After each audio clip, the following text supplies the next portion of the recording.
champion from England. I think we can just bring up the knockout draw and we'll have a little look at the path that each of these players has taken going through. So Matthew, about a quarter of the way down the draw, had a fairly comfortable first round match against Robert Wilkinson, and then had quite a tussle, didn't he, down on lawn 1 I think. Yep. Against Andrew Johnson. Had a go at a sextuple peel in the third game and got to 4 back and Penult before breaking down. Andrew pounced and took advantage and took that third game, and then the fourth was pretty clinical with both players playing very well, and that was Matthew through to the quarters. His quarter against Mark Avery possibly affected by the fact that Mark had a cold. And have you spoken to Mark at all, Alison? I saw him briefly yesterday, and he was feeling a little better. Yeah, there's been a few players. He's definitely been poorly. A few players under the weather, and Matthew won that in 3 games. And I think people are now saying, "Oh, Matthew's been brilliant. Matthew's sort of unbeatable." I'm struggling to find too many people walking around the club who are supporting Fulford, actually believing he's going to win today. But I'm going to go back to that Mark Avery match, game 1. And after about half an hour, Matthew's clips were on 3 and 4, and he'd made 2 monster errors. And if he starts weakly today, that will allow Fulford to get into his stride and be really competitive. And that's, I think, Rob's big hope, that he does get an early error out of Matthew. From that stage of game 1 against Mark, he really hasn't done much wrong at all. Yesterday he played Robbie Fletcher, and it was pretty high quality stuff. Game 1, that 6 hoops from Robbie Fletcher was a crosswire at hoop 1, and I don't know, did either of you see that jump shot? I didn't see it, I've only heard. No, I've just heard about it. Well, I saw it live, and I thought, wow, is this the right shot? Surely just taking a 30-yarder might be better.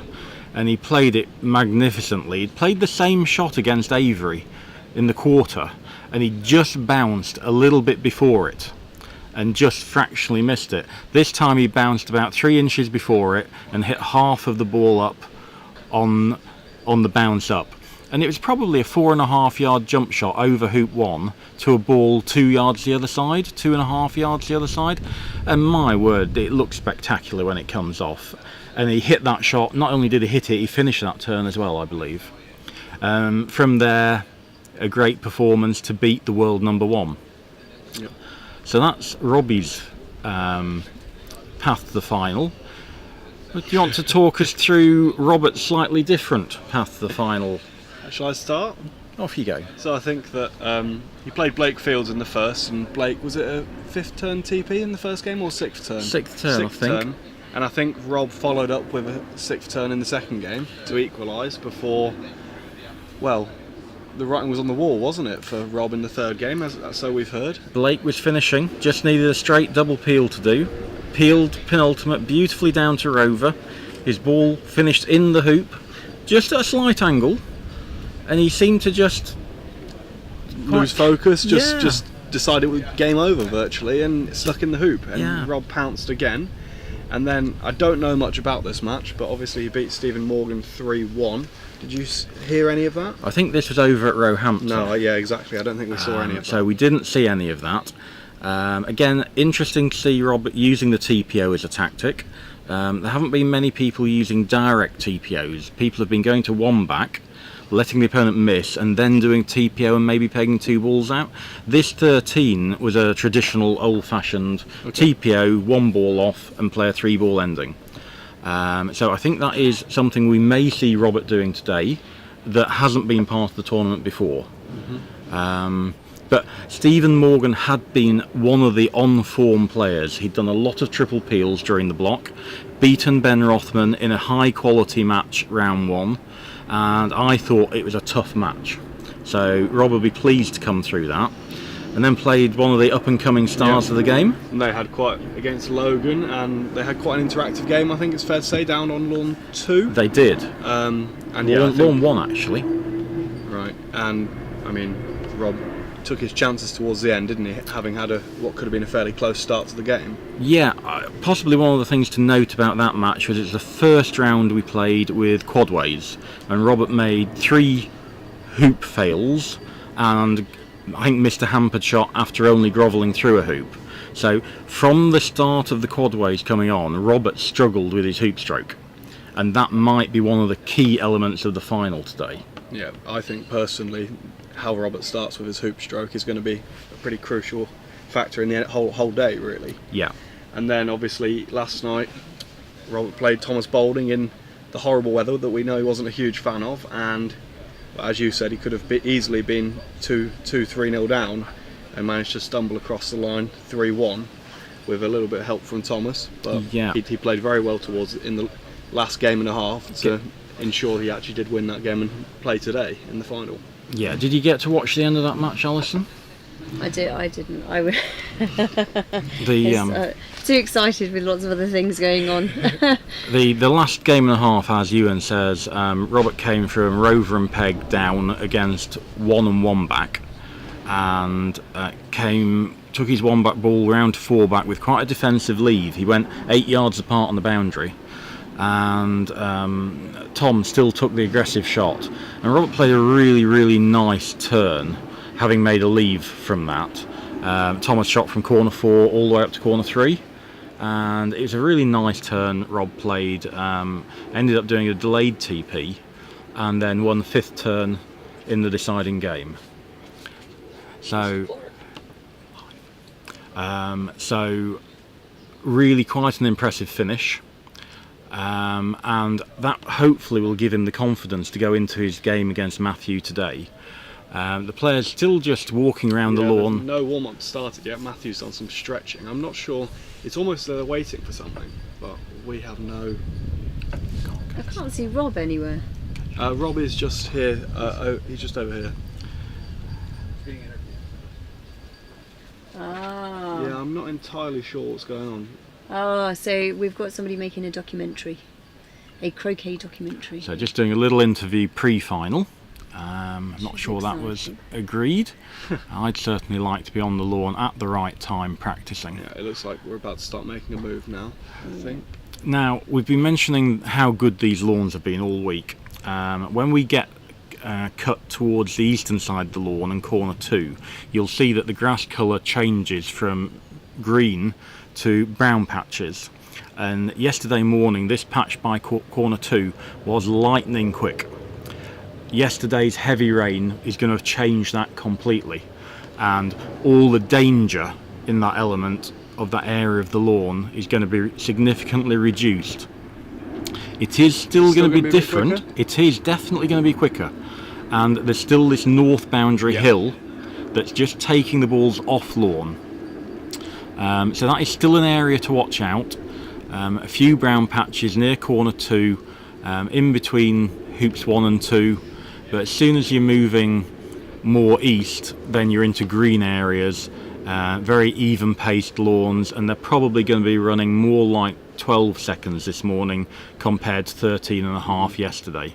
So Matthew and Rob... They're just starting their warm-up. What does Rob do in his warm-up?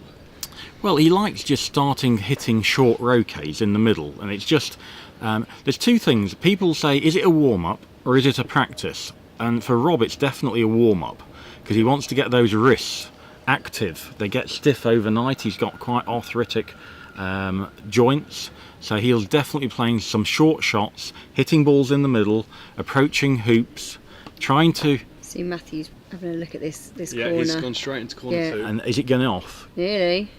Yeah. That's gone. Yeah. Oh no, it just stopped. And it was hardly moving 2 yards away, was it? it? Just kept going, and then it did find a green patch right before the corner that stopped it. There is a green patch, you're quite right. Next to the flag. Yeah. But the green patch is equally on a little bit of a hill as well. Yeah. Yeah. So playing a few little takeoffs into this corner, Matthew, he knows the difficult part of the lawn, and I like to see So players he's do gone straight this. to it, hasn't he? Yeah. He didn't even play a shot before coming over here. No. And that one has No, stayed stopped. on as well, Yeah. just by about 3 inches. So those would all have gone off yesterday morning. Yeah. Guaranteed. I was there. You were playing on this lawn, weren't you? I was. Well, I was trying to play on this lawn. Yeah, I mean, Jenny played that little takeoff from about 3 yards. And it did. And she touched it. And as soon as it started moving, it was in trouble. Yeah. That's what let me in one of the times. Yeah. But isn't it nice for you to have the opportunity to play on the final lawn? It was amazing. It was actually the second time in this tournament that I got to play. I got to play on this lawn on the first day, and it was the most extraordinary experience I think I've ever had in my croquet career. Obviously I've never played in the World Championship before, and this was in the block stages, right at the very beginning, day one. And I don't think I've ever experienced a lawn like this before. It was extraordinary. I was going off all over the place. I was so excited to be here. I couldn't play properly anyway, but it didn't matter. I mean, these guys, they get the pace of the lawn so quickly, they adapt to the conditions so quickly. Without that experience, it was hard. Yeah.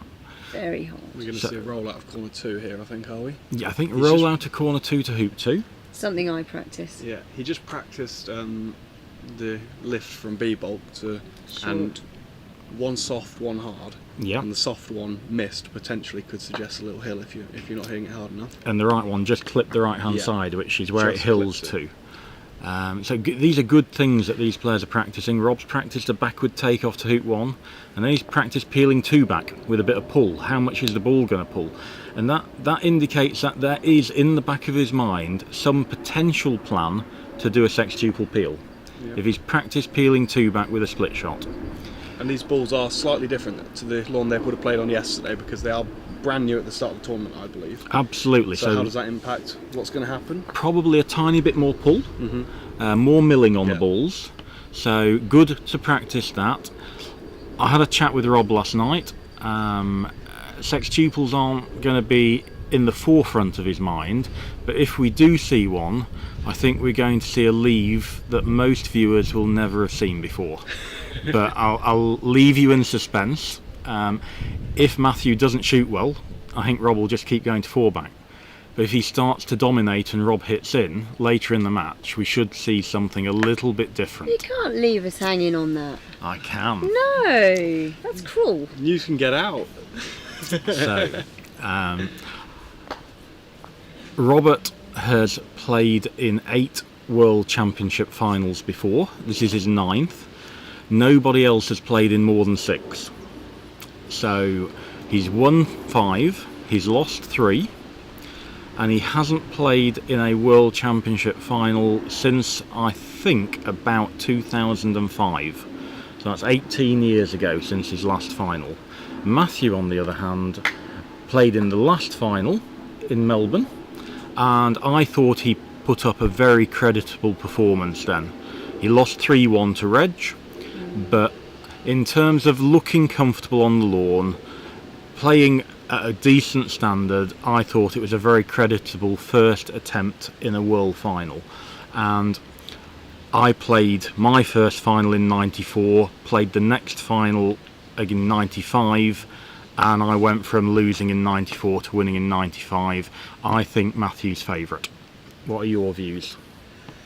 I agree, but I am excited to see the first half an hour. Yeah, I think the balance could really swing in the first half an hour if Rob gets a hot start. Yeah. And Matthew misses a few things, and if Rob can get the hoop stroke working and hitting those 6-yarders fairly comfortably and just being happy with them, then I think we might see a slightly different, maybe not final outcome to the match, but certainly a different way of it potentially playing out if that first half an hour goes in Rob's favour. The problem I have is I'm a sucker for a good story. I can't help it. It's like a chick flick. You know, I feel like I'm living a chick flick. It's the Croquet World Championships. Young Matthew here has already got the World Championship title for golf croquet. If he walked away with both today, that's quite an achievement. What a lovely story. Do you not like a revenge story though?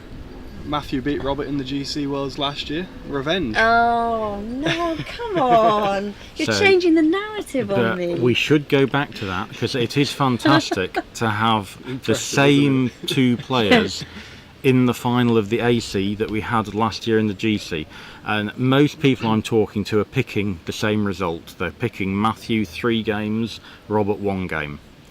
So from a betting point of view, we don't gamble on croquet, but I have it 2-1 on Matthew, 6-4 against Robert. That's my odds. So still quite competitive, quite close, but 90% of the people I'm talking to are picking Matthew to pick up his first World Championship. Chris O'Byrne says, do we think Rob would care about Matt's jump shot if doing a cross right one, or would he be happy to let him do it again? No comment. Well, Chris, I had a chat with Rob about it last night, and I was encouraging Rob, if he made a crosswire one, to let Matt have a go at it again. I don't think it's as high percentage as the long roquet, but as I've previously alluded to, I don't think we're going to see a crosswire at hoop one. So we may still get a one back leave, but it won't involve a crosswire at hoop one.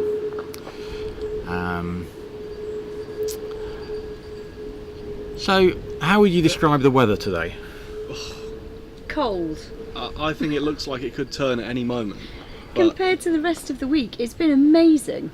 Yeah, it has, but this weekend has been disappointing. But I'm hoping it's going to stay clear, but I can't be sure. Now, Rob mentioned yesterday he wasn't entirely comfortable when it got wet. Yeah. He was saying his mallet grip didn't react as well as he'd hoped. And obviously the other thing with Robert is any form of breeze he hates. And the flags... They are moving. Yeah. But you wouldn't call it gusty or windy, would you? No. No, gentle breeze throughout. And it's consistent as well. It's not, like you said, gusty. Yeah. The thing I've noticed in this warm-up is that both players, I think there's been 3 approaches to hoop 1, and none of them got in front of the hoop. Is that a particularly tricky area of the lawn? Hoop 1? Yeah. Or Well, are they being too aggressive? Or historically, it's always been the quicker part of the lawn with the big tree sucking out the moisture. Yeah. I haven't seen anything to say it's a lot faster down there. Okay. Certainly not compared to corner 2 this year. You might just get a glimpse here of how far this red that Rob hits keeps travelling. Now, this is potentially a line of play he might take later on. So if you can see Rob, he's just croqueted red north and he's jaws the blue.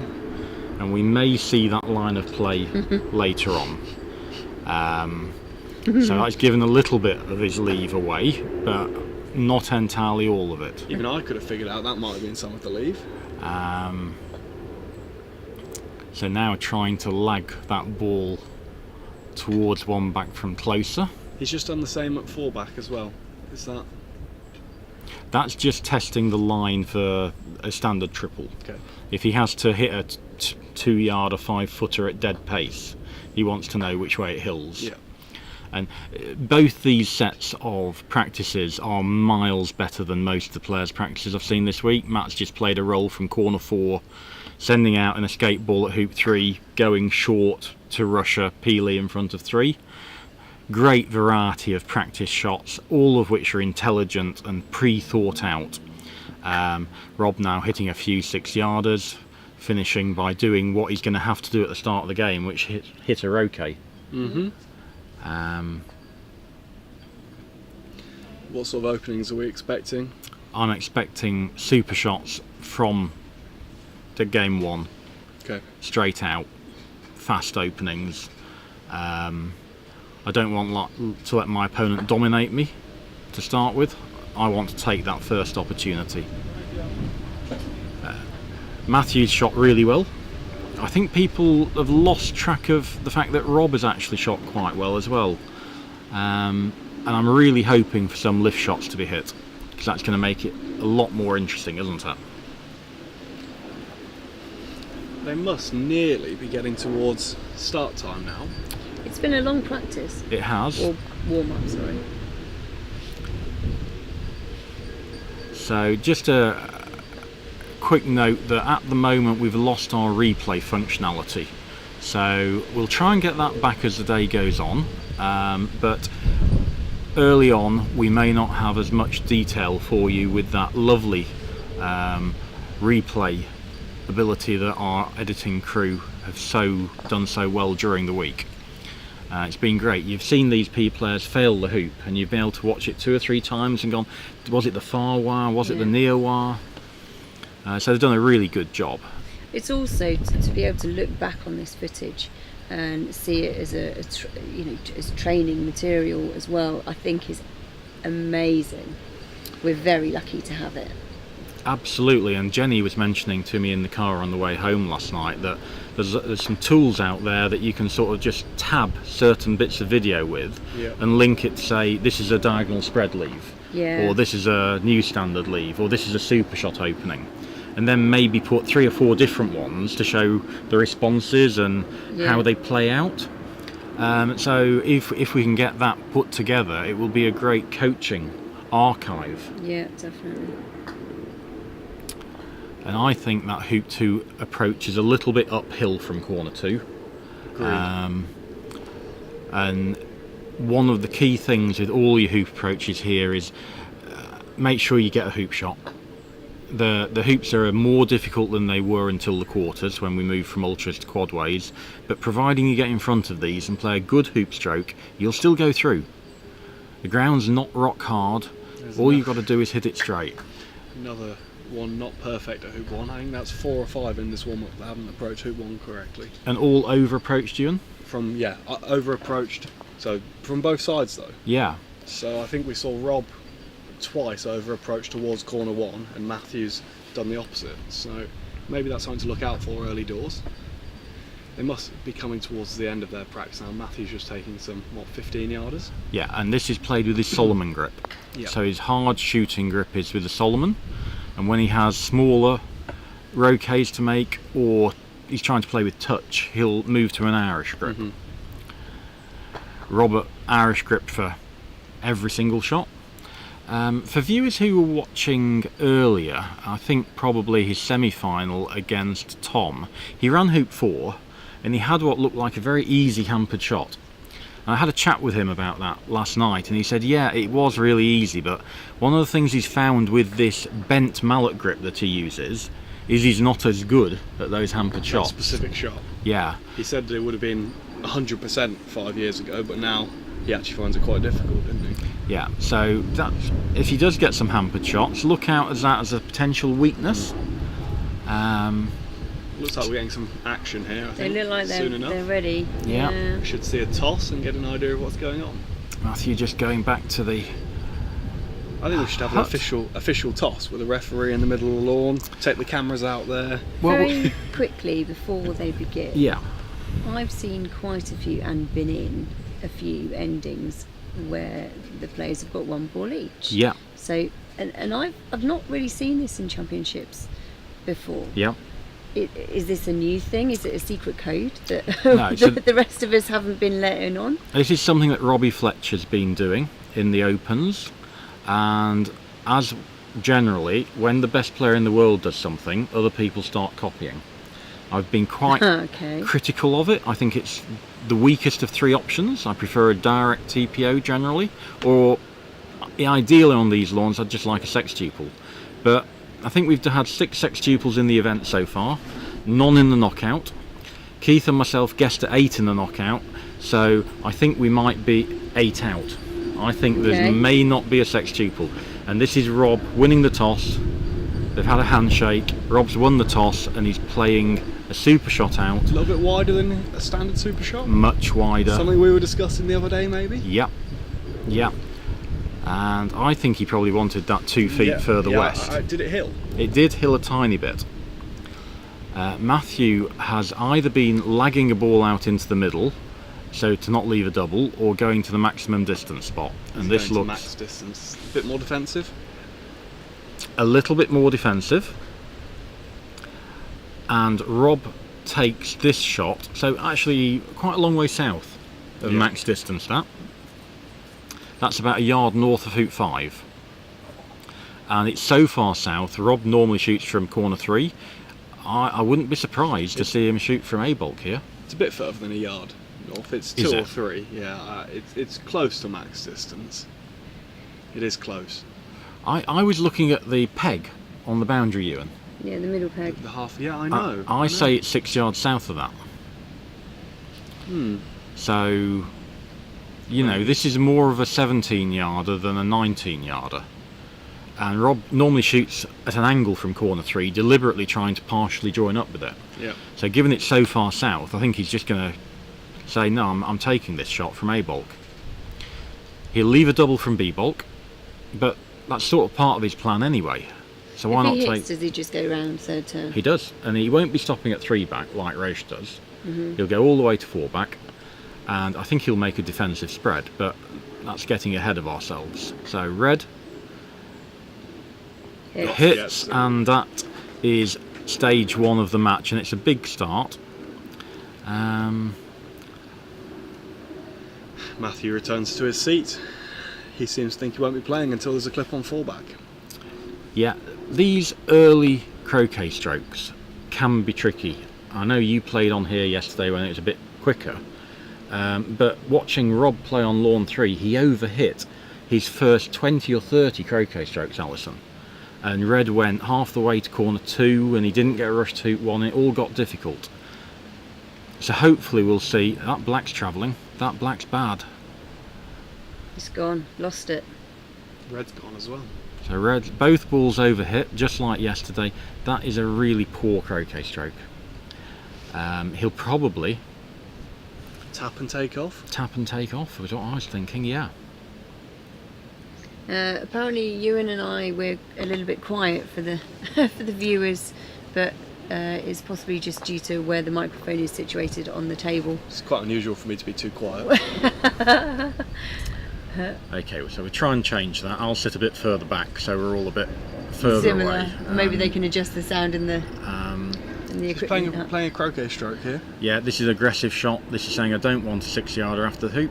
I'm going round, and there's nothing wrong with this at all. Just play a good croquet stroke. Probably give himself a 5 foot to 6 foot hoop. Won't go for 2 foot position. No. Oh. Backed off. Yeah, restalk. Get it. Visualise it in your mind. See both balls where you want them. Black's gone too far again. Oh. It's runnable though.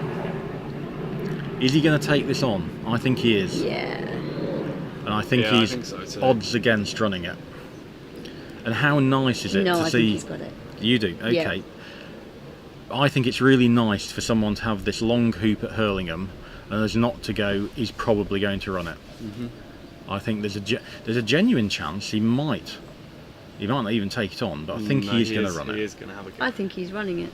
And so Alison says he's going to run it. I say he's going to fail it. What about you, Ewan? Jaws. The jaws. There you go. You got everyone. We've sat on the fences. I'm as not well sitting as on we the can. fence. I think he's running it. And I think once he's run it, that's going to boost the immediate boost of confidence at the beginning of a break. It is He might be turning very this helpful. down. Is he going to look at the shot of red from B-ball? I think he's going to have a look at that. Might be wired, and then If it were wide, it might change his shot choice. it's not going to be wide. Okay. It's going to be open. So I've got to ask, if that was me and I looked at that shot and then walked away to go and think about something else, Yeah. there's no way I'd be taking that shot on now, because in my head I've changed my mind, I've put doubt in my head. But maybe he isn't. He might just be trying to reinforce that it is the right shot option. to do. And that's what's going through my mind. When I play the shot, all I want to know is I've definitely made the right shot choice.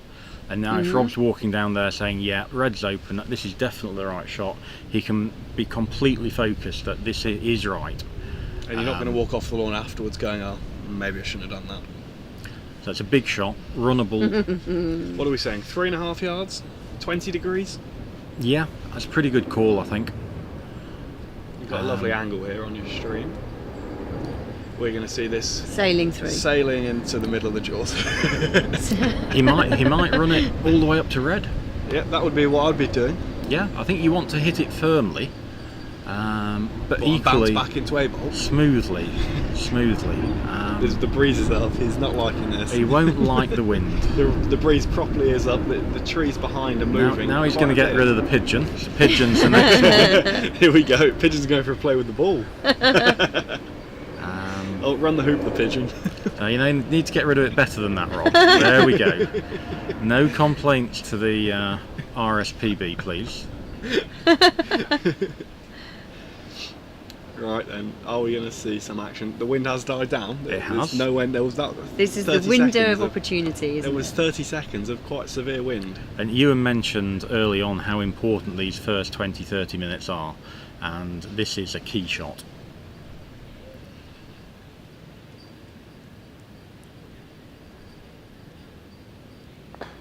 What a shot!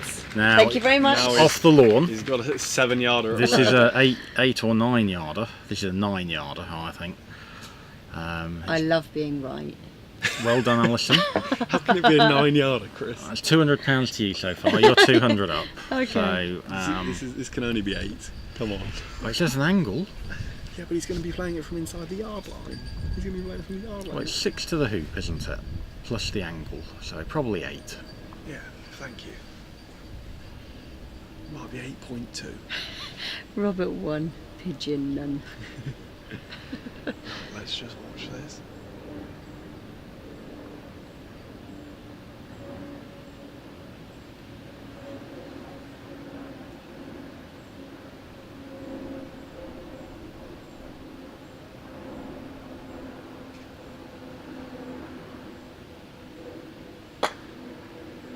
Good shot. You can't underestimate how much those last 2 shots are going to build up the confidence of Rob. The hoop shot was perfect, Yeah. and the 8-yarder was perfect as well. Absolutely in the middle. But this break is far from there. He needs to play a lot more good shots. He can't get a hoop 3-pan here, and his hoop 2-pan here is still a long way away. And we've seen him overhit 2 croquet strokes. Why can't he get a hoop 3 pioneer here? Because he hasn't got the angle. All he can do is get this it in the middle of the between lawn. peg and hoop 3 at best.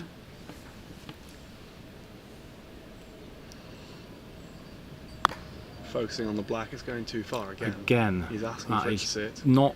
That's 4 yards. It's better than the last one. That's all I'll say. This is a rush he can take to the hoop. And as far as not having angles, that red is not that bad. It's fine. It's in the right quarter of the lawn, and it's within the rectangle. Just. Magic squares, I call them. Ah, But it's a rectangle. Oh, back off.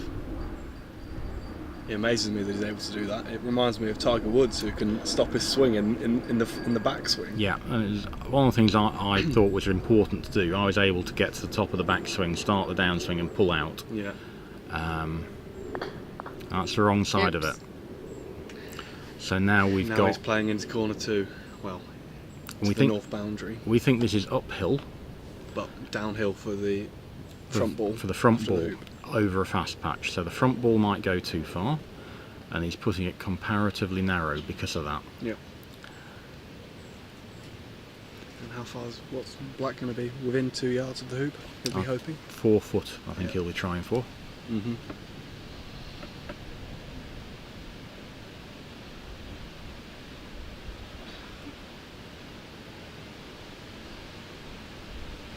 He did practice this shot. That's going. He did. This is Pretty perfect. good. This is perfect. Shot. What's this? This is Yeah. less than 4 foot. That did, 2.5 foot. deserved the round of applause it got from a couple of spectators on the south boundary there. It was a lovely, lovely shot.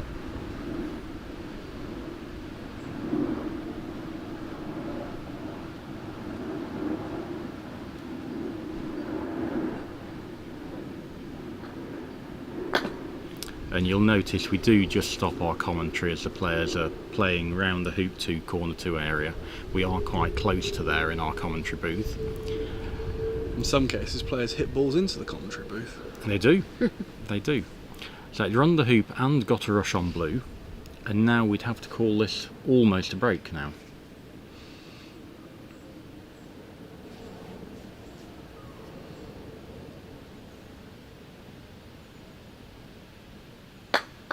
Yeah, he was just looking for some kind of central contact on that, wasn't he? As he hit it too well. You don't want it directly He's hit it behind too red. well. No, it's fine. That's There's okay. space. He's Yeah. got the room. Yeah. What's he get? He's going to have 2-3 yard return to I think rush red in he'll front, or is he going to sacrifice the blue a little bit? he'll to... sacrifice the blue a little bit, I think. If this is 3 yards in front of hoop 4, that'll be good enough. Yeah. gets a nice tight rush to hoop 3, and yeah, 4 or 5, I think, in front. yeah, It's 5 yards in front, isn't it? But you've got to make hoop 3 before you can think about hoop 4. you do. It's a little bit hillier around hoop 3 than it is around hoop 4. That's It's a bit little firm. bit long. A bit firm. It is. Plenty of room to get a forward rush. That's a positive side. It's his easiest approach to a hoop so far. By a long way. Always better to be in front and straight, isn't it? Yeah.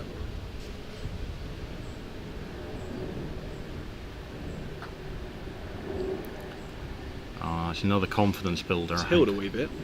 Does hill that way? It's hilled quite a bit actually. Yeah, he looks he's on a bit of an angle. It should be fine, but it did just move a ball.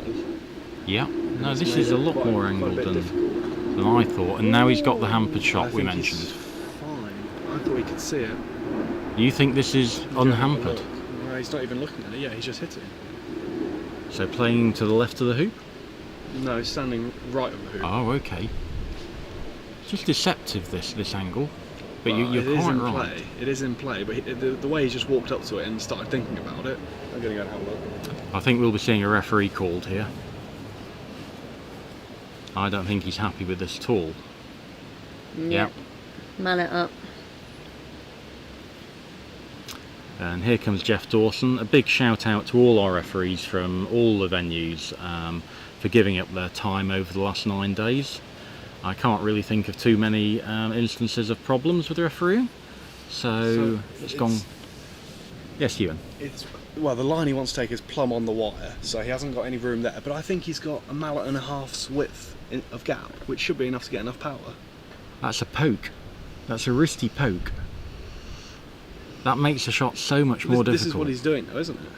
I don't know. Is he trying to bend his A backswing? poke. Is that an official shot Yeah. term? When you've only got a small No, look, backswing. he's almost got 2 mallet widths in there to get a swing out of this. Okay. This is fine. He's holding it a bit lower to take the wrists out. Yeah. Look That's at missed that. on the left. He got it. I mean, it did hit on the left. Well, I told you that was easy. I saw so much right wrist come into that shot, presumably Yeah. to generate the power. I just thought he'd missed on the left straight away, because it was entirely right wrist. Yeah. Anyway, flicked it, and now he's back under control again. Under more control. More, yeah. Is this too hard? No. Good rush. Is that where you want red? It's adequate there. I'd rather have Another it there another than foot. long. Long Yeah. is worse than short. And now he's actually approaching a hoop from where he wants to approach it from. He'll be able to. What's the most important thing in a 3-ball break? That's a good question. I mean, Pioneers. Rushing? it's a combination, isn't it? You want good pioneers, but to get good pioneers, you normally need good rushes out of hoops. So you can just play a break without getting any rushes out, but you have to be unbelievably good at croquet strokes to do that. And there are players who do that. Rob will be wanting to get a rush out of every hoop, so he can play a series of easy croquet strokes, putting out pioneers from closer. And I think the other thing we should mention is that the one-back pioneer will almost certainly be south of the hoop. Yeah. So keeping everything inside of the That's just gone four by. hoops. Yeah, yeah. So you don't need to get a rush out of hoop 6. And you've still got room to load 2 back going to your 1-back pioneer. I'd have liked to see the hoop 6 pioneer pretty good, because we know there's a hill there, so you don't want to have to play it from behind the hoop. Yeah, you don't want blue past the hoop. 2 yards short is better than a foot past. And on any other hoop on the lawn, you might think, oh, he'll just cope with it, but we know that it has a hill slightly east, don't we? Yep, you want to be So- approaching it from east rather than west. Exactly. He's got This is really. long. Fine. This is 2 inches. So he he won't need to cut rush this? this to 1-back. He'll rush it sort of halfway there, give himself a nice angle to get behind the blue while sending red out there. And why do He's we tried never to rush rush it a to one back. pioneer into place? We don't rush a pioneer into place because if we get the length wrong, we obviously sometimes we can't adjust it at all. He's rushed it to a nice place where he can move it 2 or 3 yards with either a thick takeoff or a little roll. So he's playing this red really wide. And that's not where I would put it. That's saying I'm definitely getting a rush out hoop 6. I would have it 2 yards, 2.5 yards further south. So Rob's obviously confident of getting a rush out of hoop 6. I wouldn't be, because Ewan's already mentioned we've had problems around this hoop. I don't want to approach it to 2 inches. Where it's tighter and there's a hill. So he's putting it the other side to give himself a bit more space, isn't he? Yeah, so even if he doesn't get a rush north, he'll get a rush east, and that will generate the space he's looking for to play the croquet stroke. So, nice approach. Yep. We've seen a lot of people sticking hoop 6 from here. So Miranda says the most important part of a 3-ball break is making the next hoop, and arguably that applies to all parts of croquet.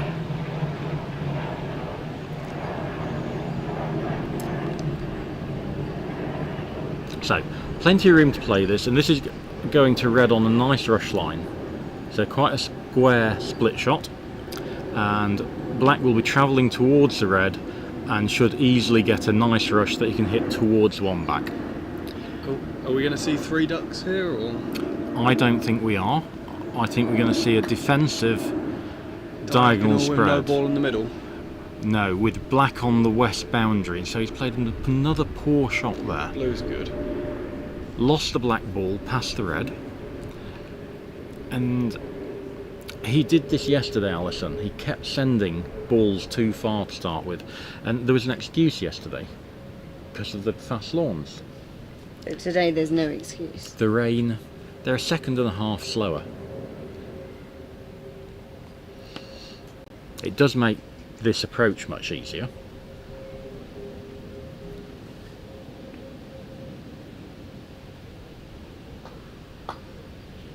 That's good. That's good. He's got a 2-footer.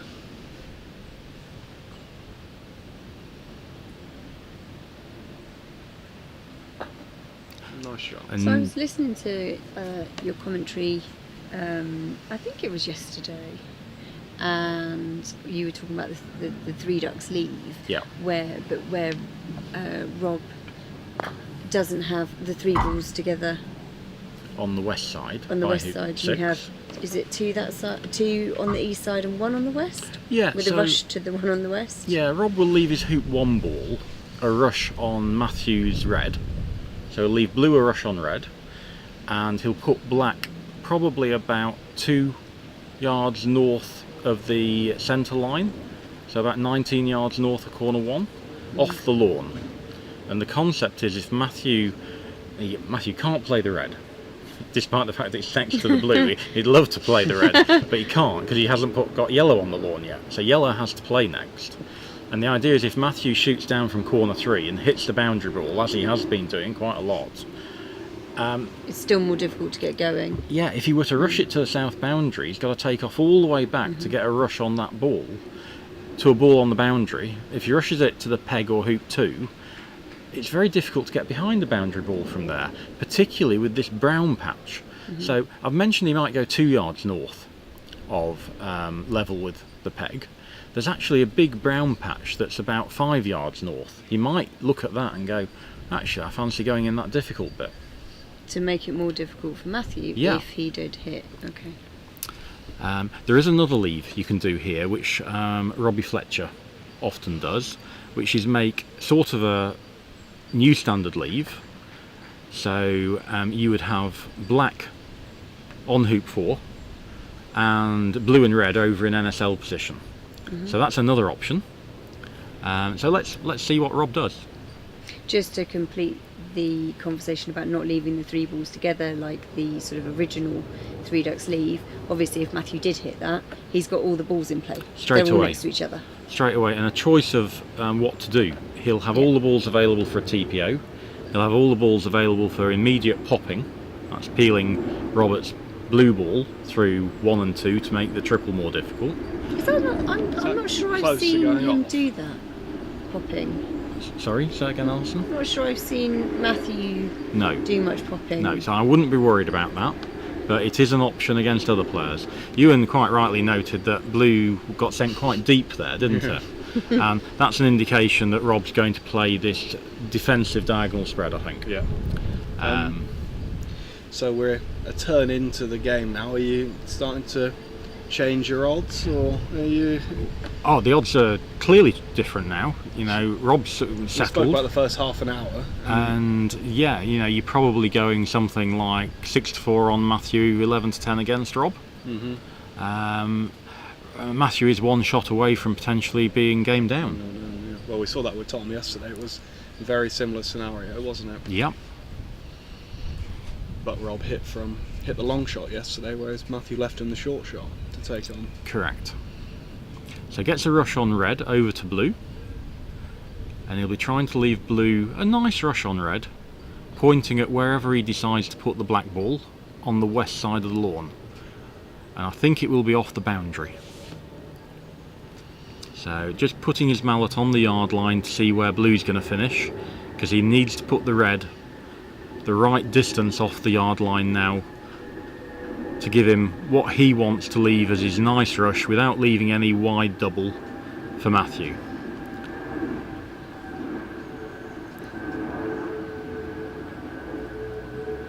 And you probably had a few shots up and down this boundary yesterday, Alison. What did you find? I found I hit none of them.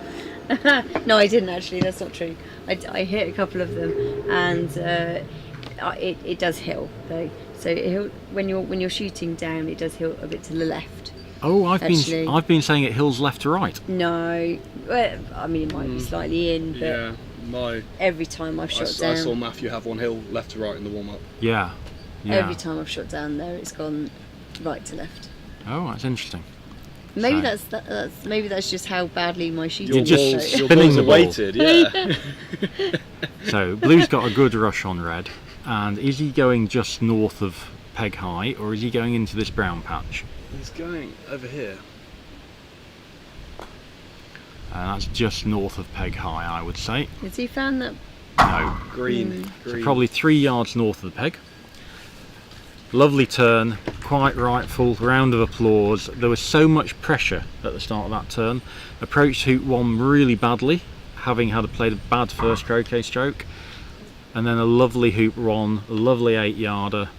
And Difficult approach to 2 it was still. I think he got away with that flicky wristy shot after hoop 3. That's what I think he got away with.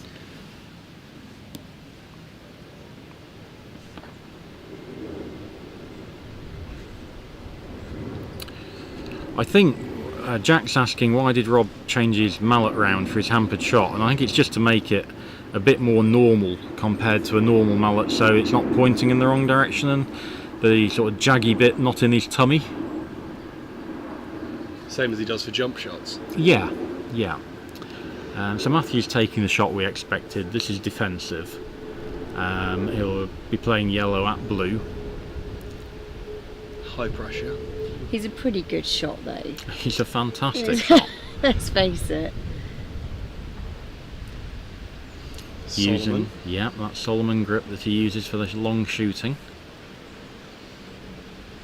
Taking his time to steady himself, having another look. He didn't like it, you could tell. And just a few gusts of wind as well. Maybe he's just stepped back because of that. Rob must have done a little wind dance on his way off the lawn.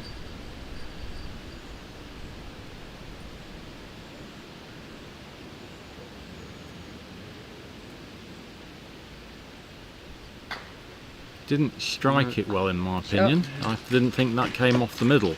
But it's I thought hit. he took quite a lot longer over it than he does usually.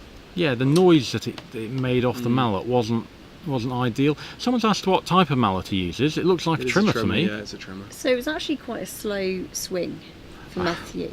Yeah. And I think that's why he had a different kind of contact with the ball, because usually I think his swing is quite fast through. Okay, well I'm a big fan of a slow swing.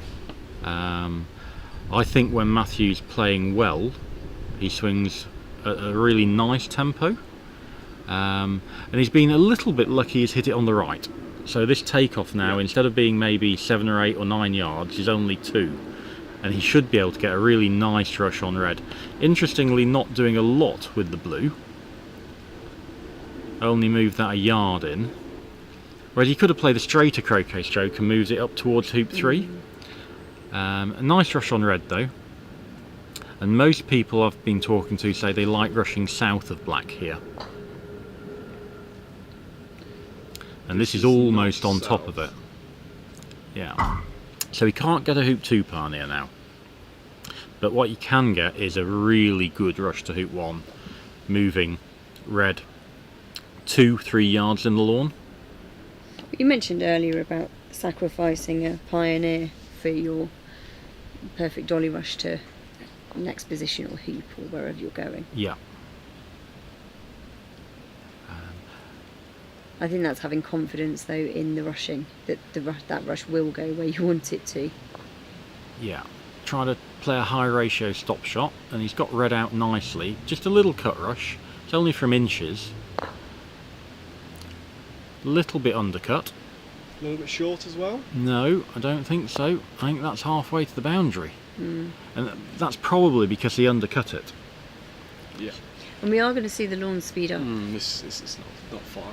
Because the wind's going to dry the lawn out as well. Yeah, providing we get dry weather, you're quite right. The wind will have an impact and the lawn will speed up. So he's misapproached it in practice. How does he do first time in the actual match? Yeah. He's gone to that same spot he's done every time, but it's fine. He'll be very happy with that, I think. Giving himself lots of room to get a rush on black over to blue. And now... Nicely done. Ideally wants to rush this south of blue, doesn't he? So will he dare hit it on the half ball on the left? No, that's what I would do. Hit it in the middle. Are we just going to see 9 from Matthew here? I think we are. I think we're just going to see a basic 9 hoops and force Rob to hit. Yep. And that's what I did for most of the end of my career. I was anti-TPO and I was just letting the opponent miss. We mentioned sort of a 1 in 3 ratio of lift shots being hit. Maybe this match, both players playing well, we might get up to 50%. What does it actually feel like to be playing in the final of a World Championship? Really exciting, and on your first occasion, unbelievably nerve-wracking. And one of the things I normally say, because we often have people playing in their first final, and I say I think their chance of winning is slim. Even if they're as good as Matthew was last time, I said I didn't think Matthew would win. Experience. And the experience he's gained last time I think is huge for this year. Did you win it the first time you played? No, I lost the first time 3-1. Has anyone won it the first time they played? Yes. John Walters won it the first time, and I think Reg Bamford also won it the first time. Presumably Hogan did as well, considering it was the first one. Obviously Hogan winning the first one, but most of these people, so John for example, when he was playing, he wasn't playing someone who had won it himself. He was playing David Openshaw, so both of them were playing in their first final. Okay. Whereas when last time you've got Matthew playing in his first final and Reg playing in what was then his 6th final, I just think the experience that Reg held was always going to make Matthew's job difficult. Again, in the golf croquet, both of them last year playing in their first final. So I didn't think there was a lot in it, and I fancied Matthew to win that one. Here I again think Matthew's favourite, because he's had that experience. This has been a nice set of shots coming out of here, bringing things back in. I think it's probably a little bit long on blue, but he's happy. I think he's now in break and happy. He's done what Miranda mentioned. He's focused on making the next hoop, and eventually, if you do that and you're a good player, the other balls naturally fall into position. So no attempt to get black up to hoop 3 for the 4-back peel of a TPO. What do you think he's going to make as a leave? NSL? NSL, and that's quite a standard leave to make when you're break down. And he'd be trying to get the black ball as the ball just off hoop 4. Yeah. So the most defensive shot is to lift the ball at hoop 4 and shoot down the boundary from corner 3 into corner 4. And obviously if Rob were to do that, that would be playing the 4-back ball that he doesn't want to play. So he's basically saying, if you want to play the ball that is for hoop 1, you're going to give me a standard triple. So I think you're right. I think that's likely to be the leave. Whether it's a new standard leave or a Mormon standard leave, I don't know. But I think at the end of the turn, black will be just off hoop 4 in NSL position. If there were a Clark standard leave, what would it be?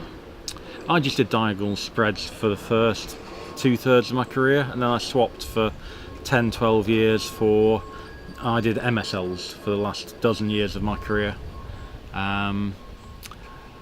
Probably because I was a better player. It's more difficult to do an MSL than a diagonal spread, and I just got better. It gives you so many more options. But why the MSL as opposed to the NSL? So I could rush partner directly to hoop 1, and then send it to hoop 3 going to ball on the hoop, which even if I was 3 or 4 yards away, I could hit it and it would just bounce off the hoop and stay there. And it means you've got a standard TP out of it. And then I can attack corner 4 after hoop 2, and I was happy playing the big roll out of corner 4 for a standard TP. So I got a lot of triples done. Okay. Just a little comment on technique. Do you think that for someone who's clearly so comfortable changing grip that it's interesting Matthew uses Solomon for his croquet strokes? Because you've obviously told me not to use Solomon for croquet strokes. Yeah, I do. Solomon tends to have less touch than Irish. So it is a little bit surprising. And also the way he leans the shaft forward on hoop shots. Is that just to get a bit of top spin? Because I don't remember seeing him do that in GC last year. Is that just AC? I think he often does that, particularly when he's not running the hoop hard. If he's going to run a hoop hard, he'll try and hit it flat. But yeah, he has a slight lean forward. I don't encourage that. I'd encourage everyone just to hit it as flat as you can. Get the ball spinning nicely forward. That's gone a long I'll way. thread a bit. He wasn't happy with the black either, so 2 pioneers that haven't quite gone to optimal. Keith Ayton reminding us Rob won his first final, but again it was against somebody who'd never played in a final. So these events where you're playing someone who's played in the final before are different. Now we've got 2 people, they've both played in finals. I'm less fussed about the fact that Rob's won 5 and Matthew hasn't won, because he's played in one and he played quite well. He's played more recently, is that another factor? A lot more recently. Yeah. So we mentioned 2005, I think, the last time Rob played in the final, compared to Melbourne as early 2020? So just pre-COVID. The last time Rob played in the final, Matthew would have been 5, 6, something like that. He's 23, I think. He told us last night. Yeah. So, just starting school. Yeah. So Matthew said earlier to me, I spoke to him before the game started, and he said he is basically blown away by Rob's ability to not really play for quite a while. He's focused on family and work and other things. And when Matthew started playing, he just wasn't really around. Yeah. And then all of a sudden, Matthew meets him for the first time in the final of the GC Worlds. That was literally the first time that Matthew met this guy. And there he is again. Absolutely. He reappears out of nowhere and is just as good. Yeah, I mentioned this earlier in the week, anyone trying to write off these people like Fulford and Bamford, who, Reg has had a slightly weak patch over 2 years, don't write them off. They're just quality players, and they will remain quality players. How much work they do, that's a personal choice, and you have work, family, other commitments. I know Reg put in a lot of work for this event. He played virtually every day for a month, and even Rob, he's played the Cow Horn at Compton, and he's gone to Rest Park, played in a tournament there, and he's also been at home with his swing trainer, and he can hone his swing in without the force of hitting a croquet ball and damaging his wrist. So he's done a lot of work. He wants to win. Matthew's not happy with He's this. really unimpressed, but I think he's more unimpressed by where yellow's gone than where blue's gone. Yellow's just gone. I think equally, I mean, he went back to have a look at how much blue can be seen. So. That was just a double check, I think. Yeah, I don't think it's poking out enough that Rob will be fancying the shot from B bulk. This is also a bit of an awkward angle because you can lose the back ball here. You can do, and you want black to be a good pioneer because you're making an NSL. So it's a big square split. You need to play it with a stop shot. And he's got the angle.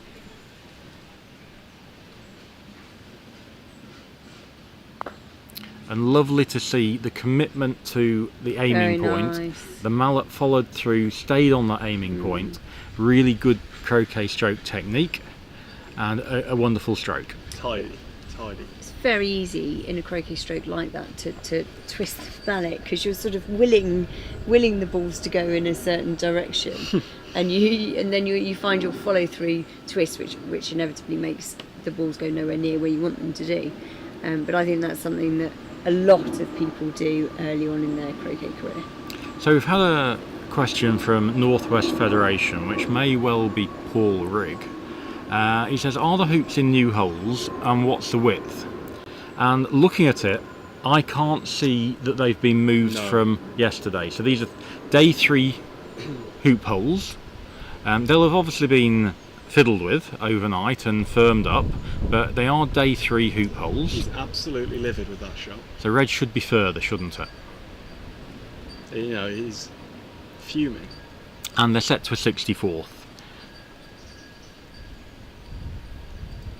And I think yellow's the biggest ball, if you want to know that piece of information.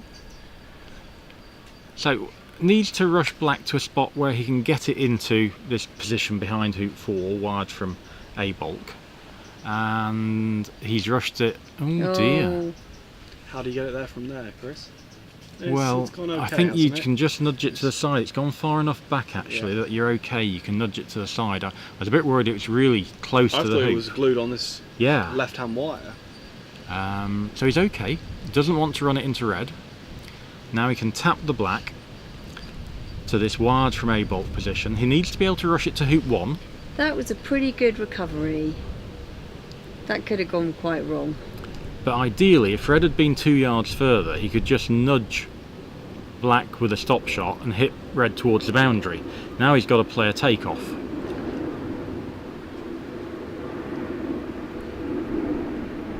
That looks good. Yeah. And now he should wander to the end of A bulk just to make sure that there's no little widget of black hanging out. And well, I think there may be. There may well be. That angle looked good. So no great problem about leaving a quarter ball there, providing you don't put a ball in the background. And he's worried about cannoning into black with this rush. So he's probably going to have to hit this either thinner than he wants or thicker. Okay. So as soon as I've rushed the red there, I'm wandering back to A bulk and looking at, is there a little target from where it is again there, and just making sure I move it a yard north or south, and his rush will be pointing just north of hoop 5.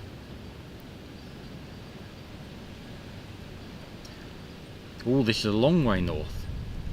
He's moving it. That's a long way to roll up. And what does it leave Rob from B bulk? Well, it's still a good length shot. It's 19.5, 20 yards, isn't it? 16.5 to the peg on the boundary. So yeah, probably a 20 yarder. I think if it had been 3 yards further south, Rob would have gone from A bulk. And now I think he'll probably play from B bulk. Do you think that suggests that there was potentially a little target there? Yeah, I do. I think black is hanging out, as you say. Another good turn. Wonderful to see 2 breaks to 4 back, 4th turn of a World Championship. That's a fantastic start. Both players showing high levels of skill. And you wouldn't expect anything less from a World Championship, surely. I haven't expected anything less for the last 2 days either, but I haven't found it. And this is a much higher level than the quarters and the semis. He's looking at A. So he's picked up blue. And I think he just thinks this is flatter.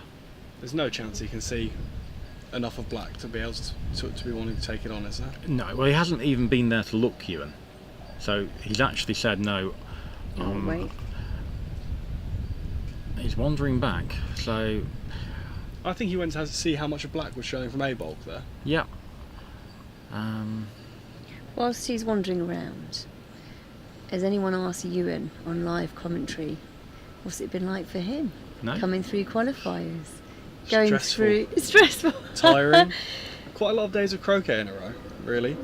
Playing the qualifier and then playing the blocks, playing some knockout games. Well, not very many, but that's been fun. And you played the Cheshire GC 2 days and before the AC qualifier. Opens, and the AC Opens for the 5 days prior to that as well. So it's almost a month's worth of croquet, isn't it? Yeah.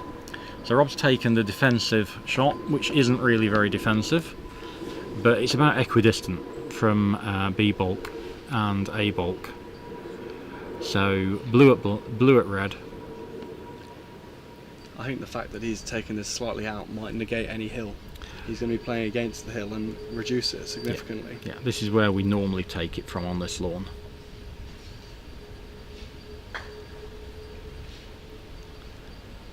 Through And the he's middle, just out of the corner. Advantage Matthew. looked closer than through the middle to me. I thought Oh, it yeah, missed yeah. narrowly. But it missed through the middle of the Yeah, balls on the yeah. right hand side. Yeah. So Matthew will just hit the yellow and take off to blue, and then he'll play this slightly tricky croquet stroke from corner 4. Is it a stop shot? It's a different shot for everybody. For me, it was more than a stop shot, but less than a drive. Okay. And for Matthew, it's probably going to be close to a drive. He's just going to pop up and have a comfort break before his next turn. But yeah, you're focused on the back ball, getting a rush on black to hoop 1. And providing you get the front ball to hoop 2 or 3 yards short of hoop 2, it's all okay. Yellow's going to be in lawn, so you can go and tidy things up afterwards. So it's very much about back ball control, that shot, and you want a straight rush pointing at hoop 1. So while we're waiting, let me just go back to Ewan, because I do want to say, from so many of us, we are so impressed. Thank you. It's been First great of to many watch. AC World Championships, hopefully. We hope so. We hope so. And you, I'm sure Chris is going to tell us you've genuinely improved throughout the tournament. It's day by day. Phenomenal. It's day by day. And can you remind viewers what your grade was at the start of the qualifier? I think it was 17, 18, 1718, and it's now 2088. That's amazing. Very good. Amazing. And it was 1630 before the AC Opens, a week before that. And you are primarily, prior to this event, a golf croquet player, aren't you? Yeah, I would say I still am a golf croquet player. There we go. So perfectly reasonable. But for all the golf croquet players out there, you know, if you've got those basic skills of striking your own ball well, judging the pace of a lawn, you've got the core skills needed to go and give AC a try, haven't you? So pop out there, find a club member who can show you the ropes, and maybe you'll be in the next World Championship. You can just see in the background of your screen Debbie Lyons making a break. Is that the Shield final? Or was it the Bowl final? Well, that's a good question. And who's her opponent?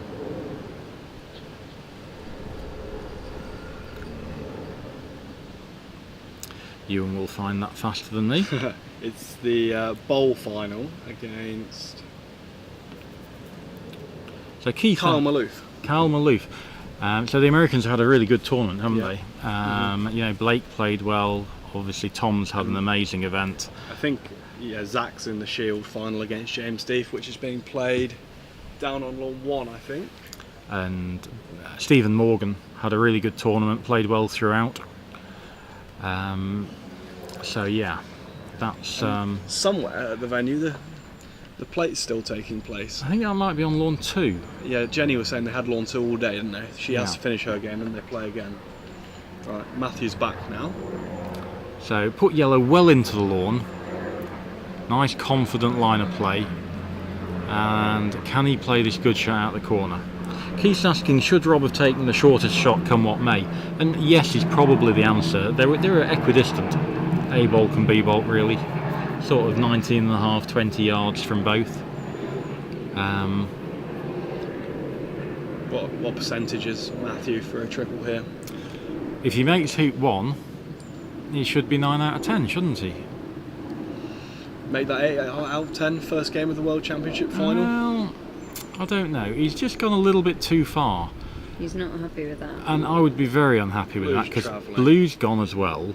And if you play the shot, it's actually better to under-hit it than over-hit it. Because then you can rush black 6-7 yards north of hoop 1. And here's a danger. Well, you got a You hoop just in your nail way. this into the wire. Yeah. And then it's nowhere near the hoop. A Yeah. backward takeoff to the hoop's playable. Needs a thin cut here. He got the wire. And he's got it halfway there. That could have been worse. He didn't cut that much. That wasn't an aggressive shot. I This- think many things could have happened there. Yeah, this is where Rob approached it from. Third And turn, Rob isn't went it? what 3.5, 4 yards long, and And had that fantastic Yeah. shot, which I said would go through.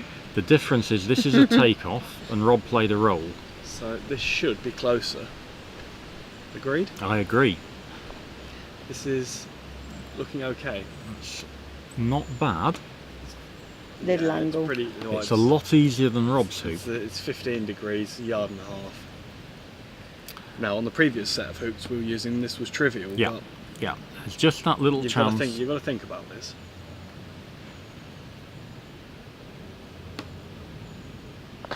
Shot. He's ran it to blue. Excellent, very good. Now that's the advantage of having blue this side of the hoop, right?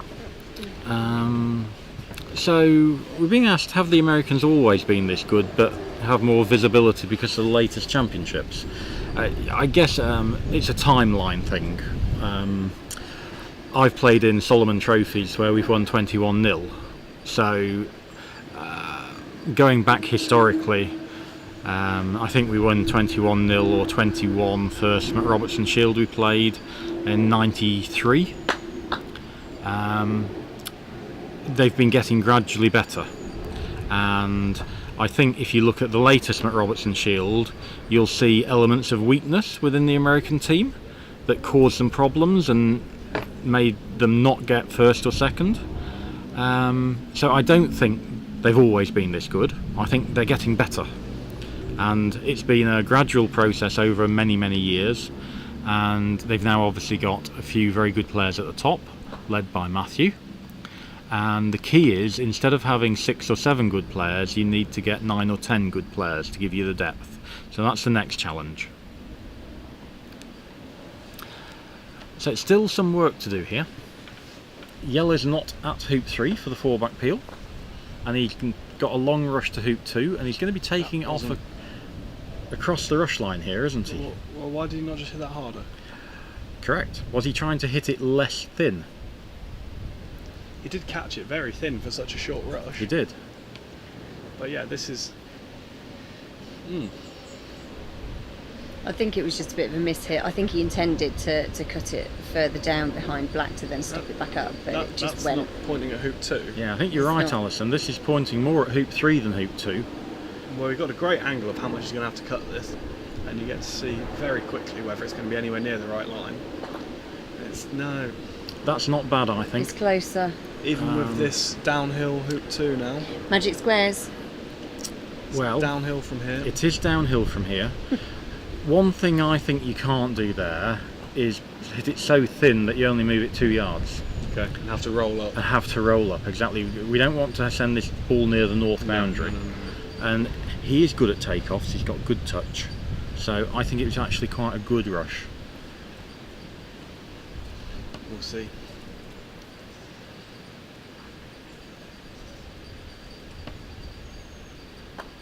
That's long. Straight though. I think he'll be disappointed with that. I think he'll be This thinking, I'm in front of a hoop, I'm going to run it. I think he'll be thinking, let's take Chris's legs out again. When this crashes through the hoop, it's coming straight over the boundary board into our box.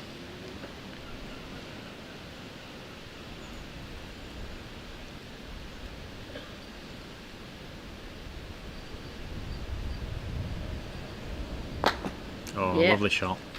Very good. Allison runs off to find the ball. So he's still got to get all the way down to yellow to bring it back up to hoop 3 for a standard triple. So that will involve a big roll, I think.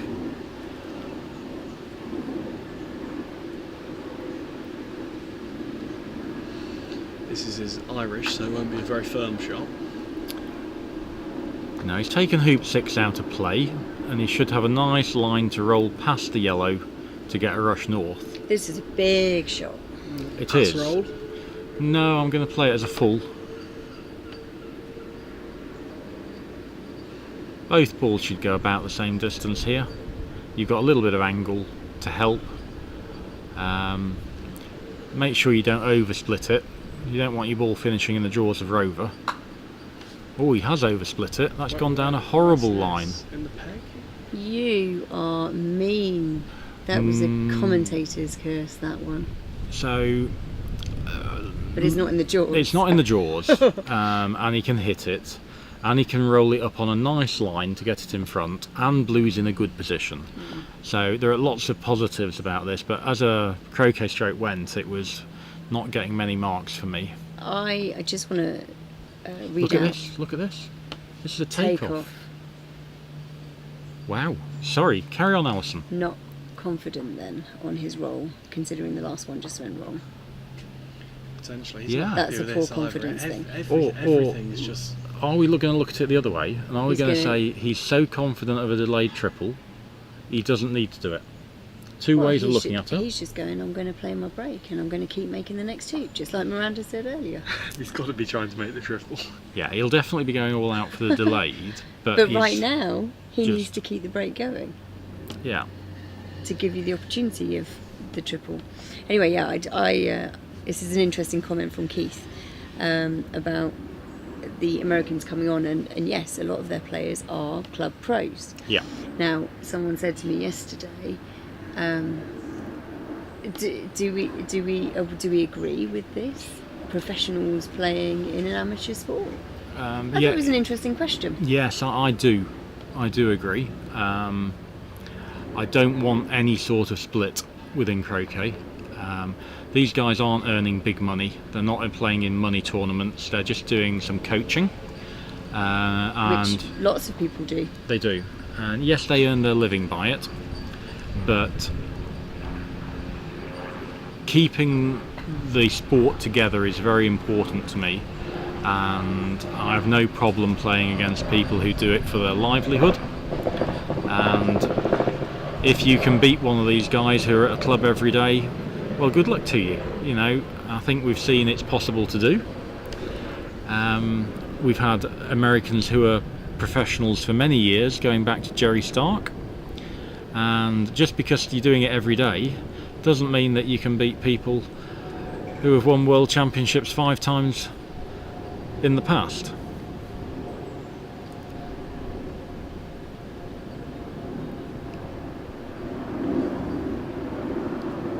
So Black's being stopped straight back up to fall back And that gives Matt the opportunity to rush yellow back Exactly. immediately. and maybe get an early peel Yeah. and bring it back to a standard triple from a delayed.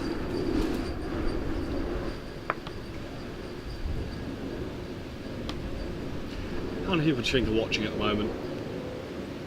Is there 50 around? Around about the club, that's probably, I'd go 50 to 70. We can't see all the huts down there where there will be people sat. Hopefully we get a few more. When We've it got becomes clearer, the 303. weather's going to be nicer. 303 watching That's not bad. on live. Excellent. So we hope you've enjoyed the footage this week. Great job from Stephen Allen and his crew. And again, as we mentioned earlier, a great historical resource for coaching. And overcut and gone nowhere near. This hasn't been as clean as we might have liked, has it? And he hasn't got a lot of space to send that back up either. he has to play a role Yeah, now, he's got to Alison. play a role. Yeah. He has to go back to black and then take off to blue. Now, I have a question here. Yeah. Do you line yellow up at fullback? No, I don't want it to reach. Okay. Again, Just it's a yard short. yeah. Well, actually, 2 yards short. I might not get a rush out of hoop So then it needs 5. to be a pass roll, It does need to be a pass roll here. You're quite right. and it's not. Yellow is, well, actually, yellow's not bad there, but red's a little bit short in my opinion. But blue's in a nice place to have to play this takeoff. It is. I like blue there. You just take off short of it and wide. It looks like he's going to do a TP and a TPO in the same turn here. I think he'll just be focusing on the yellow for the time being. But we don't like playing these 18-yard takeoffs, No. particularly when you know you really would like a rush out of the hoop. But this looks like a good Was that shot. the right side to play that from? He just moved black a foot and a half. Was that by design? I think he wanted the extra room. Yep. He likes having slightly longer rushes than perhaps I do. So he'll be happy with both yellow and black, I think. And I want to be playing this, sending blue maybe a fraction further east. Yeah, I would have sent blue a little bit further east there. He's punted it a long way forward with a stop shot, and he's played it really well. So, yeah, my rush would have probably been pointing more towards the corner peg that's in the middle of the east boundary.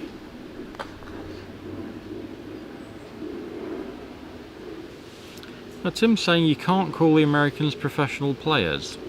I guess you're calling them professional coaches then, because that's how they're earning their living. They're not playing in big money tournaments and winning it that way. They're like club pros at a golf club, where you're earning most of your money taking people out on the practice range. And But interestingly, if you speak to most golf club pros, they'll actually say that when they take up the role, their playing time reduces and they actually become worse. Yep. And they lose a bit of the drive to continue competing and stuff like that. So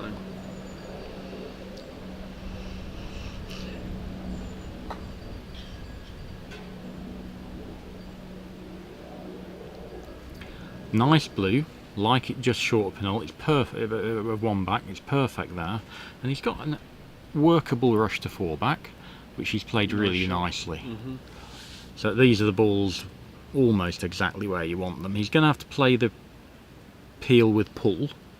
But it's from such a close range, he should know how to do this. Yeah. So puts his mallet down, which you're allowed to do. You're allowed to use your mallet. He wouldn't be allowed to put his cap on the ground, would he? As an aiming point. Or his glasses. That wouldn't be an allowed. outside agency or something like that. No, that would be clothing. That would be outside agency. So the mallet's okay. You can put your mallet down. Are you allowed to bring one of the yard line markers? No, I'm not allowed to do that. What about a marker falling out of your pocket? No. Falling out of your pocket's interesting. Falling out. Accidentally. Yeah, you just don't pick it up until after the shot. And actually played that Jaws is very not bad. gently, as if he was happy with the jaws. So that will be yellow being rush peeled after hoop 6, and he'll send it potentially down to 2 back. This is a big shot. If he risks getting close to this, he could easily not get position. But you'd like to think by now the players are aware of this hill. It's No, just that's gone a fine. bit. It did go, but Now, if he does get a rush to corner 3, I think we might see him send black to 2 back. Rush peel yellow and roll yellow to Penult, and death roll Penult peel going to 2 back. I was told that's not optimal. And we don't coach this, but it's playable. And I do often do this myself on easy lawn. Part of the decision making process is how good is black, and you want it a couple of yards short of 2 back so you can roll going to it. But I think black's a bit awkward because it's right behind the hoop. You've got to get that other side of that hoop. You should be able to go a couple of feet left of the hoop and finish south of yellow and just tonk yellow through. Often when I've seen people playing this shot this week, black's come up 4 or 5 yards shorter than they would have liked. Debbie's just taken the first game on the That's adjacent against lawn. Kyle.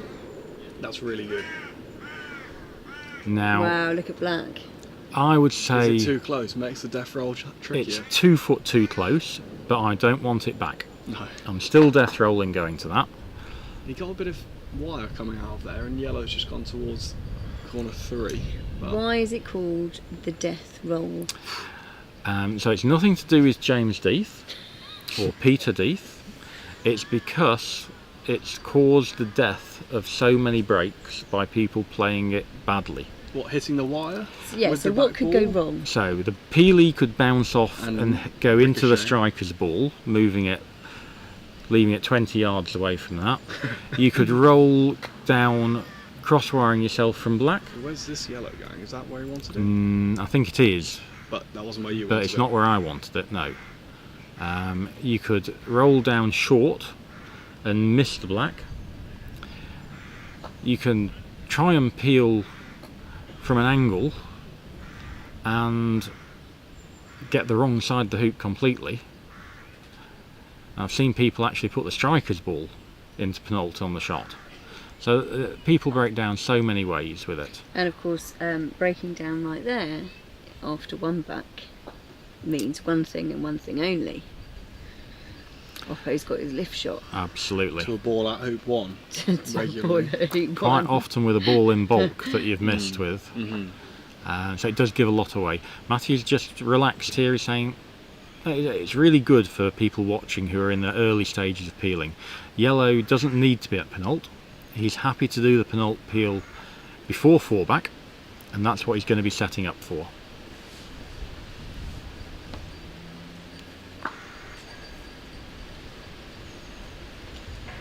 He looks a bit frustrated with that. I think that's good. I thought so too, but he certainly looks at it as though he was concerned something wasn't going well. So super blue. Yeah. Has he decided to rush that down to punt it back up I to think Penult so. and peel going to that really quite nice 3-back pioneer? I don't know. And the hill should help him here with the angle he's coming from. He should straighten up if he You does. see, black's quite nice now though. Yeah, Can he? yeah. Black's turned in from a not so good pioneer to actually quite a nice one, considering where the balls have ended up. Yeah, just a Is matter this of just a stop patience. shot or is this a bit I think of it's a drive. Yeah, he's hitting down it a little bit. So, Oh, Mark has found another way for it to go wrong. The death roll. The peely bounces off hoop and it hits foot. Oh. So another question: as a pro sport, can non-Americans get work permits? And I've just been involved in trying to get Josh Freeth a work permit to go and work as a pro in America. So it is possible. You have to show that you're a sort of absolutely top level player. And yeah, hopefully Josh will enjoy that experience. Matthew in the meantime rushing black. I think he would like to be in a bit close to yellow, but black's going to go over as his 4-back pioneer a little bit south of 4-back, so he can potentially still peel penultimate going to black. This is equally a difficult appeal as the original death roll. It's just that you're not going towards a bulk. Yeah, I'm not convinced he's going No, for I it. don't think he is. I think he's Not just black lining there. up. Black there, Yeah. This was just sending yellow to potentially get it in a better peeling position and accepting he's happy to play the takeoff. He's done a good job not to get stuck behind her. I suppose if you put it directly behind Penult there, it wouldn't have been very pretty for this takeoff. Yeah, you want to rush out of 3-back on a delayed triple, so needs to finish short of blue here, so he can rush it in front of the hoop and generate some room. He's moved yellow a long way there. The red's gone. Nice, Red's though. gone. He's also not happy about it. It's well, he knows he wants the room, and he's suddenly denied himself that because this rush. Well, he'll have to play a good cut, I think he can cut this to where he wants it, but it's not not easy. not a centre ball contact anymore.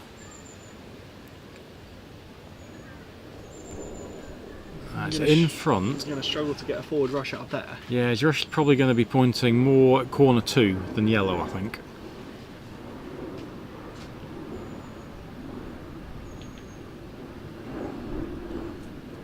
Not a bad stop shot. Good Yeah, shot. it was, wasn't Good it? shot. But yeah, it's pointing. Yeah, Maybe It's not even a corner middle of the two, west yeah. boundary.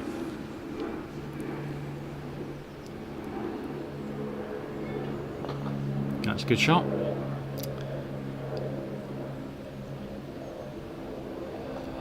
And I'd probably just be sending it 2 yards back on a very similar line as it's just come as my Penult Pioneer, so it's south of the hoop. I don't like leaving blue level with the hoop like he is doing. I'd much rather have it 5 feet south. You're playing the shot sending yellow to rover potentially from much closer then. How far were you hoping for yellow to go down here? Rob played it twice yesterday, and one just past peg high, one about peg high. Oh, I'm trying to send it through by about 3 yards. Right. I don't want to have to go and fetch it from the peg if I don't get a rush out of 4-back.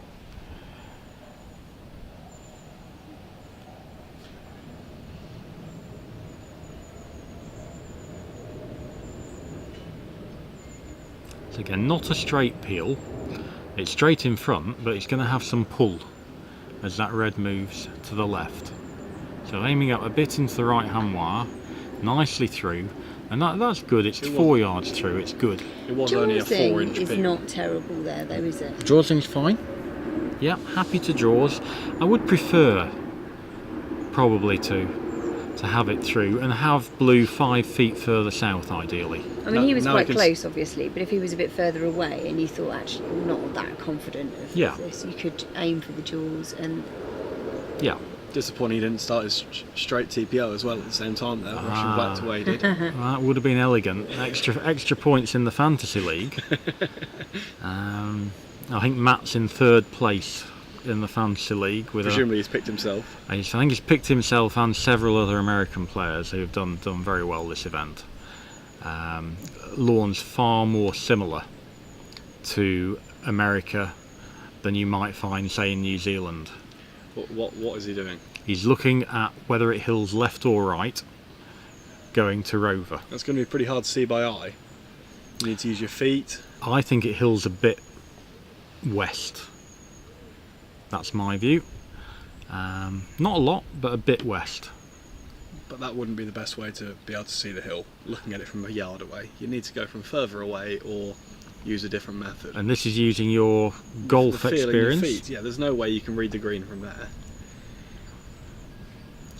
Is there a name for the best method for judging? The scientific name and method would be the aim point technique, which is where you basically set up a clock face around where you want to know where the hill is and go and stand facing it, and you should be able to feel, and you can grade the gradient based off how much you've got, how much weight's being applied to one foot versus the other. Okay. And you can grade the gradient and decide where the hill is. But So there you go. You can go and Google aim point technique. if you want to find out where the hill is in front of rover. That's what the professional golfers do. And I'd certainly be picking these 2 leaves up. Yeah. These could affect your shot by 2 feet. Really? Yeah. Really? Not sideways, but lengthwise. He's going to. But 2 feet. Yeah, 2 feet. It's a leaf, Chris. It's a leaf. Yeah.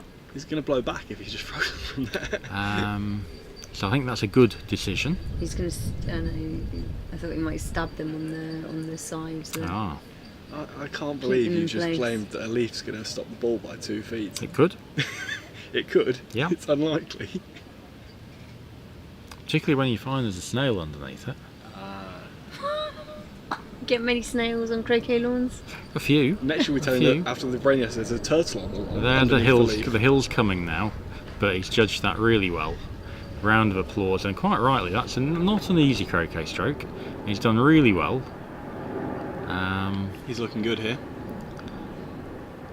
And having had a 3rd turn ball round, we've now got a 6th turn 17 TP coming up, and this is a fantastic start to a World Championship final Excellent play by both players. One missed shot. One missed shot. No errors. And where do you think he's going to put the blue? Deep-ish. Deep. This yellow scares me a bit. It's I a very. cannot get that ball deep. I put the other ball deep. This one's always my shallow escape ball. I know he's got a bit of a Always. better position, but that yellow just scares me. It looks the exact same position as where Robbie Fletcher had it against Jose Riva the other day. Really? I think so. It's really similar to. And I think it just. I think I think it yellow's just hilled. I fine. think it just hilled. But he should be okay, really. He's going to be able to rush it much closer.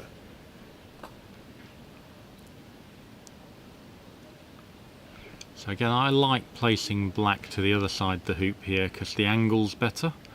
This is going more 90 degrees across the line of north-south, so you're never quite as accurate placing it as a side escape ball, should you just grovel through the hoop with red. So I do think there's a potential, albeit small, that he plays the Irish peel, yellow goes through, red runs by 0.5 millimetre, And he can't see anything, see black or blue. I had that in one of my games this week from my opponent, not me, but yeah.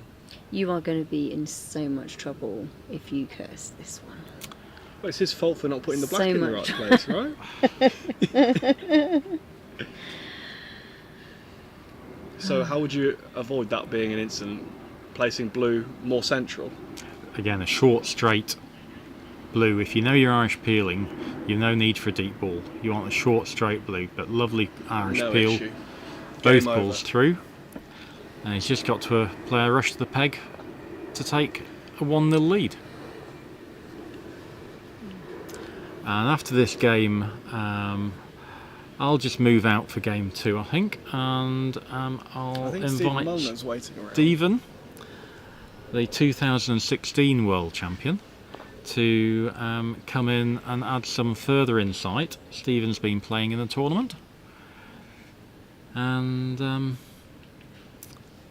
Before you go, you've played with Rob a long time. yeah, Did you guys start at similar times? yeah, we did very much Is that within. from school or? Both at school, Robert at Colchester Royal Grammar and myself at Queen Elizabeth's Grammar Blackburn. So, several hundred miles apart. Did your families play? No, neither of our families played. So you guys are not croquet kids, No. whereas I consider Matthew a croquet kid. Right. I consider you a croquet kid. Yeah. I'm a half sort of Yeah. croquet. Yeah. I think it's kind of interesting that a lot of the top players either have come about from school Yeah. or have come about from family. Yep, that's true.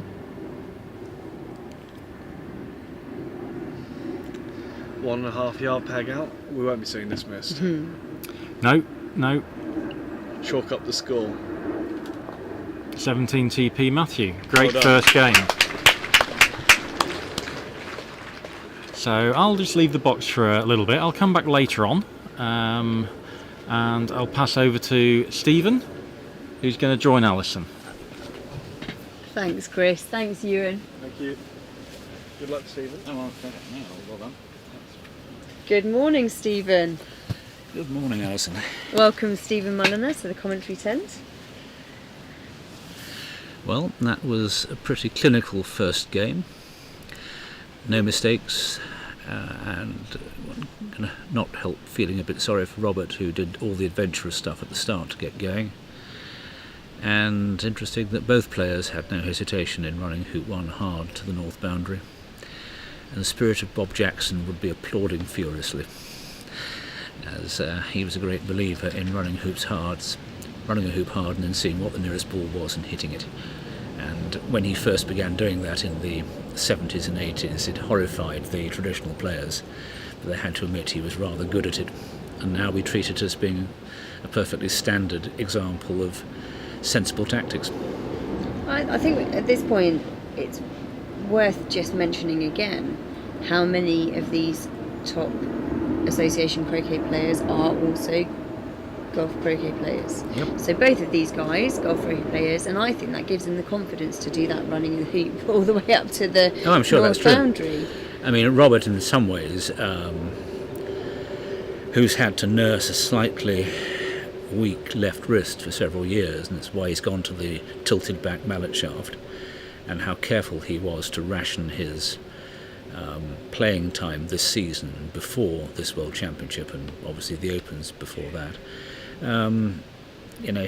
His performance, I think, in the Golf Croquet World Championships last year stands out as one of the finest I've ever seen, given that he had to basically moderate the pace of play to cope with his wrist, and he did it wonderfully. And I still think that the match he played against Reg Bamford in the final of the British Open in 2022, a superb example of how precision in positioning can defeat someone who's got, on paper at least, much better shooting skills.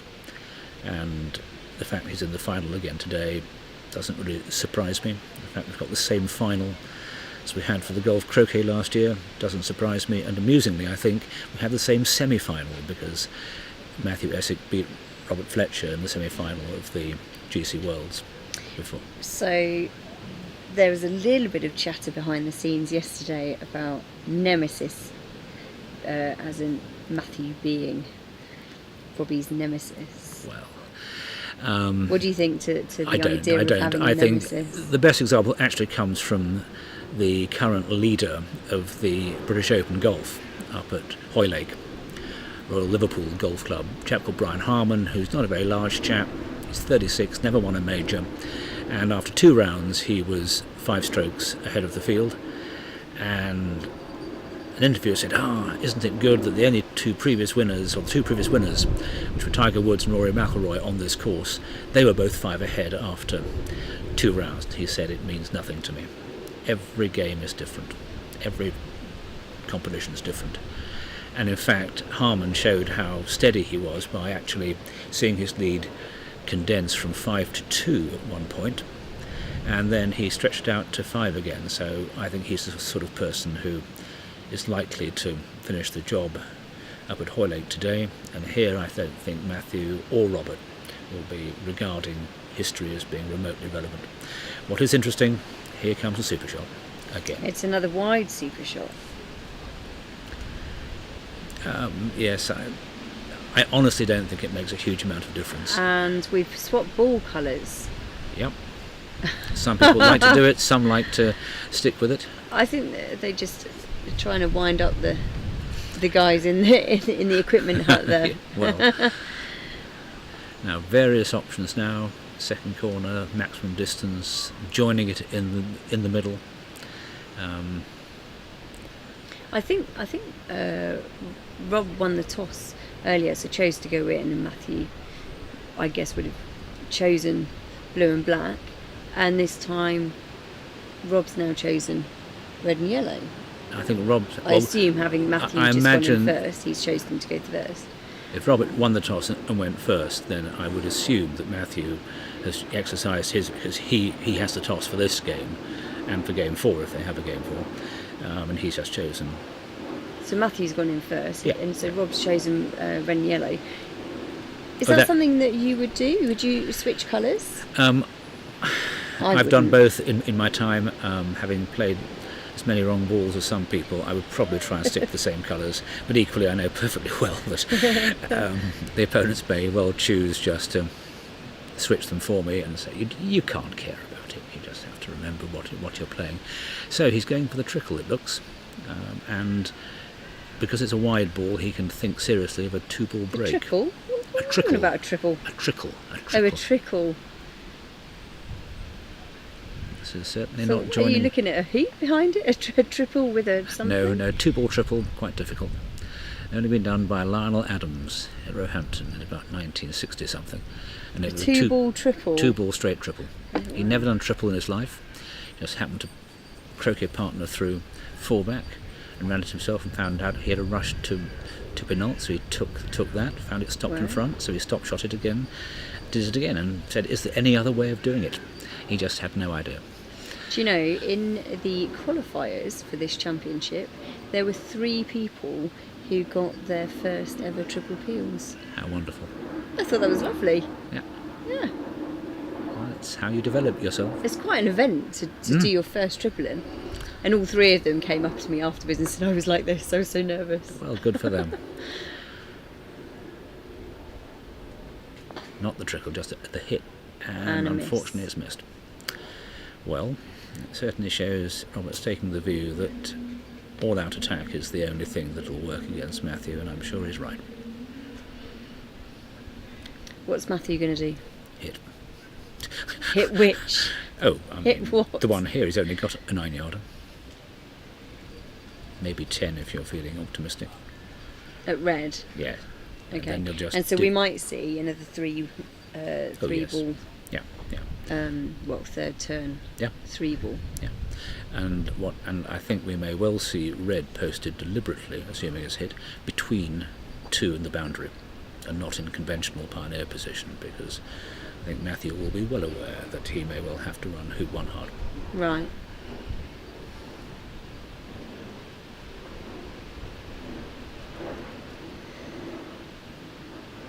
And the other thing slightly in Matthew's favour is that were he to miss this on the right, he'd be leaving no double, although I'm sure Robert would not think twice about having a go at it. So this is only about 10 yards.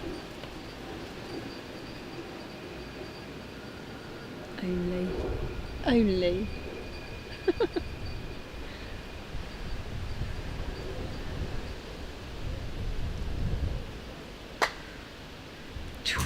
He has left a double. Well, there you are. Oh dear. Missing on the left. Yep. I was going to say that I have seen a distinct increase in the quality of shooting among certain players who I think they have a line firmly in their mind and they hit down it. And unless the lawn does something very strange, they will be very close, if not hitting almost all the time. I think one person who's impressed a lot of people this week is Thomas Balding from the States, who pulled off some wonderful shots in each of his matches and appears to have the Jacksonian view that why should you miss, which say caused so much alarm to conventional players in the 70s when Jacko, as he was known, really burst on the scene in New Zealand. What do you think you're known for? Oh, playing quickly, probably. You play quite quickly, and scuttling around the lawn and picking up leaves. Yes, I mean picking up leaves of both the leaves. What people should realise is another clip shows that Mohammed Nazar's reaction to my spending about 3 minutes gardening. He then ran hoop 10 from the first corner. Wonderful response. That was from the.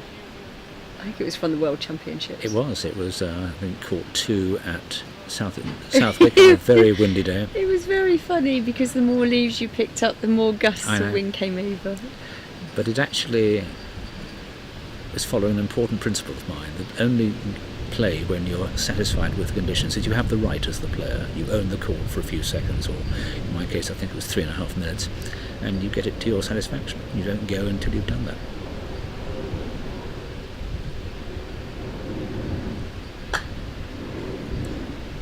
Oh yeah.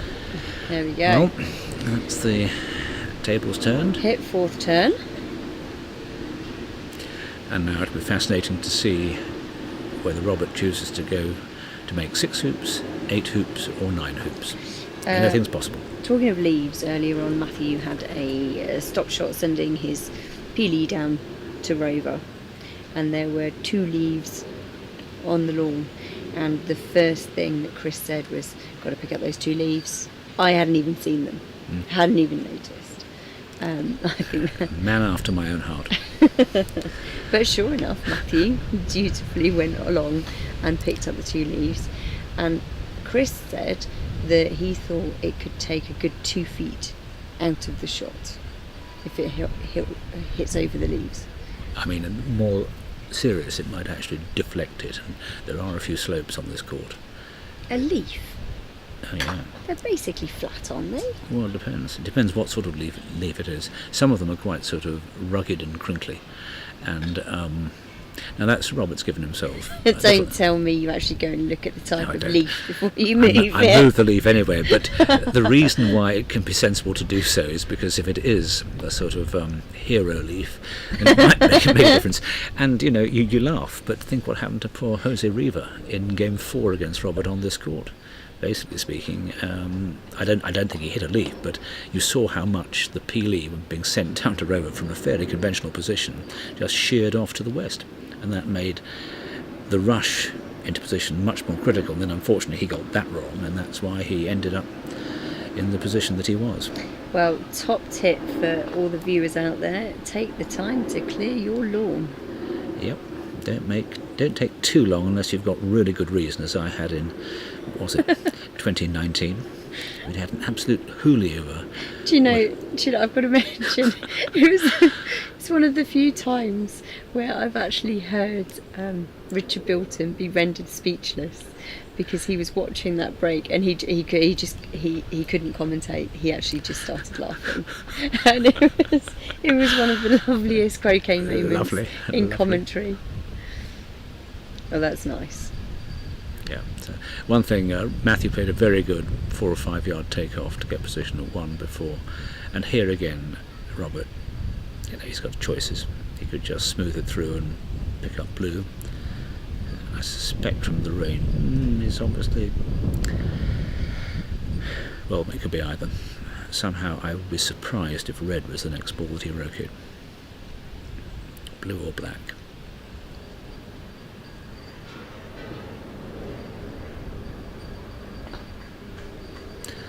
Completely wrong. Lovely. And Well, he's going to be rushing it down. Of course he is, yes. Bring blue up here, set up your... But it's an interesting brain. sort of in-between shot. I mean, what you don't want is to find that you're equidistant and something embarrassing like 7 yards to meet you with 2 balls.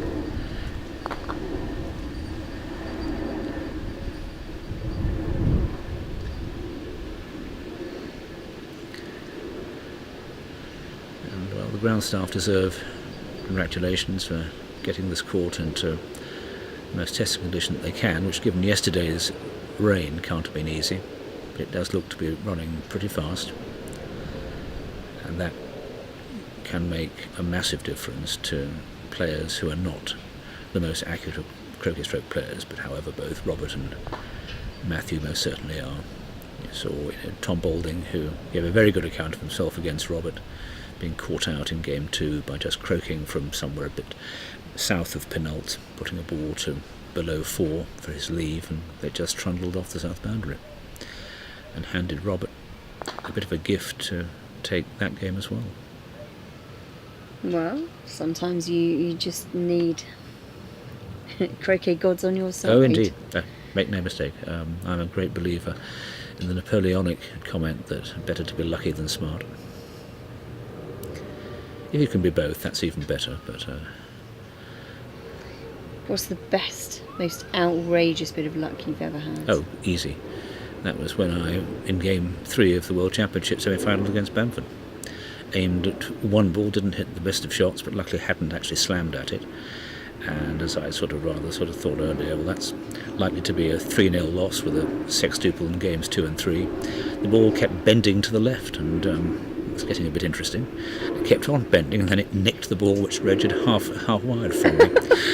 And it's a huge credit to his sportsmanship that I sort of said with incredible insincerity, sorry, and then did the TP to get to 2-1, and then we were sharing a house. The late Stuart Jackson and his wife were our hosts in West Palm Beach, and we had dinner together.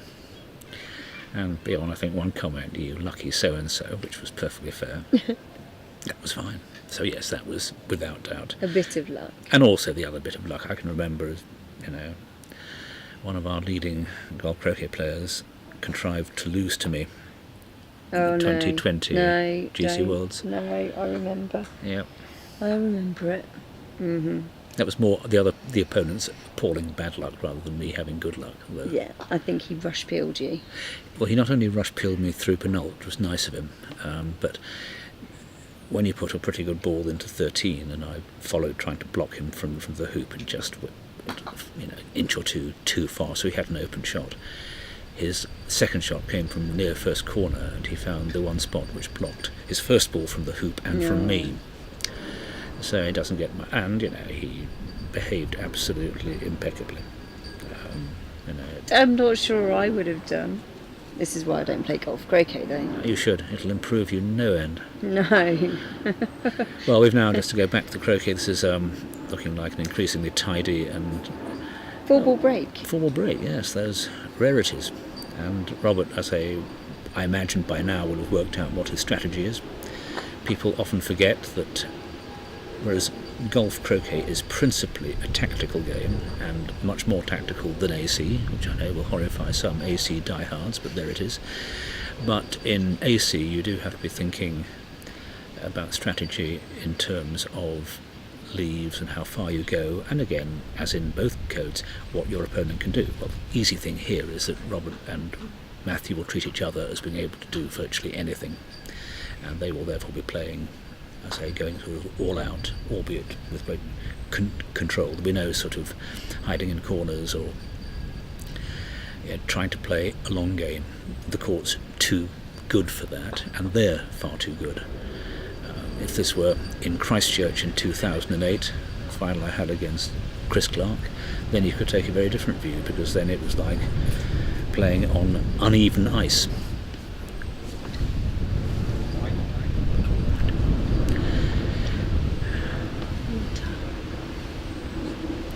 And now this is Robert back to his normal, having got himself 6-inch position. Of course he didn't need a forward rush, but one of the things which marks him out among all the good players is that his ability to get very close indeed to a hoop on the approach, and this gives him a degree of control over the rushes that he gets, which few other players can rival. So going back to we were talking about leaves, so he's already started thinking about his leave. He's started to think about his strategy. Yeah. Is he, I assume, just going to fall back? I don't know. No, I think it'll be... Whether the quad makes any sense at all, I'm not sure Matthew will bother with even a TPO. I think... So there's not much point in him stopping a 3-back if you don't think your opponent is really going to bother? Yeah, Reg Bamford uses the QP a lot against players who he knows can do triples, but he doubt and might do TPOs, but not going to try the luck at a QPO. I think David Morn, he would do that as well. You choose your opponent against, and also I get the impression what I've seen this week is that peeling your opponent out on really good lawns is not actually that easy to convert into a win. I can speak from personal experience to an extent, but the fascinating thing, it's always a combination of what can you do, what can your opponent do, what will the court allow each of you to do, and then decide what your best outcome is. So advantages and disadvantages of setting up for your sextuple, okay, which obviously we all know Rob is more than capable of doing. But you set up for it and it gets hit. How much of a disadvantage is it? Huge. Having your clip on one back? Oh, your problem then is simply you've handed a pretty easy break to your opponent, and then you're going to have to hit, because you have to take a completely, if you like, odds-based approach. The reason why you lay a one-back lead is that a 30-plus yard shot is a lot less likely to be hit than the 18 to 20-yard shot that you get down the boundary. Now, that is true providing the boundary's flat. One factor you must take into account is that unless you're someone like Bamford, Fulford, I would say the two top performers, where you reckon if you let them start the sextuple, they will probably finish, as in more than 50%. I think Reg's completion rate was over 75%. For a period. Wow. Whereas for most people, and certainly I know perfectly well that when I lay up for a sextuple, people have a certain sense of hope that something will go wrong. And for me, I have a great sense of adventure because I have no idea whether I'll finish or not. But when it does happen, it is the most wonderfully pleasing feeling. It's a mystery. It's an adventure. But if, however, and this is what I did when I played Tom Bowling in Game 3. I took the, if you like, the conventional approach that I would simply go to fall back and lay a good leave, and then he would know that if he missed, he was likely to lose the match. And that strategy, often works. When people know they've got to hit to stay alive, it becomes, for many of them, more difficult. But again, choose your opponent. Anyone who saw Jose Riva hit his last lift against Robert in Game 4, wonderfully struck shot here with complete conviction. Here we've now got, well, this is obviously, he's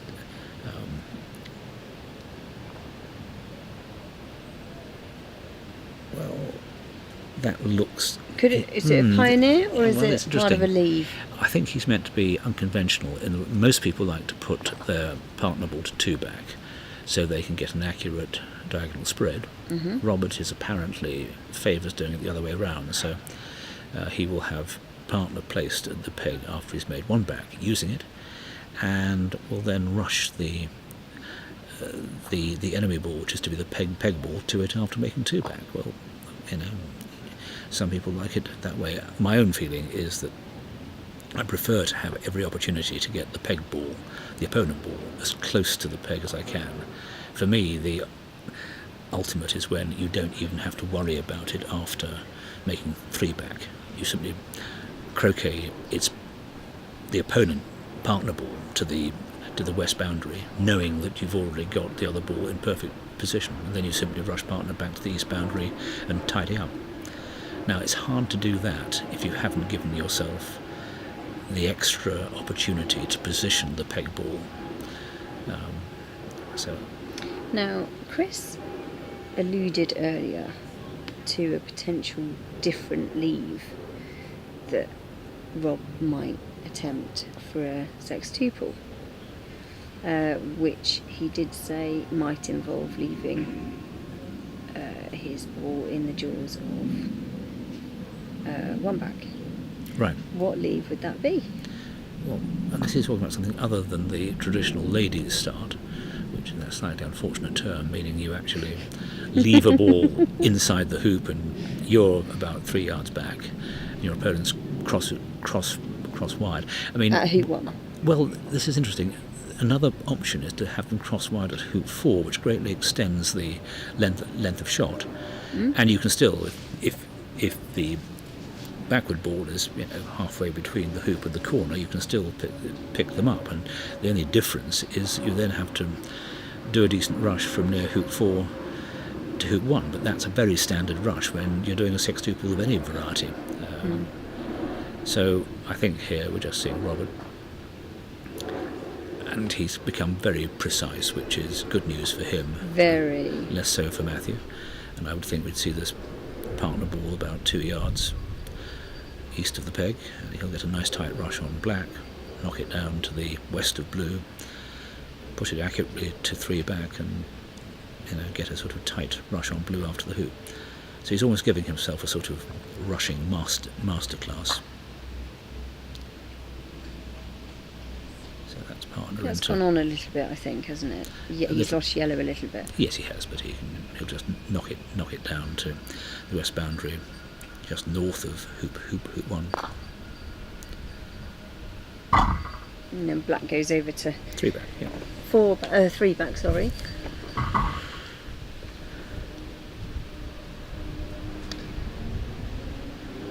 And this is a diagonal spread? Yep.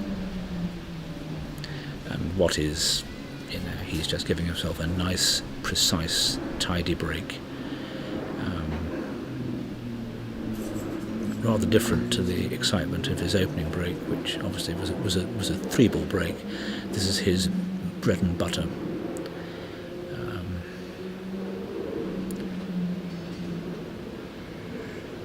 I think he wants to see whether Matthew, if you like, is going to hit the vital shot.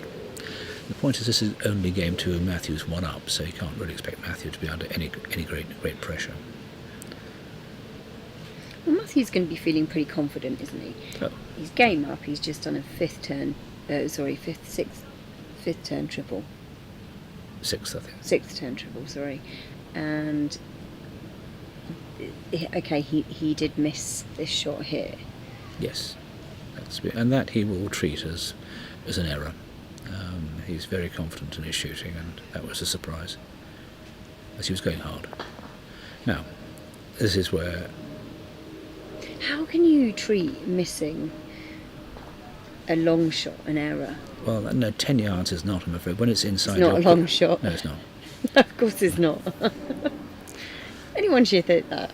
They should, but they won't hit it 100% of the time. But now that's interesting. That's not gone as well as he would have liked. You can tell by his body language says that as well. No, he didn't hit as good a rush as he wanted. I mean, blue is close enough to be corrected, but there's no luxury of leaving it there. He's got to do some repair work after this, and again, where he will be working hard to get a forward rush, but his stop shot powers are such that he'll be very likely to get exactly what he needs. Other players might be a bit less certain. And here the important thing is not to rush black too close to the hoop. If you're not blessed with a hugely sharp stop shot, you don't want to rush to within a foot, and then you just cannot get any form of forward rush. I mean, that looks nice. It's very, very close. So you can now nick this down to, I would guess, about, for him, 2-3 feet south. Yeah, plenty of room there. I think one of the things which Robert Fletcher's new mallet has intrigued people is how... The stop shot. I know. And it's have you seen it? I have. Amazing. That's why I've ordered one. Have you? That didn't take you long. No, I have never delayed in pinching other people's good ideas. Plagiarism is the sincerest form of flattery. So does this mean you're going to start taking 2 balls off soon? No, that I'm less convinced of. Yeah. And I think he is too. We did it in the doubles championship. Okay. But, The Reg has cottoned onto it. Yeah. Well, you see, it's another way. But again, hang on. He was 1 against 10, 1 against 9. Well, get hoops to go for. He was on 4 back when Aston was on 1, and he only won by 1 in the end. So I'm not sure. In the knockout stages. Yeah. No, he'd been doing that through the block stages. I was one of the victims. Oh, were you? How yes. Interesting. Yes. Yeah, no, it wasn't interesting. It was very irritating. I was very cross.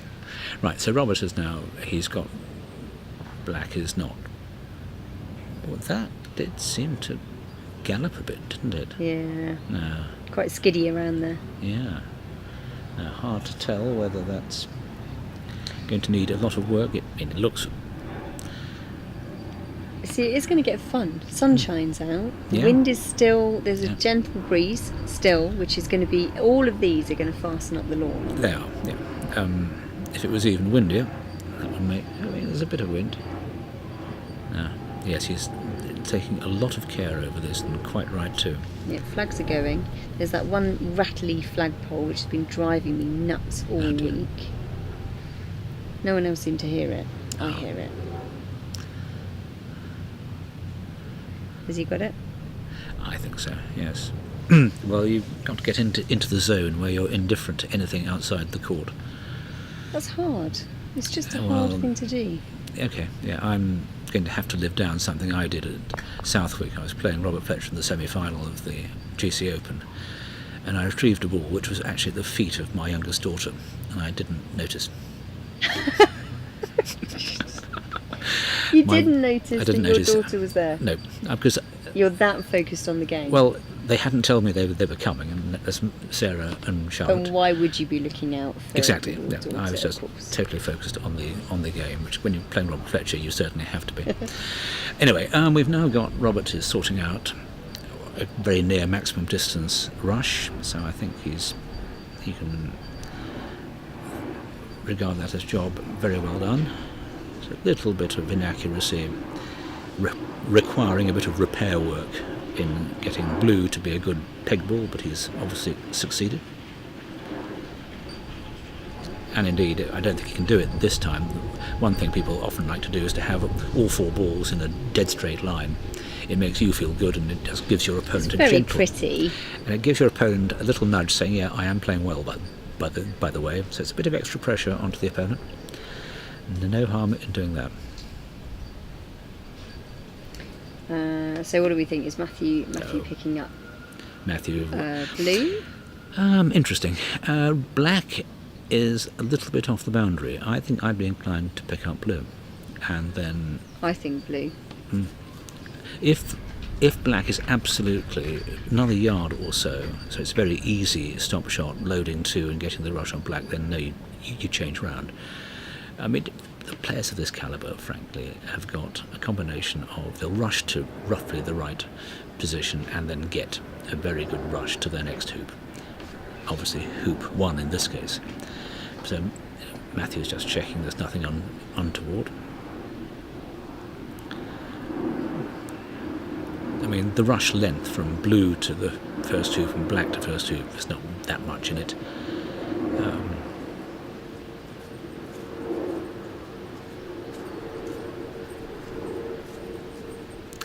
So, having taken all proper precautions,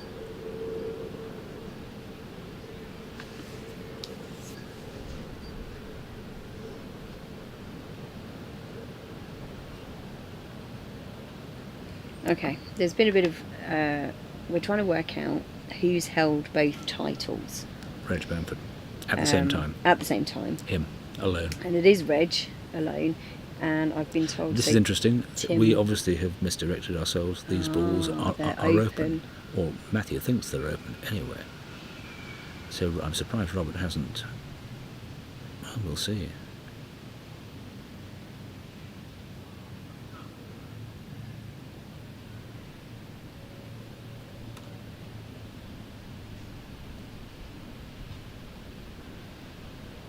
Oh, didn't like something. Restalking. Well, they must be open. He wouldn't take this shot unless he was convinced that... I'm always impressed with people that can do that. Oh, yeah. Stop. Don't go till you're ready.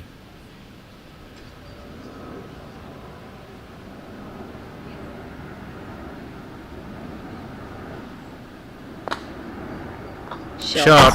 Yeah. Well, that's interesting. Most people, if they realised they'd left the ball open, I'm sure Robert must have known, would have spread red and yellow, but maybe he didn't want to get into a tricky pickup. Although, why it would be that tricky given the two balls will be close together, that's debatable. So this is going to be a ball to well, this fullback. is... You'd have probably thought so, and he'll say to Robert, well, can you hit the lift, because I'll do a decent leave. Yeah. Well, we were saying earlier, I mean, I don't think Matthew's known for TPOs. No. So I think a good whip round and a good leave. Yep. And the belief that, so if you... Because... unbelievable. Hoop in the way. Unbelievable. Okay. It's disappointing. Mind you, he might have a double, of course. He might do from where it's ended up. But having just played the bravest and finest of Roquets, it must have literally been microns between... But you shouldn't be aiming anywhere near it, surely. No. And actually, he hit it quite hard. Oh, yeah. I mean, look where it's ended up after smacking quite hard into the hoop. Oh, well... Do you think that might have actually gone off? Obviously, we'll never really know, but maybe he's been saved. I'm not convinced it would have gone off. I think his touch is pretty good, but... Good save. As you say, good save. Yeah. Well, it just goes to show you can never assume anything, but he would have been kicking himself all the way to back to he would have been the States. So disappointed. Yeah. Yeah. But having said all that, and because he's now hit what must have been either a double or close to it, both balls have moved, so he's now got a non-trivial takeoff. Yeah, making it a little bit more difficult. Well, this is actually quite an interesting pickup. I mean, this is actually very similar to what you get at the start of the game with a corner 2 opening, but made more difficult by the fact that there's at least 5 yards between yellow and red. So up he comes. That's not got there. Not even close. Nope. So nerves affect everybody. We'll be seeing a leave. We will. I think you can see. What sort of leave do you do here? So you know you've got to put out a good one. I think you've got one croquet shot left. Well, your problem is, of course, Robert wants to play with red, and yellow is not in a position which anyone would feel the need to play anyway. I would have thought he'd probably just take the bold option and send it as deep into corner 1 as he could, and make sure he leaves no double for anything. And when all said and done, Robert could be left with a shot of at least 32 yards. But, well, my maths may be slightly out there, maybe a fraction. Well, not far off actually, because if he could get it to, say, a yard short of corner 1, that's 25 yards of easting, and what, sort of 40. Oh, okay. So this is a wide join. Well, no, I mean he's rushed putting red up. Red there. Oh, that wasn't his croquet stroke. Not at all. Sorry, yeah. No. What was his rush? So, I mean, what he might even do, this is exciting, as he's for one with both balls. He could play a big croquet split, which would send red off into corner 1, and he'd come off the west Over boundary, here. and he's fairly indifferent whether he's south or north of black. This is a takeoff. Oh, my This is a goodness. takeoff to hoop 1. This is exciting. This is yeah. Well, Oh, I suppose he like feels it. he's got he can jack it in a bit, and if he gets lucky, he Well, he runs it through to the and hits boundary black, and yes. hits his 7 yard or whatever it is. Oh no, that's not even. Is it? No, It's didn't make just run out of pace. it. Didn't make You it. can just see the two spirits of Bob Jackson and Keith Wiley having a huge argument over this, with Wiley saying, "What's happened to precision croquet?" and Jackson saying, "Nah, take off your hoop, right to the boundary, hit something." Turn around, hit something else. That's quite. Yeah, why not? My kind of break. And he's actually got a perfectly good shot into second corner, which will leave him a rush straight down the west boundary. Yeah, he's just coming up to check that he's not leaving any big targets or anything. No. But of course, from yellow, we already know. Well, now we know there's sort of furniture in the way. Yep. Well, I think But he wants to play red red is the anyway. active ball. Yeah. Red is the ball Robert wants. Anyway, so while he's taking the last shot here, Reg won GC in Cairo in March 2013. Yep. He had won the AC the previous year in Adelaide. Yep.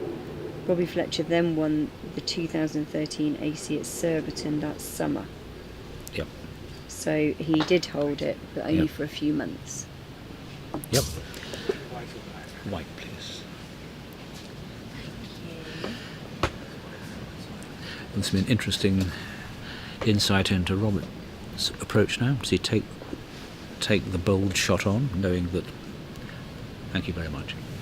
Knowing that he certainly can't lose in the next turn because Matthew's on 1-1. The shot red at yellow is also a possibility. I think he looks like I think he's taking the yellow. He is, He yeah. is. It looks like it. Well, it's, I mean, it's interesting because there's a slight angle, so he's not in the corner, which means he's not actually going to be that far away from yellow if he did miss, unless he misses the right and then he's going down to the corner. yeah.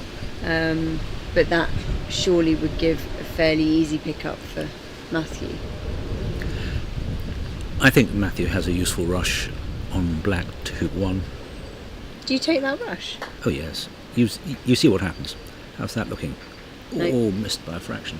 So he takes the rush, and then he Yeah. gets a rush out of 1 over to those. Yes. Yeah. Yeah. Well, over to red, I assume. Yes. Then you can jag or you nudge black a bit into court. I mean, on these courts, and given the players we're talking about, he can rush that up to within 3 or 4 yards of yellow. Stop shot. It'll be red up towards 3. Get his rush on yellow to 2, and frankly, it all comes out. When you've got the surface is sufficiently predictable, absent some really localised roles, that players of this standard can expect to keep their pioneers quite distant for There's a 2 leaf. or 3 hoops. There's a leaf. Excellent. Do you want to go and get it? No thanks. I'll stick to my role. Commentator, not leaf blower. So, can he get this within 3 yards south? If he can, away he goes. Short. No, it's cut, overcut. And I Short. think this is evidence that Cut. he's finding it, he's rightly very, very confident. He's got great abilities. I think now what he can This do is a actually, similar takeoff, though. well, yes. But the other option he has with yellow out in the court, Which he's going to do. Well, I was also saying he could actually send black to 3 with a croquet stroke getting on top of yellow and knocking it down towards fourth corner, but he's going the other option. And he's leaving black in the middle of the lawn. Just hopes he You've hasn't got to hit be that. confident for that, haven't you? Yeah, that's okay. That's scary. It's scary because his partner's totally marooned, so this is going all out for the break. And Marooned. So, absolutely. Look at it. Abandoned by its partner, stuck in the middle of this ocean of grass. And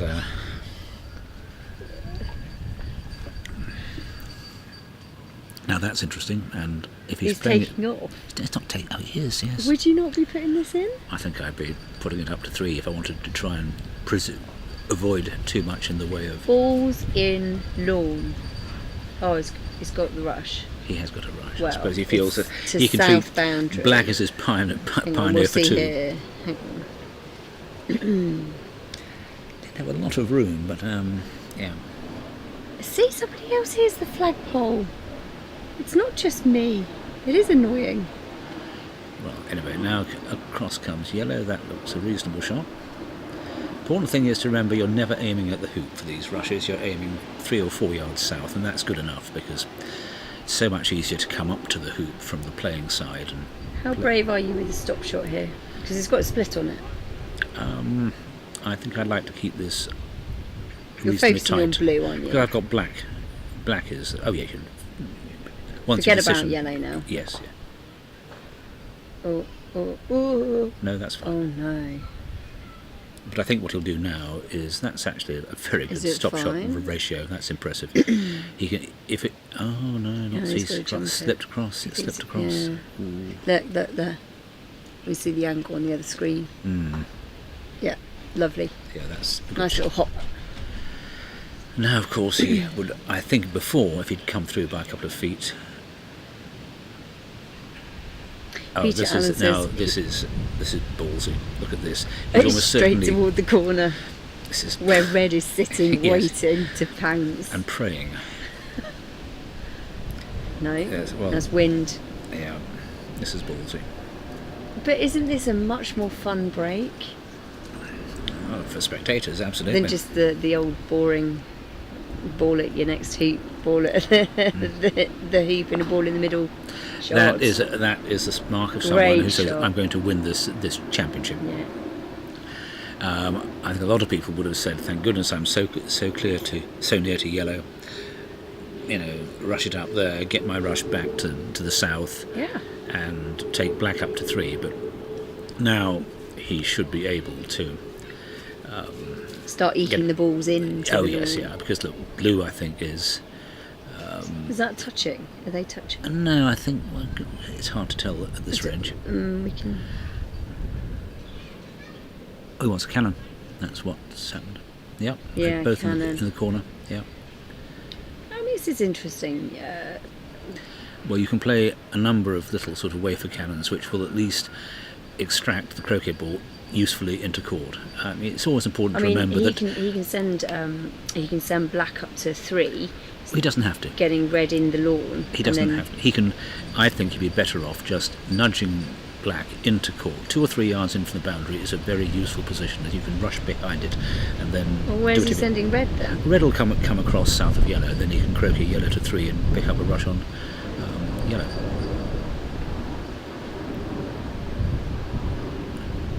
I mean, I think you want to be you'd want to be on the rush line from yellow to the hoop. You don't really want to be playing some shot where you've got to come right across it, because yellow's not that close. And this hoop does have a little bit of a slope to it. So Marcus here is enjoying the the beauty of Essick challenging the status quo. Exactly right. Now you see, this is I called that. you did indeed, but I mean, look what he's got now. He's got a take-off. He's perfectly good at them. We've just seen it a couple of times. I must admit, he's giving the takeoff added lustre as an aggressive tactic. Yep, here it comes again. Yeah. It's a good shot if you can do it, and you can do it well. Yeah. Is it because you can't do it? Are you just jealous? I do them a lot, but I have to say that until now I've always felt slightly ashamed when I did them. Maybe I should forget my shame and just say... Definitely. Yeah. You see, no world champion. We now want... then you're not a world champion unless you can do a good takeoff. Oh, well, that's absolutely true. But I say, should one be proud about it, depending on... Well, I think so. It's a good croquet stroke. No, and what he's done now, am I absolutely right? He's got his rush. He'll now send this, I imagine, fairly deep so he can crack through and... Yeah. Yes, I think I must be very hidebound in my ways.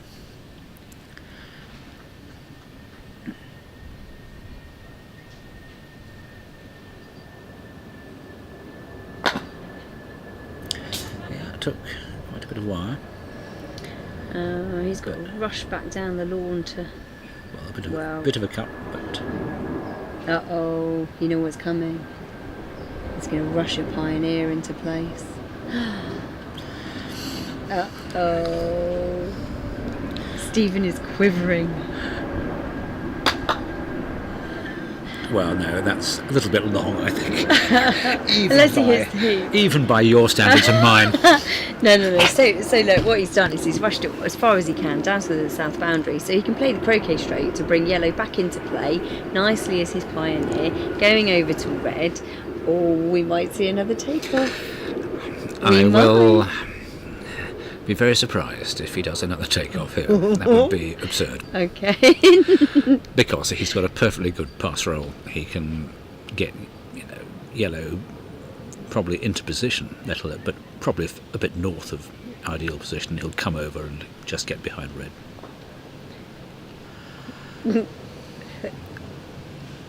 Here we go. That's not bad. So slightly... You think it's going to be a rush up to the north boundary? Oh, entirely, yes. No one... Look, not a tippy-tappy. You want Take off. Rushes. This looks like a rush. It's a good rush. And this is a situation which led to one of the more amusing and famous mishearings, where I don't know why I was being interviewed by the Evening Standard, but I was trying to explain how the top players played association croquet, and they had heard the phrase Russian stop shots. I said, we didn't know the Russians played. And I twigged what they'd got wrong. I said, well, I have heard that when the Soyuz astronauts came down from the space station or whatever, they would play croquet to relax, so you might be right. But I fear, I said, the explanation is rather more straightforward. What you've misheard is someone saying rush and stop shot. Where you try and rush the ball to somewhere sensible and then play a stop shot, which is the most controlled form of croquet stroke, to get good position on either a hoop or another ball. And here what he's done is to bring this break under he's complete done a control. Rush and a stop shot. Which, just to make it clear, is slightly preferred to doing takeoffs all the time. But or Russian stop shots. Russian stop shots. And one thing you won't see, of course, is the so-called star break, where the pivot ball is sort of forbidden to move more than a couple of yards from the peg. You just go over to it and take off the next Pioneer. Star break. Lovely. Oh, when you because you're coming in and out from the peg. Yeah. But that is often how beginners are taught. Oh yes. And then you move them on to realising that, whereas takeoffs may be wonderful in the hands of an expert, they can be a bit unreliable. And if you're not so good at controlling the pace, and that's why actually rushing the striker, using the striker's ball to rush a ball close to the next ball, is much better. Now, in case there aren't, not all of our viewers are experts, this is the making of a very good 4-ball break. It is. I mean, there's a ball at the next hoop, a ball at the next but one hoop. You're working with your pivot to get through around them. The pivot is the ball that The pivot is hovers in being- the middle. If it has no... Sometime here... now that is interesting. He's switching. Well, he's got Yes. 2 pioneers actually. This now, some people, if this was James Death on the lawn, that would have sextuple written all over it. This is not James Death on the lawn. It's not, and I think he's quite a conservative young man who just believes in winning. Are there many takeoffs in a sextuple? There shouldn't be. But if you don't rush quite accurately to a hoop, you don't have the slightest hesitation in making sure you carry on. So he's sending an opponent ball up to 6. That's all consistent with either a 1-back leave or a 4-back leave. I mean, I would have thought that what he'd be doing, given his game up, he just wants to put the hammer down on Robert and say, look, this is your turn to see whether you can hit it 20 yards down this ever so Has that gone slightly. long? Just a touch, yes. That will, if he had any thoughts for sextuple. I remember that this would kill happening them. last game.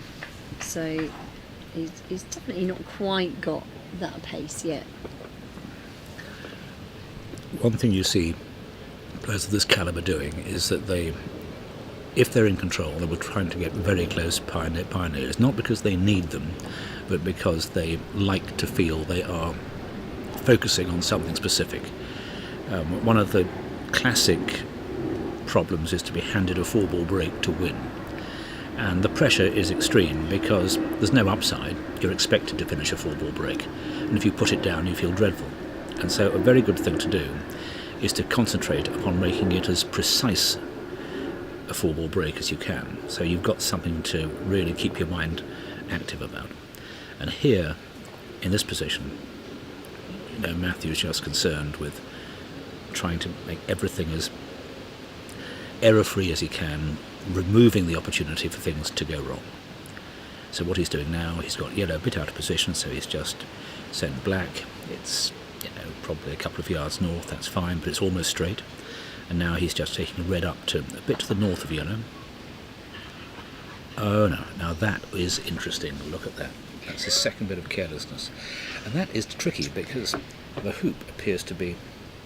Now here, your favourite tactic will come in. You'll have to do another takeoff, won't you? Because I think getting a croquet stroke to... You can't. There is no croquet stroke. Well, takeoff is a croquet stroke, but I'm... Well, other croquet stroke, Yes. yeah. It's got to be a takeoff. Yep. So, Now, an this interesting question came up on commentary oh yes, about how many viewers we've got. So we've got 364 currently watching. And I was just about to have a look to see another how that did drama. compare. He's just found the hill and he's shunted into, so he's now got himself a backward takeoff. So in the space of 2 strokes, this has gone from being a very precise break to one that needs repair work. But he's played that pretty well. A bit of an angle, Little angle. quite a bit of an angle actually. Oh, Survives. good.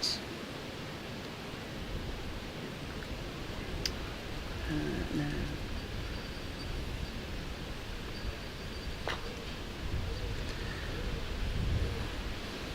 Now that's interesting. This now means that unless he's thinking of rushing down to black and getting a very tight rush back up to 1-back, if he's going to get his rush to 1-back off red, he's now coming at 90 degrees across the line, which I'm not sure is what you want. But that looks like a roll stroke. Yep.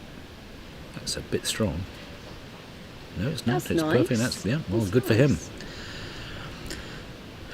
Plenty of acceleration in that hit. So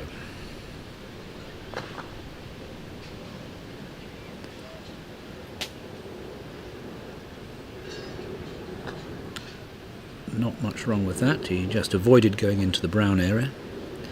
He wouldn't really want to have a 5-yard approach, but this should be well within his compass.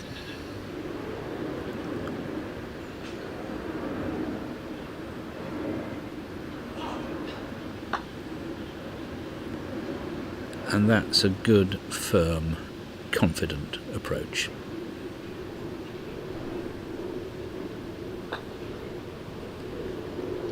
So I think the crisis has been met and dealt with.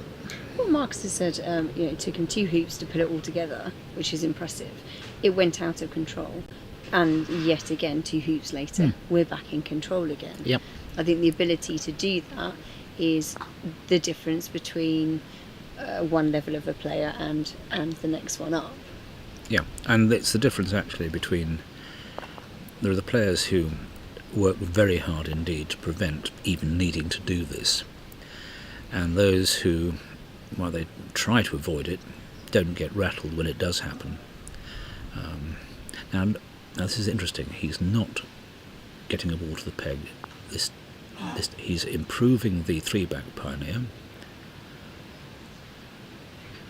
And you just wonder whether he's got an NSL in mind. He's the commentator with the silky male vocals. My fees are very modest.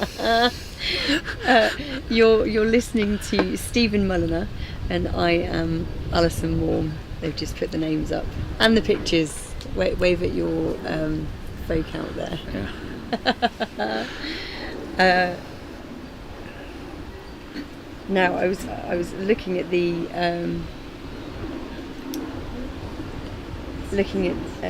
stats from the previous World Championships, because I think it's actually quite an interesting question. Now I can't remember how many viewers we had at one time, but I think it was about 600 for the golf croquet World Championships. I've got 600 in my head. Maybe it was less, 500. But we've definitely had. The final has had over 5,000 views now, which is fantastic. On day one, after the first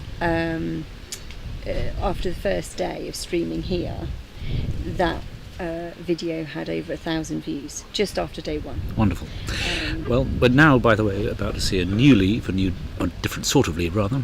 This is all setting up for a new standard leave where there'll be a ball trapped behind 3-back but rushable to hoop 1. That's absolutely key, and I think that was used earlier in the match anyway, so it's hardly a surprise.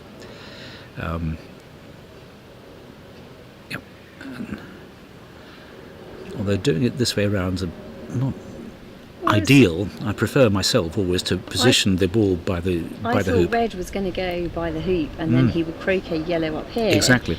With a stop shot, being able to then send black backwards again. I know. But he's going to put black in place before yellow. Well, that then slightly cuts down. You see that is red? Is this not short? Yes, it is, and it actually makes yellow at red from the end of B-bulk a very plausible option. It'll be shorter than anything else. So but he does want to play red. Doesn't matter. I think get the innings. Get the innings and leave your opponent a 30-yarder is much better odds than being brave for the sake of it. So now he's got himself safely on the boundary, so there's nothing silly and short for yellow, but this is going to need coaxing into a very good position, and then what will happen, I don't think he's going to be able to take off all the way back to black. He'll have to he'll have to get yellow to meet his target, which is to be completely wired from the end of A-bulk.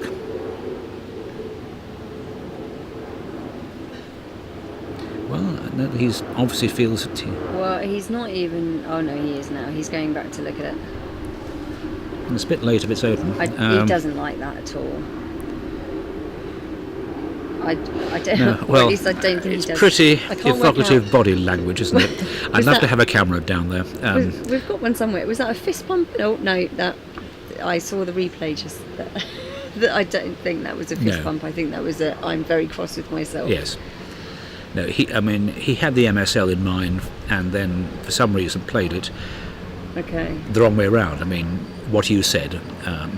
Yes, you wouldn't want to. I think he may even have done something I'm guilty of, waking up a bit late in the day to which ball I want to have where, and so that's why he sent red away, not very effectively, and really he should have had red being rushed down towards the fourth corner, stop shot it firmly over to the west boundary, then get onto yellow as you said, put yellow exactly as you want, and have control. I mean, see, he should have had.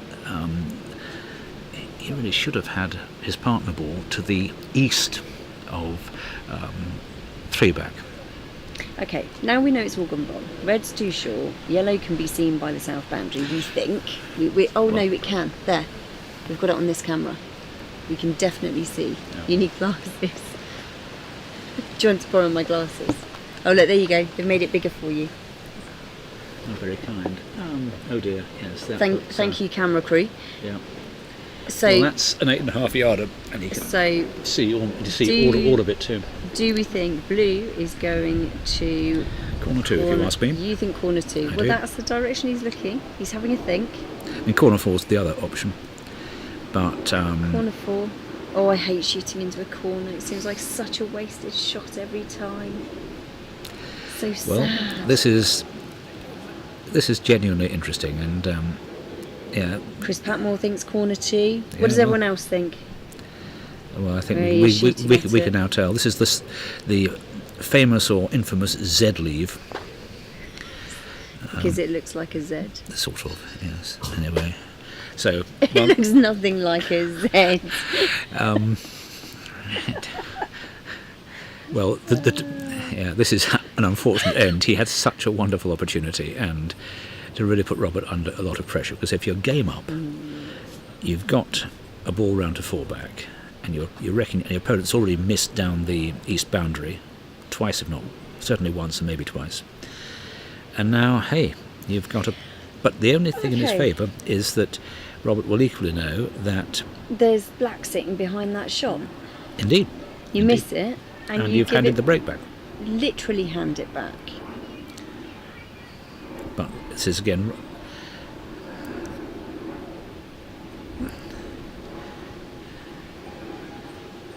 And there's a comment on here. It's Wade, and he's sad that it's the last night. We're sad it's the last day. It's been an amazing tournament. So much fun for so many people, and we're just we're loving it ourselves. We're glad that all of you guys get to watch it along with us. Honestly, can't think of a better way to spend my week. Well, I entirely agree, and I think what is a huge tribute is due to the Hurlingham ground staff, who, contrary to what I expected, I'll be quite honest, having played at this venue for the British Opens last year, when conditions were distinctly easier and a lot of sextuples were tried, there have not been the deluge of sextuples that people expected. In fact, anywhere, a few have been done, a few tried. My wife is happy it's the last day, says Chris. That's lovely. Do you know, she's probably not the only one. Well, and here, interesting that so Robert was put off taking the bold shot with red. He's lifted yellow, his forward ball, and is taking this shot with red, and I think if Robert hits it, that'll be in many ways quite just, because it was a bad positioning by. If he hits it, it's going to be great to watch the pickup. What do you do with that? I think you go for a leave, I guess. Not take off. Tricky. Maybe he could hit it and take off to hoop 1. Well, yep. No, he's got the wrong ball. It's yellow. True. Miss. Oh no. Oh. This is. This is blue shooting through. Blue shooting through red. It's got to be. I think so. Shortest shot. You end up. You don't end up that close to black, so we could then have. You end up south boundary. I don't know. It's not very nice though, is it? Because then red hits yellow and it's off. Yep.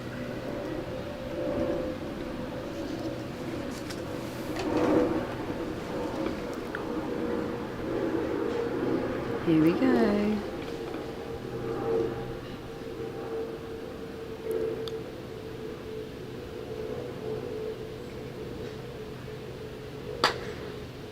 Smack. Yeah. Oh. The comment was made during the GC final between these same two players that if Matthew played his own game and wasn't affected by Robert's excellent touch and general tactical acumen, then he would win, because his physical execution was that much stronger than his opponent's. And I think we're beginning to see the same here.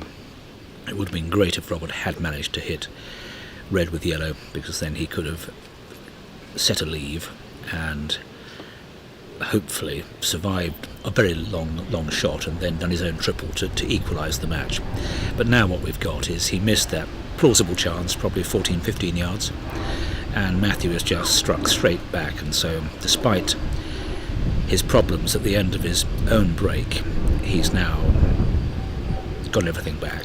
He won't perhaps get away immediately, though the way it's looking is red up to hoop 2 himself, over to yellow, and probably a pass roll approach to the hoop. Indeed, what he should do is to send red really north of 2.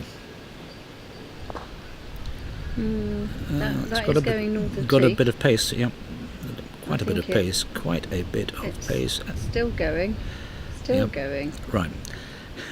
I mean, there's a player who doesn't play anymore called Rutger Bijebellen, who was very good at both AC and GC, and he had particular one-ball AC tactics, which he demonstrated to me at Winchester in a charity day, where I watched him play someone, and he just croqueted to hoop 1, putting the ball north of hoop 2, crashed through one to the north boundary, rushed the ball to hoop 2, and then repeated the dose in front of 3, in front of 5, in front of 7, in front of 9, 11. And every time he simply ran an odd-numbered hoop to the far boundary and picked up a rush. Now what Matthew's got here is a ball that is the ideal reception ball if he can run hoop 1 fast. He's checked whether there's a wire between black and red.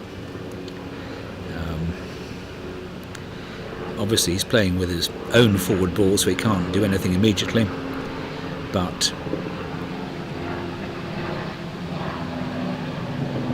setting a nice lead. Yeah. Distance is your friend, no matter which code of the game you're playing, and that's a very good shot, giving him a chance to set up his rush towards red. Toward red. Yeah. So you just don't want to leave red a target. That's all. No, and what he'll try is to see if he can get a wire, and then red probably will feel forced to go down to corner 4. So this is a powerful position for black and blue. And it looks as though he's already pretty close to the line between red, extending from red through hoop 6 to the east boundary.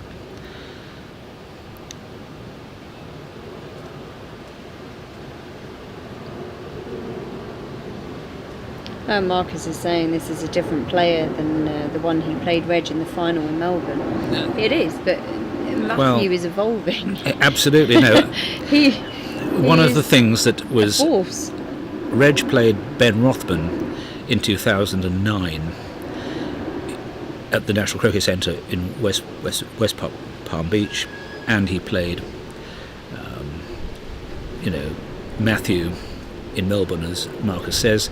In each case, they were young players who felt they'd done fantastically well to get to the final, which they had, but one got the impression they almost felt they'd done enough and didn't really believe they could win, and Reg was happy to take full advantage of that.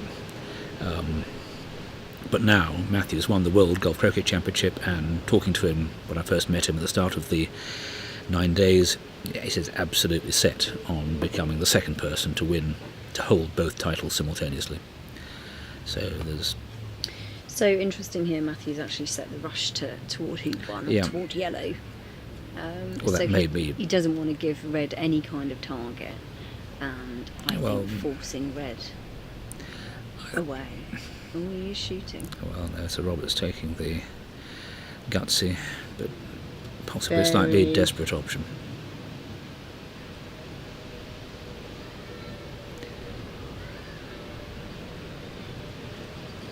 Oh, wow, we get a better view on that camera. Look there.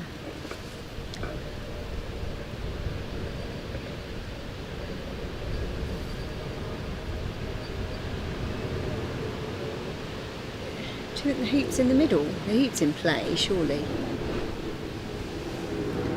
Well, one of the balls, I think blue probably is wide. I'd love to go and have a look, but I'd be right behind him, so I won't.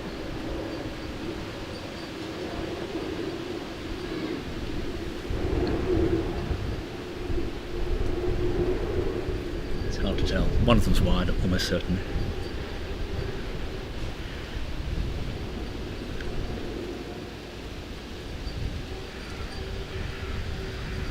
Well, this is either for 1-1 or 2-0, I think. Yeah, we want to know what's visible as well. Oh, no. Good try, but no cigar.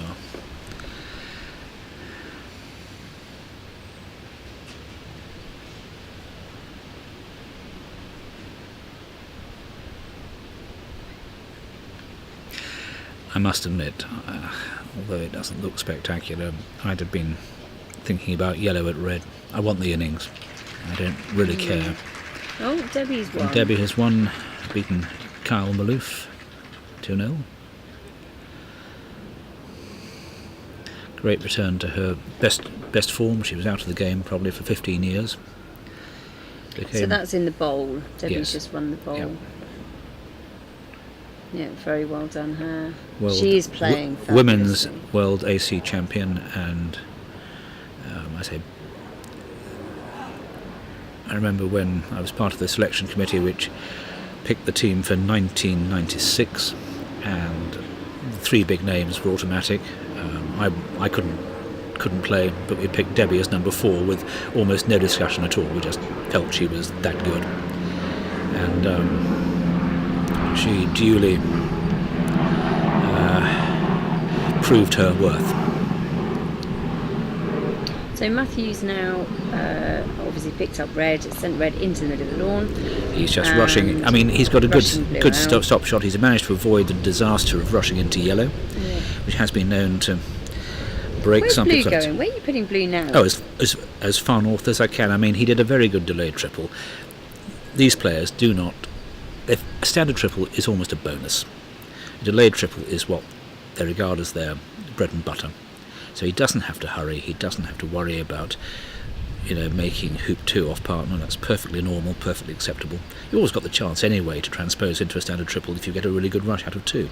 There's something about Matthew where there's a few of them here actually. They're young. They walk around the court with so much confidence. They look fearless. Yeah. Absolutely fearless. Well, once you get used to trying the more complicated peels, you soon realise that having pioneers in their traditional place is completely unnecessary. So now he's done a really good sort of comforting and confidence-inspiring approach. He's getting through hoop 1 is essential when you're going to play any sort of break. Statement of the blindingly obvious, but you don't want to have a difficult hoop 1, and now he's through. So what he can actually do now, it's even better than that. He can afford to rely on red as his hoop 2 pioneer, so this should be a standard triple now. He doesn't even have to get yellow. It can be the pivot ball, get on to blue, rush blue to just south of red, blue to 4 back, waiting both hoop 3 pioneer and of course I think he's Pibili. sending yellow all the way up there. Yeah. Yeah, well, he doesn't need to. In fact, it will pull off a bit short. It's just because once you come out of 2, you just want to get a ball to 4, and yellow's a very good ball to approach before you do that. So he's got one more shot, which needs to be accurate, and given his rushing powers when he has a straight rush, that really should be it, and he'll be delighted to have a standard triple to make it 2-0, and I think put at least one hand firmly on the trophy. That looks pretty useful. Almost had the bonus of peeling on the way there, but it's just slipped past the western upright. So that's just a fraction short, but good enough. I'm sure this red will be sent firmly towards the boundary, and he'll come through at pace. Nathaniel's watching. Nathaniel Healy from Ireland. He's talking about missing Mr. Patmore at the McQueenie. It's one of my favourite tournaments. Shot. There you are. Yep. Again, that just settles the nerves.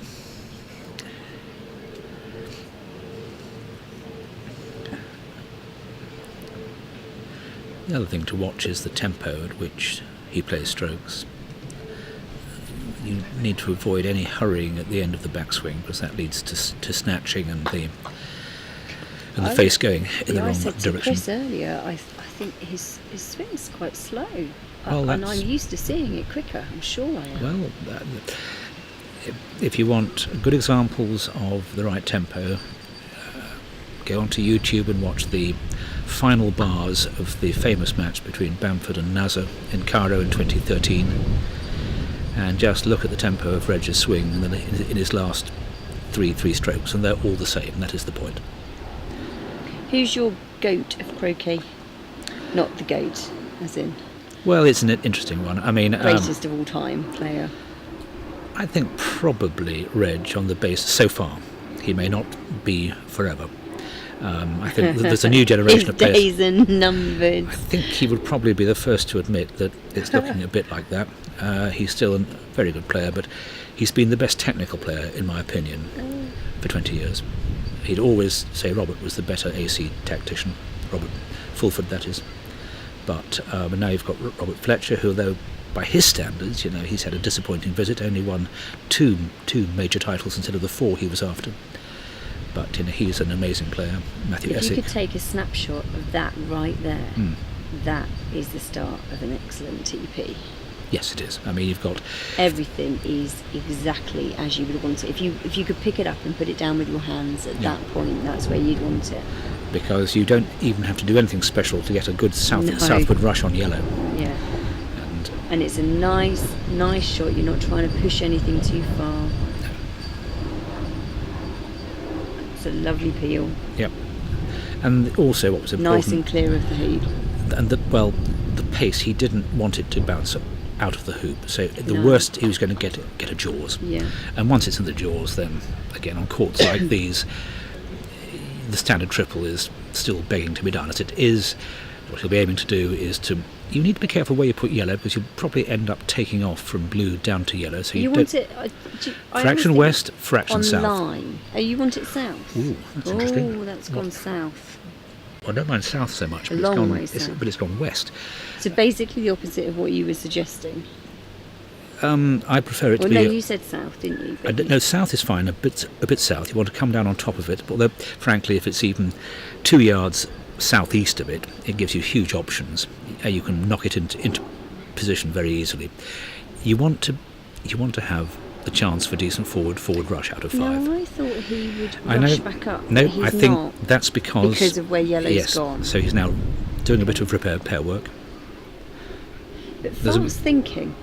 Well, I mean, He immediately recognised, no, this isn't quite right. No. Change of plan very quickly. Yeah, Let's pull everything in nice and tidy. well, with the blue through the hoop and not in the jaws, he's got Options. much better options. So again, So he rushes yellow up after Yes, this, getting a nice forward rush on yellow, hopefully. then how's that? Not bad. It's quite quick around there. So what looked like to be initially a fraction short is now almost embarrassingly good. Right. So now, he's just a fraction. Something embarrassingly good. Very close indeed. Sometimes you don't want them quite that close. Do you know, I think you're the Nigella of croquet. So Nigella, when she's explaining her food, she always does these fabulous words that come before everything. It's luxurious chocolate or voluptuous something like that. I don't know. I don't think I'd use those adjectives in croquet. No, but I'm kind of enjoying Well, enjoying it so far. What kind of croquet stroke are we going to get next?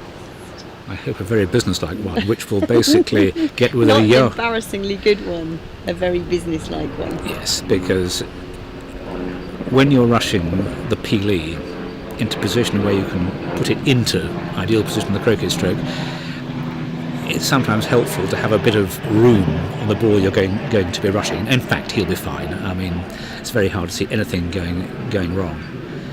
But you don't want balls gluing themselves on the wire at times. That can be tricky. So, Stop. That's nice. He won't.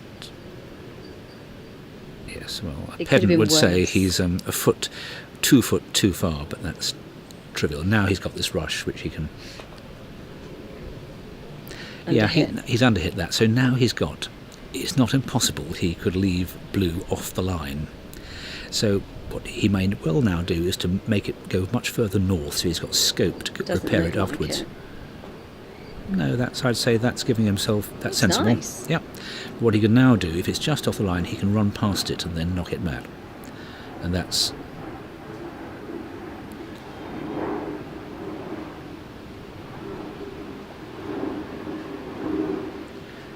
So. Yep, he's just slipped past it, and now this can go to within, I don't know, 18 inches, and he's straightened it up as well. So this is back to an absolutely standard triple. Bit of angle in it, but and the other thing he can do, of course, is just put it into the jaws, so it can't escape. And then, but the way he's. I think a lot of players do. They say jaws is absolutely fine at this point. In fact, sometimes it's even better, because the worst thing you want is for it to be 3 inches just south. Yes. south. Yeah. But I think he's And very then you confident. can't move If he it gets it anywhere. 3 yards south, it's no. Jaws. He has jaws. Yeah. Yeah. Well. So Now it's he's what- got a nice rush backwards, so he's got and then Yes, and then and a good because he's stop got shot. yellow a bit on the west. Russian stop shot. Absolutely. Ooh, that's. Oh. Yes, he's got good enough room. stop shot. Yeah, he needs a good stop shot, but he's got one. Just worth noting here, I've just noticed that Robin has got through to the plate final, so he'll be facing Nick Parrish, Robin Brown and Nick Parrish, Ah, that's a good. to play in the plate final. Yeah, well done there. Interesting way of he sort of lunges a bit into it, and that seems to get. So he's got very good length on that red. It must be no more than 2 yards north, but it's come out a bit to the side. Now, while there's not much pressure on this, what he must do is to make sure he gets south of. It's well played. Yeah, because you're rushing yellow north.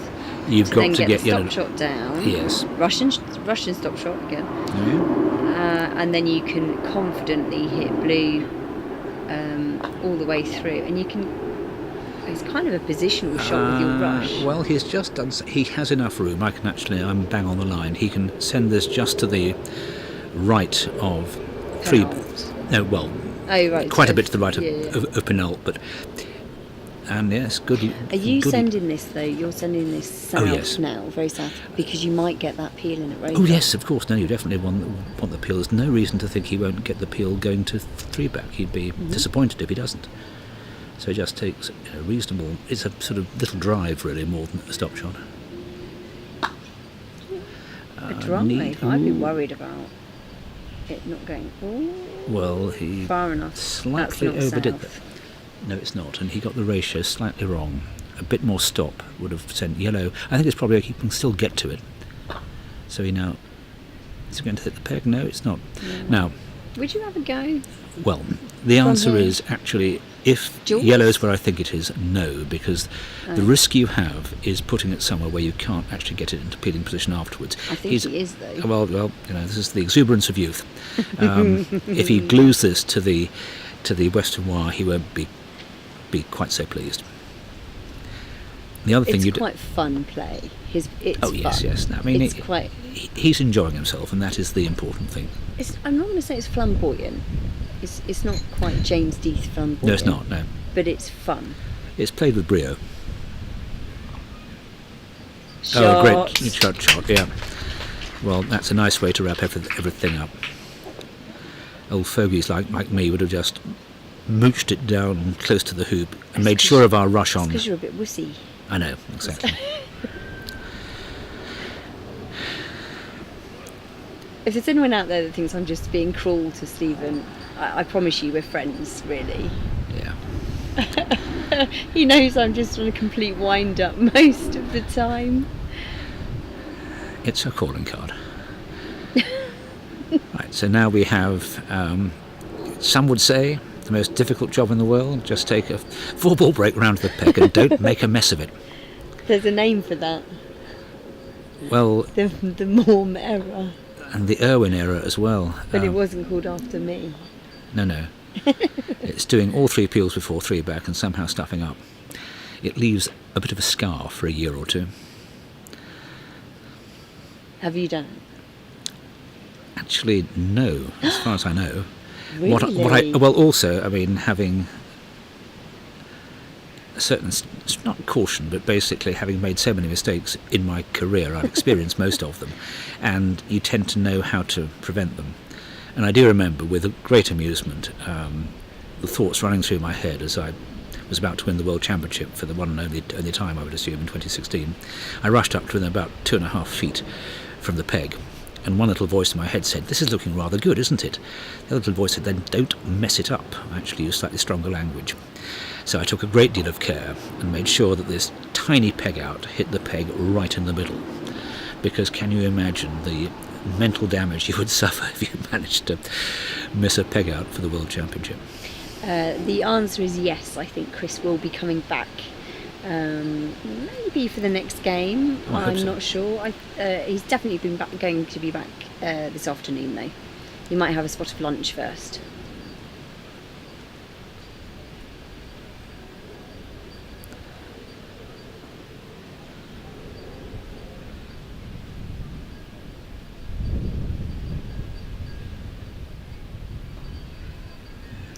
What's really nice to see while we watch Matthew finish his 4-ball break to the peg is I like to see all of these players that have finished their event.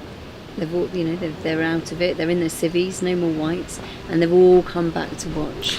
Yeah, it's croquet's big occasion. Or I think now the GC one is just as big. You're seeing the new champion emerging, and this couldn't be a more interesting one. Can Robert come back after a 22-year absence? 21-year absence. He won in 2002.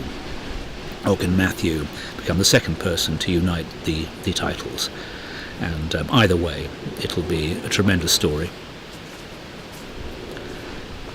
But it's great fun to watch because they've got such different styles, the two of them. You've basically, this takes me back to the early 90s when Nigel Aspinall was still playing, and he came up against the young Robert Fulford and got 26 twice, I think, and it was a very decent guy, and he just said, well, they're playing a different brand of croquet to the one I was. He could play pretty aggressively himself when he had to, but he didn't choose to most of the time. He was a great don't use a sledgehammer to crack a nut man, and he just found the approach of the Fulfords and Clarks and Worms that, corner 4 was where you could quite sensibly approach hoop 1 from. I mean, that caused the traditionalists to go absolutely spare. They said, you can't do that. Well, of course you could. And I think it was an interesting coincidence that these youngsters appeared at exactly the same time as automatic watering became much more common. So Hurlingham always had it. So the courts were so good that you could approach to, say, 4 yards south of hoop 1 and crash through. And then other clubs began to do it, and suddenly the same aggressive tactics were equally effective there. And that, I think, is what changed AC, and very much for the better. And then, but it's going to keep changing, continue to evolve as we get different players, different styles. Well, I think also although the two games are distinctly different, and the skill sets are different, I think the single ball skills that top class golf croquet demands are going to be more and more relevant to AC at the top, and you're going to get people expecting to hit in if the court's flat from 18 yards. Instead of it being 1 out of 5, it's going to become 2 out of 5 or even 2 out of 4, and that just changes things. And perhaps people have to think about things like one-back leaves, even if they don't do the sextuple, do Robert Fletcher's idea of doing the TPO and having two balls off. Two balls off, yeah. Well, Matthew has coped with his 4-ball break to the peg so far. And again, he's doing it by making it very accurate, which is what you should do.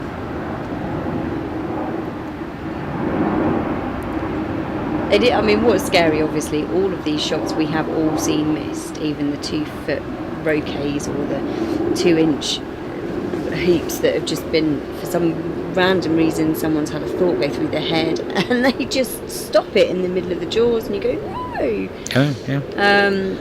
Well, it was quite startling to watch the semis yesterday and to see some very unexpected errors. I find it so sad. My heart goes out to the players when these things happen. But look, it's an occupational hazard of trying to win. And at the end of the day, the only person who really cares is you, and it's up to you how you react. And I'm entirely with those who say, look, you just basically put up with it and improve next time. Well done. Well done, Matthew. Well, that could be that's going to be a big mountain for Robert Fulford to climb. And right now he's still stood at the bottom of it. Yes. Thinking, He's got thinking? He's got his Croquet's version of Hacksaw Ridge, and it's going to take monumental effort. I think they're now going to go to lunch. It's now 1:45. Let's see what we'll see what they're going to do first, and then we'll decide whether we're breaking or finding more commentators for you. So somebody has enjoyed our commentary. Said we're a top team. Oh, well, so that's very kind. That's very kind. What are they up to? There's a clip going back on. Let's watch where Matthew goes.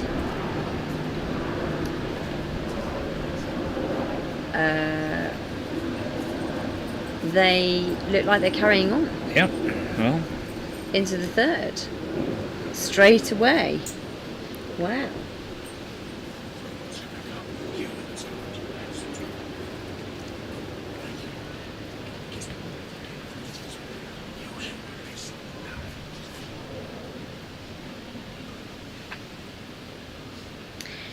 Okay, so Ewan is going to come over and sit and have a chat with you.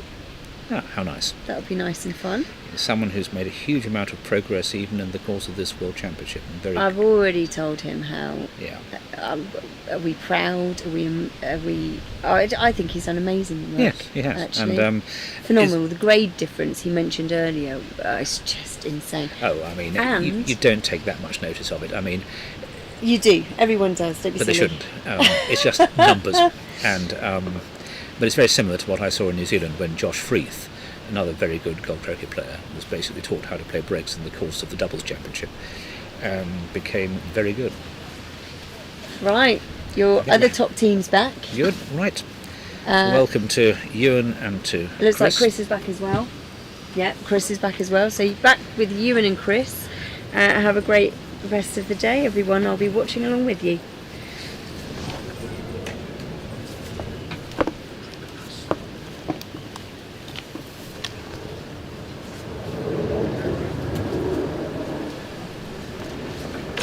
Thanks very much to Alison and Stephen. Rob's laid a very short super shot here, and I am really surprised to see Matthew go just north of corner 4. Why? I thought, well, first of all, I thought Matthew might just hit it because he's shooting well and move it, and secondly, why give a 13-yarder? If you're going to be defensive, then surely try and make him hit a 17, 18-yarder. I don't think this shot is hilly. Rob's nicked it, caught a ball on the right. Oh, a bit more than that. And well, I think it might actually help because the hoop may not be as much in play. 4 and 5 are definitely in play for the next shot, so he may have to leave himself a longer rush to hoop 1 than he would ideally want, but that is too defensive from Matthew. Guy shooting really well. Why give your opponent a 13-yarder? I liked Rob's play in game 2 of trying to take the super shot out of play. He missed it and he got away with it, didn't he? Remarkable. What was it, 10 yards that Matthew missed? Yeah, and that's really been the only shot I can remember Matthew missing. And then Rob missed the near ball. How? Well, so presumably Matthew missed it outside of the corner. so he missed left and it was a perfect double. Yeah. And Rob has a tendency to either shoot at the middle of the double or the left-hand ball. This is a good This shot. is a good shot. Yeah. That's a Much lovely better than shot. the game 1. Yeah, that's a 10 for me. Very, very happy with that. Expecting him to go round off that? I am. And probably make the same defensive lead he made in the first game. But yeah, I think that was a tactical error from Matthew. Perhaps what he's saying is, look, I've got control of this match, I'm 2-0 up. I'm going to try and make it a little bit difficult for you. Maybe hoop 4 and hoop 5 might have been in play for the croquet stroke. Yeah. But at this level, giving a 13-yarder with a ball in the middle is weak. And when I was playing on these front lawns at Hurlingham and I was shooting well, I was clearing that ball second turn. Yeah. Just shoot hard, move it to corner 2 area, go to just north of corner 4 and say I'm going around 4th turn. And there's not a lot you can do to stop me.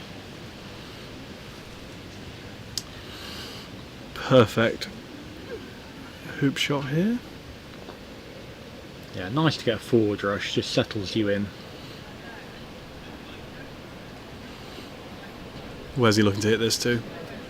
Well, he'd be wanting to rush it a little bit west, but mainly north to keep that rush line good. Yeah. Just got plenty of room now to play a drive.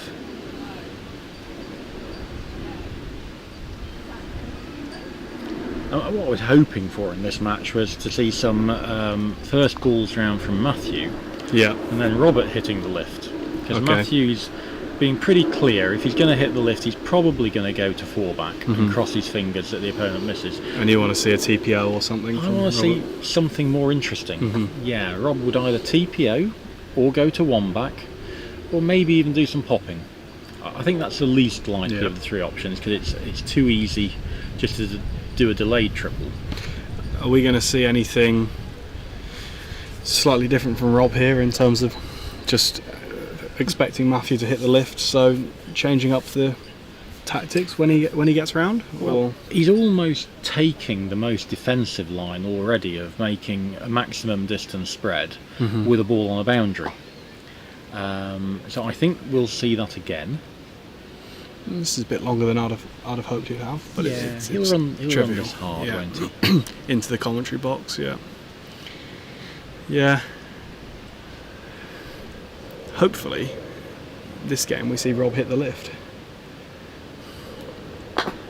Well, you mentioned, is he going to do something more defensive? And I said, well, he's actually doing something pretty defensive already. Yeah. There are other options. They're not normally things that Robert What's plays. 1-back lead? No, there's No, no you point can't in do a that. 1-back leave 3rd turn. Yeah, okay. So this is going to go to 4-back, and I'm pretty confident. He's not worried about the TPO, because Matthew's just going to 4-back anyway. Yeah, sure. I'll just let him play this one shot.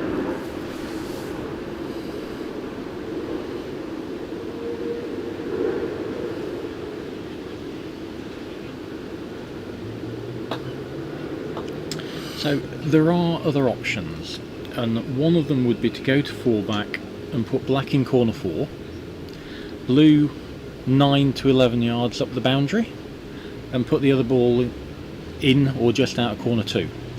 So offer Matthew a load of 13-yarders, saying, I think whatever I give you, you're probably going to hit, but whatever you hit there, you haven't got a break. Yeah.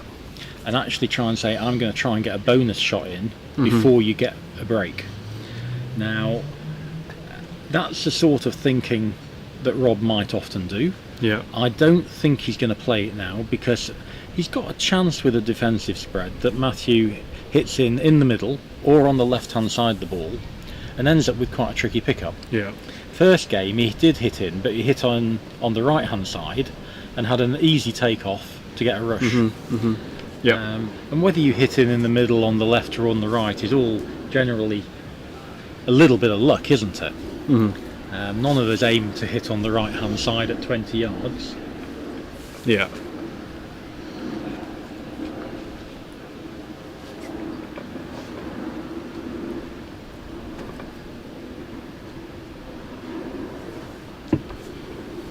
So he hasn't got a rush out of 3, so a little bit more work to do. This is a shot Rob's got better at over the years. Black a little bit far, but he's got a reasonable rush to hoop 4.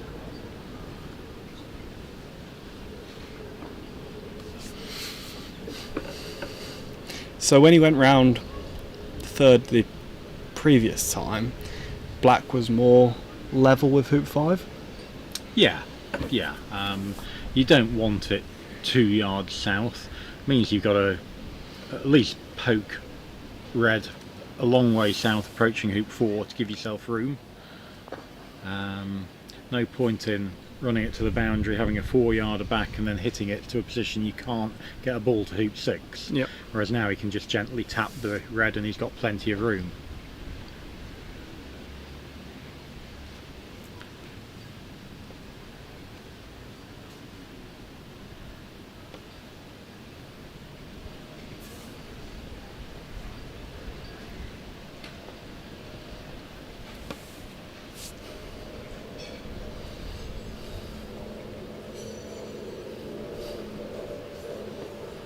Were you a bit surprised they didn't have a lunch break? Not very much. Rob tends to like playing, and even if you were to have a lunch break... I saw yesterday he didn't actually eat anything, he just Yeah. sat there whilst Tom went for lunch. So he's a nice person to play in a match. He generally wants to get on with it. Yeah. And whilst he's not quite as quick as Matthew, he's not a slow player. No. And just clarifying for anyone on Croquet scores, that last game, 26 TP to 9, was not in the semi-final. Essick didn't win 4-0 against Fletcher. Poor old Robert, he has never lost 3-0 before, never mind 4-0. I can see him over there, and I can guarantee you he is not wearing whites. He's not played any games this morning. No, he's having a day off. Yeah. So yeah, Matthew That's just an 2-0 error. up against Robert. And it's been quite a good match. Well, it's just been two shots, really, hasn't it? I mean, there's a little bit of interaction in the mid part of that last game, Yeah, but game 2 had some interaction. Had a poor lead from Fulford, leaving an open shot, ball at the peg at the ball at hoop 2, probably a 12-yarder. and then a poor lead from Essick. Poor lead from Essick after putting his one back pioneer Into the peg effectively with the rush before 6. So gluing it on the south bit of the peg. It's horrible, wasn't it? Yeah, and that ended up giving Rob a bonus shot because he split up on the leave. And we should also mention, after hitting his lift, Matthew took into hoop 2, ended up having to hit a 13-yarder. Yeah, that was not a good shot, was it? How do you take off into hoop 2, Chris? Yeah, That shouldn't even be in play, should it? it should be well out of play. It's only 8 or 9 yards away from where he's taking off. Yeah. And you should never be hitting it.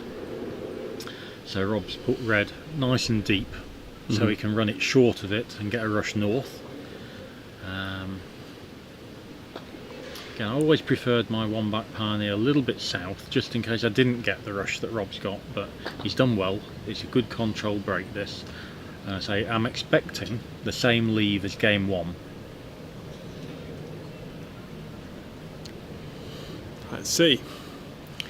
Can't remember. Matthew picked it up fairly easily, did he? Well, he did. Because he got that lovely right-hand side of... Right-hand side of that. That was key, wasn't it? Decided not to put out a proper hoop 2 pioneer. Just got a dolly rush to hoop 1. Yeah. Got a rush out of hoop 1 back to the ball on the east boundary, and it was nicely controlled. Yeah. So sun now out. Yeah. Are these lawns speeding up, do we think? Just a tiny bit. They'll maybe getting quarter or half a second quicker. But we're going to need to go to 5 to see that really come into play. I think you mentioned earlier there's a chance of rain about 4 p.m. Yeah. So where are we now? 1. 1 o'clock. And I think if this game does go in Rob's favour, they will have a break for lunch, I assume. You really don't think... Presume... I don't know. They might take a short break. I assumed that this the reason they kept going here was because Rob obviously doesn't like taking a lunch break, and Essick felt as though, I'm in my rhythm here, let's keep going. Yeah. So if he loses this and then lunch is a viable option, he might sort of think maybe it's time. I'd be surprised to see either of them go and have what I'd call a full lunch. Yeah. They might just have 45 minutes. Snacky food, rather than going in and having a full roast dinner. What did you like to do when you were playing a proper match? Full roast dinner? I like to be finished by this time. In a best of 5? Well,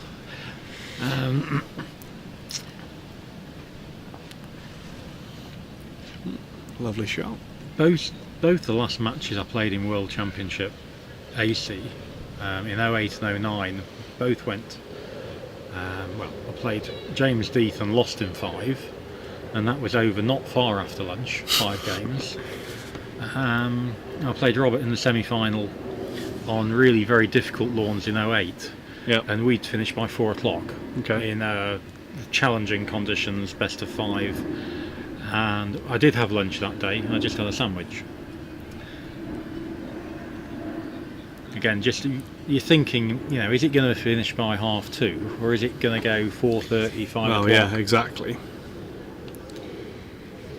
I don't think that rain's going to come into play. Well, let's hope you're right. It might miss anyway, even if it does keep going till 4. Yeah, last game Rob put this red quite close to the Very boundary.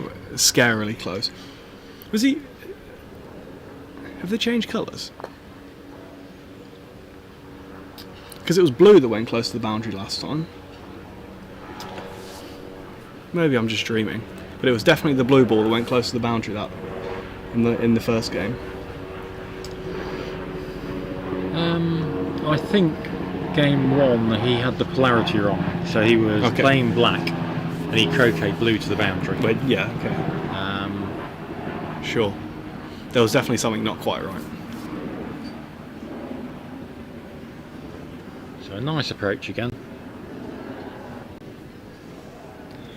So question from Keith Ayton. Who would they currently pick for the 4 MAC teams? Any changes from 2022? Well, I think Logan would definitely be in the New Zealand team. Greg probably just getting a little bit beyond his best, so that'd be a swap for the Kiwis. The American side, I'm wanting to get Cal Maloof into the team. He hasn't been as good as I thought he would, Cal. Blake, I still think, needs to do a little bit more. But I'd be very happy to swap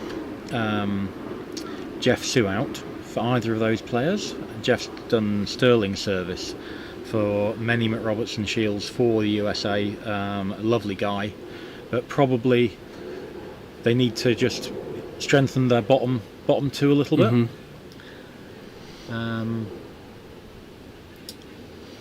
And then, well, the English team, who knows about that?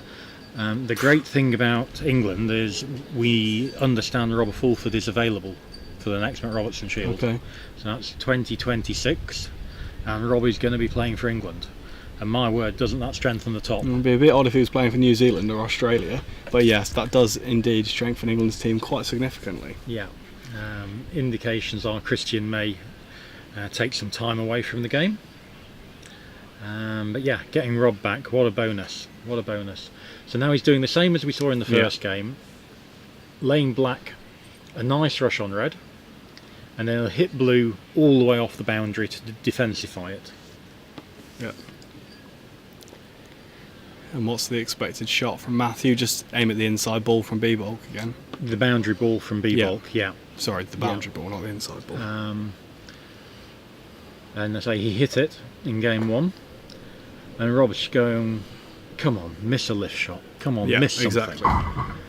Let me get in, let me have a game, and then we're back into competitive mode. And 2-1, there's that little bit of pressure. So blue has gone off, I would say 2 yards further north than game 1, and it's in the brown patch, isn't it? Yeah. Was that by design or just... Well, I think it might be by design.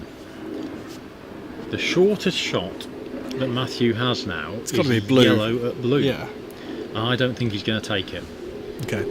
I think he's going to take the longer one at black the one he hit in game 1, Yeah. down the boundary. And you mentioned he took quite a long time. Longer than I expected anyway. It felt as though he was a little bit uncomfortable, but you also mentioned there could have been a bit of wind in play that he was waiting for. Yep. But yeah, he certainly took his time over it, and he hit. So you also mentioned you didn't think he struck it very well. It sounded bad off the mallet to me, so I'm going to listen for the sound again. Yeah. Normally the trimmers make a nice sound off the middle and a little bit of a clonky sound if you hit it off centre. You can normally tell an off-centre strike. So he stepped into this one a little bit quicker. Let's see if he actually gets it. You know, he had 2 or 3 looks at this the previous time.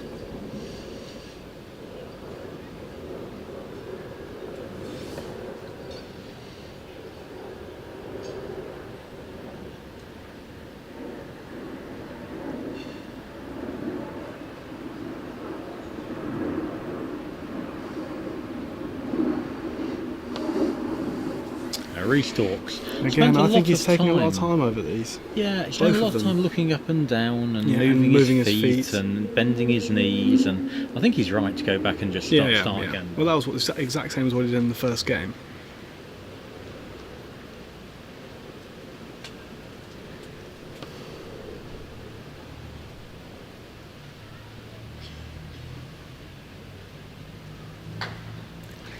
Yeah, he likes it.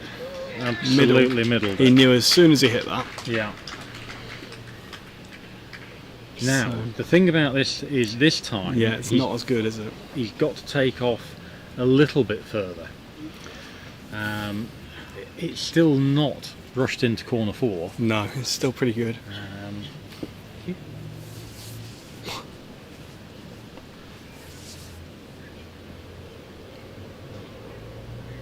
So it's just a 7-yard takeoff.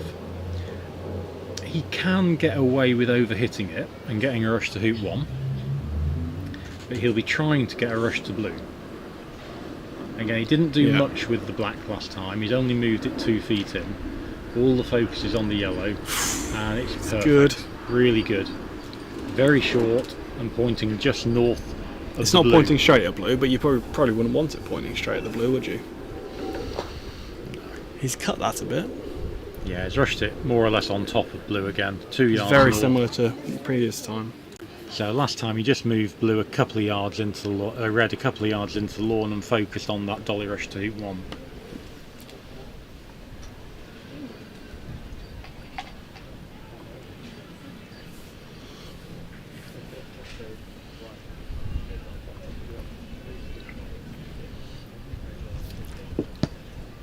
Rob must be sitting there right now thinking, well, what can I do? Yeah, I mean, I did mention one of those options to try and get an extra shot, that wide join on the boundary, where you're basically saying, look Matt, I think you're going to hit, but I don't think you can go around from here, and I'm going to have a bonus 25 yarder.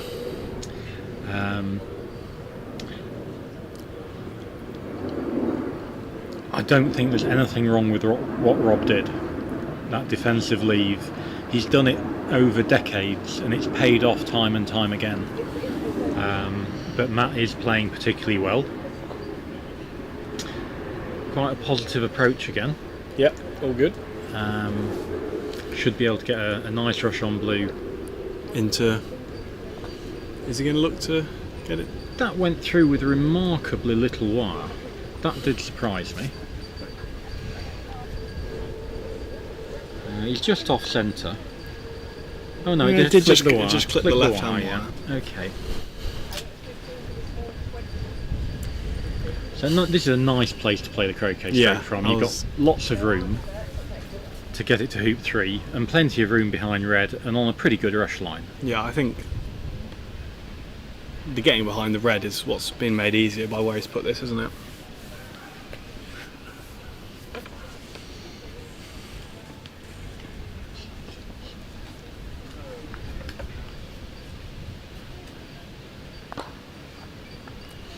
This is not good. It's gone down a bad line as yellow. Blue's okay, but he's got a cut rush. He's quite close to it, so What he did should he do get wrong it there? most of the way. He's just played it down the wrong angle. So Chris Patmore is asking about a TPO and 2 off, and I'm saying no. He's going to go to 4 back with a MSL and cross his fingers again that Rob misses. A very interesting question from Jim Nichols. When you're setting up the balls for your leave, how about moving them just 6 inches in, so it's a different line that you're shooting down? It looks a bit different, and that has some validity. However, in this case where he's trying to make the defensive leave, he actually wants them as one on the boundary and one not far off the boundary, or else he's giving extra room away. And as many clubs do now, a lot of golf croquet played, and that's the reason we've got a peg in the middle of the east and west boundaries and the secondary colour peg there. It's just for golf croquet, offside points and the second colours. So Chris was asking, should he, not will he? This is the TPO and 2 off. Well, he didn't in game 1 and he won game 1. He did. So I think stick with what works. I'll just let Rob walk by. Yeah. So I think he's clearly physically better than Rob. Yeah. And that is one of the things. If you think you're physically better, then TPO and 2 balls off is a perfectly reasonable tactic. However, I don't think this is the phase of the championship to do that. I'm really looking for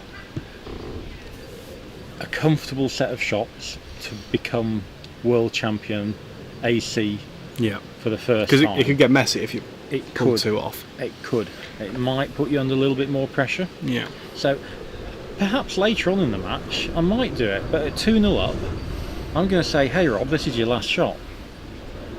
Miss it and I'm world champion. Dual world champion.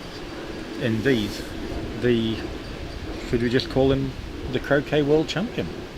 The best player in the world. The best player in the world. And I don't think many people would argue too strongly about that, having seen a very comprehensive win in the golf croquet last year. Didn't really have any pieces of luck in that. It was just a constant It's barrage. been a pretty impressive 12 months, hasn't it? Yeah. I think Reg has been the dual world champion at the same time, I but agree. nobody else. No. I think 2017 and 2020 Reg held both titles, but yeah, it's quite an achievement really. And as you say, it's not as though he's got a nice draw or anything like that. He has just played better than everyone else so far in both events. Definitely, that's definitely true. But we've got a long way to go. Yeah, let's not get ahead of ourselves. We've got to keep focusing on getting the break. And last game we saw both players make leave mistakes. Yeah. So Rob left that 12-yarder with the ball at the peg open, and Matt left the ball at hoop 4 open and ended up splitting up. Well, having had the mare out of hoop 5 into the peg. Correct. So this looks like he's just swapping balls over to me. I don't think it's a sextuple.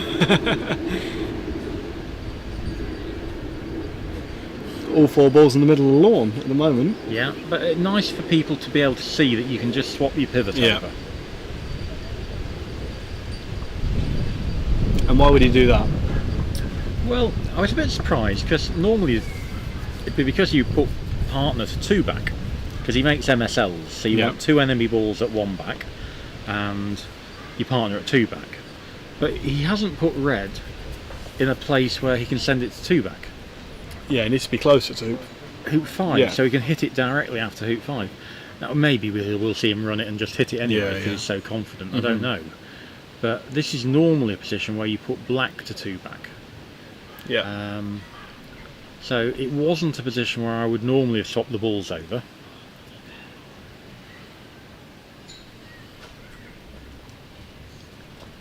Runs that through. He's going to hit red. I don't think he is. Oh, he looked round that as though he was going for the red.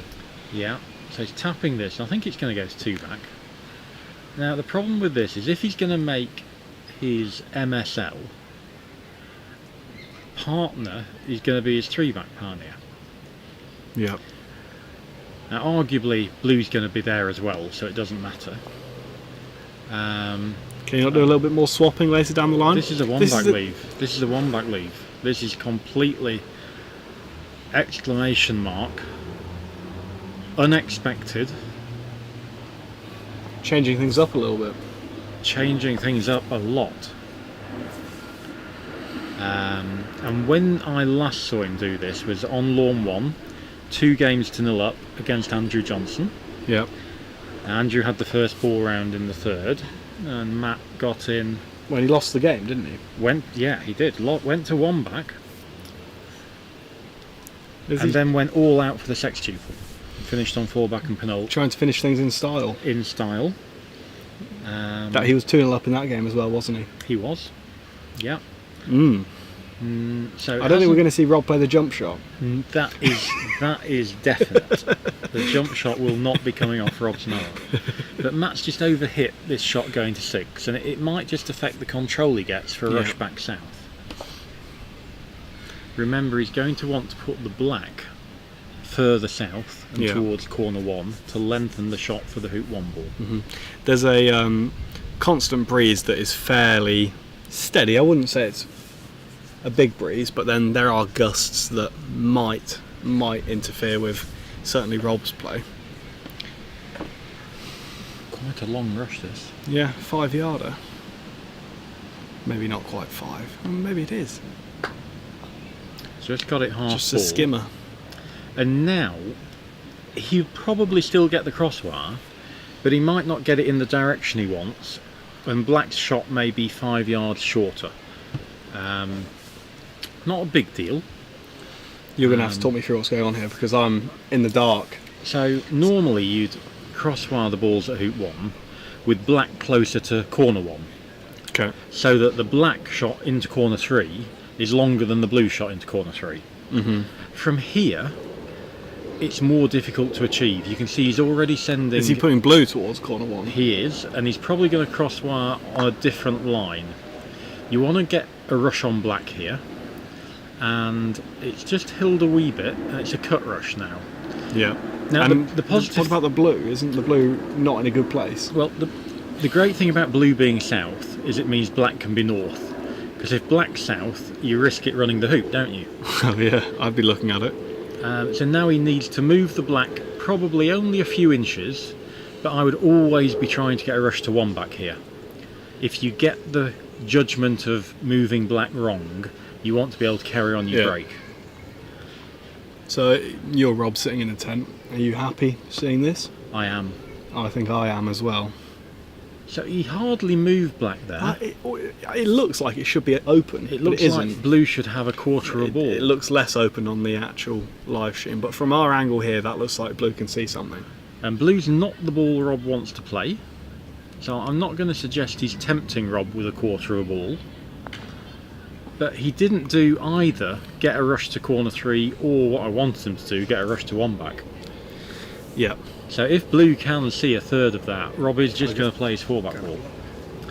Ewan's off to have a wander around the lawns quickly before Rob gets back on. And in the meantime, Matthew's got to roll all the way up to corner 3. And, you know, you'd like to be within a couple of yards of the corner, really.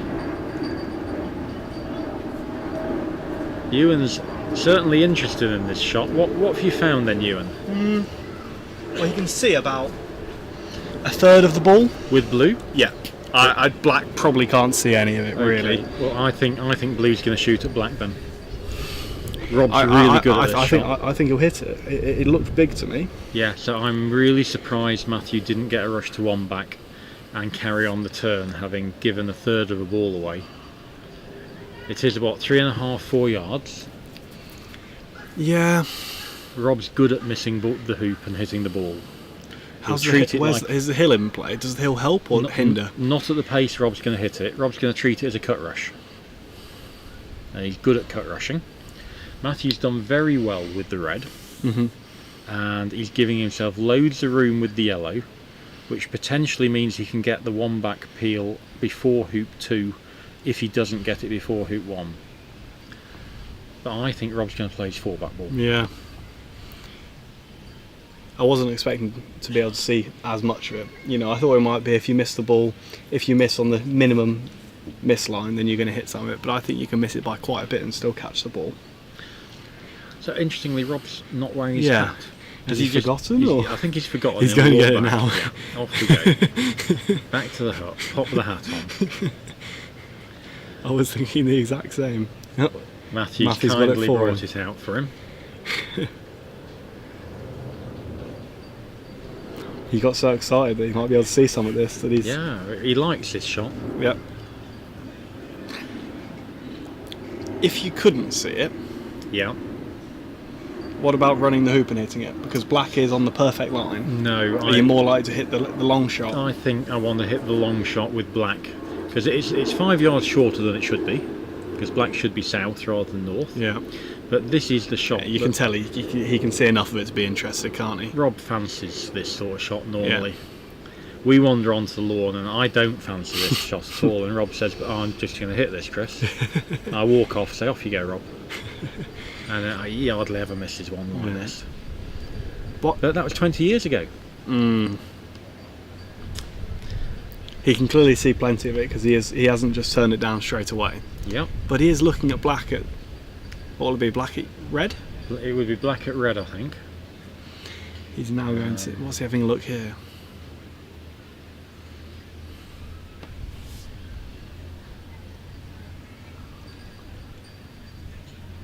Yeah, that's moving the leaf. That's indicating we're going to get black at red. There's another leaf he needs to move.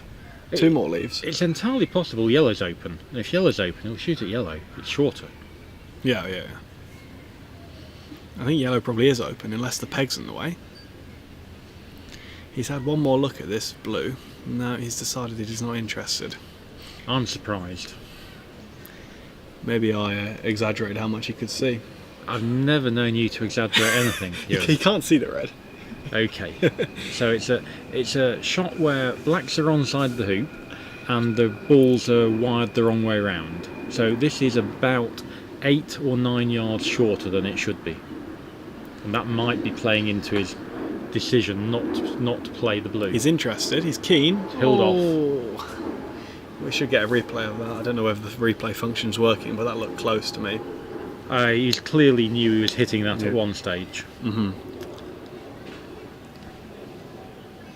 And he does go that way as well, the hill. Yeah.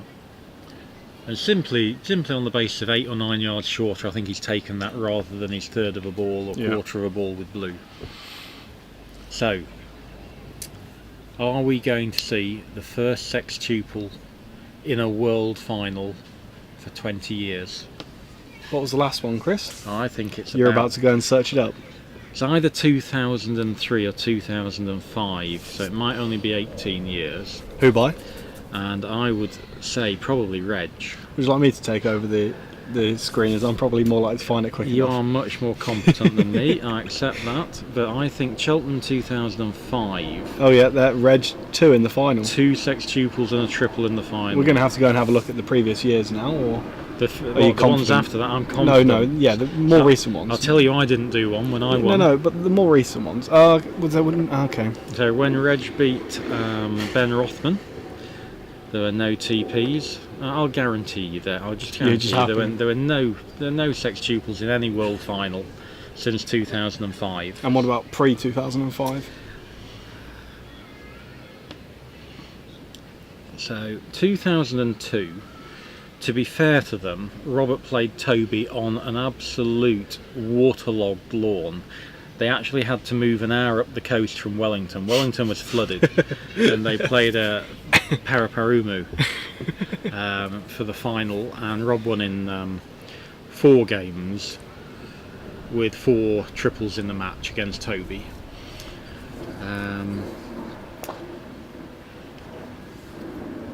2001. Well, there we go. 2 in 2001.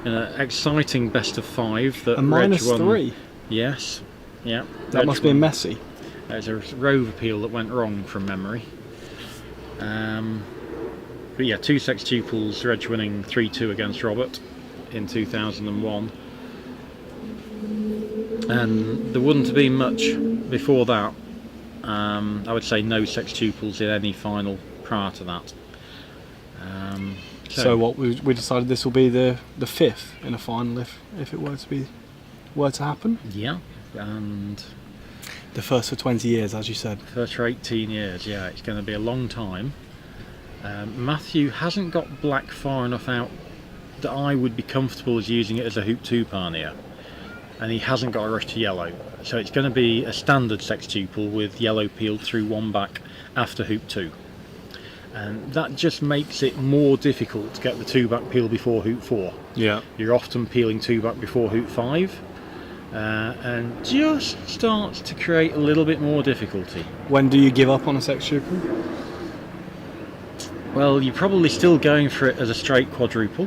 Okay. And as soon as it gets posthumous, you give up on it. Yeah, okay. I was explaining the other day, I played Reg Bamford at the resort at the mountain, and I think he got down to a straight quad, and I thought, oh, I got a good chance here. There's no chance he does a TPO with definitely, 2 off, is there? Definitely a chance for TPO with 2 balls off. Yeah. And you can still do that with 3 peels. Certainly attempting the first peel after hoop 2. Mm-hmm. So he's got dual options. I think he'll see how the sextuple goes, and then he'll be able to abort to a TPO should he want to do that. Yep. But yeah, I was saying I played Reg at the resort, and he got down to a straight quad, and I thought, well, I've got a good chance here. Yeah. I'm going out of contact, and then he got the nice peel through, and he got the 4 back peel through as well, and I thought, oh, not so good. And then his Penult peel bounced off the side. I thought, I'm in here, attacking. He ran Penult, and he bombarded the peelie back in front of Penult, and then he rush peeled it to a foot in front of Rover. Shake hands. And shake hands time. Mm-hmm. So yellow's going behind the hoop, black's in a nice position as an escape ball to peel yellow going to. Nice approach with red, this is good control. What are the keys when trying to make a sextuple? Important shots? You want to be peeling the odd numbered hoops, so 1 back and 3 back, by distance. If you can get them most of the way down to 2 back and 4 back, it really does help quite a lot. So he wants this what? Peg high? Preferably further, 2 yards in front of 2 back. It's a lot of pull though, it's not going to be easy. He is going to play it with quite a lot of pull. Yeah, this is ridiculous. Yeah, and he's not. So, one of the things you can do having peeled it by that far is send black not as an escape ball down to 2 back, but send it as a genuine hoop 4 pioneer. Make hoop 3. Yeah. Pop blue behind the hoop and peel blue with a takeoff going back to yellow, and then you're on track to do your TPO standard. You've already got 1 peel of your sextuple, quite likely to get another one in running. Yeah. But the fact he's sending black down to 2 back indicates it's more of an all-out go at a sextuple still. Yeah. And that's good black. Very pleased with the black. Why is that good? Because to me it's not very... okay. Yeah. You can peel that with a range of shots. You can get dead straight 2 foot position and peel it almost with a straight stop shot, or you can peel it with a roll. So is that a hoop 4 pioneer? That is a hoop 4 pioneer, yeah. Arguably it's 2 feet too far to be able to play a stop shot and get a straight rush, but it's pretty good. And again, no attempt to do TPO stuff. No. So he'll be rushing to the north boundary, and he'll be sending blue to a position not dissimilar to black, maybe a little bit further east. Yeah. So it's going right behind the hoop. Oh. Gives himself a improved rush line on yellow. Yeah. And he wants to try and rush it in front of 2 back and have a go at the peel before hoop 4. Need a good stop shot to be able to get blue just a little bit east of black whilst holding on yellow without risking any crosswire. or going into the hoop or Yep. anything. He's quite nearby, so.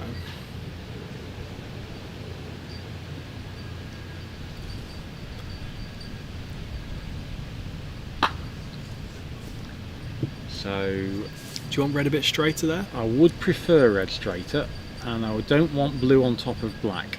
So that's okay, that's drifted by. It's got a little bit of hill, The hill help there, yeah. and I would say it didn't help because you actually want it further Okay. east than that. But it was potentially going to glue onto the black. Could have been bad. He's not going to be able to peel that here. That could, It could go hill next again. to blue. It could It's hill. not going to hill enough to get in peeling position. Chris, come on. Have we got a camera that can get us an idea of that? That is jawsable. It is, isn't it? But how Whether much you pull go is he going to for have to it- play it with? Because if he plays it with no pull, he's going to risk Not getting hoop rushed to hoop 4 being a four. mess. Yeah, Yeah.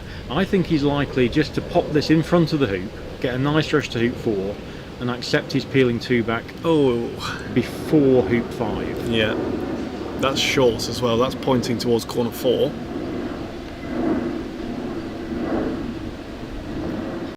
Good rush. Lovely shot.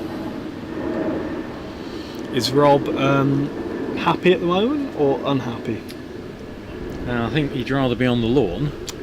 Yeah. But I think he'll know that there's a chance. That it all goes wrong and he gets everything on a plate. Winning a world championship with a sextuple is a tough ask. I know Matt's been trying them because he's been failing to do as many triples as normal, so that's just a clear indication he's been going for sextuples. But his career number in match 7. play is 7. Do you want to be doing your 8th sextuple on your winning turn in the World Championship final? Even if you are 2-0 up. How many do you need to have done in practice for it to be worth it? 100? I certainly want to do 50. And he hasn't got to rush out the hoop, so now he does need to play a good croquet stroke. You need control out of red, and black needs to be well short of where it's finished. Black level with the pegs is okay there. But it must be. Not only must it hill to the east, hoop 6, it must be slightly downhill as well, because all the approaches we've seen all day have gone past hoop 6. They have, you're quite right, yeah. So, black's not a great ball to peel to, were you to be lucky enough to peel this and then rush it in front of 3 back after hoop 5. Yeah. So another option is to put out a genuine 1 back pannier after hoop 5, rush yellow to the north boundary, and croquet it back to 3 back. Quite old-fashioned methodology. I wouldn't have peeled going that side, Yeah, but it's a good shot. He's peeled it by a So small why has he amount. done that? Just to ensure that he has a rush in the right direction. I think so, yeah. But he's left it. It meant it was a 3-yarder, and he's not got perfect position at 5. No, but he can rush this to the south boundary anywhere, sort of corner 1 or west of that, or east of that, sorry. We'll give him a nice angle. But corner 1 is sort of Playing quite another little half roll. nice. He's underhit that one.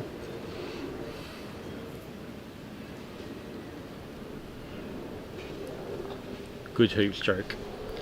Hopefully he doesn't get hampered by the peg. It's going to be close. He's okay. He's okay on the left, is he? Just. Yeah, it's okay. It's through his legs, but he's far enough away anyway. Yeah. So again, we've probably got closer to 80 people Yeah. around the lawns now that the weather's improved a wee bit. I think if you look up the top, there's another 30 odd up by the clubhouse that have got half an eye on. Yeah. So we might have nearer to 100. I don't think he's left himself enough room here to get a 1 back pannier. So you don't have to have it at 1 back. You can float it a long way southeast of that. And the question is he going to try and just hold for the rush to 3 back on yellow, or is he going to play the croquet stroke option I mentioned before? I think he's going to try and hold for the rush to 3 back.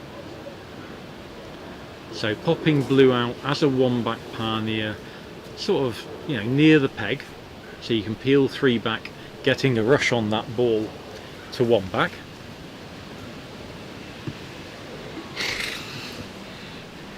We've got a wasp in the commentary box, which is causing a bit of trouble at the moment. Appears to have disappeared. So you can peel 3 back with a stop shot, holding for a rush on blue to 1 back. But ideally, rush this in front and peel it to back. No, he's not got a good contact on that. Red So seemed to just lift up a bit. Yeah.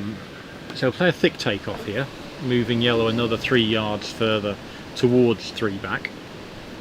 And I think we saw earlier the hill here goes east, doesn't it? Yeah. So there shouldn't be any danger of... getting involved with the hoop. No.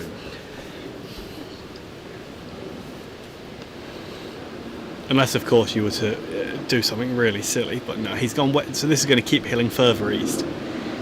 Is it going to reach? He's going to have to do a reverse takeoff. It's Might just be far out. I think it's just got there. He had one in the previous game, the reverse takeoff to hoop 6, that I know I was standing next to Rob at the time, and he got quite excited when Matt had to do a reverse takeoff for hoop 6 on this lawn specifically. So rushes Playing down the hill. to the wrong side of the hoop. Playing down the hill.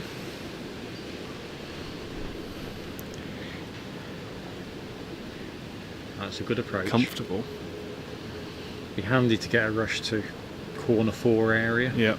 Maybe a bit close to yellow. Yeah, he's going to have that. He can rush us wherever he wants. And his hoop stroke's really good. We've seen over the past few days people really struggle with basic hoop shots, and that's... Was that a bit too much cut? So this is interesting. This is about how much you think you're going to get the 3 back peel. Yeah. If you think you're going to get the 3 back peel, you're going to rush it where he has done, send it up to 4 back as your 2 back parnier. If you don't think you're going to get it, definitely peeled a long way down. You could have a genuine 2 back parnier, which is what I would have done. Yeah. I would have been happy to peel 3 back and set up for a 4 back peel before 3 back. He's trying to do a bit more than I would, and he's going to send his 2 back parnier miles away, all the way up to 4 back. Sure. And the difficulty here comes if your peel sticks on a wire and you're almost dead. You're almost... Oh no, he's so that was a overcut. He would have been trying to rush it to corner 4. He does want a genuine 2 back parnier, as I would have done. I think this is wise.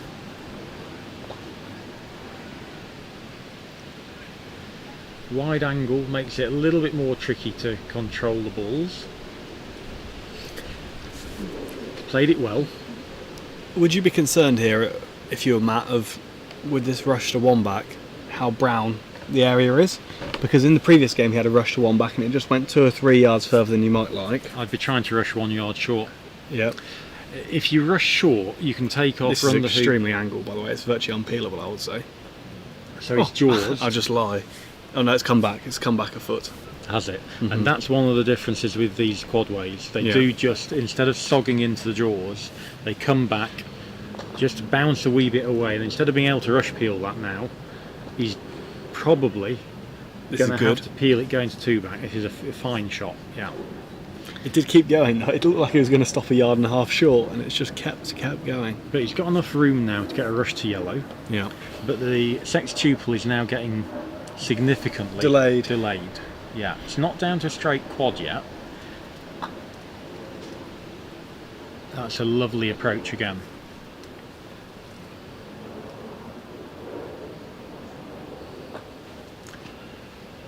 Hoop stroke really in top nick. Yeah. He just doesn't look like failing one, does he? No. So needs to rush this close and south of yellow, ideally. So that isn't going to be able to get to 4 back. So now he's guaranteed to be doing an STP. Yep. No chance of getting his 3 back pioneer up to 4 back and peeling 3 back before 2 back. Not even with a rush peel here? No, because the angle isn't there to get blue there and hold for the rush peel. So I think he'll have a genuine 3 back pioneer with blue and just get on top of yellow to be able to peel it before 3 back. And it doesn't really matter whether you peel it by 1 yard or 5 yards or 8 yards here. You're going to have to croquet it up to 4 back. So get nicely on top of yellow. He's really worried about this. That's a pretty good shot. One of the things I was mentioning about Robbie Fletcher yesterday was I think that sort of roll type shot, he was losing control of his back ball. So that's flicked into the near wire. I think it's bounced back straight. That's a bit lucky. And really you don't want to peel this by more than a few yards. No. So a thick takeoff effectively. I didn't want it all the way up there. It's in hoop 6. Oh, hoop 5, sorry. Oh, I thought the red was going to clatter into hoop 5 for a few seconds.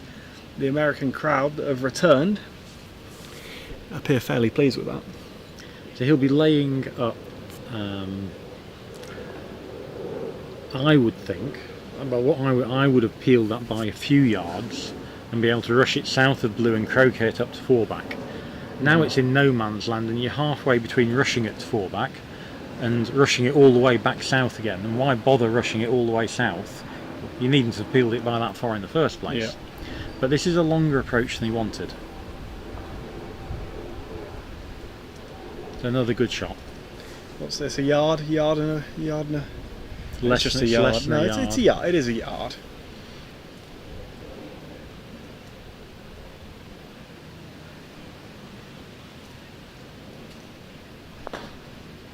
Again, good tempo of swing. Yeah, that one a Lovely bit firmer. A lot firmer, but the backswing was still lovely and slow and smooth. So, if we want to try and get a little bit more technical now, in a perfect world, if he decides to rush yellow north to 4-back, he'll try and rush it really quite tight to 4-back, take off to blue, and leave yellow in front of the hoop so it might be rush peelable. Now you've got to play quite a lot of good shots to do that.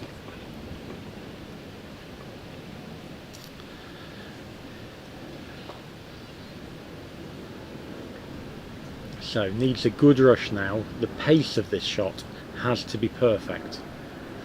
You want it about a foot south of 4-back so you can adjust it east and west with your takeoff. So I would say that's 1 foot under hit, maybe 18 inches under hit. But it's okay.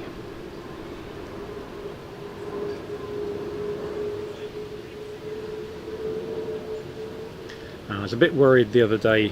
Neil Jackson's just written in and he said, what are the odds of Just Stop Oil invading the lawn before peg out? I was a bit worried the other day. I think Gavin Carter turned up and he had his white shirt on, but underneath he had an orange t-shirt, and we were very concerned that had he pulled out a win against Robbie Fletcher, he was going to do a strip and do a Just Stop Oil orange run around the lawns. Anyway, Matt's not in perfect position at 3-back. He's got to approach from 4 yards away and would like a rush up the lawn, and that's not quite as tight as his normal hoop approach. Can't afford to run this by 2 feet. That's a good hoop shot. His hoop shot has been really, really good. So many of the other players have been struggling with that type of shot. So, a straight triple peel to complete a sextuple and win the World Championship. Blue you normally put between 4-back and Penult, and that's a ball to go to after you bombard the yellow over to Penult. Quite a nice place to put the blue. Black will go northeast of 4-back as an escape ball, and he's rushed that into quite a good position. And you want to be peeling from close. You want to know exactly how far the yellow is going through the hoop so you can get the bombard set up as well as possible.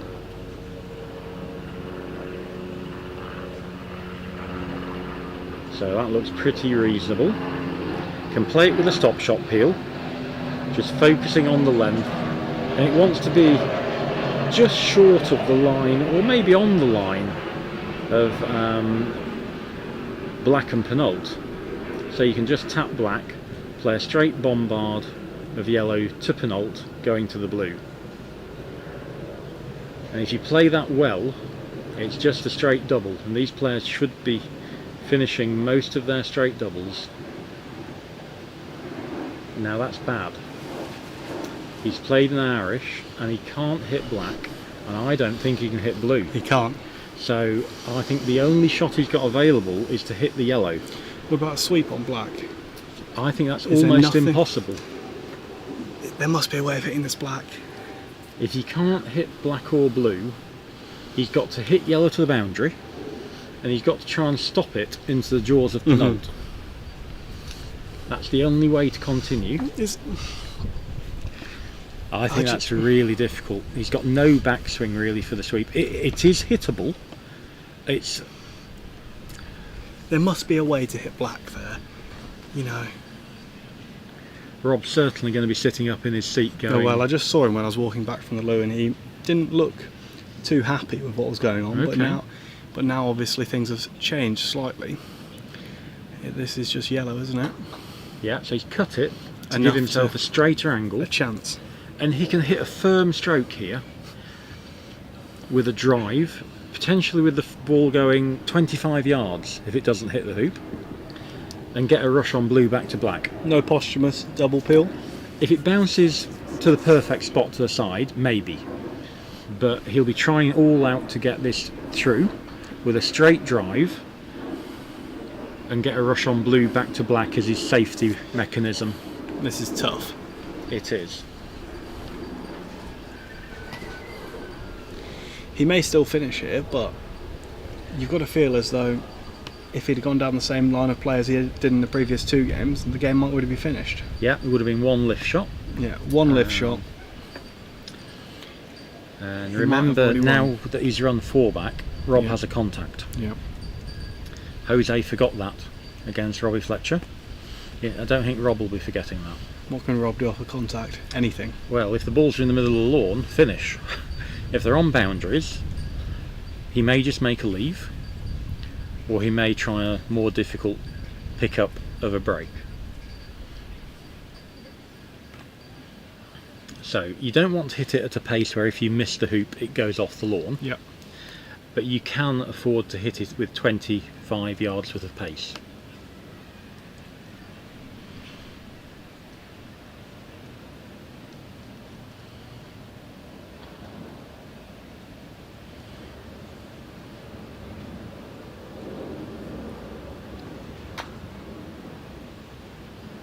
And this is now not the last turn of this World Championship.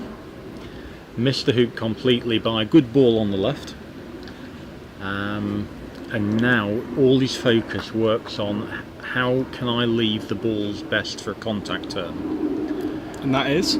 Well, first of all, he knows Rob wants to play the black, so he can almost afford to leave blue any sort of position at all, knowing he's going to get another shot. Blue, on the other hand, needs to be buried in a corner, Yeah. and red and yellow need to be probably in the other two corners. Something as defensive as blue in corner 2, yellow in corner 4, and red in corner 3 works fine. Nothing is near black's hoop, and Rob would probably simply make a leave from that. Yep. I think what we just seen from Rob was him walking past, looking like it's game time. Yeah. One of the interesting things you could do against a weaker player would you could leave black in front of 4 back. You can say, go and have 3 hoops. Yeah. Rob wouldn't be conned by that. Rob would just make a leave. Gone down the hill. This is really, really, really angled. He's A little flip. Jumping it through. Little flip. He played a good one of these at hoop 1. That's a very good shot. You saw the ball hit the far wire, roll up the far wire and go through. So that was actually quite tricky. That's a quarter of a roll away from being unrunnable. Yeah, it is. But he's got away with it. Rob's not going to make any hoops with blue because that's going to give a lift away. Yeah. So he'll either try and finish with black or he'll make a leave with black. What would be your preference? Or with blue. Well, I mean, it sort of You need to depends. see where the balls are first. Exactly. If Matthew leaves a ball in lawn, I want Rob to try and finish. If he leaves them in these three corners, I'm very happy with Rob just making a leave for black with either blue or black. And what type of leave might we see? Well, this sort of balls in corners. Yeah. What he does need is he needs the blue ball off the lawn. The black can be floating in the middle of the lawn. The black's not critical. Yeah.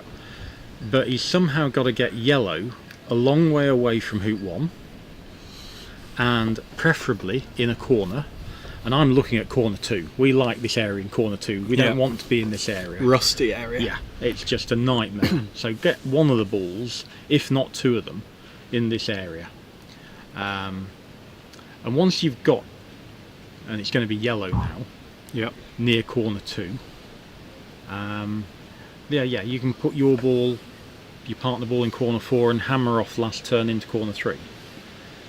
He may decide now to get a rush on yellow to blue, and get a rush on blue to corner 4, and go to corner 2. But that does give Rob a potential finish for a series of good shots. Yeah. Some dark clouds coming in behind as well, so that's worth keeping an eye I think on. they're swooping by, but yeah, they do exist. So how will Rob be feeling coming into this now? What's he thinking? Is he thinking? First of all, I think he'll be happy that the tournament isn't over. Yep. This is not going to corner 2, Chris. No, I mentioned he might just club it off the boundary near blue, and then at least it's off the boundary then, and get a rush on blue. Yeah. Leaving 2 balls on the east boundary does give Rob this chance of playing a good takeoff and getting a rush on one of them. And it hills into the lawn as well, so it's not a huge risk, I think. Yeah, I believe that's true as well. The safe option, get a rush on blue to either corner 4 or corner 2. I prefer corner 2 because of all the things we've mentioned about the nasty area in corner 2. No need to move yellow, you could just take off. I certainly want yellow on a boundary. He's opted for corner 4, and I think that takes corner 3 out as an option, because if you put balls in corner 4, corner 3 and halfway up the east boundary, black's got genuine chances of taking off along the boundary and getting a rush to the other ball. Yeah. So I think we're going to see red into corner 2 as the last shot. Okay. Yep. And there's some furniture in the way of that. There is. That would be catastrophic, wouldn't it? You certainly It's not going to happen though. Don't want to take off into the peg.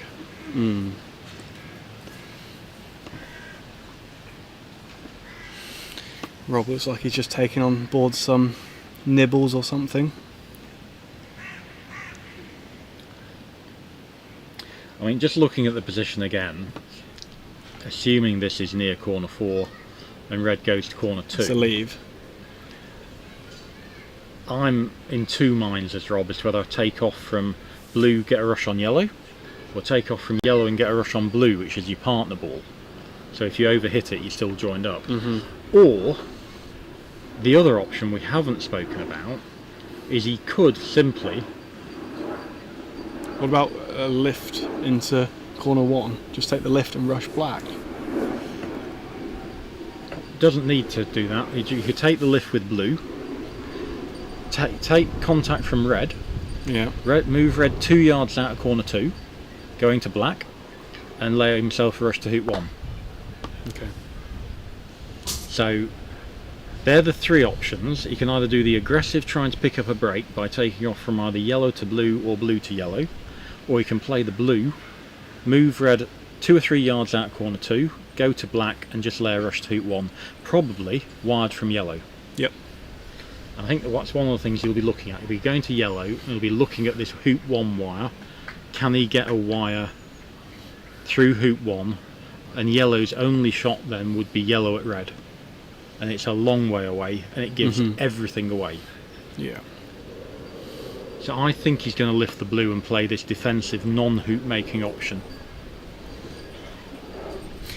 And would you rather have anyone else in this situation at the moment? No, I wouldn't. I can see lots of other players trying to get a break from here. Yeah. And I think this line of play is sound. And if Matt hits yellow to red, you walk on the lawn, you say, brilliantly, well played, super display, worthy world champion, many congratulations. Any chance of getting these wired? You don't want red and yellow wired, but you do want yellow to be wired from black and blue. Okay.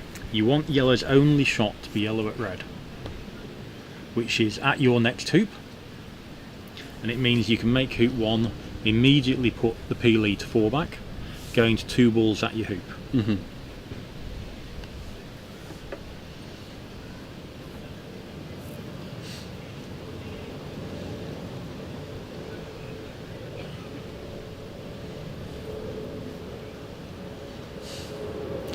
There's hill involved here, isn't there?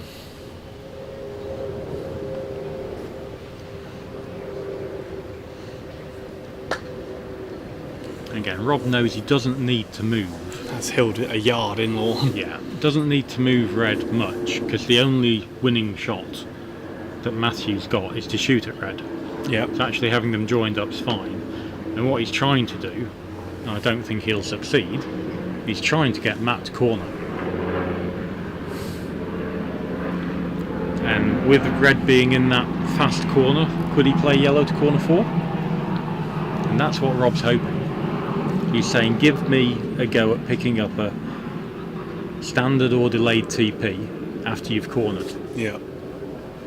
And if you don't, well, you're giving me the world.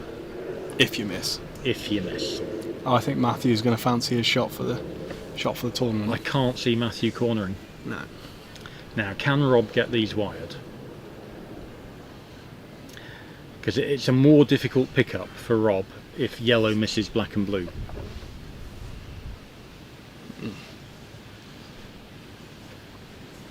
There's absolutely no point there. Rob Edlin White said take off from yellow to corner 2 first. That's just pointless. It achieves nothing. Yellow is exactly where you want it. It's on a boundary a long way away from black and blue and red. So he's trying to get this wire, try and leave a nice rush to hoop 1, and if he gets both of them wired, it's going to be an easy pickup for him if yellow shoots at red.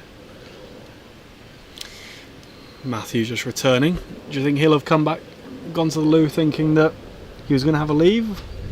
Or do you think he thought Rob might make some hoops? I don't know what he was expecting. He's a very positive player, so I don't think Matt would have walked on the lawn not trying to make any hoops. Yeah. I think it's a good turn from Robert. This is world-class play. Lots of people will think, how can you give Matt another shot? Deliberately. I think this is a good line of play. The leave is excellent, assuming black and blue are wired. Yeah. And it's one of the things that makes him the best tactician ever. Matt's just walking to find his mallet. So there's no other shot here other than the corner. Corner 4 or red.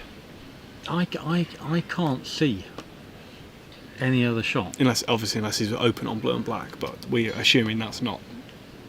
Yeah. Whichever ball you move to a corner, Rob can pick up a break and get a delayed TP. He's just turned up to the lawn and gone, wow, what am I supposed to do? Yeah. Was basically what he just said. So I think we've got a chance of a corner here. This is a super leave. Because he looked at that, saw that they were wired, and I saw him mouth, wow. Yep. I wouldn't blame him if he cornered. You know, this red is in a nasty part of the lawn. You need a rush to it out of hoop 1. It just shows the ability to think through a position. Corner 4? Surely not. I don't think this is wrong. It may be his last shot of the game, but Rob has to play a really good turn. He's shaking his head. He's really unhappy with the position, and this is what Fulford does to you. He's going to corner 4.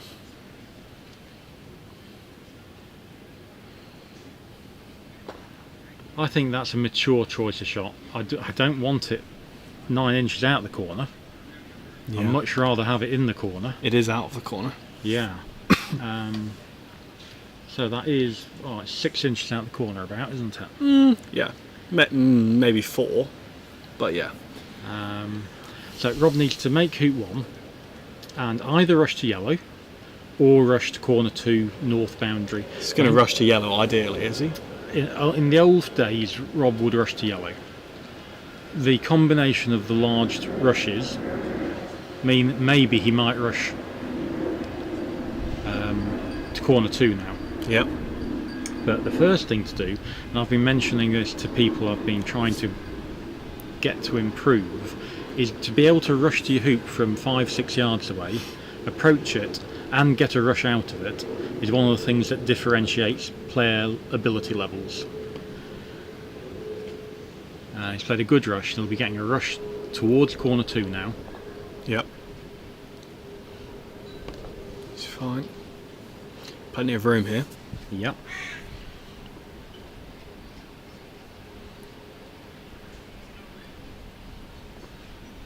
He's run it well. That's a good shot. Pointing more or less at corner 2. It's perfect. So, if you're watching this, go to your home club next week and give yourself a 5-yard rush from, a couple of feet, and see if you can just rush to your hoop, approach it, and get a rush to wherever you want. He's got a little hop in his step. I know he's going to put the ball on the lawn. Has he got a cannon? This is close to a cannon. I think he says no. I think this is finished in the worst possible place for him.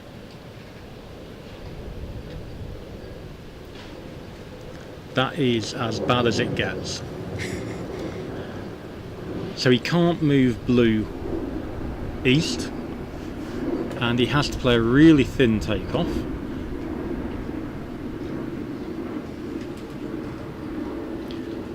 Or a thick takeoff, moving it out of the way. And we don't want to be moving black very far here, do we, Ewan? Not really, with this corner. No. So there is this little green patch by the flag. That's a really unlucky place to finish. The cannon would have been fantastic. Could have sent blue to hoop 3, rushing red to hoop 2. But here, it's not nice.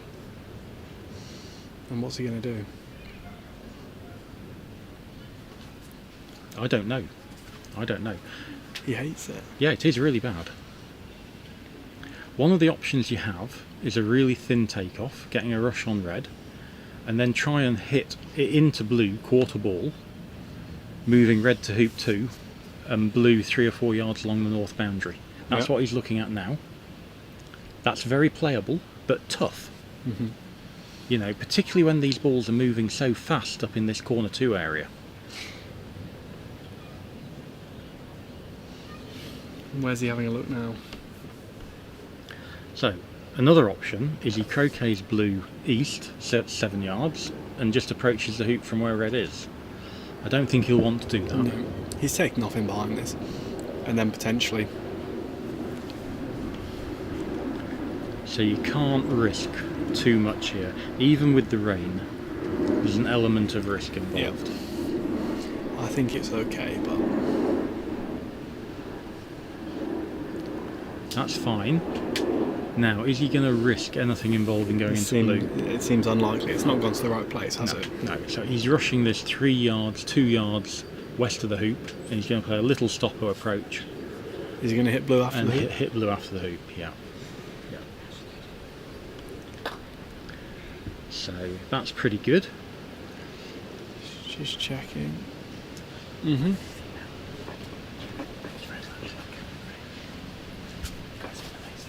So he won't be able to get red all the way to hoop 3 here, but he can get it halfway there.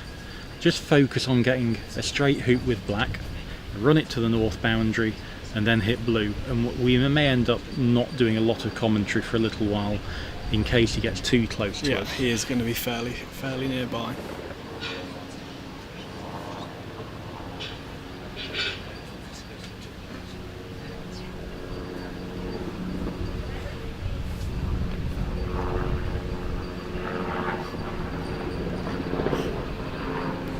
That's gone. Just about held up. It's fine.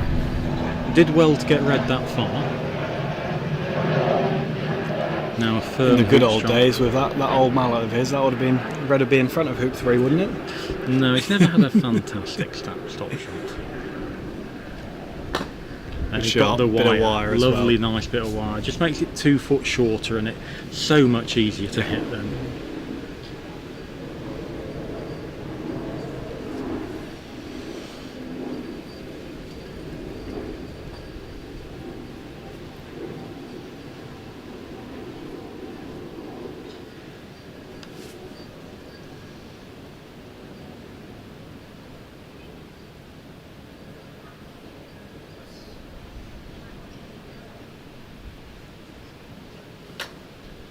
Oh, snicked it. So, I think this will be going to hoop 4 and a 3-ball break established, and then it'll be setting up for a delayed triple.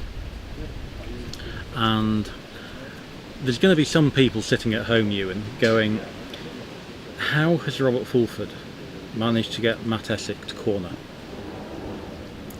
It was a brilliant leave, wasn't it? Yeah. Well, I want to know if Matt's sitting in that tent right now thinking, why on earth did I try a sextuple? Why didn't I just stick to what worked? Yep. That's what I'm wondering. Yep. Was there any need? Was there any need? There was no need. As he did the same thing against Andrew Johnson 2 games up, lost the game and came back, played really well in game 4. That's too hard. Yeah, that's a good call, Ewan. Rob putting his hand up, acknowledging that You probably heard me say it was too hard. he wants it to stop. It almost just looked like he hit that too hard as well. There was no attempt to play that with an element of control. It was Yeah, did he undercut it, was the question. potentially, yeah. That's going. No, it's uphill. Oh. But you're right, if that had been the other way, that wouldn't have been runnable. But Rob's played lots of games on this and he knows that's an uphill hoop approach. Still not a 100% hoop. I know he's only about 6 inches away from it. No, you've got to get it right, haven't you?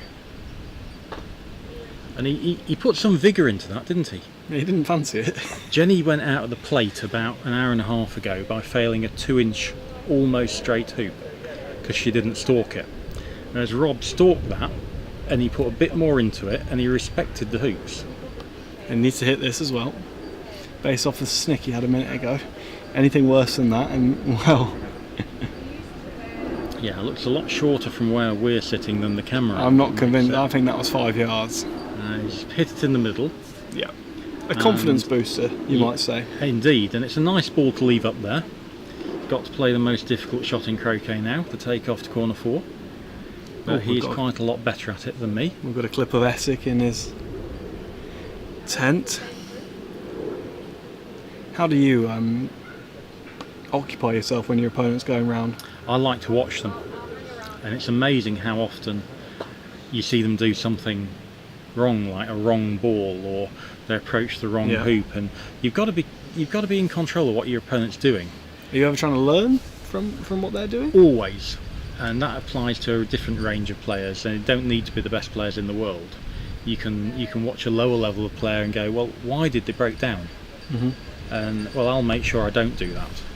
Just as much as I need to do what the good players are doing, make sure you don't do what the weaker players are doing. Yeah.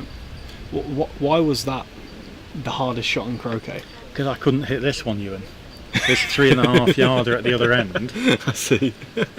was a little bit difficult for me at times. So your personal hardest shot in croquet? Yeah, I was playing with a 9-inch mallet at the time. He's got a bit more of that than he got of the one in corner 2. Yeah, I didn't have any trouble with those from 2005 onwards, but the first 20 years they were tough. And Blue's in a bad position. Yeah, the hoop's just in play, isn't it? Yeah, he's put it out from corner 2, so we shouldn't be too critical about it. Right. But he does need to get past it with the black.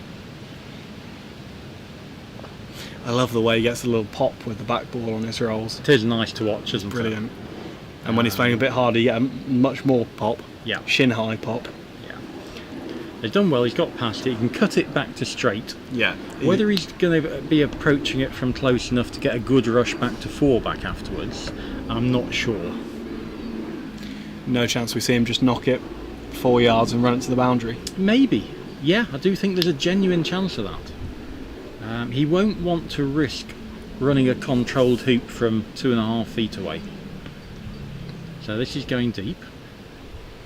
Red's already in a really good escape ball position, so he needn't go back to it. Yep. So yeah, that's no attempt made to get a rush back north. Blue's gone plenty there. He'll get a rush west and be able to croquet it back up to 4 back, going to yellow. He's not doing too bad here, is he?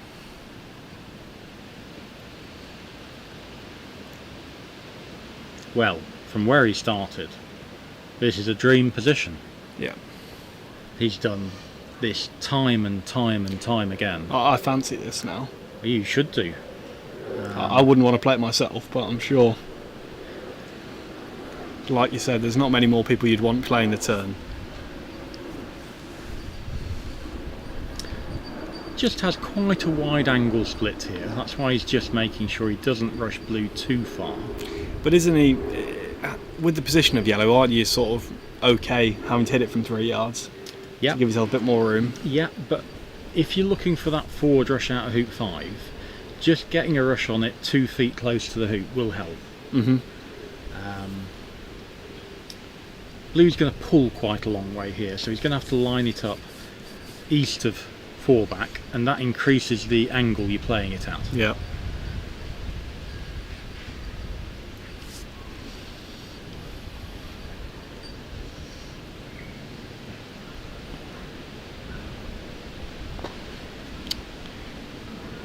And he's got a handy rush on yellow. This is just a really good shot, wasn't it? It is, it's superb. That blue is perfect. Yeah. Little ability just to Textbook. pop this a little bit closer. Yep. Get your rush out of hoop 5. Northeast.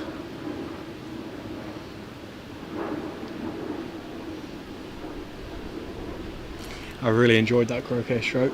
It was beautiful to watch, wasn't it? Mm.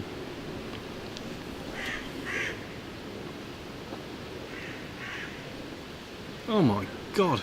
That's super. That was That is super. Now he's got a lovely rush.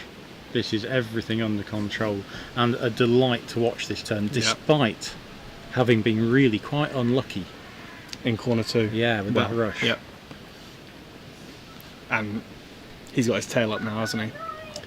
Well, he'll still be thinking I'm 2-0 down, and any error, I've lost the World Championship. But he should have been 3-0 down. But well, could have been 3-0 down. Yesterday, he could easily have been 3-0 down to Tom Balding. And he came through that one. And he could have been 3-0 down today if the Sex Super wasn't taken and he missed one more lift. Or alternatively, maybe Matt got a little bit luckier with the 4-back peel and didn't just run it by nothing and couldn't hit either escape ball. Yeah.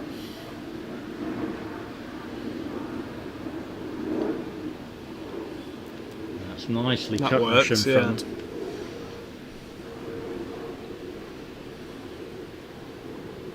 Probably play this with a straight stop shot, I think, and leave the longer rush to hoop 6.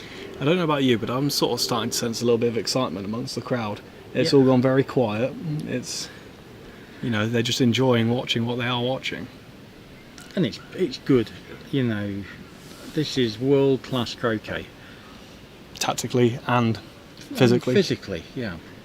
It's a pretty good effort from Matt. Got a little bit unlucky on his STP. Made a leave that Rob didn't even try and make a point off, and then had the maturity to say, actually, this is a really long shot into corner 2 and it's the only shot I've got.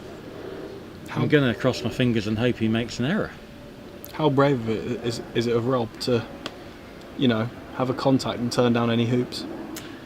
I just think it doesn't come down to bravery, it comes down to making the right tactical choice, and it was the right tactical choice. I still thought Matt would shoot.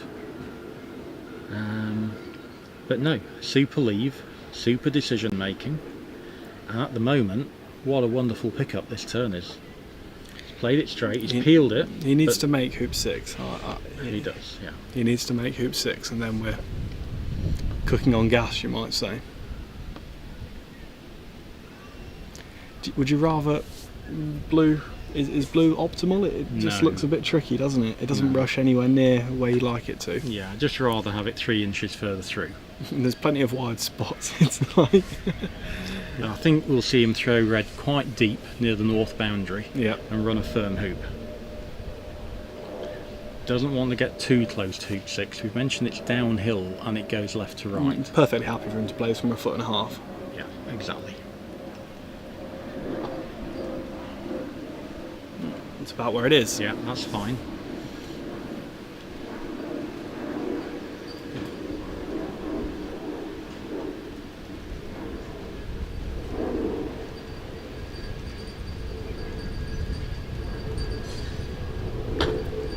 Good shot. Lovely shot. This is pointing at the halfway point. Yeah, so all you do here really is send blue to 2 back and get red back over between 1 back and penultimate.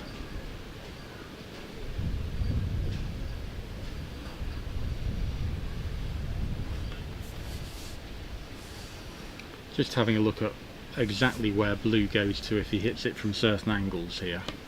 So where can he rush red and still be absolutely 100% guaranteed to get to a position where he's not left himself a quarter ball at blue or something. It looks, it's just, it doesn't, it's not pretty, is it? Are you as scared at balls round hoops as you are as scared as balls on boundaries? No. That's okay, is no. it? I can cope with balls around pegs, balls around hoops, but the boundary and I mean, God forbid I was in a corner. That was quite close to hitting the hoop. It was. He can croquet it back over towards Penult, hanging on and get a position to move blue away from the hoop so he can send it to 2 back going to yellow. I think we saw someone play a shot from a similar position and drift past yellow. Yeah. And had to approach it from more or less where yellow was. Matt, wasn't it? I think it was. Yeah, he had to just knock yellow back and he coped, but... What? So Rob's running 4 back to hit blue. Does that must mean he can see something without running the hoop, right? Exactly. Yeah, it doesn't have to go through the hoop. He can just hit it. And I mentioned earlier, this is quite a nice croquet stroke to play. Black going along the rush line, plenty of room. And just go and practice this one. It's a good one to have in your repertoire. Try and go to where yellow is now, to a ball in front of 1 back, and then an imaginary ball 2 yards past 1 back, and be able to play all 3 shots. He made sure Black it's short needs of to that. go. You're not worried by that, I think. Blue's good. Black needed a yard, didn't it? Yeah, dead straight rush. Mm-hmm.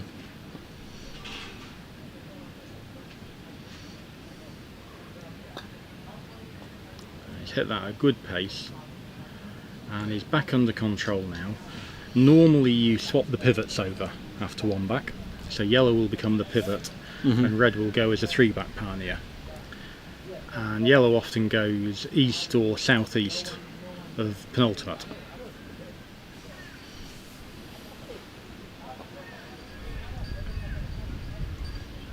So nice position here. Rush yellow to a position where you're on a good rush line. Ooh, behind red. He almost missed that. That was, what was it, an 18-incher? And he's just tickled it. I mean, what, black had power to go 15, 20 yards and it's moved yellow 5 inches? Yeah, he was trying to Maybe get less. yellow on a rush line so he could rush red to the west boundary. So he'll still swap the pivot and pioneer over, just like I said he was going to. But he's going to have less control now, and black's going to be going across the rush line on red. So this is going to go east of Penult, yellow, and black behind the red, so he gets a rush to the west boundary. And yellow's 2 yards short there, I would say, maybe 1 yard short to be fair. I just prefer a little bit more width on it. I'm just having a look at this replay again, and well, it's hardly longer than the length of the head of his mallet. It was not good, was it? No, wow. Oh dear. Anyway, he's still going, and the break's under pretty good control. And after 2 back, he'll try and rush blue back in front of Penult, and maybe, if he plays a good shot, have a go at peeling Penult after 2 back. Okay.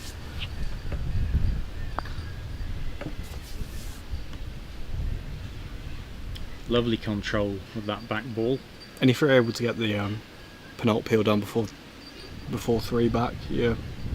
You've just got so much control. Fairly on time now, we're pretty happy. You're going to have more time to position the peely at rover, and just make sure you're peeling from inches straight. Mm-hmm.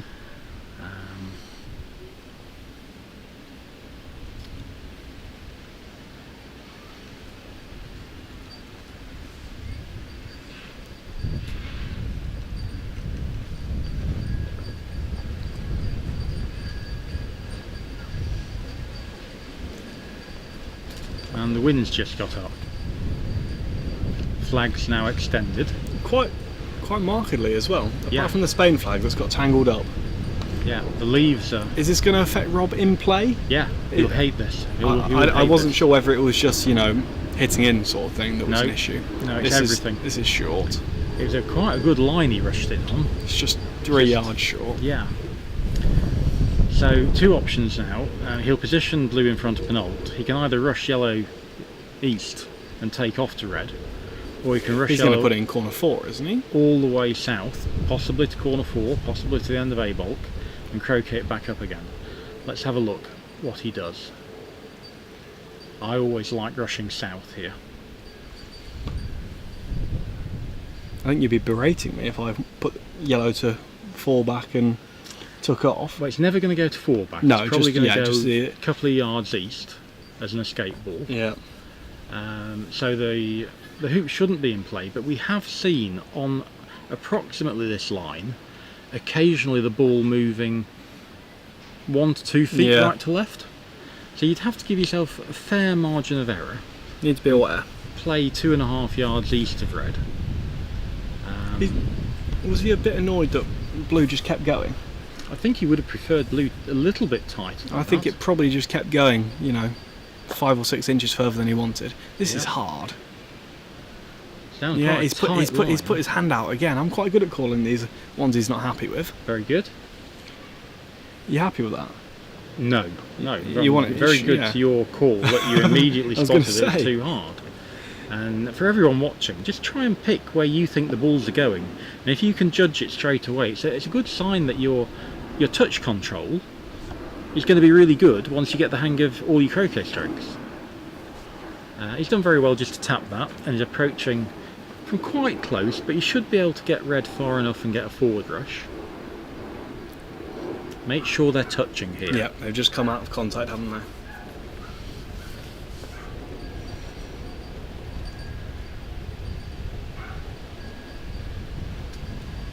That looks okay. Yeah, he's just fine. He's and 5 degrees. But he's done something that's important. He's walked back and he's stalked his 5-degree hoop, and he's not just going to pop it into the wire sideways, like several players have done this tournament.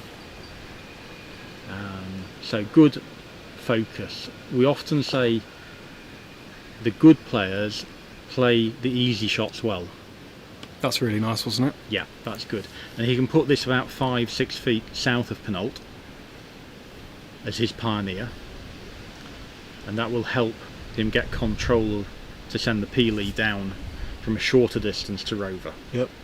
After he's peeled it before 4 back.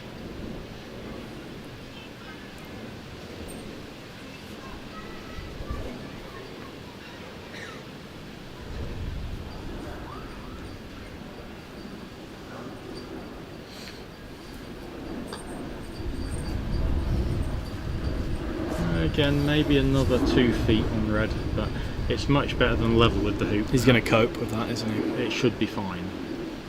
And how far is he looking to rush this to?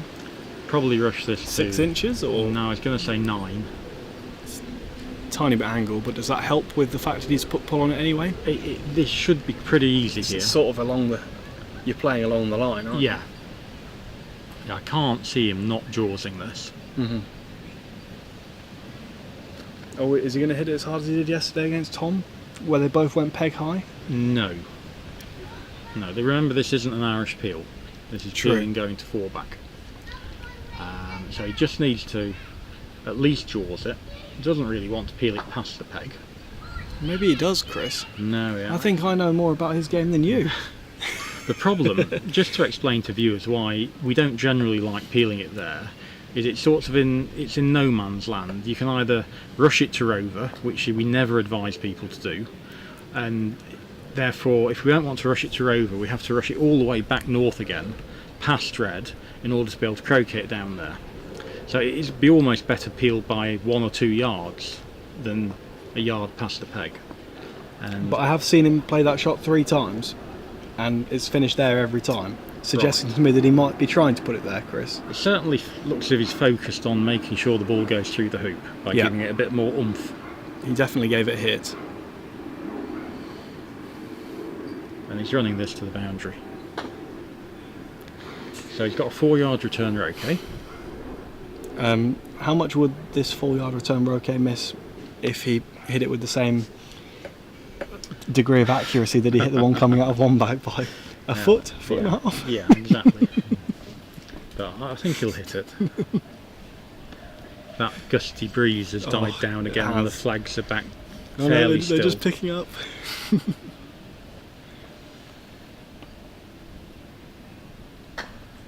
In the middle. I think he hit the front edge there. Very good.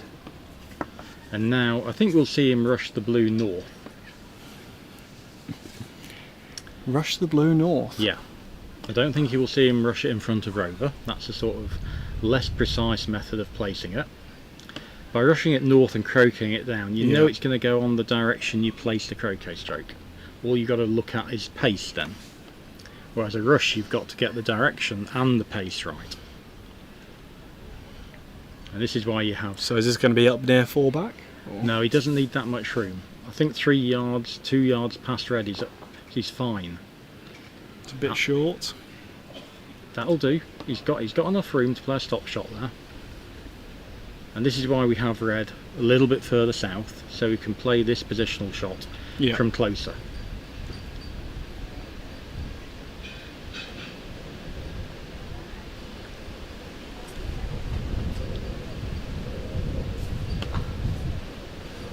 Certainly been an entertaining game to comment on. Blue's gone. Blue is not good.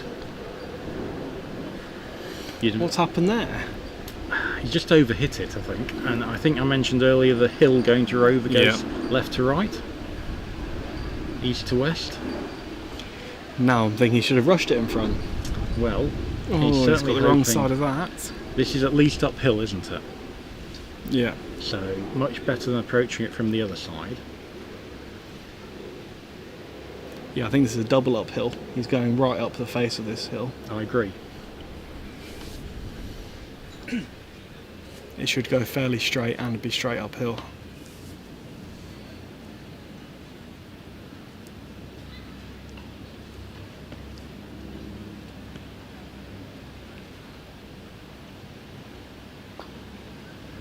It's a good shot. Lovely shot. Lovely shot.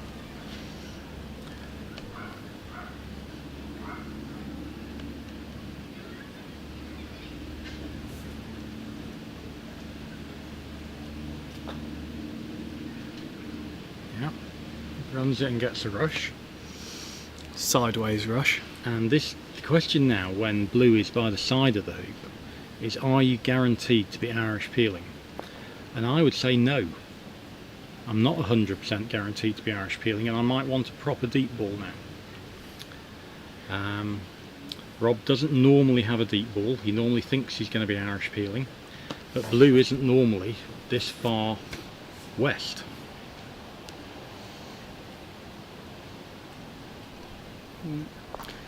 It's going pretty deep. No, he's tried to put a short straight ball out and he's overhit it by a couple of feet, and black has not got a perfect rush on yellow to dead behind blue. Yellow's going to be the side ball and he wants an absolute dolly rush on this blue. He's going to get it. wants to guarantee he gets the perfect contact on the rush.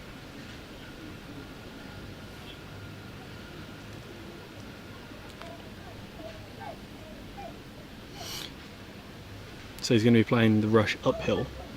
Yep, tiny bit uphill. So potential to underhit it. Yeah. Oh, he's played the cannon. Okay, nothing wrong with that. Why did he feel the need to do that, Chris? That just looked a bit cocky to me. It is a lot easier to guarantee it's in Irish Yeah, peeling okay, position I'll be quiet. from half the distance. That looks pretty good now. It's not something I'd recommend you doing, No. but because you've got to know how the balls are going to react. And it takes a little bit of experience to do that. Maybe in a few years it's a good line of play. A trick shot.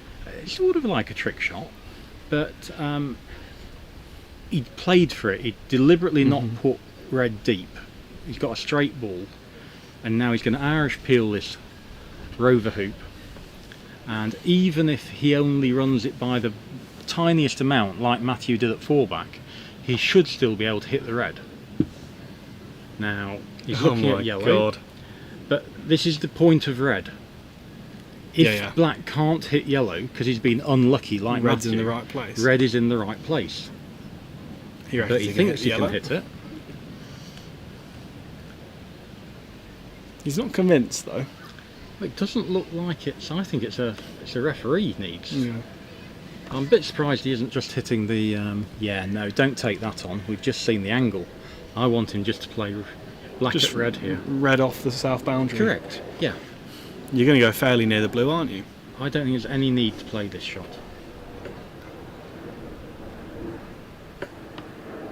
Red at black is straightforward. Referee comes on. Who's it going to be? Well, Jeff Dawson's been doing most of them, but this is Ian Plummer. I recommend Ian Plummer's website to anyone watching, Oxford Croquet. I think this is wrong. Obviously, Rob's in a better position to know exactly what it looks like. I just think. But if the black referee at needs to be called, then you'd have to say he presumes he thinks it's pretty tricky. Yeah, black at red just looks like a 3-yarder, doesn't it? Yeah. Straight 3-yarder. You can stand up. You can hold your mallet exactly how you want to hold it. Obviously hitting this is good. Hitting this is great. He's just going to walk up to it, play it like it's not there. I hope he is. Yeah, I think he's moving his hands about and his feet. Yeah. Was that Got off in the middle. wire? Oh well, I I was think that was watching off it the wire. live, so I'm not entirely sure. I'm just having another scan on it, moving it back. Apologies that the replay function isn't fully operational. Let's have a look at this hampered shot.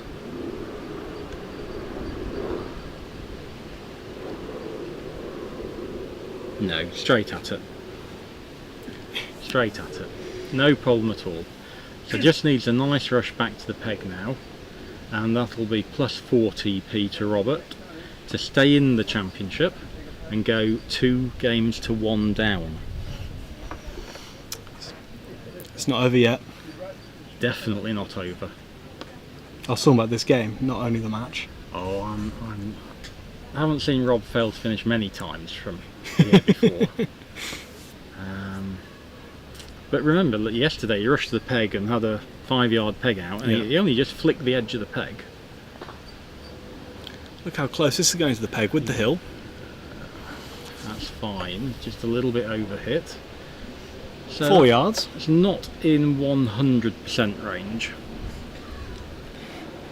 So it'll take a little bit of time lining this up. Make sure they're dead in line, and then just focus on hitting black purely at the peg. Do you think we'll see a break after this game? Well, we might do. I think they'll probably have a comfort break, if nothing else. I mean, what, they've been playing for 5 hours now? Yeah, certainly, yeah. They probably deserve a break.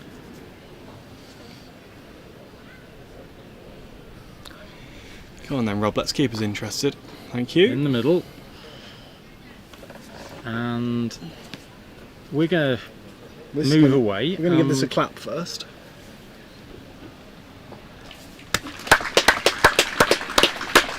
That's probably the loudest cheer of the days. Well, I hope you enjoyed that game. It was great to watch, and I'm going to move out again and pass you back to 2016 World Champion Stephen Mulliner. Thanks, Ewan. Thank you. Thank you, Chris. Thank you, Ewan. Well done. Yes, fascinating game. More twists and turns than one might have expected.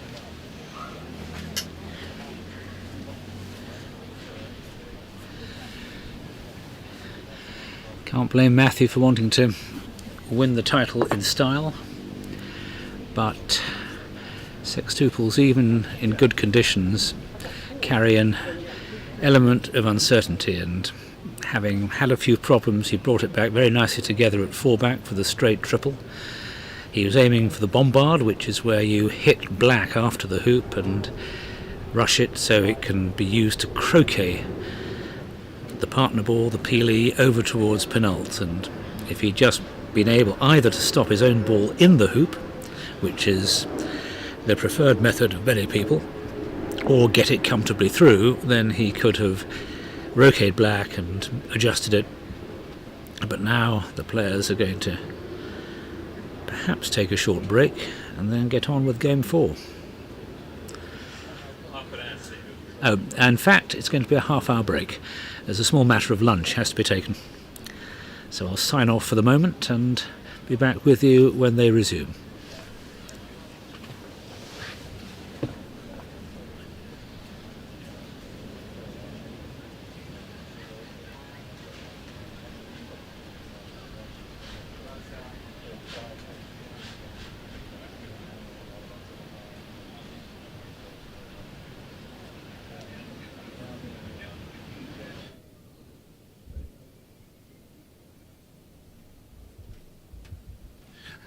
Hello everyone.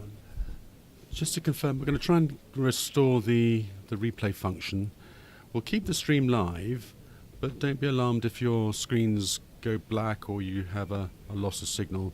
We should be able to come back to you within a couple of minutes.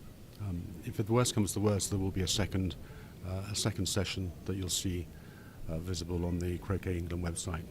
But all being well, we'll be back with you in a few minutes.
Well,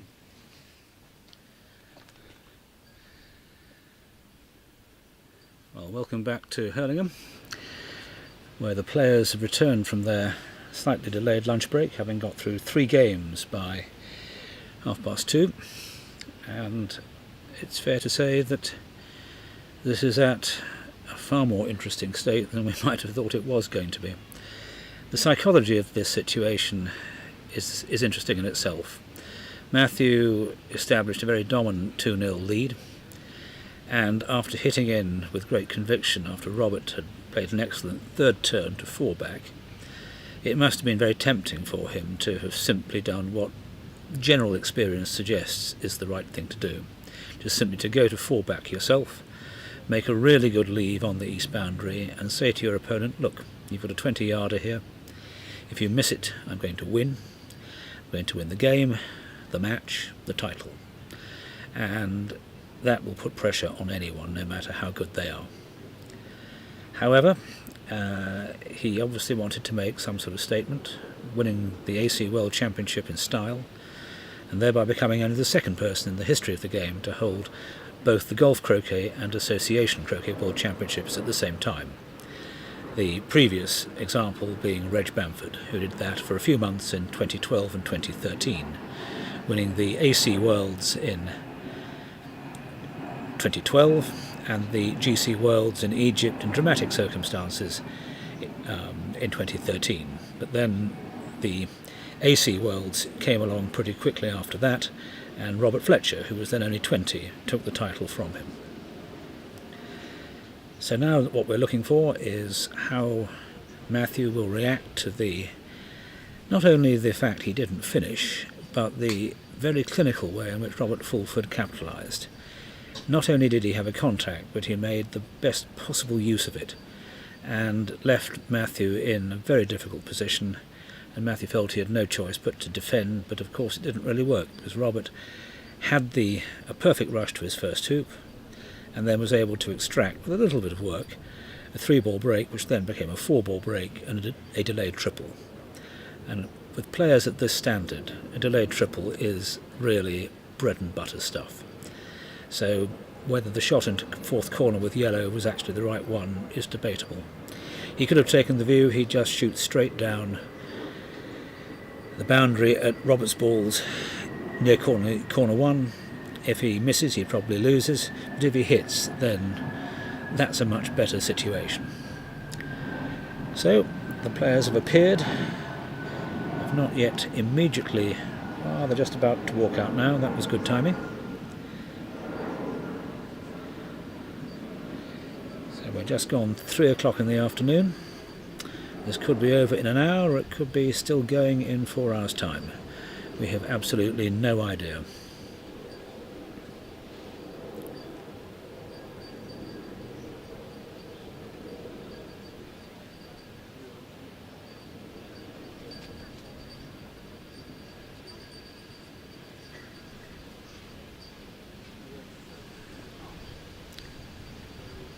So Matthew once more has the toss. Robert went first in game 1 and game 3, and if there is a 5th game he'll go first in game 5. Matthew went first in game 2 and has sent a wide and very deep supershot ball, some 4 yards west and only slightly south of the peg. Now, the last time this happened, Robert actually shot hard at black and left a fairly short shot for Matthew out of b-bolt, which he actually missed, and Robert then was able to hit and get going.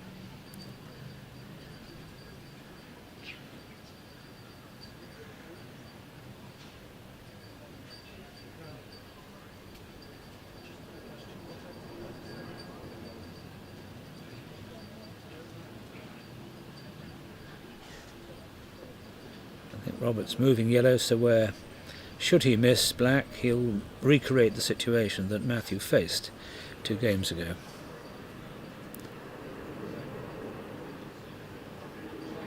But his other options include just playing up into the middle of the court himself and challenging Matthew to hit a 15 or 16 yarder, which if he misses he'll almost certainly miss into bulk, and give Robert the initiative that way.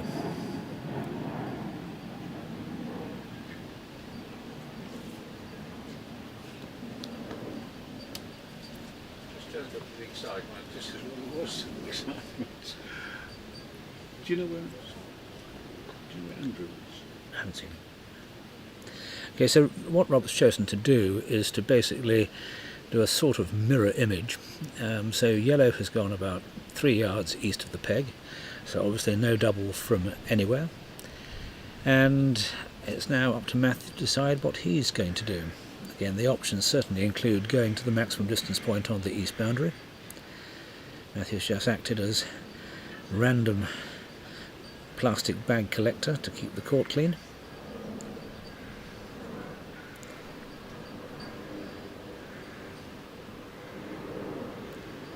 And this looks as if he's going for black, but possibly with a trickle. That's a bit surprising. Yep, trickling up towards black. It's just going to miss on the left as he sees it, and that will leave a double for Robert from roughly the same position. Obviously felt very confident about the flatness of the lawn, which, having seen one or two balls slip off from the north going slightly to the west, is not too surprising that blue finally missed black on the west.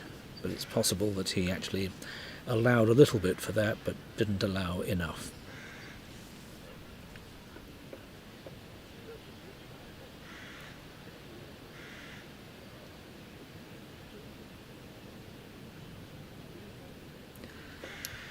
So fourth turn of the game, and immediately a distinct opportunity for Robert Fulford to hit this shot, which is effectively round about an 8 or 9 yarder, given that he can make a perfect double from this, and both those balls are just short of the peg, or short of peg high, I should say.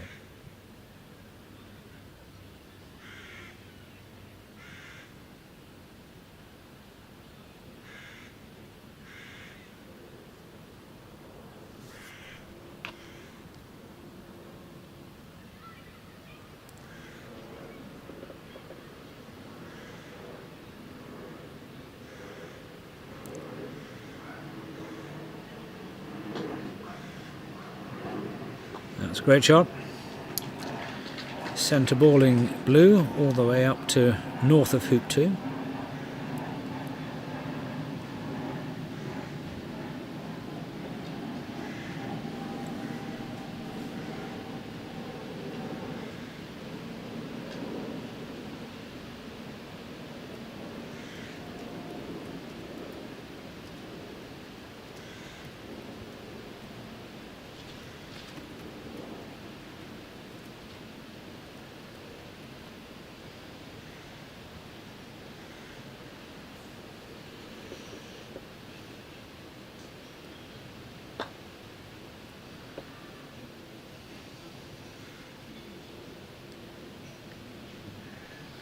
A slightly thick takeoff moves blue into a more helpful position for hoop 2 and gives Robert an easy cut rush towards black, where he can hope to pick up an absolutely dead straight and pretty short rush to hoop 1 to get going.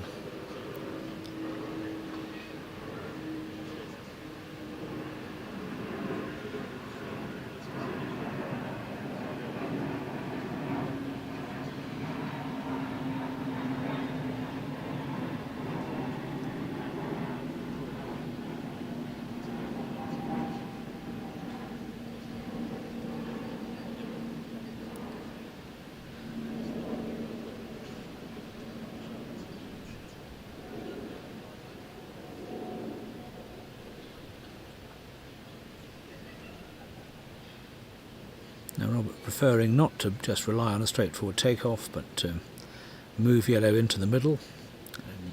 Matter of taste, really. When a ball isn't critical, there's no particular need to move it, but sometimes you feel more comfortable with the shot concerned. So he's now played a pretty good rush. It's going to finish about 2 yards due west of hoop 1, which shouldn't be a problem, but this is a famously slippery hoop. And the last time he was here he had to take a bit of care as he was a bit angled. But that looks pretty good.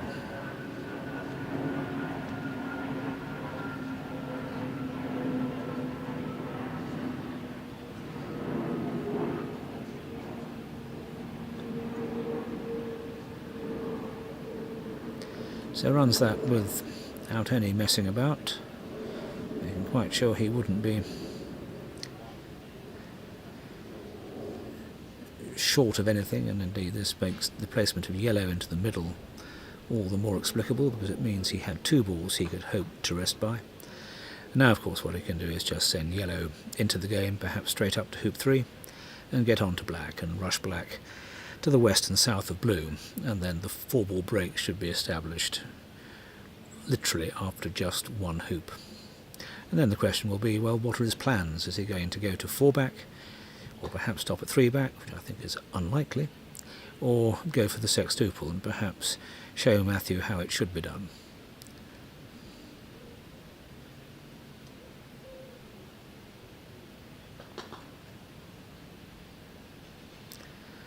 The psychology of these situations is always fascinating. When you're 2-0 down, you're the underdog, you've got nothing to lose, and one thing you'll be aware of, having no doubt been in the opposite situation many times, is that if you've had a big lead and it gets chipped away, that can be a little worrying.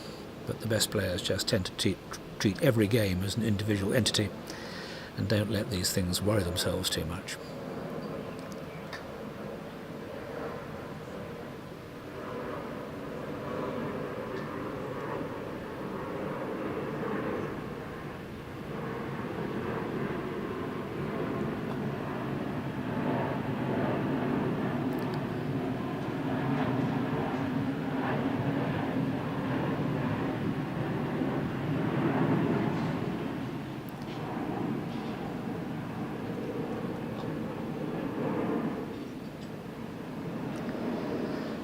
Good example of how the best players do get a very good stop shot ratio on these approaches, and also how a little bit of break hygiene here. He's taken care to put blue on the west of the 1-2 line, so that when he rushes it after he's replaced red on the yard line, it's making it easier for him to ensure that he can avoid any furniture between blue and hoop 4, which is where blue's about to be sent.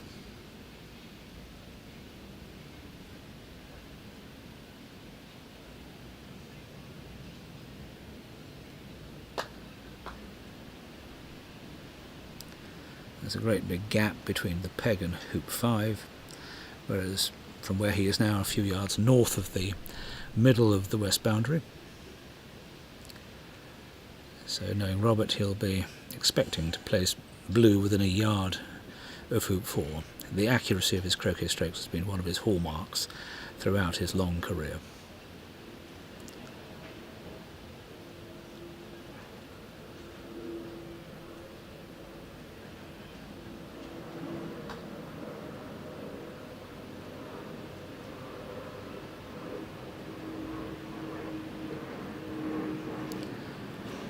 Well, he'd probably give himself about 7 out of 10 for that, but if he wants to, he's got plenty of room to send yellow down there as an additional pioneer.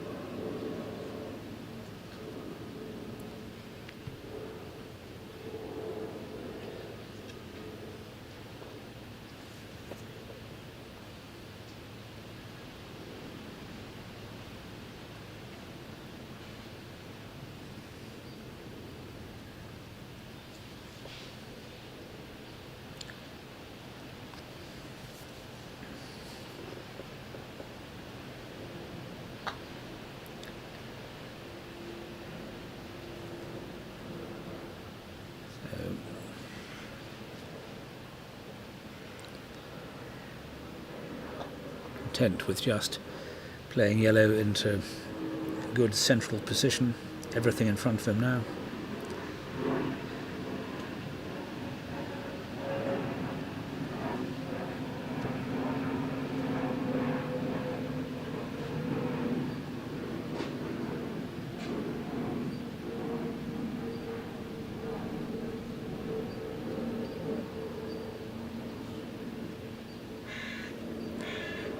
Another very close approach, and holding a forward rush.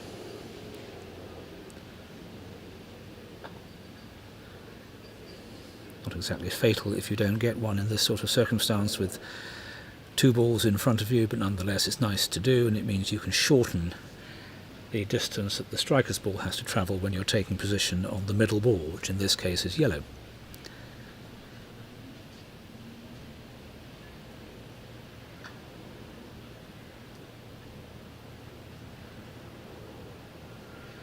Well, black's not got that close to 5, so one presumes that yellow will be going there too.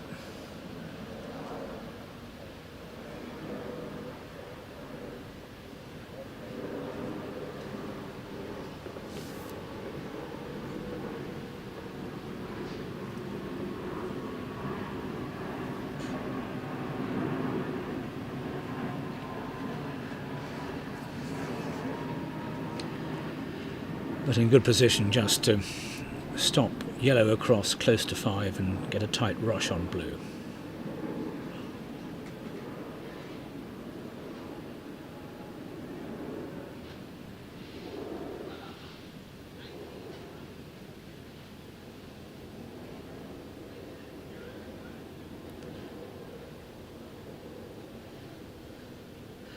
Now we'll begin to get the first indications of what his plans for this break are, how far he's going.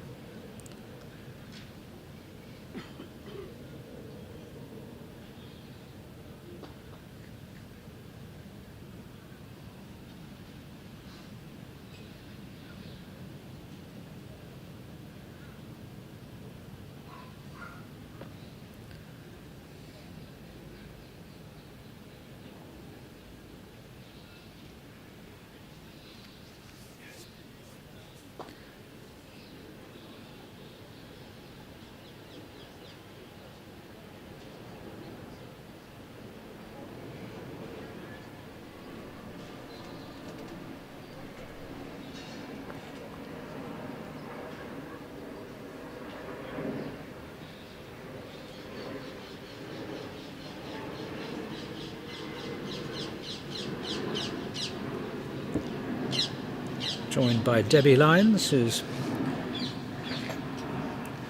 just completed her win in the bowl. Well done. It's very exciting. So what's happening? Well, Robert's got the first break. Matthew laid a super shot. Robert simply went to the side. So Robert was to the east of the peg and Matthew was to the west, not very far south. And then Matthew went for a trickle, but just slipped past the left-hand side of black, and then Robert hit the double, and we're now seeing him go on. And so I was busy this morning, but am I right that Rob's had the first break every game? I wasn't here for the first game, but I'm sure you may well be right. But he certainly did. Matthew has been shooting very well. Brilliantly. But I say the game's changed, or the match has changed flavour with Matthew's. Not only his failure to finish off, having gone very for the bold sextuple, and that's just proving that Robert has no interest in doing one himself. He's just going to go straight round to 4-back. But I say Matthew now would have seen how clinical Robert was in extracting the advantage from the contact, although Matthew tried to make it difficult. Robert simply got an absolute killer leave with a wide rush to first hoop on the west boundary, with Matthew's yellow ball with not one but 2 hoops getting in the way, and the red ball was just outside corner 2, and he chose to play into corner 4, and Robert just did an absolutely reliable delayed triple. So do you think that's going to influence what Matt does now? Do you think? I don't think he'll try another sextuple. No, I don't think he will, and I don't think he'll corner again either. So. I mean, certainly, my own view is that if you give someone a 20-yarder which they have to hit to avoid losing a final, you're putting them under as much pressure as you possibly can. Absolutely. And if they happen to hit it, all you can do is say, good shot. Yeah.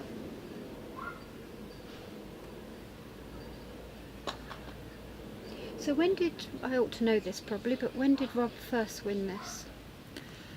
1990, he beat Mark Sorin. Wow. Here at Hurlingham. That's a lot of years, isn't it? Well, it's 2002 since he last won it, so it'll be a 21-year gap. So really what you've got is the intriguing possibility of one of the older members of the croquet world, who's still one of the very best, coming back after a huge gap, a gap which I don't think will be readily matched. Well, he's still been playing, but just not very much. No, but I mean, he's acquired family responsibilities, and that I think had quite an effect on his availability. Yeah. And he certainly has had this particular championship in mind for some time. And after he'd had that wonderful run in golf croquet last year, he took great care to avoid playing anything more to give his left wrist a chance to get over the experience. Yeah. But to win the British Open, beating Reg Bamford in the final, and then reaching the final of the World Championship and losing in 4 to Matthew Essick was a tremendous achievement. Yeah. But you've had your own gap. How long was it? When did you stop playing? I stopped playing in about 98, 99. Yeah. And then started playing again in 2007. Right. But I played a tiny bit in 2004. So pretty much stopped for 8-9 years. Yeah. And it had a huge impact on my ability. I mean, I just haven't got back to the same standard until this year. Well, so I must admit, I think that most people tend to keep the muscle memory. It might take a bit of digging out again. Oh, the muscle memory was fine. It was the brain that was not working. Well, I think the brain's a muscle too in this circumstance. Now, Robert's doing his favourite thing of putting partner to the peg and having enemy balls at both 2 back and 3 back.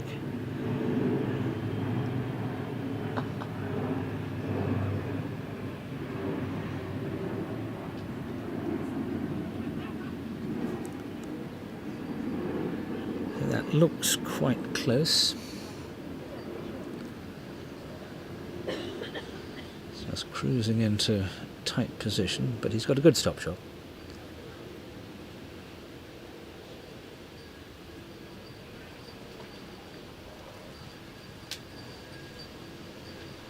So it'll be interesting to see,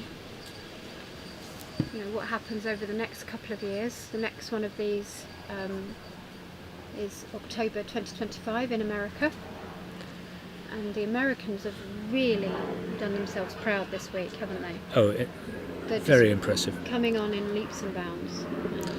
And they've got such young players too. Yeah. I mean, Tom Balding's 25, Matthew Essick I think is 25. Ben Rothman is an older man, rising 40. Still a very, very fine player, Stephen Morgan. So yeah, I think they will be thinking quite seriously of having genuine MAC chances next time round. I think they should be. I think the quality of their play this week's been very good, and they've got more and more people coming up, so we need to bring on our own youngsters, don't we? Yep. Yeah. I'm sure it'll happen actually through people like you and Burridge taking up golf croquet, getting really good at single ball shots and then expanding their horizons to include AC, Yeah. and having the advantage of being able to make much faster progress, because you don't want to spend 2 or 3 years learning how to play croquet strokes because you can't hit much more than 2 or 3 yards away. If you can confidently hit at 7, 10, even 12 yards, your breaks can start off being rough and ready, but very quickly they become more accurate. These lovely lawns really help with that as well. They do, yeah. You can trickle at things. So one of the things here and at Roehampton yesterday when I was playing, if you, for whatever reason, get it slightly wrong, you can trickle at a ball 4 or 5 yards away, move it 1 foot. Yeah. Well, you can't do that on most lawns. So No, certainly not with any confidence. no. So Robert's got the blue well positioned. So the ideal is always to be able to send black into position on the west boundary. So it's already, so you get the wire. You don't have to worry about any further improvement on blue. And you can just depart to the east boundary, lay your perfect rush, and say to your opponent, over to you. Well, he's sending yellow back back here though, so I'm not sure blue's quite where he wants it yet. Yes, I think it was absolutely perfect. He wouldn't bother, but I think he will. It's more, I think, because he can't be completely certain whether black will go to exactly what he wants. So he wants the sort of insurance, but it's about a foot to the east, and it's hard to tell from here whether he's got a bit of southing on it too. Because ideally you want an angle of about, 15 degrees, 20 degrees, so that your balls are on the east boundary at round about 20 yards south of corner 3. That leaves your opponent distinctly testing shot. And I must admit, I'm not convinced that east boundary is completely flat yet. I think if you don't get the right line immediately, it tends to go into the boundary a bit. Okay. They look pretty flat. Looks are one thing. Experience is the other. What do you actually see happening? It's certainly better than it was, that famous or notorious final when Reg and Robert played five games and no one hit a single lift. Yeah, that's certainly not happened today, has it? No.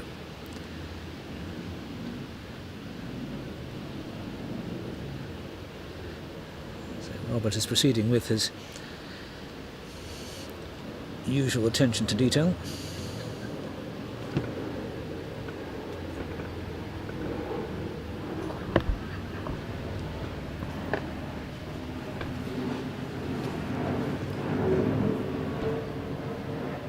Right, so Rob just setting up for his leave. He's actually just rushed. Well, are we on a slight time lag here? Ah, right, okay. So apologies everybody listening if I'm slightly ahead of the game with the commentary. I've told there's a couple of seconds time lag between what you're seeing and what we're seeing. Okay. So, Rob's just setting up the diagonal spread. And he's got blue right on the peg. He'll still rush to hoop 1. That's the key. Especially useful when your opponent has made a hoop and is for hoop 2. Then you can get the combined benefit of you can start your break with a rush down to hoop 1, but they have to do a bit of work if they're going to make hoop 2. It's unlikely to be off the peg ball. What it normally does is to compel them to lift the peg ball, because otherwise it's pretty useless.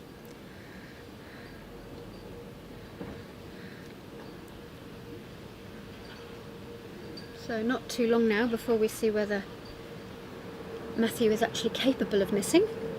He's not shown much sign of... No, he's been very impressive. Yeah.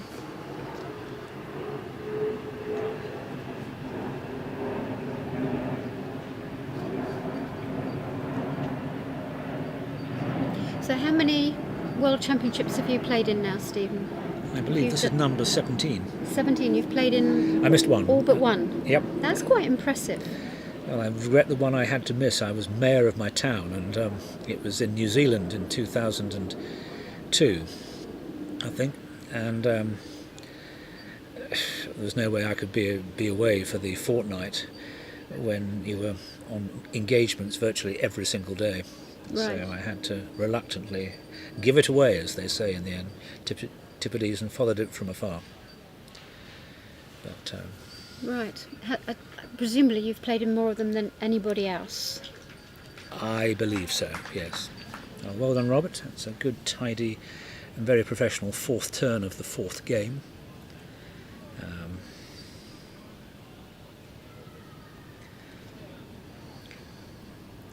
It does seem a long time ago when I watched Mark Avery, then a very gangly 21-year-old, sweep to the final against Joe Hogan, playing wonderfully relaxed croquet, which, by the way, he still does, and winning the British Open for the second time in his career, after an extraordinary gap of 36 years. Yes. From 21 to 57. I think he's playing as well as I've ever seen him play, yes, actually, yeah, Mark Avery. He was very, very good at the British Open. Yeah. And he'll be disappointed that he didn't go further this week, I think. Well, that's the trouble. You're playing people who...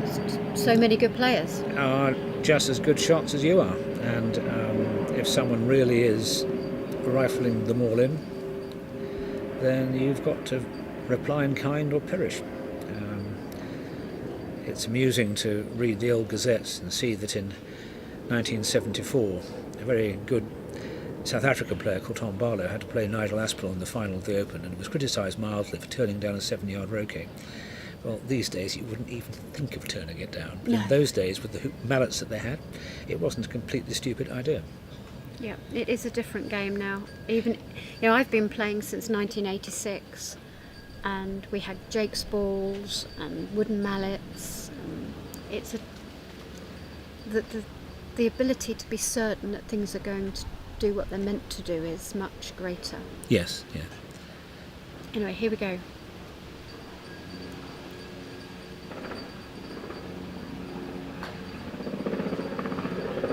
He's missed one. Oh, sorry.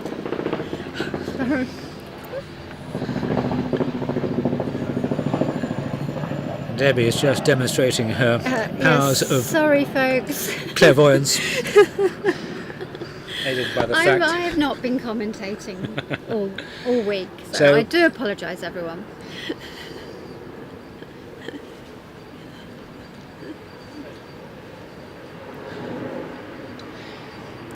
Well, the situation we're in now is that Robert now has the chance to really put his own stamp on this match by taking it to a fifth. This would be a 6th turn triple if he gets it.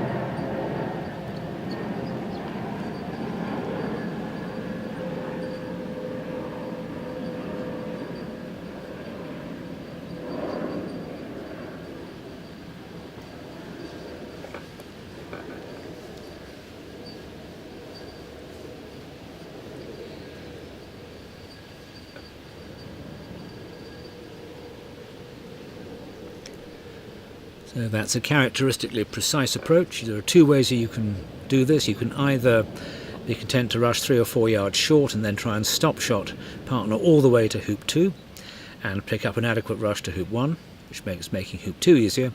Or this approach, where basically you settle for a much shorter stop shot and a more accurate rush on the basis that, frankly, the important thing is to make hoop 1. And hoop 2 will look after itself, particularly when you're as good at rushing as these players are. Right, well that was a lovely rush to hoop 1. And he's very, very close to the hoop, so this should all be straightforward now for a man of Rob's calibre.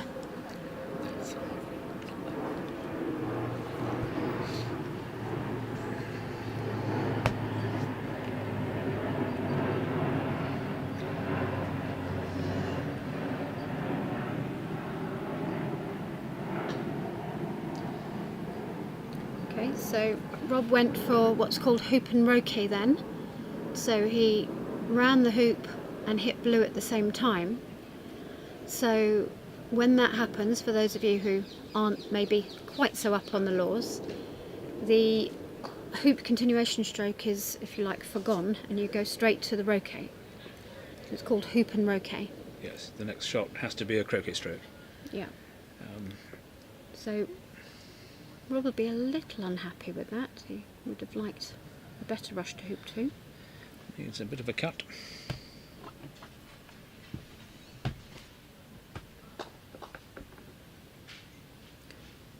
Okay. Well, a bit of work required.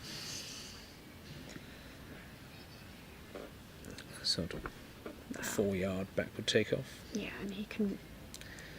Hopefully he'll get in front and can it's, always run the to the difficulty boundary. is that there's a little slope which pulls the ball away to the east, so if you don't surmount that, that's that's strong. That is, yeah, he knew all about it. So he's gone for distance, so he's got a relatively straight hoop, but there's no doubt that he'd prefer to be half that distance.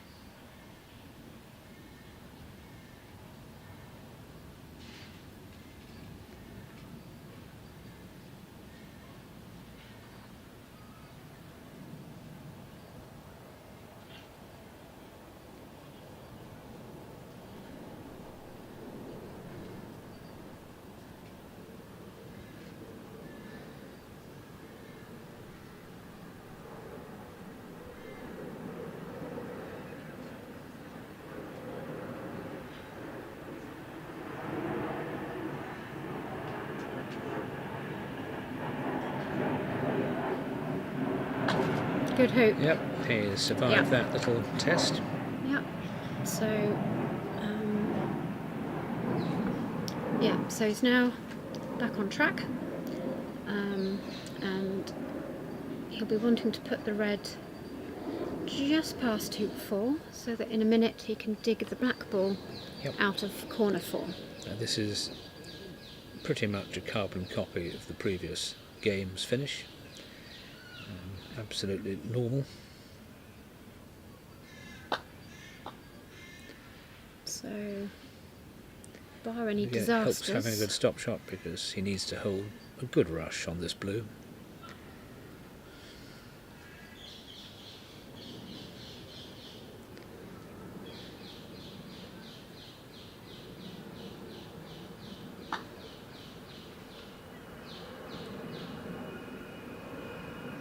Yeah, settled for getting a good yellow.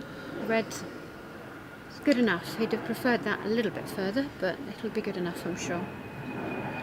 Well, it means you've got to do quite a substantial roll out of corner 4 to load hoop 5 and make sure you get north of red, because the rush on red to hoop 4 is crucial. Yeah. But with these nice flat lawns, it's less scary than it would be on a hilly lawn where you'd be worried about the ball, maybe drifting a yard or so. And suddenly your rush is pointing unhelpfully at the middle of the west boundary. Yeah, but these lawns really do make it. You can trust the shots you play to do what they're meant to do, which is rather nice. Yes, with the odd exception in the sense that now that needs to stop, and it has stopped. And that's very valuable, because what he can now do is to play a cut rush, taking blue a long way down the court. Yeah. This just shortens everything. Well, he can now send blue to 5 He can going indeed. to black, and then it's a much easier shot to send black down to 4 back, getting behind red. Yes. There's a smaller angle. So that's really nice for him that he's been able to do that.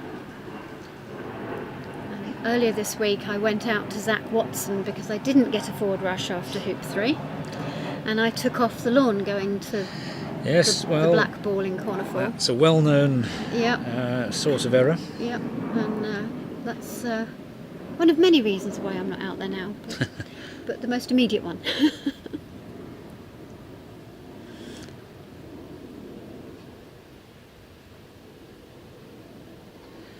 Now, my preferred method is actually just to crack the ball down into corner 4, stop it in front of hoop 4, turn around, put the other ball to 5 and come to the partner ball. Yeah. And then really make sure that I can send the ball below 4 up to 4 back, get a rush on partner to a bit south of the ball at 5 and send that into peeling position, getting my rush to 5. It's so important to get, if you can, a forward rush out of hoop 5. It just makes everything else so much more comfortable. Right, well, this next shot's quite crucial. Yeah, well, what it does, I mean, he's actually a hoop ahead of where he needs to be in the ideal world, because he's going to make hoop 4 off partner. He sends this into good escape position up at 4 back. Yep. Rushes red accurately to 4. Now that's not quite far enough. No, black short. Yeah, because you can, quite often in fact, have a good chance of peeling partner before you make hoop 5, and if you do that, suddenly your delayed triple has become rather standard again. Yep. Well, he may go for it anyway, as a dead straight from where black is. But I doubt it. I really doubt it. I suspect he'll just try and put red 1 foot dead in front.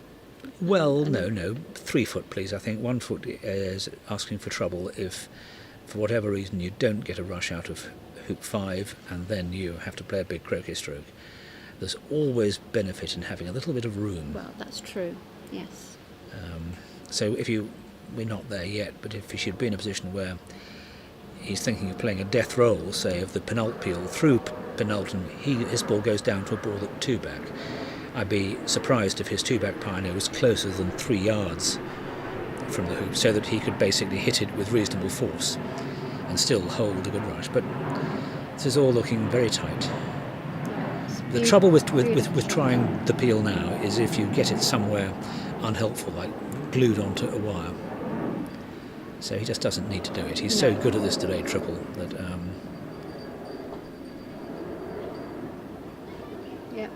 Red's sitting ready to go. Exactly. It's close enough, but not too close.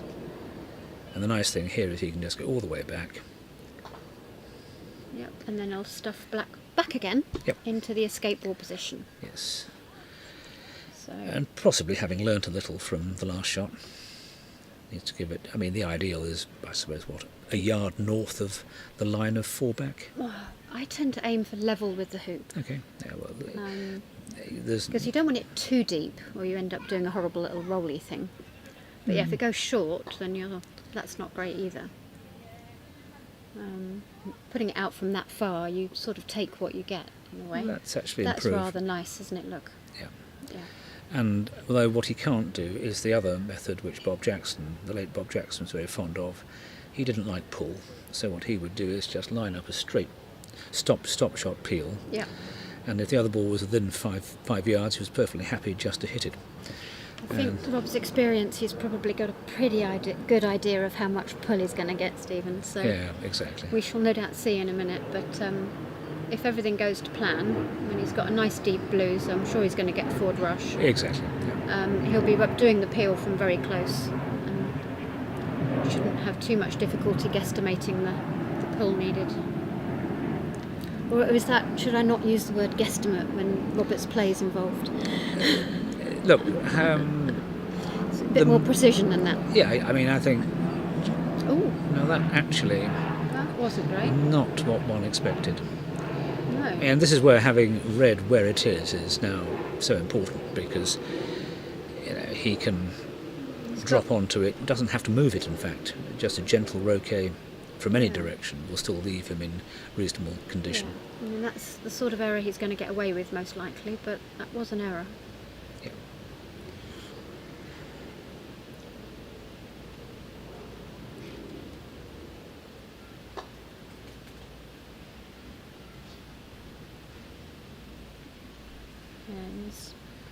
Very happy with that. Yeah, blue's a little deep, but should be okay. He needs to just gently tickle this one now. Like that.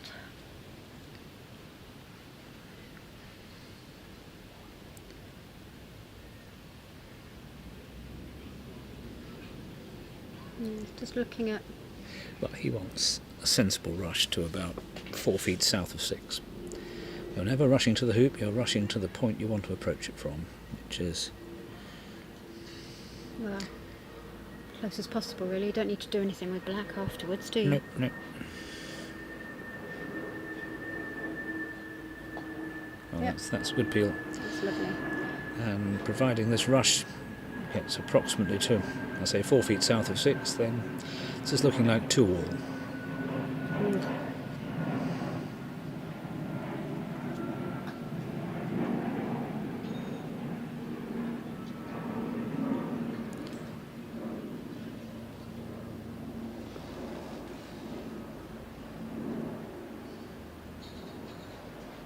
So he's got a bit of room here, so he's probably going to put black down towards the boundary. He's been favouring quite a chunky stop shot and being able to run 6 hard.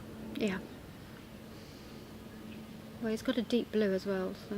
although that's fairly irrelevant. No, stop. Oh, where's that gone? That looks a bit angled to me. Ah, the swing, yeah, he's not happy. Oh, I don't think that's running, is it? Well, it probably does. It does run. I'm not sure how far through he could get, so it's going to be a little pokey jump. If he gets it absolutely right, he'll be fine. It'll come out by about 4 or 5 feet, but this is into the... good shot. Yeah. Good hoop.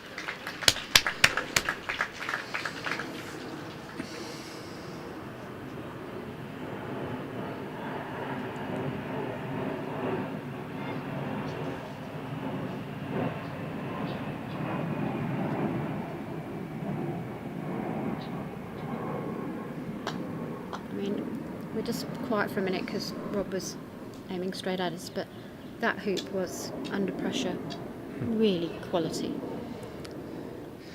Well, yes, it was by his standards a fairly imprecise hoop approach. Yes. Trying to get far too close to the hoop, and frankly, that ball had gone another centimetre. I doubt it would have been. Yeah. I was lucky to get away with that. But anyway, And frankly, when you're placing the Pioneer deep, you don't need to get that close. I mean, 2 feet's fine. He's been absolutely solid on those, so there was a bit of a lapse. But now he's got an interesting situation. Well, he's got to do a bit of tidying up now, because he's got basically blues. black can go into a variety of places, and exactly. I think he's going to go and send red to 2 back, Yes, which is what you'd normally expect, but if blue had been a bit further from the boundary, he might not have bothered.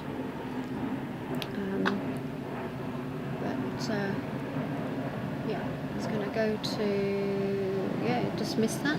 Just missed it. You can see that it was clearly moving a bit, and it wouldn't have been fatal if it hit it. No, because he needs an angle anyway to get red up to 2 back. And if you're just above 2 back, there is a channel down to 2 back which goes. So if you're just above 4 back, it's a channel just to the west of east of Penult and west of the peg, and you not put black into the middle of that, which is useful. It's very annoying when you've got all this minded and you then find out that the spare ball is right in the middle of your intended track. The number of times that you hit it is irritating. Yeah, because you go, right, I'm not going to hit it, I'm going to allow enough pull, and then somehow it still manages to have a magnet in it, and off it goes. Yeah. So off goes red. Well, there's just a little bit of... That's okay. Well, no, he got the ratio slightly wrong by, Tiny ideally bit. red would have gone a bit further and yellow wouldn't have gone as far, so you wouldn't have this sort of tiny little nick rush to do. But It's dealt with that, no problem. Professional adjustment.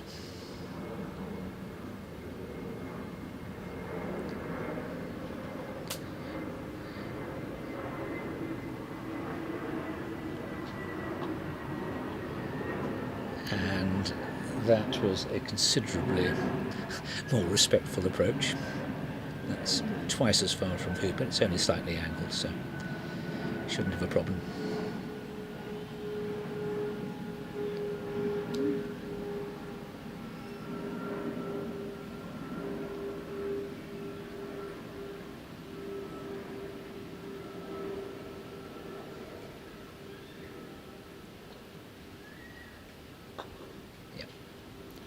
So these are quadway hoops that they're playing with today, which are generally considered much more difficult than the ultras or the standard cast irons. However, the ground here is so soft, and I was playing earlier. The hoops are really not putting up much of a fight. No, I mean, the best I've seen this season was the early mornings, both at Nottingham on the new lawns, and at Southwick again in the mornings in the Golf Croquet Open. Right.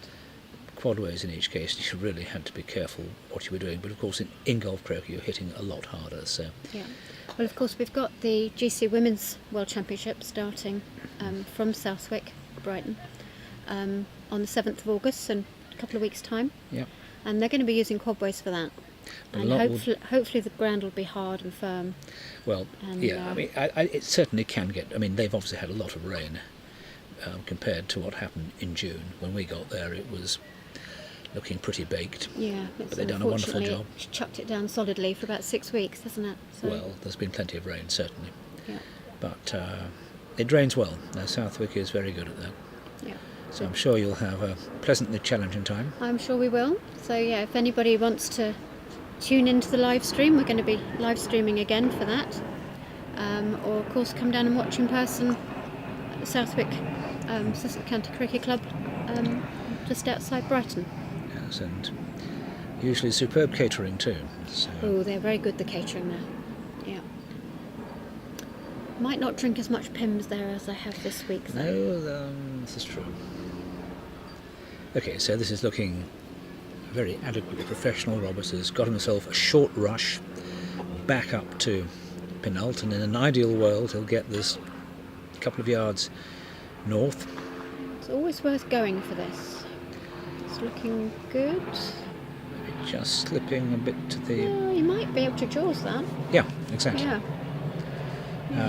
And you do have, straight, and because you've actually got you've actually got 3 opportunities. You can do it now before 3 back, or before 4 back, or before penultimate when it's a straight double. Yeah.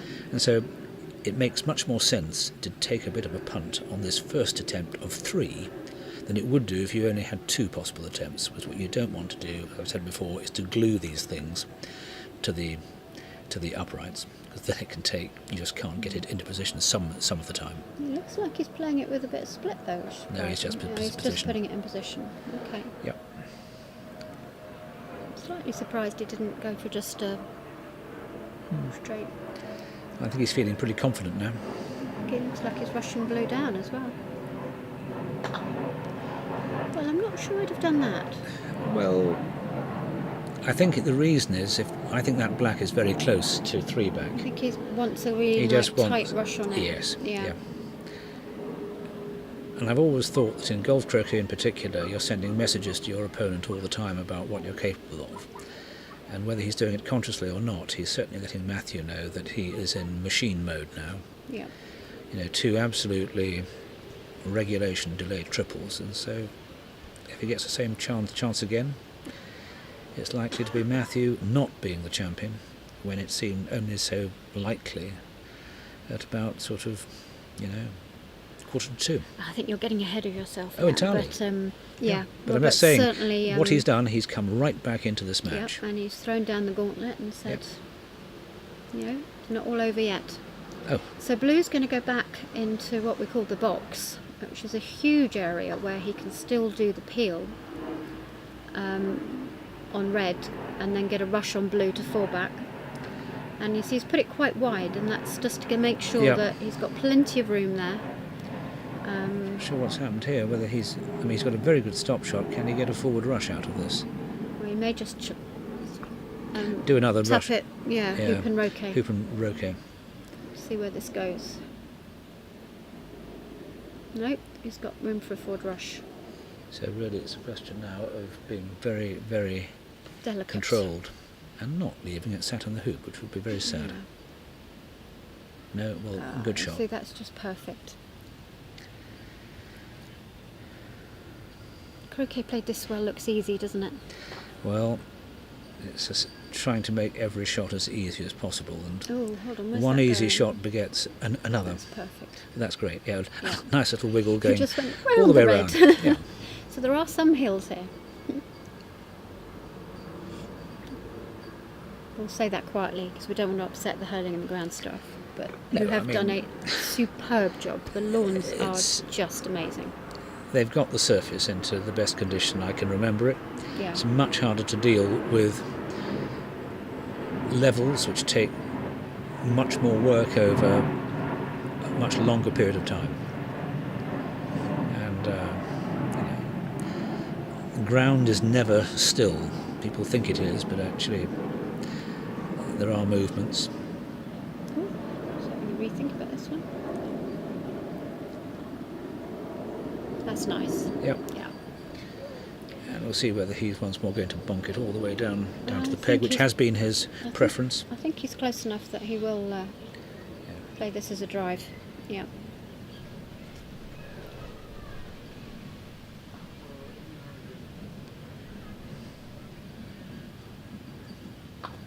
Well, only just gone through, but that's not a problem because he can. No, I mean, he can rush it back behind black and then. Personally, stop it up that's a better position. I mean, he's only got to rush red about 4 or 5 yards, maybe 6 north of black, and then send it back. And so his touch with croquet strokes has been one of his great strengths. Yeah. That needs just a touch of care as he comes from the side, though it's much better to come from the outside, if you like, than to be in the same position but on the western side here, because you then have to play a more fraught split. I suspect, given the over approach we saw earlier, that he'll leave plenty of room here and then just bash through to the boundary. Well, he hasn't really aiming. This looks more controlled than that. Yeah, it looks good. Maybe not. No, Yeah, that's good. come on nicely. Yeah. Yes, if you can get it 3 yards off the boundary, then you don't have to worry.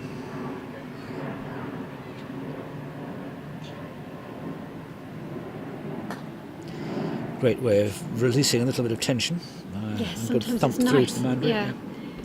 when you're playing all these delicate little shots, it's quite nice suddenly to have a nice I big must cut admit, rush or I've something. always It's like, wondered whoosh. how croquet at this level would be played if that rule was changed so that you couldn't send the ball off. I suspect the best players would very rapidly adapt. You would have to get closer though. You would. Yeah, so You would. a lot of the players who, get a yard in front of the hoop and bash through would Oh, it would find their make it- brakes tightening up, I think. Yeah. So, Here we go. So it doesn't really matter too much where blue goes, although we'll probably want it a bit nearer the middle of the lawn, but his main thing now is he wants a rush on red towards the south boundary. oh no. Not. No, he wants to rush red north of black, and then stop shot sorry, red I'm into getting the position. north and south wrong. I've got you. I meant that one. I always, you'd think after 38 years of playing that I'd know which was north and south, wouldn't you? A mere 38? That's nothing. I know. Well, how many years now? This You? is my 48th competitive season. Wow. Wow. Yes, I can claim 76 as the first time that I seriously, well, when I entered a calendar tournament, or two of them in fact. I might have been playing longer than you though, if we count the garden croquet. Oh yeah, I'm sure. So I started age 6, which I'm not going to own up to when exactly that was, viewers, because don't I'm want to too give much away of a quite how gentleman. ancient I am. Yeah. That's a very good shot. I mean, That was lovely, wasn't yeah. it? How to de-stress the situation. Yeah. So this is I say that pretty much certain now for a man of the Rob's calibre. quality of this break, with very few exceptions, has been very high. His only real blemish was that slight over approach at 6, which he got out of with a very nice crouch jump. And he was slightly angled at 7, but that didn't do any harm.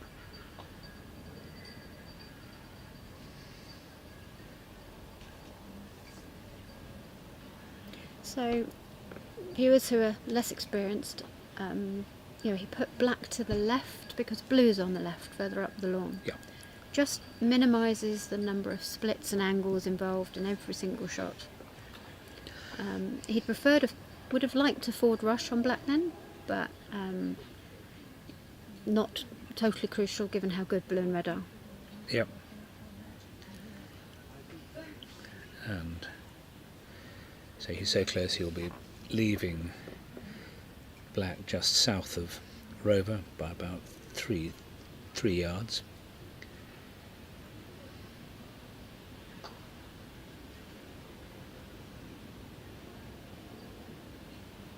Yeah. So no deep ball. No. So the textbooks of old would say to put black deep near the boundary, Well, it but depends. that's It depends very much on on what type of peel you're going to do. Exactly. Yeah. And these days, especially with red so close, you'll do something called the Irish peel, where both red and yellow are going to go through the hoop in the same shot. And because of that, you don't need a deep ball. So you only need the deep ball if you think you might jaws red and have to jump over it. Yep. And that is incredibly unlikely from the position we've got right now. Yeah, absolutely. But it's amazing how often you still see players put a deep ball out. I mean, it comes back into its own, to be honest, if you want to give the Irish peel a fair old thump, because then partner goes down to where the deep ball is. Yeah. And then you just pick up your little roquet to the side and take off to the deep ball. I mean, the more confident you are that you can afford to do a fairly gentle Irish peel, the less you need a deep ball. Yeah. I mean, given that you're planning, in this case, to rush black to just behind partner. Well, I assume blue is level with the hoop? Yeah, Yeah, so... that's there. So if you come through by the embarrassingly small amount that afflicted Matthew in game 3, Yep. now it just goes to show what fine margins were involved if he'd either stayed in the hoop or perhaps been a centimetre further forward, he could have hit the black ball, which was the bombard ball. Now that he's actually tonked quite significantly. It hasn't gone off the lawn, luckily. He got that a lot closer to going off the lawn than... Well, he's, I think, into the outline line area. Well, that's pretty careless. That's careless. surprising. I mean, that was nearly... I think he had a slight angle. Maybe he was worried it was going to hold up a bit. This is before my time, so I'm not claiming to be that old, but famously, when Keith Wiley did his 1971 sextuple,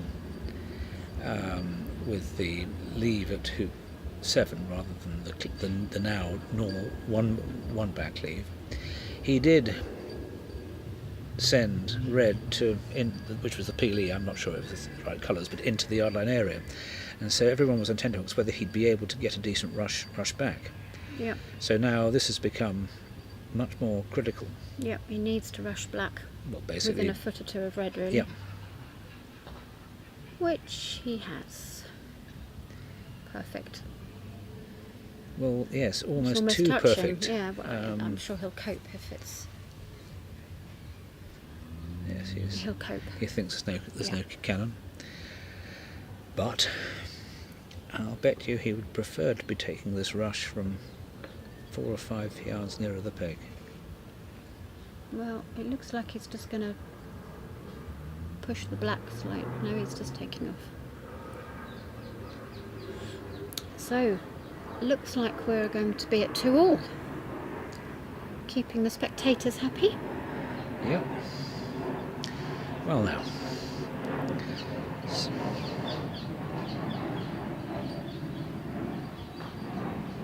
Ooh. That is not great. That really isn't. I mean... Well, at least he didn't go in the back of the hoop. Oh no. He's got... No. He shouldn't, but it is a missable peg out. Yeah, that is nearer 4 yards than 3, if you ask me. Yeah. I always think 2 yards, despite having actually managed to miss one this week, albeit on court 8, which could be called a bit of the Himalayas. But 2 yards on a flat lawn, you'd reckon to get 100.0% of the time. 3 yards, 99%. 4 yards, you know. You might miss one every 20 or 30 times. 1 in 20, which is 95%. Yeah. But you'd rather it wasn't during the World Championship final. No, quite. But, He'll take his time on this one, I think. well, I remember I played with him in the Matt Robertson Shield doubles in 1990. It was his first tour. And he asked me to check a peg out for him, as he wasn't wearing specs, and everything he said was a bit blurry. We did manage to get the peg out, so things must have worked. So was that 1-all, or was who won the first one in the plate there? I'm not sure. Shaking hands. Shaking hands, so I think that's that must be 2-0 to Robin. Yeah. Yeah. So the plate has just finished on lawn 3. Right. Well, And now we're into. yeah.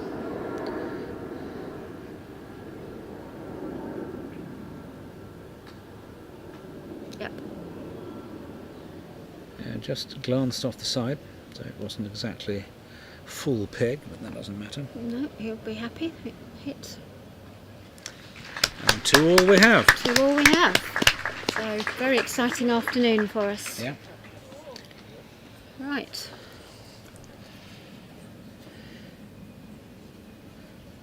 Okay. Well, I'm going to leave you to it now, Stephen. Thank you for your company. I might get some replacement support, otherwise I'll stay here until that happens. But yeah, anyway, well done again on your win. And, thank you. Yes. Very happy to have won the bowl. Yeah. It's it's been a good tournament for me. Yeah. So very chuffed. Further step forward. Yeah. So right, goodbye viewers, and I'll see if I can Good find luck at somebody Southwick else in the to women's keep golf going. croquet. Thank you very much.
Yeah.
I've been informed that you needed a volunteer for commentary. Well, that's very kind, Tom.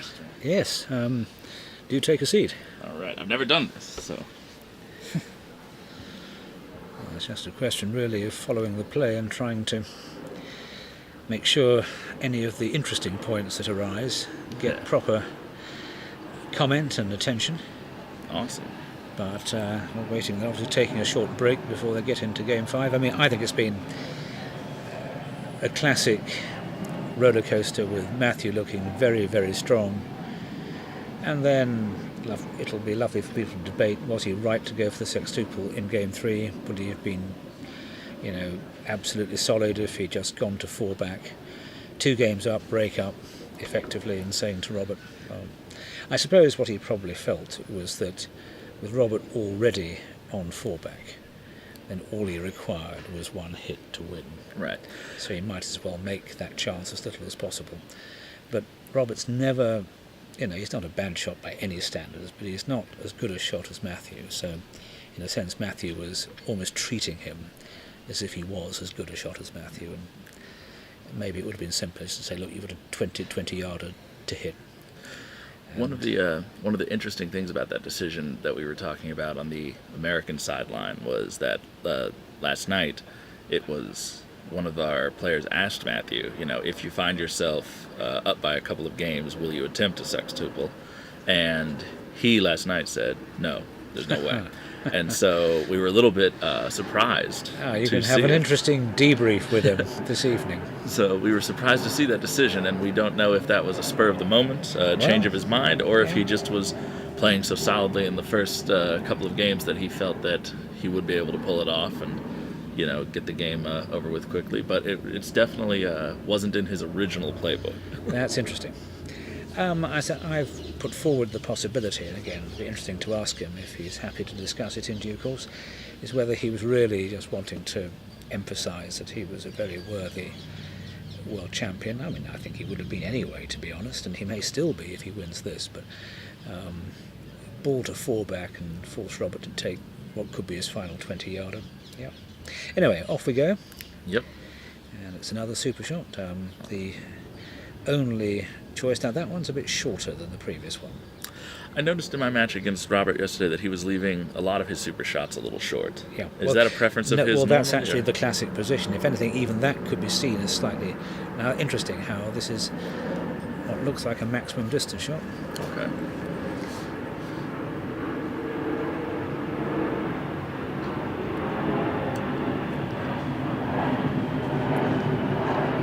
And yesterday, Robert, whenever I went to this position, because that was my go-to, he would always shoot down B-bulk at me, slightly angled. So looks like he's going for that one again. Yeah, yeah. Does he ever consider taking these from A-bulk? Or? I think it depends very much on the court. Right. If you believe that the shot down the east boundary is never going to hit because there's just too much slope there, then you really have to take it from A-bulk, just looking for flatter ground. Although the other option people forget about is actually shooting at the super shot itself. If it's left short, so it's only, say, a 12-yarder, is by far and away the shortest shot on the court. Right. And there's an awful lot to be said for having the innings. You can then dictate how long your opponent's next shot is. And I think he did that in one of the earlier games, but and he missed to slightly behind and to the east of hoop 2, right? Or to the west, I think. Well, Matthew trickled at the one in game 3 and missed it, and Robert then hit. Right.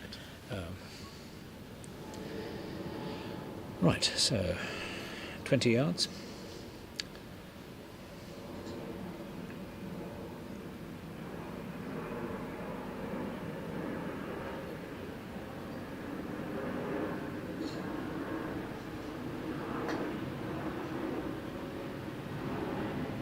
Narrow miss on the inside.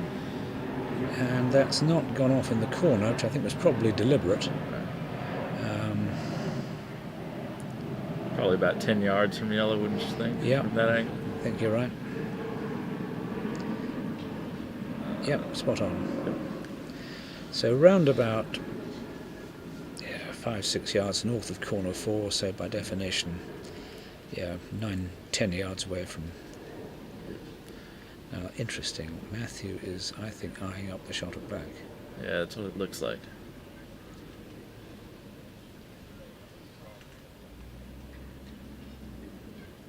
Oh, no. Oh, no. He's shrugged it off.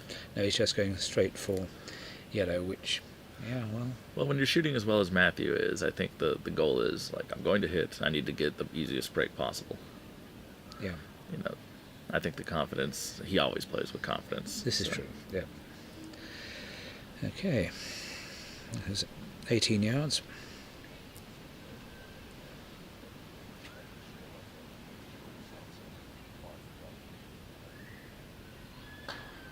Look steady on that one. Oh. Not steady enough. Or I think that's a question. No matter how good you are, it takes a fractional tweak of the mallet face. So he missed on the right, did he? That's interesting. But he's not by much, so he's come up to the north. Now Robert will have his 10-yarder. I mean, the only shot that Matthew has missed, which was a real surprise, was when Robert missed going hard in game 2, and Matthew came up here and missed a 10-yarder into just outside corner 2. Okay, yeah, I had stepped away, so I didn't see that. I was confused as to when I saw Robert miss how he ended up running the first break. But... So the first really, if you like, good chance if you forgive people for missing the odd 20-yarder, which I most certainly do. Yes. This is 9 or 10 yards for Robert to get the first break in game 5.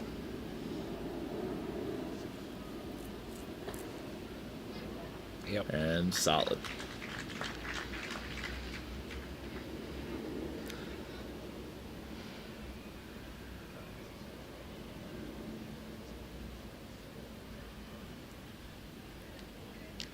So I noticed that and I'm seeing a little bit of it here today. Maybe it was just because Matthew dominated the courts in the first few games, but yesterday Robert also seemed around the third and the fourth game to really find his stride and hit his pace, and from there the play was pretty flawless. Yep. So, is that? I didn't grow up or haven't been around croquet long enough to really know Robert's play. Is it typical of him to sort of take a little bit to get into the groove of things, or? No, I mean he can be a very good fast starter as well. I think it's very much a question of what his opponent's doing. I say he's always been known as perhaps the finest association croquet tactician the game's seen. His decisions when he's playing a pegged out game in particular are very interesting at times, but no, I mean he's never been as good a shot, say, as Reg Bamford, and so that's not to say he's a bad shot at all, but just not as good. And so Reg has been able to rely on superb technical skills, almost to the extent that people say, well, if you're that good at hitting one ball with another, then you don't really need tactics, which is a slight overstatement. But with Robert, I mean, his two great strengths are his ability to do very good stop shots around hoops, so he gets forward rushes, and secondly, the accuracy of his croquet strokes. Yeah. And there you've seen, red within a couple of feet. Yeah. Now, he had he needs to make sure he gets this right on the straight, but he's been around this hoop often enough in this match now to know what to do.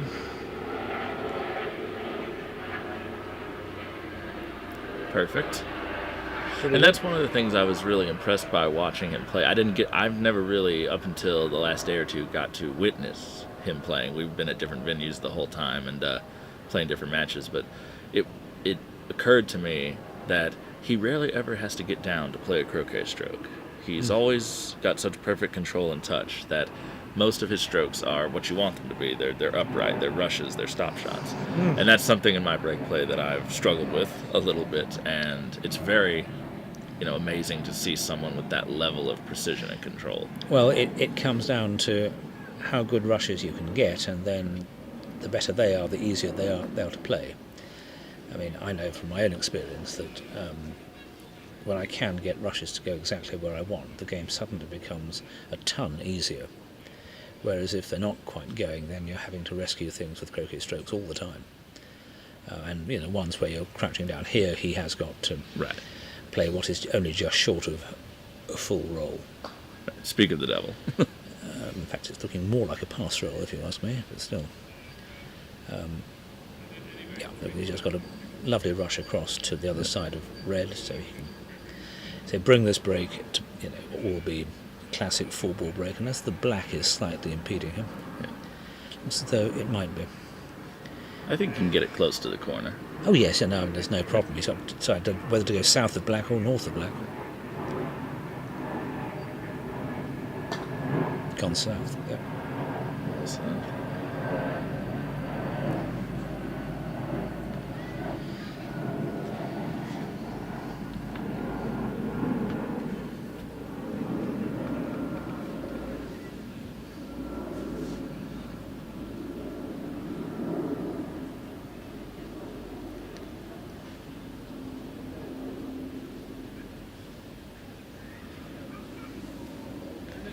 Though I haven't played on this lawn 4 very much, I've come to the understanding from other players that this corner 2 area has become particularly treacherous. Yes. I think there's a slight slope there, and it looks very brown. Yeah, so they've really sped it up a little bit. Yeah. No, you wouldn't want to be taking off into corner 2 unless you really had to. In fact, I think we saw when he came through hoop 2 in the last game to pick up his triple, we saw him shoot across at the 5 or 6 yarder and almost missed it on the right hand side. And I think that was mostly slope. It was the crucial shot. Yeah, and Robert doesn't play with as much power as Matthew plays, or a lot of the other young guys play. So those slopes really come into factor there. No, he's very much. He sort of has a gentle, what I call dragging style, and I mean it's very accurate. The other player, you wouldn't immediately think of comparing them, is Duncan Reeve, who plays standard grip but has the most extraordinary forward lean of his mallet shaft when he's addressing a ball particularly for a long shot. He doesn't ground the mallet either. He just basically, the mallet's tilting well forward, and then he hits. And I've tried it myself, and you certainly get a very strong sense that you're hitting down the line at the target. And Duncan's been a magnificent shot at times.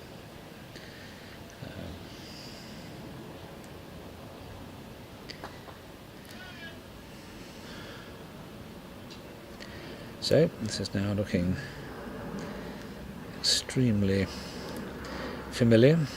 So he's been doing today, it seems, he hasn't been trying to do any popping. He's been doing diagonal spreads, which, based on what I've been informed, is not the usual line of play that Robert employs on his first breaks. Could that be a sign of... I have to say, I may be a heretic in this. I've always thought pops to be, if not a waste of time, at least if you're playing opponents of a certain standard for whom a delayed triple is normal, it doesn't do anything at all to impede them. It might make your enjoyment of the first break a bit more intense because you're doing clever things, but frankly, does it really help?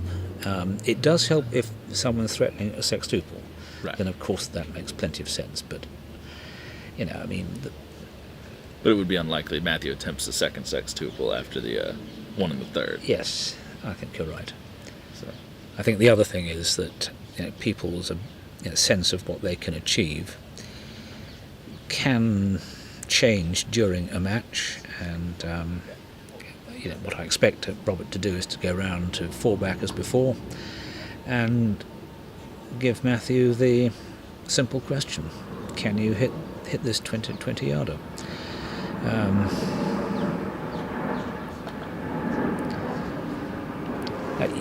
It's very easy to sort of attribute too much ability to your opponent. Equally, you can make the other mistake of thinking they're bound to miss something, which is also wrong. But I think you've just got to play the odds, and if it doesn't work out because they play really well, all you do is say good shot or well played. It doesn't mean that your approach was a mistake. Yeah, it's interesting. Matthew has a very, I think, effective philosophy on playing association. He says, I don't view it as a sport or a game where I play an opponent. I'm playing myself and the lawn. And so when I have an opponent like Robert Fulford, for example, that doesn't really mentally at least factor into Matthew, because he knows that if I get out on the lawn, I have to do what I have to do. Well, that's true, but I think when you're deciding how far to go with your first break and what leave to set, then I think what your opponent's capable of does come into it.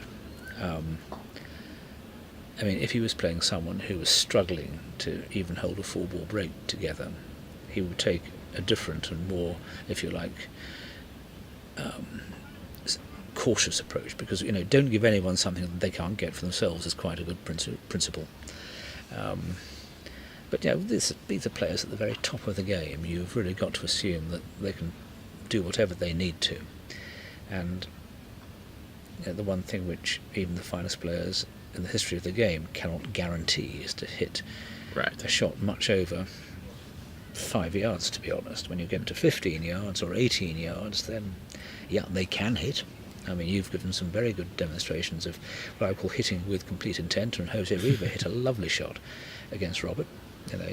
And Matthew's been hitting some great ones. He has. But when it comes down to it, much as we all try and keep the conscious mind out of the swing, you can't guarantee that you will. Until that mallet hits the ball, there's a degree of uncertainty, and that's what makes the game interesting, to be honest. Well, someone remarked to me, not that when you're swinging, you think too much about what you're doing other than just, I'm trying to hit the ball. When I was having my match and I was hitting everything, the first time I missed, it was the last time I hit. Right? And I wondered if Matthew, he missed down B-balk in the last game, and he just didn't look as steady as he had been. No. And then he came out, missed the A-balk shot here. So, I think there is a certain psychological factor to... You wouldn't be human if doubt didn't enter into it. Even if it's subconscious. Well, a very good book to read for very clear insights into all this is the Tim Galway book, The Inner Game of Golf. second edition, which is still one of the Bibles of sports psychology, and it's all there. There's nothing new, and how you can basically control self-doubt is one of the arts that the best players master. They can't get rid of it completely, but you have a routine, you stick to it, and you trust it, and then you give it your best shot. And I've always thought the most important thing is never to criticise yourself if something doesn't actually go as you want it. It's just one of those things. Right. Next time you may get lucky. Exactly. I was asked by Alison Morgan if I had great strokes of luck in my career, and the answer is you bet. And so when your opponents have strokes of luck, you shouldn't feel remotely upset, or let alone, cheated in angry. any way. Yeah. Well, that's why so many of the players really enjoyed moving to the best of fives in the second round instead of the quarters. Yeah. Because even at that level, you're starting to really get down to the people who are playing well. Yep. And it takes a lot of the luck factor out of winning when you have 5 games versus 3. Well, one of the concerns people had was that because Super Advanced is really a variation only played in this country, and the other major AC countries don't play it. They don't play it in the MAC either. Would ordinary Advanced here be a bit of a bore? The answer is it is not. It hasn't been, and so the conditions have been such that players have had to work, and we have seen mistakes. Well, this is following absolutely. One thing you can't fault Robert, he is a bit of a machine. This is exactly the same break he's now played about. Well, this is the 5th time, I think. Actually not true, because he's been around third turn twice. So I think there have been 3 breaks where he's basically, partner. That's a bit wide, but won't matter. So we've been talking a little bit about psychology, and someone mentioned to me on the sidelines a couple of games ago that after the failed sextuple, Matthew's body language looked a little less bouncy than it did before. And I made the remark that, from my knowledge of him playing in America, when he gets frustrated with himself after what he views to be a, poor performance or something that he did not intend, he's not down on himself so much as he gets very intense and very determined. And I said, this doesn't necessarily mean that he's not going to play extremely well when he gets out there. No. But, and obviously, he didn't hit the shot that he wanted to do. But I've noticed that, where Matthew is very expressive in his body language, Fulford I can't read at all. Fulford is sort of like a machine. Even when he plays something very badly, there's almost no physical reaction. And Reg Bamford traditionally has been of the same ilk. Very little reaction. Occasionally you see him sort of look slightly unamused, and I've certainly taken the view that it's no business of mine to encourage my opponent by looking agonised. I just simply carry on, and even if your next shot is right, which corner do I have to put this ball into? Right. I think playing you, I had a sextuple going, but managed to get utterly hampered in front of or after 3. And the only options were to possibly a rather optimistic attempt to run hoop 4 from 3 inches south of hoop 3, or I went as close to corner 2 as I could. But anyway, you've just got to assess the situation as it is. Now this is quite interesting. This has suddenly become, he's got that there, that's okay. That's looking... So he'll rush partner down. He's got red a little way from the hoop. Yeah. And he prefers to rush down, and then not croquet it back up and just get better control of the rush on red. Yeah, I know Chris Clark talks a lot about the benefits of moving the pivot ball around in different ways. Now that's not exactly a true pivot because he's preparing for the leave, but the same principle would apply. Oh yes, and again, one merit of practicing sextuples is that you soon become completely indifferent to where the pioneer is, and you're using the pivot ball to do all sorts of things, and it just gives you a greater, if you like, sense of flexibility. You do need to know which ball you're going to make the next hoop off, and you need to know how you're going to get a good rush on it. But apart from that, you're fairly relaxed. And I think that Reg Bamford brought into sextuples was the business of trying to peel through 4-back before you make 2-back. And his point was that the rush from 4-back down to 2-back is actually a very comfortable one. It's 20 odd yards, but you've got a huge landing area. You can be 3-4 yards north of the hoop. You just basically trundle down to it, stay a yard, even 2 yards back, and run it hard to the boundary with the other ball, just off and to the east, and that gives you your guaranteed rush back up to 4-back, which is where you're normally concerned to be. And it just made sextuples quite a bit easier. The assumption also being that people probably aren't trying sextuples unless the hoops are fairly forgiving as well. So I think the conditions are certainly important. It's not so much the hoops, so you're right, you wouldn't want to do it when things are rock hard. It's really how fast is the court playing. Right. There's a sort of sweet area between probably 11 seconds and 13 where you don't have to sweat over the croquet strokes. Faster than that, and it's hard to keep things under control. It was remarked the other night that these lawns apparently, when they were measured a few days ago, touched 14. Yeah, we were talking about that. I don't think they're quite that fast, particularly today after the rain. Yesterday I'd say 12 and a half. So. And again, remember that that's an average because we're parts of this court. This corner is going to be at least a second faster. And court 6, by the way, is officially the fastest court here. Really? Yeah. I haven't played on it. Oh well, you've missed a bit of a treat in certain areas. I took off to get a 3-foot rush to the peg, and it went 5 feet, and I'd barely breathed on it, so it made for a rather extreme cut. But now this is Robert. Yep. So again, the only thing I wouldn't say is that red is not as deep as you would normally expect. Yeah. And Matthew hasn't made a hoop with either ball, so he's not bothered which ball he picks up. So at what point would you say, with leaving that red short, at what point do you say that becomes a viable line of play from B-ball for Matthew to shoot at that? It is, it just is. I mean, it depends I mean, he knows perfectly well, with Robert having done 2 immaculate delayed triples in games 3 and 4, putting a ball into corner 4 is no barrier to Robert at all. So if that's true, he needs to take a shorter shot. Absolutely, yeah. Because we're down to game 5, it's sort of all or nothing. Absolutely.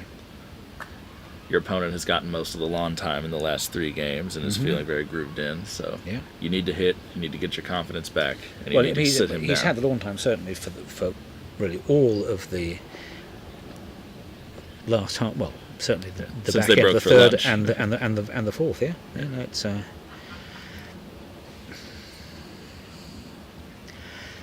no, there's been a big swing. And, so it's interesting. This is a wonderful final because no matter which way this goes, there will sort of be a record set. There will.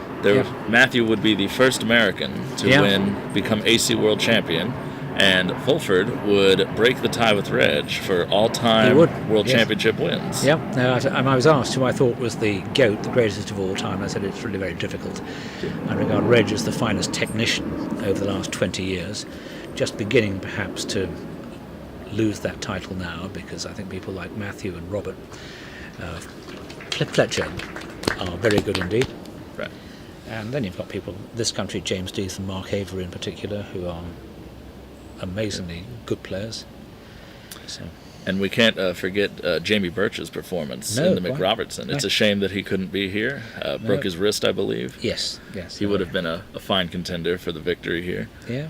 Second player only behind Robert Fulford to go 15-0 in the McRobertson. No, it was an extraordinary achievement. Yeah, including beating Robert Fletcher. Yes, and I know Jamie is. It's a great shame that he managed to avoid winning the Open Championship, I think in 2016, when he had it in his pocket. Just failed 4-back from a foot, which was... Right, so, interesting. He's opted for the long shot. He has. Is he possibly thinking that, he's not hitting as good as he was, he's missed a couple, just make it as tough on Fulford as he can? But I don't think that this does make it tough on Fulford. This is, if Matthew misses this, I would put it at least 90% that Robert will finish, because it's just another delayed triple.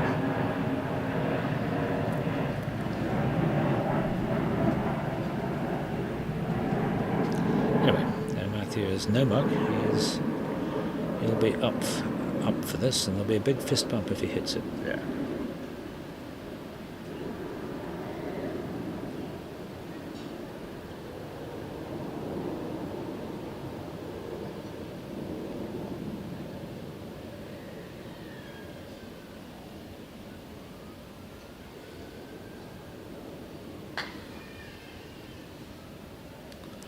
Right between them, it looks like.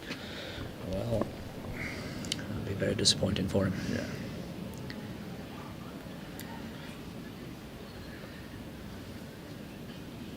You know, I saw a question in the comments earlier from Mr. Tim Joliffe saying Robert with the break is now favorite, referring to earlier when he was running the first four-ball break. And, you know, in this game, it does sort of, whenever you have the innings, even if your opponent is a very good shot, on paper, you are favorite to win even before the second turn has even come up.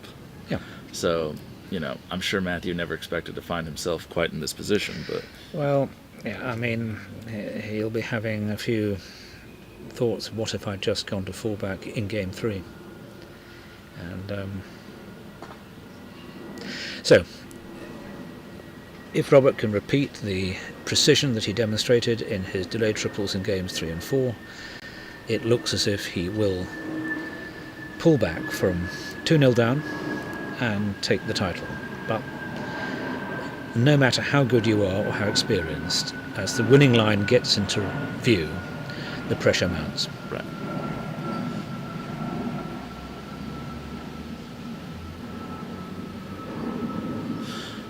And Fulford hasn't really played on an international level in a little bit, has he? He said to me during the week that, because I referenced that it was hard for me to find any recent videos on YouTube of him playing outside of the Golf Croquet Worlds. And he said, well, I've been playing mostly locally for a couple of years now.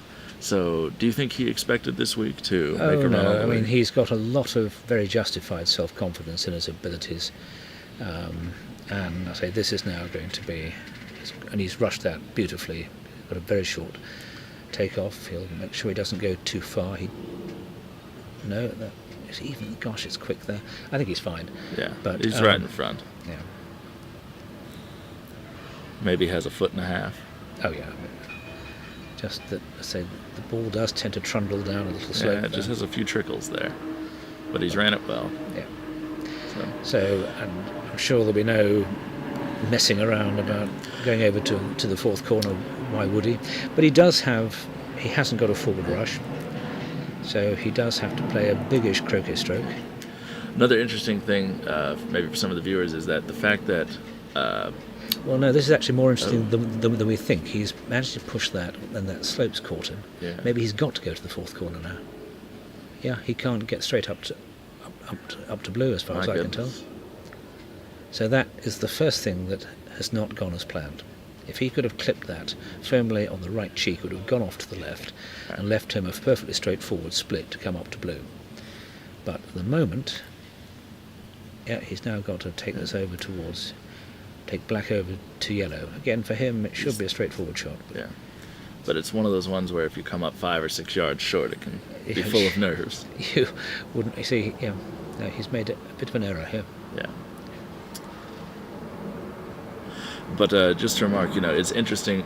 I noticed in Matthew's play, Matthew is a big fan, especially when he doesn't get quite the hoop shot he wants on the corner hoops, of hitting them very hard to the boundary. And you'll see the quadways in this soft ground kind of give way. These corner hoops especially are probably running a little bit more freely than they were at the start of the day. The middle ones are probably still fairly similar. Most of the shots on those have been more gentle. Yeah. But, those corner hoops, it might be a little bit harder to get control of your rush. The thing to mention here, of course, as you will know, it is quick in that fourth corner area. And so he will be aware of that. And one thing Robert is very good at is being fully aware of the court conditions and what it means. But, no, we've got more than a modicum of interest in this second break already.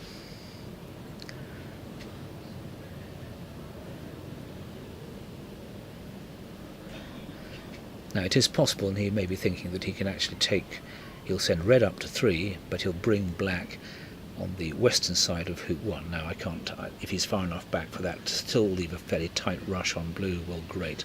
Yeah. But of course, the horrible possibility is you get the line wrong and you clip the hoop. And he is attempting it. He is, yeah. Well, he, even on fast lawns like this, he did mention that, especially after multiple games, his wrists are rather inflamed and they cause him some pain. So he does attempt to avoid those big roll shots. Oh, he played it pretty well. Pretty well, yeah, but that's... He's going to have a testy Croquet here. He is indeed. No, that's absolutely right. A miss will go in the direction of red and give Matthew a fairly easy start.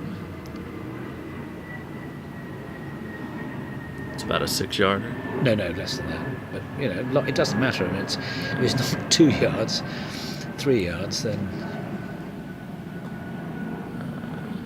he missed it. Wow. And all of a sudden, things have changed. Yeah, and well, it does. It changes the psychology of your opponent. I think Matthew was probably thinking, given Robert's machine-like reliability in the first 2, that he was going to have to think of some proper remarks to make as the runner-up. Now suddenly he's got a chance. And this is a really good test for this still very young player.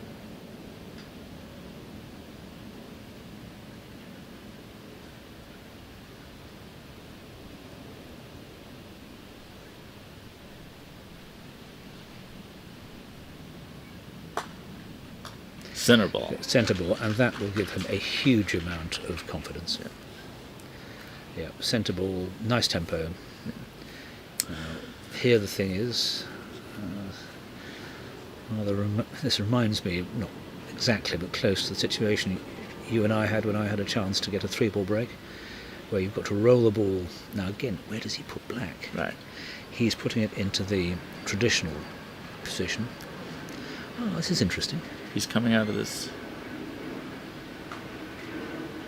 It's got good pace. But he come up a little short. Yes, indeed. I mean, interesting. But giving black is a very strange... Yeah. Do you think he was just worried about getting his rush position and not blocking the path? Well, I was given his... That's a good rush. Given his propensity for running hard, but look at that ball swing. Oh, wow. And that broke at short, least 2 feet. It's short as well. No, he's well short. Yeah. Oh, all the twists and turns are now coming up. That ball curved like a banana, really. So I wonder if if part of that curve was what took out Robert's soft Croquet. No, that was just simply he hit it quite hard enough. No, he just simply got the line wrong or just pulled it a bit. Well, now this is interesting because that's going to swing at the end. Look at that. Oh, it swung the other way. No. It always goes down there. Now what's he got? Oh, himself in a... This is a real... At the risk of running this too hard and not having a good shot on blue. No, you ran it well. Oh, this is fantastic. I mean, from the spectator's point of view. We've got an absolutely bird's eye view of his swing.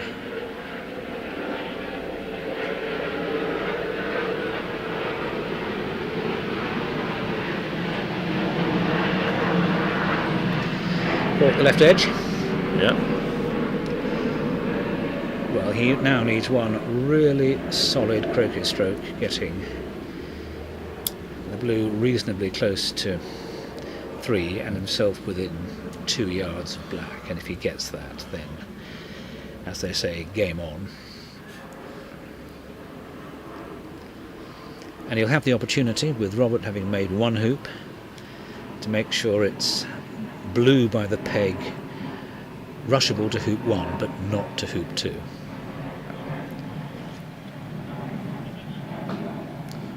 So that was hit. Has good pace. It just needs to hold its line. That's a good shot. That's a good shot. I mean, blue and a touch long. Oh no, you'd be happy with that every time. I always think that if you approach every hoop from 2 yards on the playing side, you're actually a happy chap. If you can get it closer, great, but at least that gives you plenty of the hoop to look at. And he now just has to play really a sensible shot here, but given his propensity for running hoops hard, this should be no problem.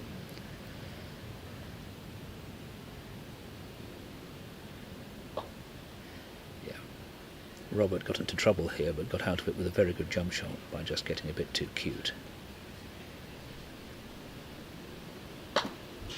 Yep. No It's doubts interesting about how, that one. Yeah, and how the balls are coming out. I've seen in a variety of angles Yeah. of exit, and that one, finished up tapping the western wire, so he's actually going to rush straight down the court, which is probably not what he really wanted, so he's very sensibly just not making a difficult situation worse. So one good split, and he's got a huge amount of room behind blue, so he can just drop onto that and rush it to the hoop, and suddenly he's away. And it's maybe worth mentioning that with this black ball at hoop 4 and the yellow ball in the corner, you would prefer this ball to be longer rather than short. Yes, definitely. Even if it goes a couple of yards past hoop 4. Oh yeah, it's still every in a very time. usable position because you can get a natural line on yellow to hoop 5 and get the rush. Exactly. I mean, he's a bit short of that, probably 4 yards short, but well, what a change of affairs. Someone asks, will Matthew contemplate a TPO? No, it's far too late for that now. Yeah. I mean, a delayed TPO would be regarded as a bit mad. I say he will have an advantage if I imagine he's going to get full control of everything, and if he gets that leave that I mentioned, that will make life a little difficult for Robert.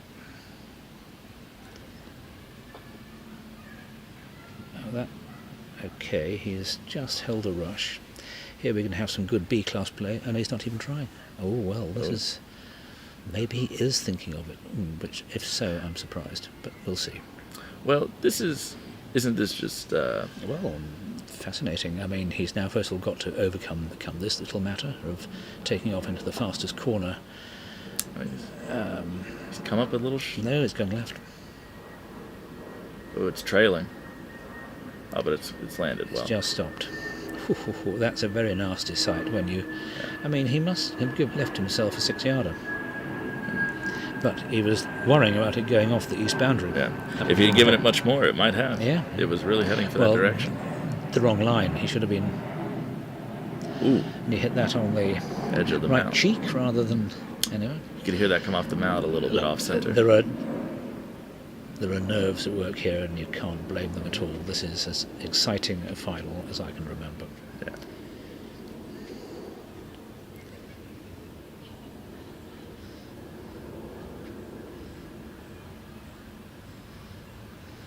And Matthew is as well the reigning golf croquet world champion. So he would hold, if he wins today, he would hold both titles simultaneously. Yep.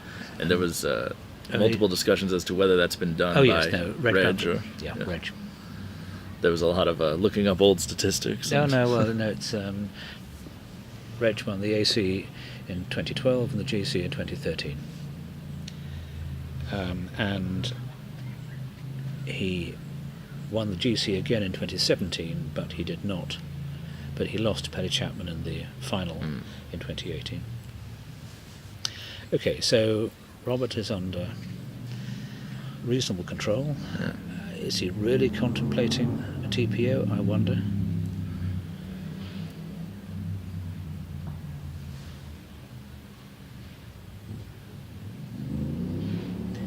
He's given that a very healthy thump.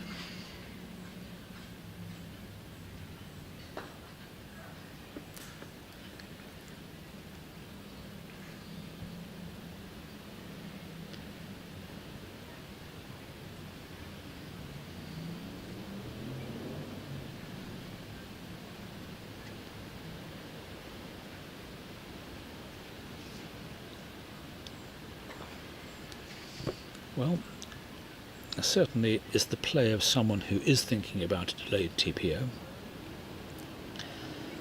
But whether that's really what he intends, we'll have to wait a moment and see. So what would be, do you think, Matthew's reasoning for wanting to attempt a delayed TPO in this situation? Well, I suspect it's the same reason he went for the sextuple, that he just didn't want to give Robert a one-hit win. Right.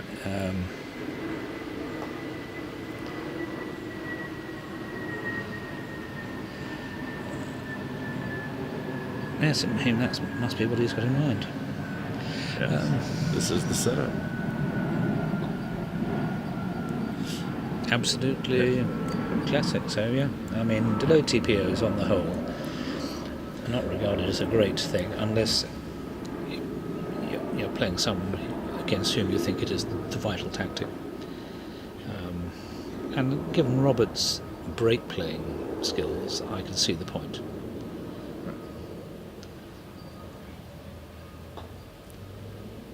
But it seems to me that if you don't necessarily fear your opponents hitting in, as much as maybe if you were playing someone like Reg Bamford, who's been playing well, it just seems like it's a little bit unnecessary. I agree. I mean, it's break play aside. Right? It'll be a very narrow choice.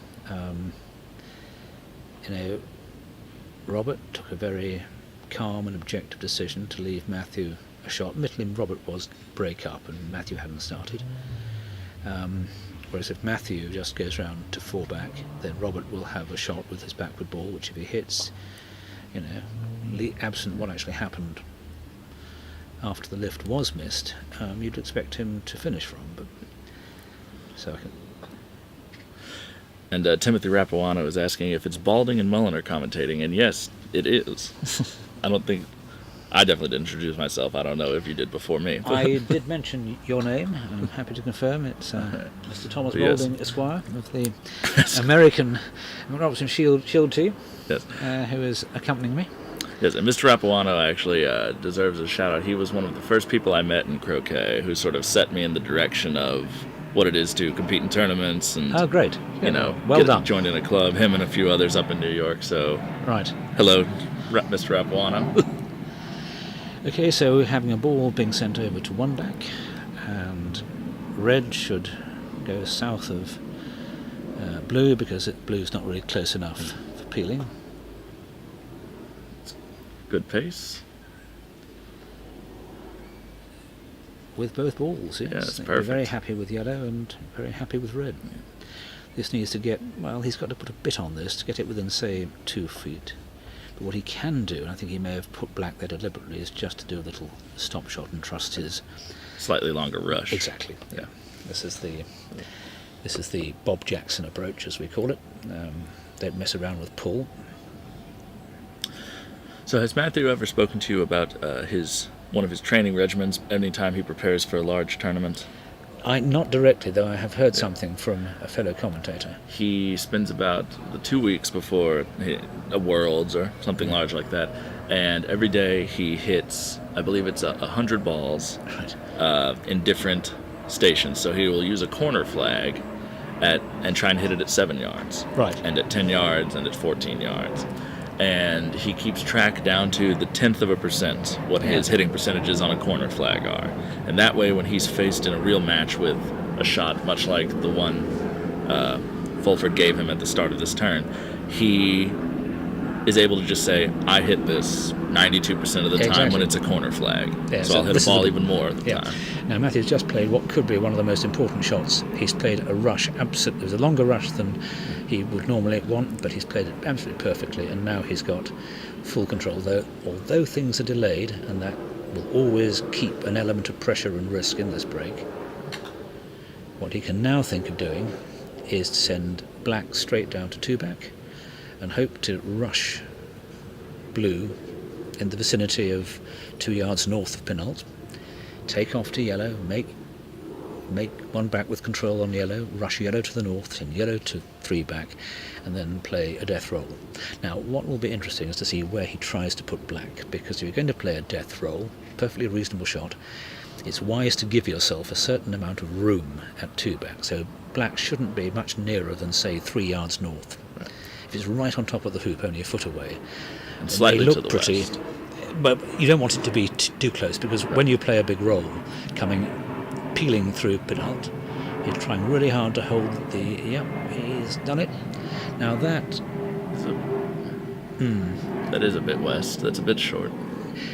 Yeah, it's perfectly doable. I mean, it's now he's also not quite got the rush that he wanted, so he's now playing a takeoff. So he should be able to thick takeoff blue to, say, level with the hoop and about a yard to the east. So you can still think of this death roll if he wants it. And the reason for trying to accelerate this from a delayed triple to a standard triple is just to make the ending much more controlled. So yeah, look, he's putting quite a bit of thickness into this takeoff. Just push that about a yard west of the hoop. And so it's level with it now. This is the important Almost. thing.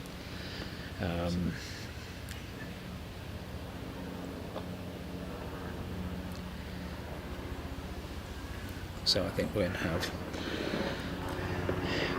Someone asked, this is an interesting one, is the contact leave better for opponent for hoop 2? Since Robert's back ball is for hoop 2, does the standard contact leave work better for them? Yes, because in fact, again, if you recall, in our game I went to some trouble to TPO you and pop you through hoop 1 for that very reason. But Robert's popped himself, if you like. He's actually made hoop 1, so and that may well be a material factor in why Matthew chose to go for the TPO, because he's already got that done. So Robert can't set up a squeeze off the contact. So this may well be, actually, I perhaps should have noticed that earlier. That now, and nothing wrong with that. And I thought I was going to run into it for a second from this angle. that would have rather sort of. No, that's not too bad. Now here though, you've got to be careful with the angle. I don't think he's going to try. I think he's just going to take off down to black. Oh no, I'm wrong. Oh, well, this is just simply a piece of aggression. Yes. But you know, it's been said earlier, Matthew plays with a ton of confidence. He does. He always has the outlook that I can do it. Yeah. No, I mean, it's far better to play. What can I achieve? Not what might go wrong. But the slight risk here is that if he gets too much pull, he could even get blue bouncing into the path of red, and that would not be clever.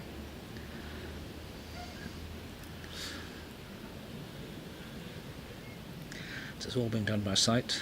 None of this lying down on the ground, as I find I have to. And the trouble is, this is 3 yards back, and these balls they're reasonably pulley. Right. Someone said that this is a relatively unused set of Dawsons that still have a lot of the fresh wax on them from. Oh, interesting. Now then. So they've been pulling more than the other lawns have. And that has pulled. Well, it is just what I thought might happen. He was lucky to let Red escape. It didn't get in the way, and he's now got a bit of a cut now. So do we think he attempts to finish the TPO? Oh yes, definitely. No, basically, I mean, what's happened is annoying, but it's not fatal. I mean,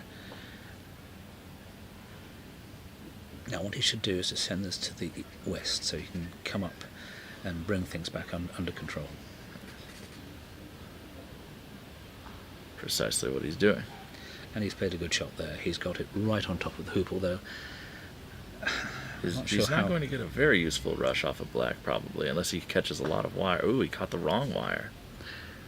So his rush is now pointed roughly a yard north of corner 1. It doesn't really matter, to be honest. I mean, he needs to get black to finish about 3 yards east and south of Penult and get on to blue. And indeed, what he might prefer to do, just to sort of relax things a bit, is to rush blue south and then send it back into peeling position. He's more than good enough to do this. And then he can go back to trying the Penult peel before he makes 4 back. So things are clearly a bit less control than he would like, but it's by no means impossible.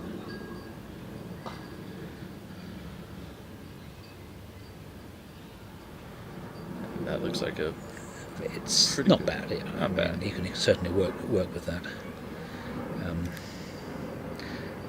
No, so he's clearly just rushing this into position. So it could end up quite a long way from Penult. But that could be very useful. He now needs one good, slightly thick takeoff, and he is absolutely back in business. And I think that is really one of Matthew's great strengths, is that he doesn't allow, when things go slightly wrong, to affect his confidence in his play. He knows that, like, I saw it even in the sextuple earlier, though it failed because of the because of the getting hampered through 4-back. Yeah. But up until that point, he hadn't gotten all the peels right when he wanted. And for a guy like me, I would probably say, okay, it's time to give it up. You're outside Right. of your comfort zone. And for Sure. Matthew, he is very able to, even under pressure, say, I know what I'm capable of. I'm going to take this further. He did bring it down to a perfectly well-known finish, the Bombard straight triple.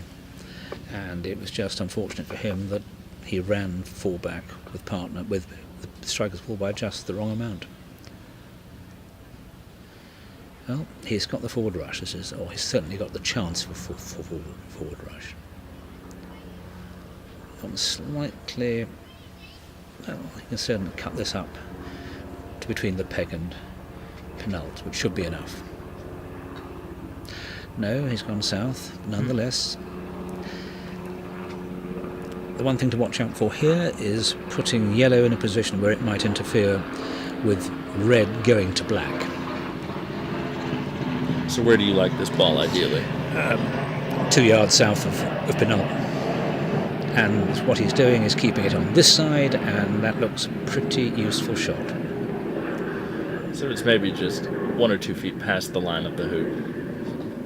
Well, actually, yellow's a bit far north. The ideal is always to minimise the length of the stop shot that sends the peelee down to rover. Robert did a lovely example in game 4. He got it within, I think, a couple of feet of the hoop. Just completely sort of...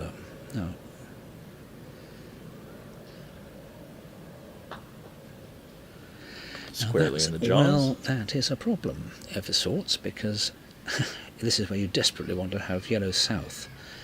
Because if you think, either he can do one of two things. He can basically say, I'm going to take the peel first, and then going to rely on a good stop shot to get blue all the way down to rover. I'll come way out to the west and give myself a 3 or 4 yarder, but I'll just bat that onto the line and trust that I can approach Penult. Or what he can do is basically to treat it as a very well positioned ball, and he'll just do the straight double. But straight doubles when you're doing a TPO is not really what you want. Right. But if yellow had been 2 yards south of where it is, he'd have just been gently tapping blue through, then sending it down to rover, getting his rush on yellow. So this is certainly interesting.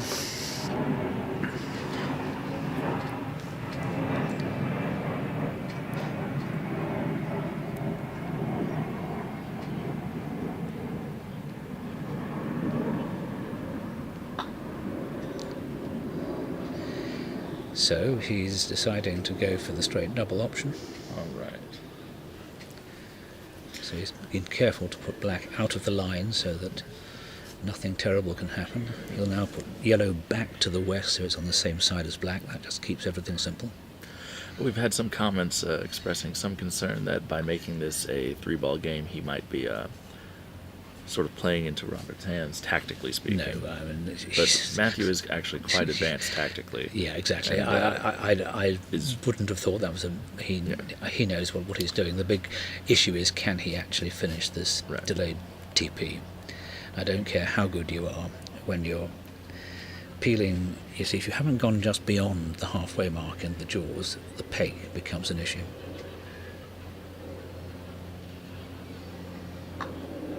It's right of the peg. Oh, that's perfect. That is an absolute Beautiful cracker. shot. Wonderful shot. And the crowd show their appreciation.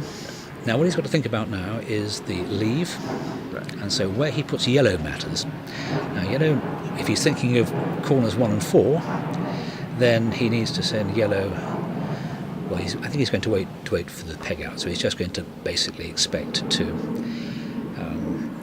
get control after the peg out of rushing yellow to where he wants. The other option is to send it south of the hoop so that it's the first ball that you rotate after you've made the Irish peel. So you've peeled blue in this case, you run the hoop yourself, you then immediately rush partner to the east boundary, come back to the other enemy ball, and then you get a rush on the peelee to the peg. And then with your last shot you play into corner 2, that sort of thing. Now it won't be corner 2 this time obviously because 2 is Robert's hoop. So corner 1 probably becomes... Corner 1 becomes the, I mean, if you're in this position, then Now, it also takes some pressure. Typically, in a TPO leave, you probably don't want to rush partner first because you'd like the leeway to be able to adjust it to have hoop 4 and the approach to 1. But in this case, that doesn't really matter. It doesn't really matter, no. So he could have played that line just as easily as any other. So now we're seeing what should be a... Yep. So he's now got to get his rush, and this is where this is slightly tricky, because he's now got to get his takeoff has got to be spot on, as he must get the peg out. It'd be absolute disaster if he doesn't. He's giving a contact, remember. And blue is by definition behind the hoop. That's why I'm personally more comfortable with having partner down there, because it means that I can rush it, but it doesn't really matter where it is, if it's on the east boundary, even north of corner 4, but then I can come back and I've then got the peelie and its partner close together. Make sure I hit that looks a reasonable shot. A little bit of length left, and his trouble now, this is why it would have been so much easier if he'd sent yellow down to below rover before all this. He can't afford to put any pull on this. It really would be madness too, because this must be 3 yards. 3 yards straight shouldn't be a problem. 3 yards and playing for a rush on yellow to corner 4. Not so clever.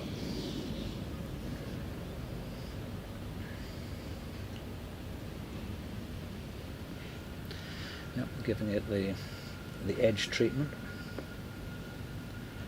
So you line up the two edges and see that the same amount of the forward ball is sticking out on each side when you move your eye across.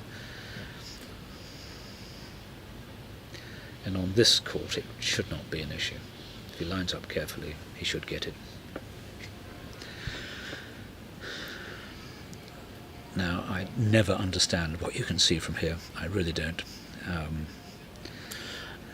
I think the rationale that I've been told is that sort of you get the reverse angle of does down the line of the shot you're trying to play, do you see more on one side than the other? Oh yeah, sure. But again, you get that from the conventional approach. So, crucial shot. If he gets it, it's been a very good TPO.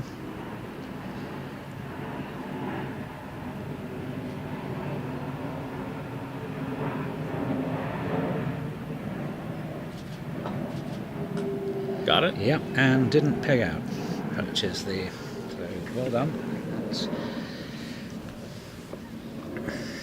And what a great finish to a world final to come down to a pegged out ending.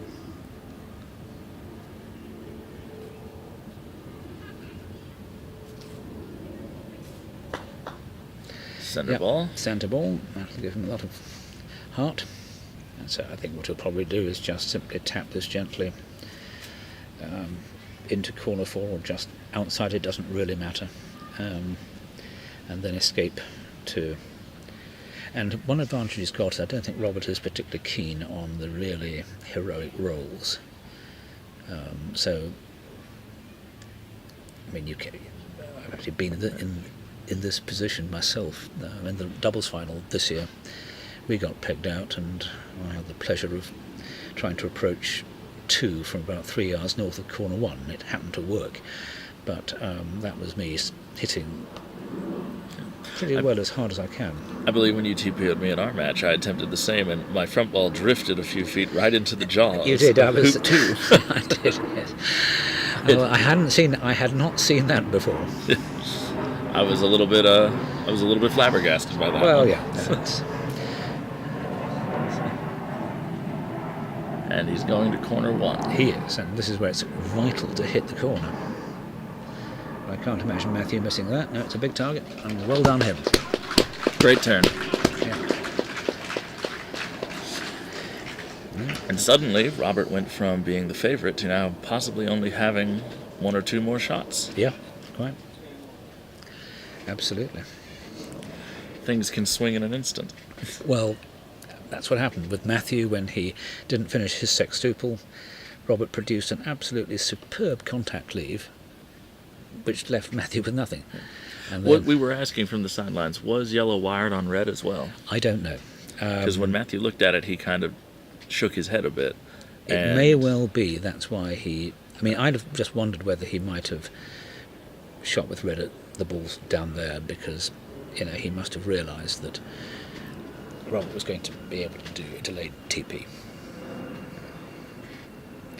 So, this is the... moment of truth. Yep, two ways of doing it. One is which is less effort because of the bigger angular split. You send yellow up to 3 and you come over to red and try and roll red up to 2. And if you get it, you've got a three ball break.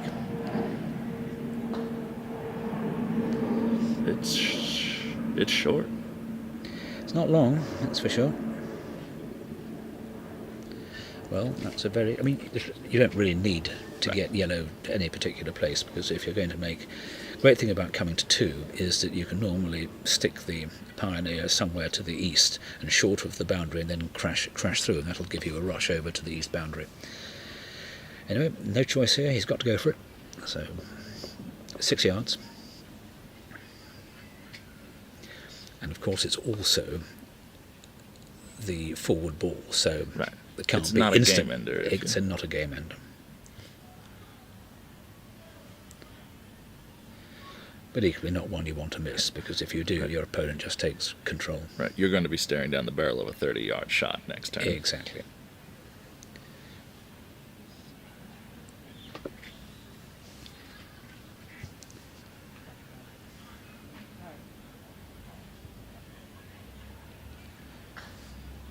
Yep, Centre ball. Yep. Well, we'll now see what his left wrist will let him do. One heroic roll, then. Yep. Yeah, I mean, literally, the ideal outcome is he finishes, say, 3 yards south, roughly straight, and red is somewhere to the east and still on the court. This is just a shot that, you tried.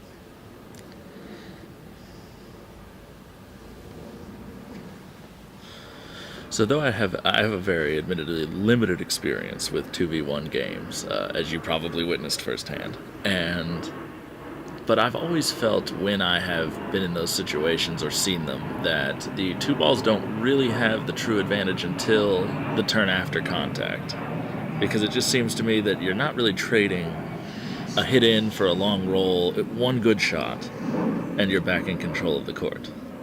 Would you consider that to be a fair statement? Or? I think if the opponent with the one ball has a chance to put on a squeeze, which is when they're for an odd-numbered hoop, they can basically split from one ball.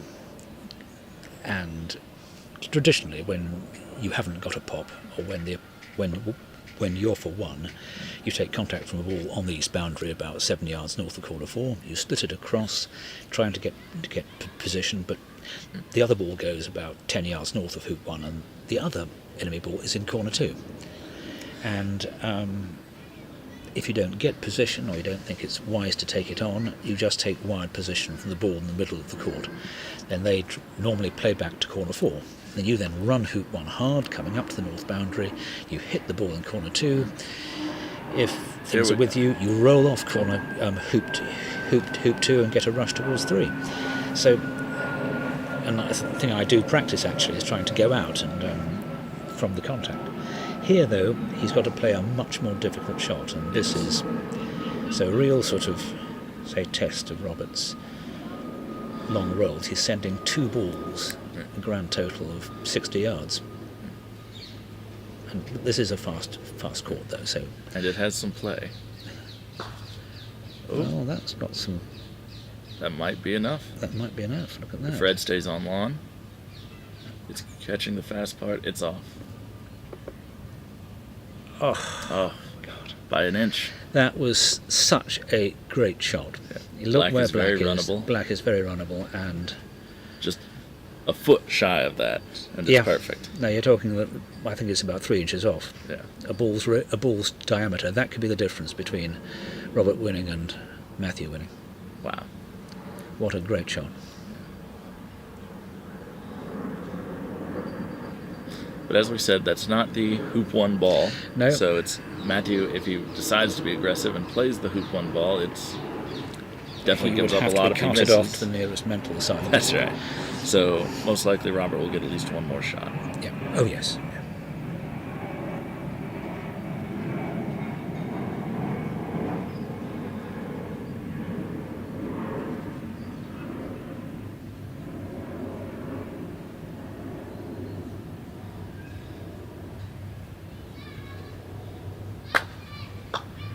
Good shot. Very solid. And again, the fact if he's hit it pretty well in the middle will give him a lot of comfort. And so Robert remains on an even-numbered hoop. Robert can't get a squeeze, but really one should salute the quality of his roll stroke. It was absolutely excellent. And if we didn't have the brown patch, that ball would have stayed on, and he'd have had an excellent chance of finishing the game in that turn. Perfect line rush over towards corner Absolutely. 3. And, Yeah. And he couldn't have played it better. No, He really couldn't. No, that was incredibly cruel.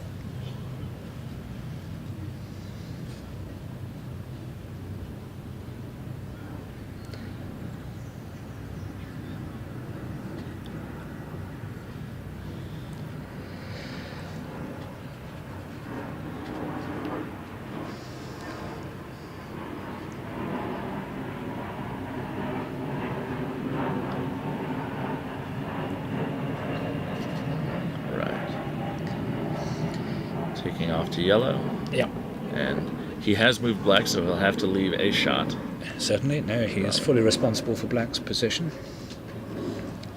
But what he can do is to, and again, given the quality of the players, if he leaves Robert a sort of 35-yard shot at one ball. Now he would attempt to wire it. red and leave yellow open so that he could dig out a 3-ball break Exactly. and leave a rather long rush for himself under normal circumstances. Yeah, but that's frankly unimportant. I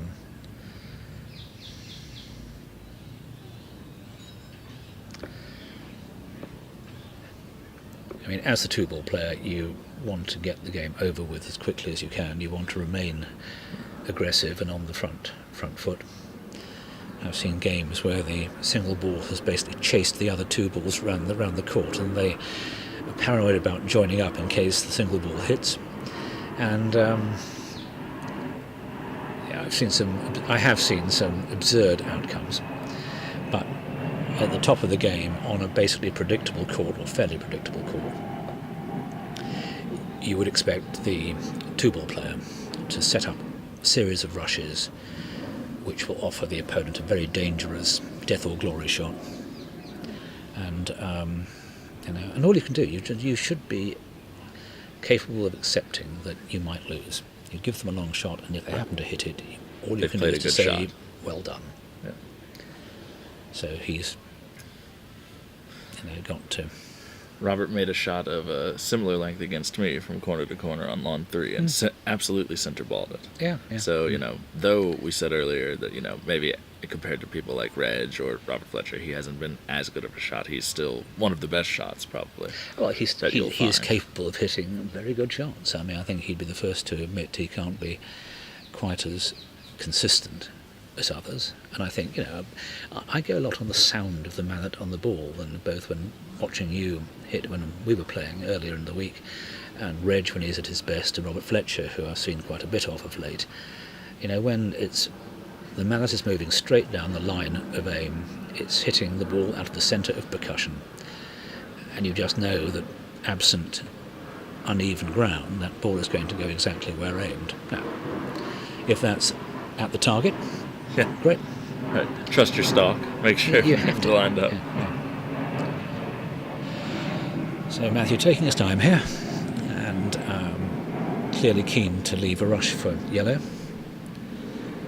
And he'd be quite happy, I think, just to, if Robert were to take the shot and miss, he'd just send black out to hoop 3, get his rush to 1, and expect 2-ball.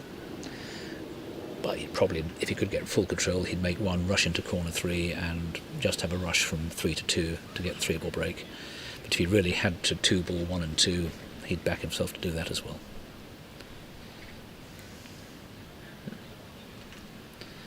So the middle of the lawn, as I think we've seen, is relatively flat, but we have seen a little roll around hoop 1 area. So Hoop there's 1 potential and that hoop even a 2 good and shot hoop out 2. of that area could Well, no, I think, go remember, off quickly. No, I mean, the pace at which it'll be coming, it'll defeat any of the local slope. I mean, I think the slopes operate most when the ball's coming To the end of rest. it. But, Yeah. and I say, if you hit really hard, tends not to have much chance to have an effect, and that's what the Egyptians do. Right. I mean, they've got the belief that a ball in the air can't be affected by any sort of adverse slopes, and I've seen people like Ahmed Nasser, Mohammed Nasser, Ahmed El Mahdi hit the ball at absolutely colossal pace, and they're quite open about why they do it. They're playing on courts which are not bad, but they do have slopes, and they just try and take the slope out of the equation. Bully the ground into submission. Yeah. So, all right. Matthew has set, looks like he's wired red from black. And left was hopefully yellow open. It would not be a good idea to wire both of them. Very sad end to the final if you gave a sort of 1 foot lift out of B-bulk. From this camera angle, it's very clearly open. Yes, so I would back by last farthing that he had done that. And I suspect Robert will just move.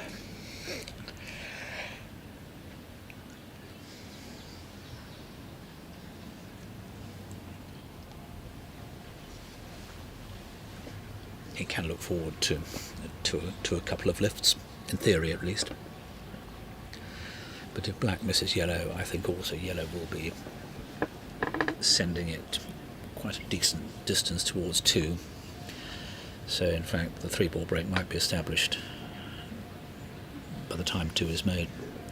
And then Robert will have the not entirely pressure-free job of taking a 3-ball break round, 12 hoops to become world champion.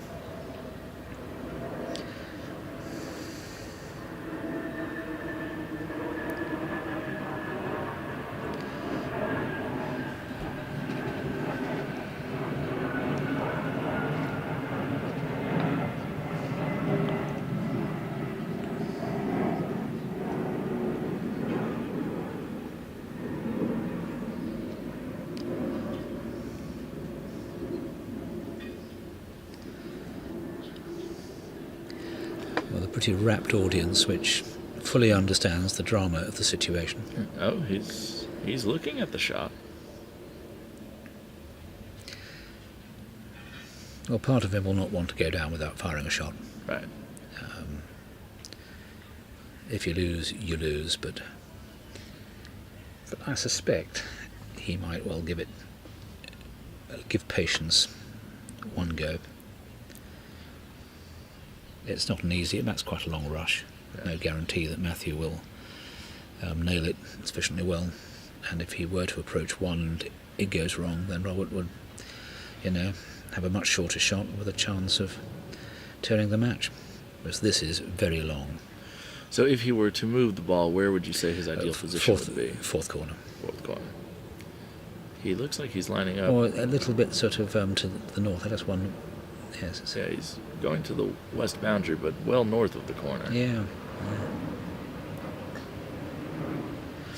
That's about peg high almost. I'd love to know what his thinking was, because if Robert were to get a really good rush, and it's a big if, and control at 1, which is another big contingency, and could rush over to that ball, it's extractable. All you have to do is to, you rush within a yard, either north or south, it doesn't matter. You then play a stop shot, pushing your ball into the court by a couple of yards, you get your rush on black to hoop 2, you make it, you go back, and suddenly there's a 3-ball break there. You're then rushing to 3 off partner. So I think Robert's gambling, he won't get away. He's hit that well. He's hit that. It's going to be a bit north. And I suppose what he will probably expect Matthew to do is just find a wire, which he will be able to do. In fact, I wouldn't be surprised if he's within, 3 yards of a potential wire.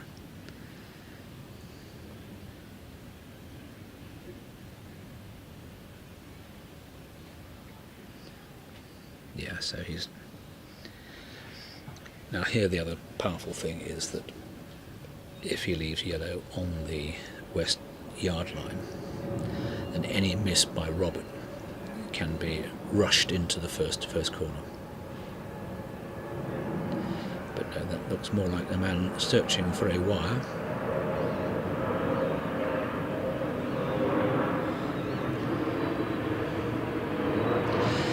Yep. It's as though there are both first and fifth hoops are intervening.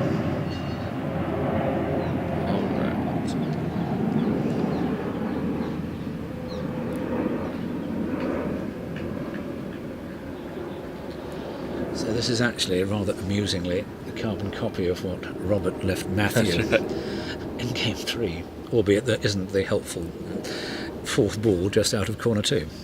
So Robert's going to have to... I don't think he certainly can't leave black there. Right. So this is down to into fourth corner. I wonder why he elected not to go there immediately. I do too.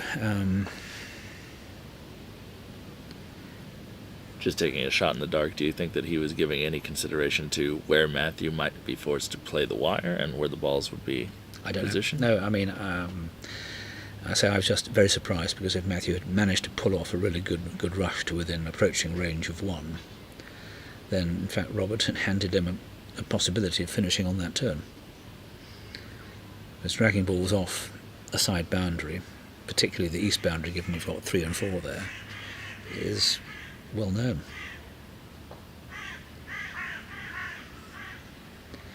I say this, you can finish off the contact, and in a sense this is the other way around. The 2-ball player has now got the that just rocked into it. So yeah. And now I suppose, but I think he can afford. He should just play the role. Right. You can even if you place red on the west hand side, hoop 6 might also be able to give you some cover. Yes, from exactly. Black. So exactly. He could give some thought to the backup wire. But equally, given that Robert's responsible for his own his position, and running 2 from fourth corner is not generally recommended. Robert, I think Matthew will just simply take his time. After all, this final has to go on for another 3 hours before it rivals the one I was involved in 2016. I have heard of these stories many times. 11 hours, I believe it was. It was something like that, yeah. And we did. Yeah, you and David but we did have lights, which. There you go. That's interesting. Well, I'm not surprised at it. Has he got a wire? But again, it's a very dangerous shot for Robert, clearly, because it's so easy for Matthew to get a break going.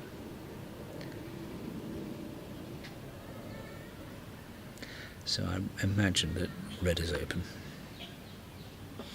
Yes, it looks like it doesn't have any furniture in the way. No. So then I guess the big concern is not giving up any type of double. Exactly.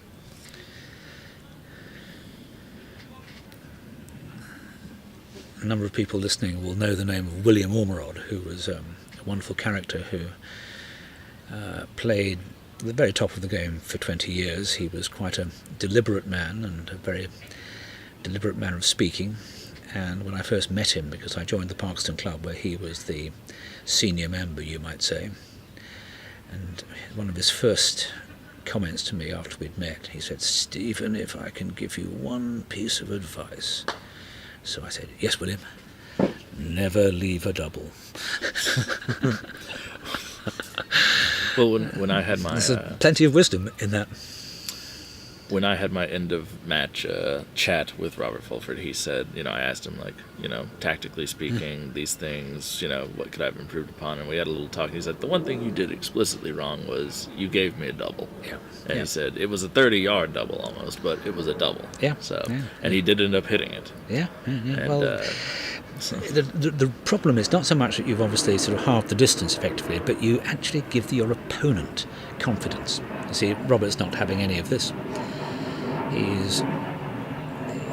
I think we could see this game start off with a series of a gentle gavotte, as they say, Elizabethan dance where Matthew makes one hoop at a time until 4, with the black ball keeping well out of the way.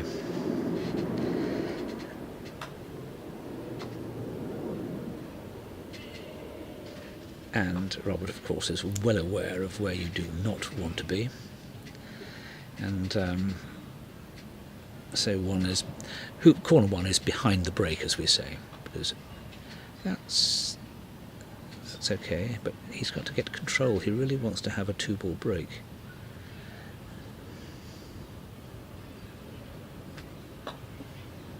So he's got the hoop all right, but no control, so he's not got a rush over to 3.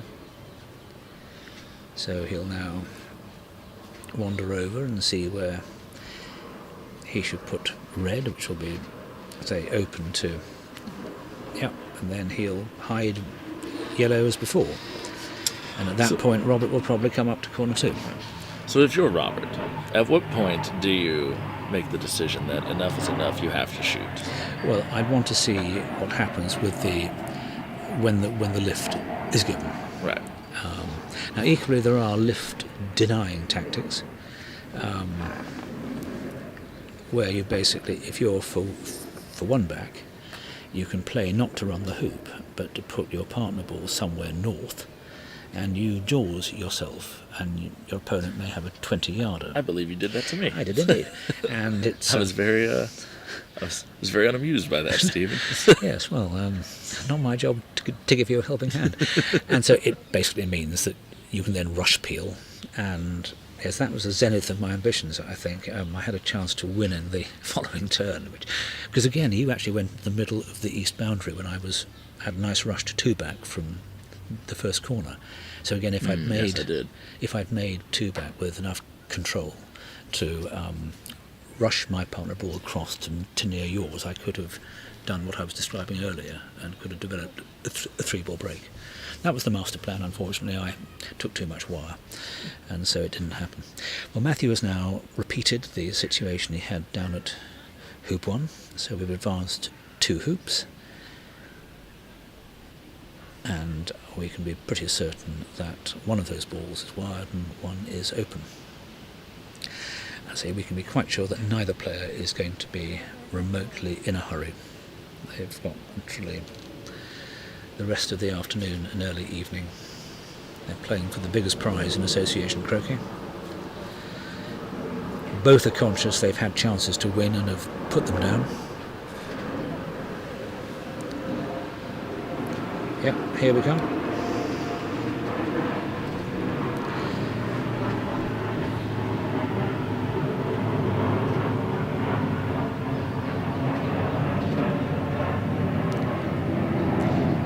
Robert is coming up to corner 2. Yes, he's just simply following at a respectful distance behind Matthew's break.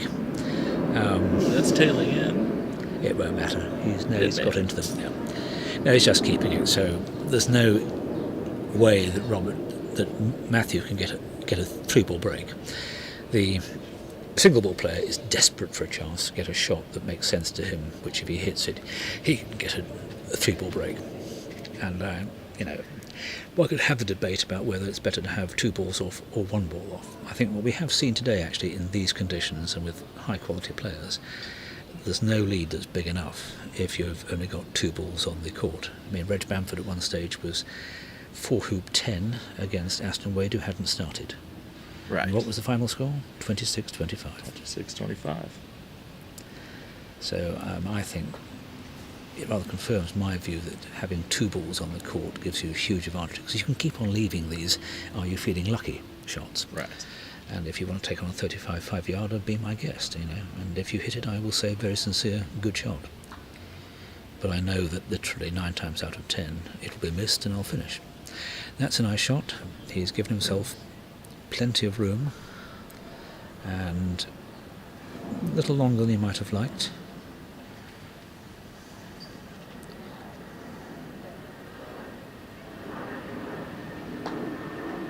Ooh, cut Slightly, that. yep. Well, he doesn't want that. No, well,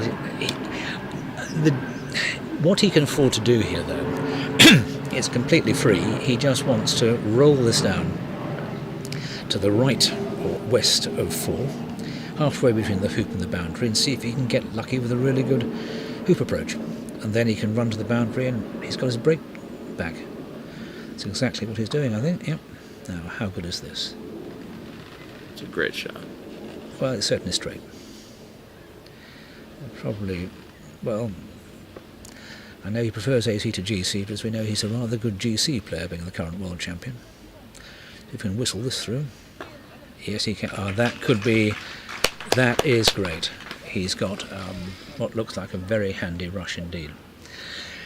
Now, when it comes to what he can do about black, well, one dramatic way of doing it is you make 5 and 6 off a 2-ball break. You leave partner somewhere to the north and west of one back. You load and hold. You do load and hold, absolutely right. Stop shot approach is the other way of putting it, and if it comes off, you've got every chance. Ooh, that curled back on him a bit. And yeah, well, it's actually, he's further back than you think, but it's obviously become less straight. But no, he's coped with that. Ran it well. So now just a gentle thump, preferably on the right-hand side, to bring it nearer 6. That's a great shot. Just, never mind. If he now wants to do this, great line of coupling, of Rudyard Kipling, I should say, he either fears his fate too much or his deserts are small, who dares not put it to the touch to gain or lose it all. So what he can now do, if he fancies it, though he might just go for the 2-ball break, but he could bring black in now. Yep.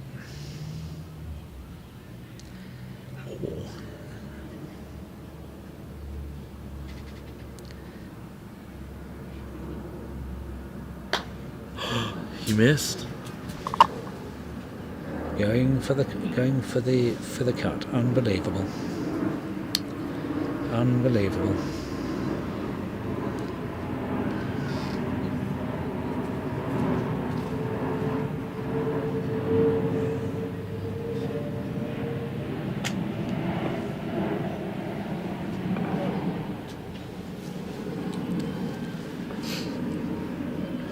That is shocking.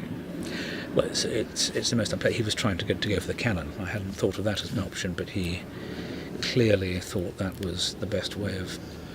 Now, Robert doesn't have the most straightforward shot here because, like we said, this boundary has a very hard slope to it. And this is a 10-yarder. Yes. And the slope is. But this is the boundary Matthew missed a 10-yarder on earlier. Yeah, I know. I think that was more the point. When I played on this lawn, I think the first day, it rolls off at least 2 full balls within from the end of B balk. Okay. Before you reach the corner. So. And I hit it much harder than Robert.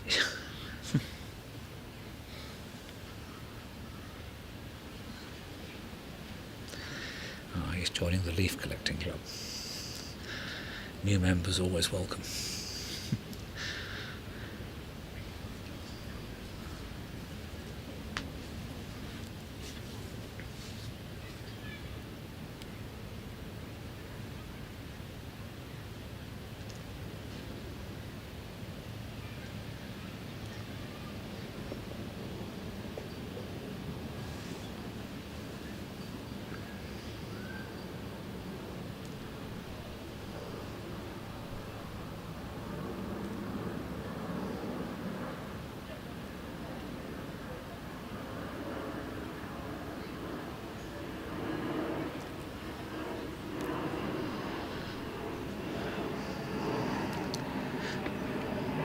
Being offered an unexpected chance is something you really have to compose yourself to take well.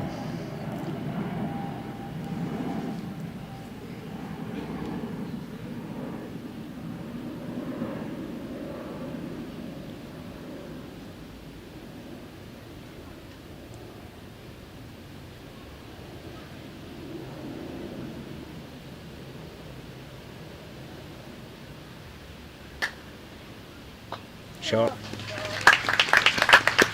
Good shot.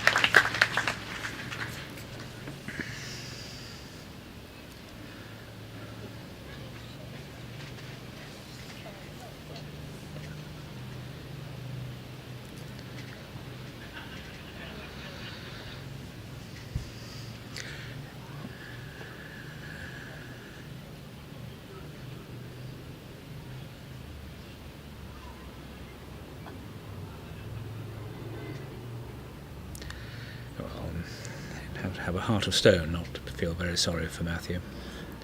Yeah. He was trying to play aggressively, and if he'd got that cut into corner 2, it would have been a spectacular way to get the 3-ball break.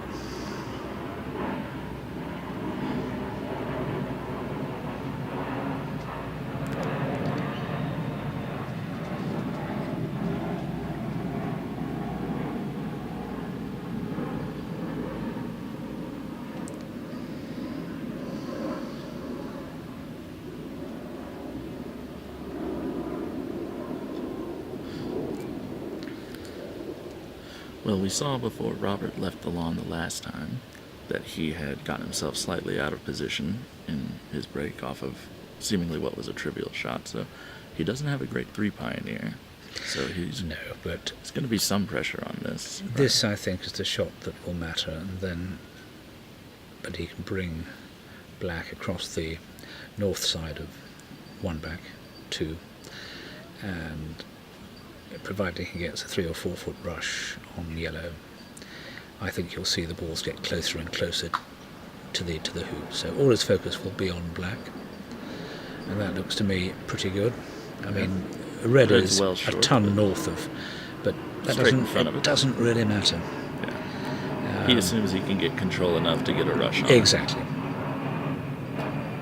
That's a good shot. So he's almost guaranteed to get a forward rush.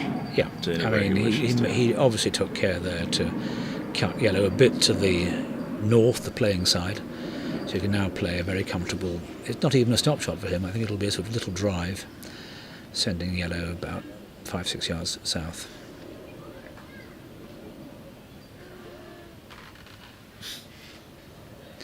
Now all he has to do is to drift through this and hit yellow to within about 3 or 4 yards of red, and really everything should come together.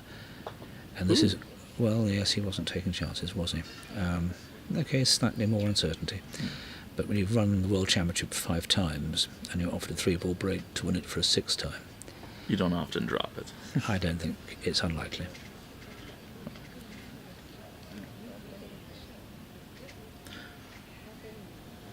We couldn't have asked for a better match, though, in the final. No, I mean, I think we've both been absolutely enthralled by the tensions, the spills.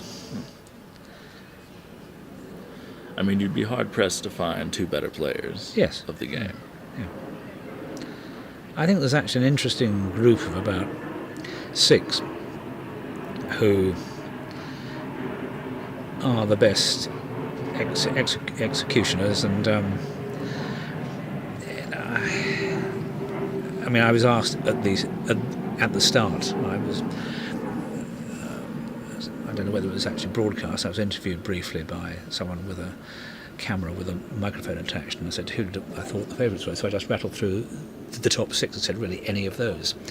You know, Robert Fletcher, number 1 in the world, Matthew Essick, world GC champion, Reg Bamford, Robert Fulford, you know, multiple world champions, James Death, Mark Avery. I thought I sort of covered myself reasonably well.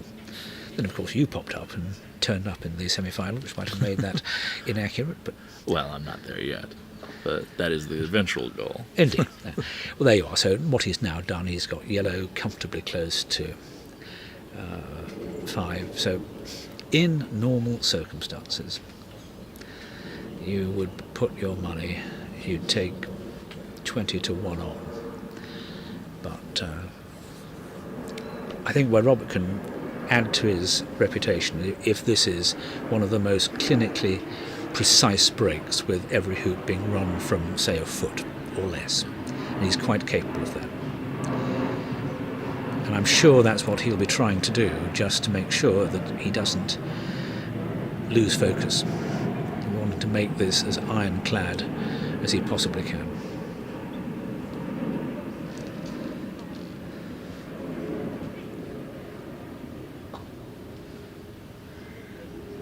And this ball curves a bit. Looks. I can't tell from here. No, that's pretty good. Yeah, I think you'll be happy with that. And now this to 3 foot south. A bit closer than 3, maybe, but it's hard to tell that's from this fine. angle. And but with his stop shot, So I'd expect him to be a foot short of the hoop. And I found that to be, I've been very impressed by watching a lot of the players like James Death, and I know he uses a different sort of mallet, but even someone who uses a trimmer like Robert, how good their stop shot ratios are. It's one part of my game I've been trying to work on, and I use a somewhat heavier mallet than most, but I think a lot of it is technique. It is indeed. Nigel Aspinall famously switched to a 3 pound 12 ounce mallet after he got the yips in the early 80s and returned to win 3 consecutive British Opens. I know, as I was his victim on at least one occasion, if not 2. And he could still play very good stop shots with this enormous beast of a mallet. So Robert didn't worry about the forward rush. A little short on red. Yeah, just a touch. And but he's got yellow inside the box, as apparently is the jargon, to mean that he can easily get a rush on it. See that? Oh no! No, that's interesting. And this is where an inexperienced player might think it was a good idea to get the peel done, if you like, and get your own ball through. Robert doesn't do that. He leaves his own ball in the jaws, then plays a tiny shot, and now he can cut it up to... Has full control. Yeah. Especially looking down that north boundary, which has already caused some issues for multiple players. Hasn't it just? I mean, he's Mr. Short Roquet and had that most unfortunate ball off the court. So in some ways you could say that the game is being returned to its rightful owner, but I don't really believe that sort of stuff. They both had their chances, they both played some wonderful stuff. Yeah. And it's a great shame that someone has to be the loser. As Reg Bamford said at the dinner last night, 80 entrants, and one of them can be the winner. Sometimes you're the statue, sometimes you're the pigeon. I know, yeah. Looks like a perfectly placed shot. Oh well, it's coming in a bit, yes. That's not bad. Very good. And again, he'll want to probably give this 3 feet, 4 feet behind the hoop to give him room for his stop shot.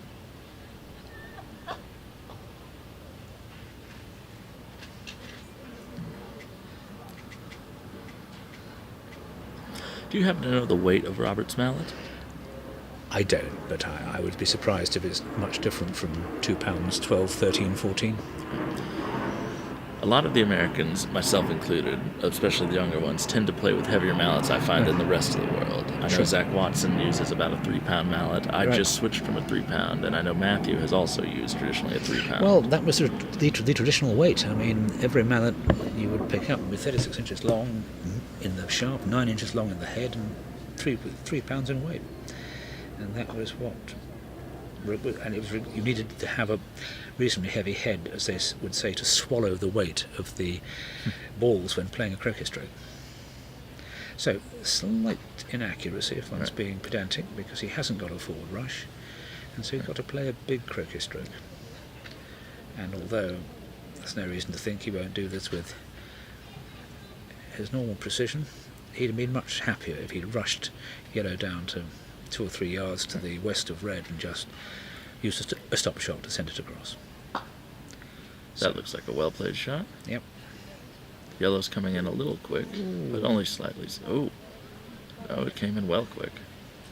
That is interesting. So, yeah, I think he's got a perfect rush on red there. That's... He'll want to rush into corner 4, I imagine. Yeah. And he's looking at it.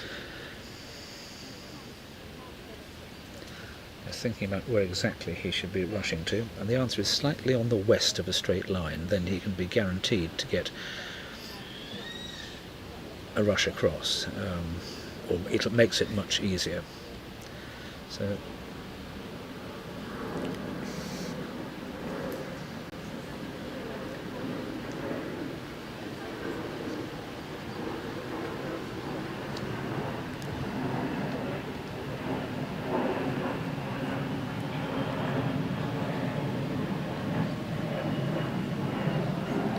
he has played that just west? No, he's left it to the east, which ever so slightly surprises me. I thought he was looking... I'm on the wrong side of the court. I'm a little reversed. I thought he right was here. going to play a little split, so he'd be coming from the west. Little stop shot, plenty of width, so that he'd get his rush across. But I mean, This there's has a nothing. wider angle to it. Yeah, Nothing I too just difficult. I think he's got a better stop shot than most people, so it probably doesn't matter too much. But what you would like to think he'd get a rush across. Yeah, well, he's As good a position as you could ask for. well, except you've got to get the weight on this hoop stroke absolutely right, or else you might not get the rush across. I mean, that red is very narrow, as we say, because Well, he might be also thinking, if I go a little too long, I could rush it down to somewhere in my pioneer range. Oh, he got it. he's got it. Beautifully so. So I think he's just going to go to the south boundary. Yeah, and so we can't tell how much room there is between yellow and the south boundary, but I'm sure there's plenty. Yeah. He is off to the side, but he will be trying to get his black ball to stop midway, really, between the fourth corner and yellow. And then So this is one of those positions where your next pioneer's position is very negotiable in exchange for a good rush, right? no, I don't think you have to compromise here. I think he'll be having all his focus on what happens to black. Well, if you have a ratio like mine. Well, I mean, but I'm going to be... certainly interesting. Well, he's played that one well. He's got that, yeah. Okay, I thought he could get red a little further, but he's not going to be bothered by that. He's very much down to the short strokes of this break now. And that's small point, but he made sure he rushed that slightly to the south, just to give himself the necessary room to play a stop shot here. He would like to have a forward rush here. He really would.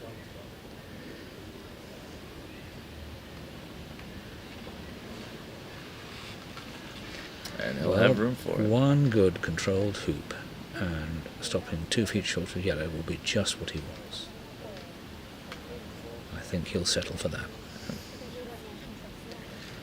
Now up to 2 or 3 yards south and east of red.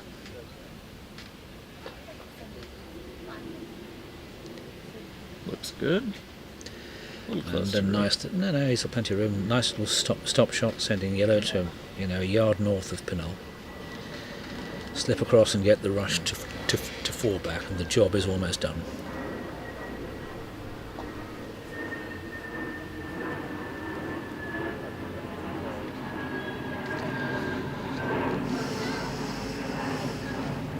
And the sun comes out.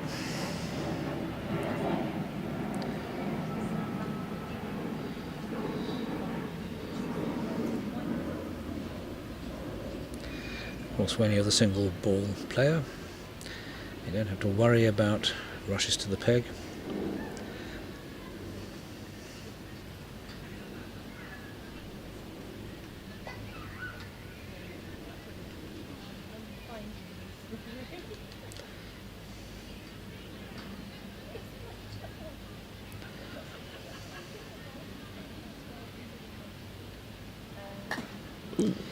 Well, Caught a lot of wire on that, he did.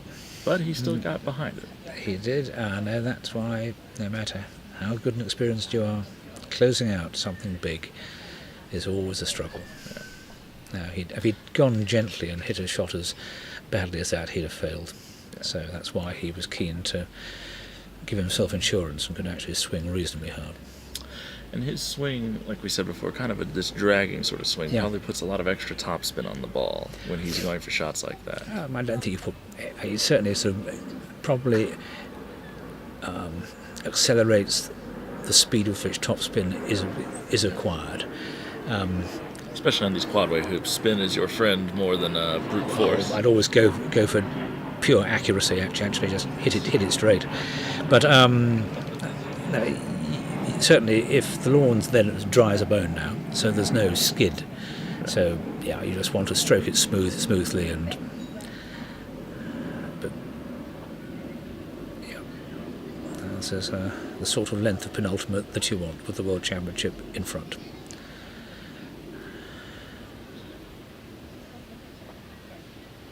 Yep, got the forward rush as well. So yellow south of Rover.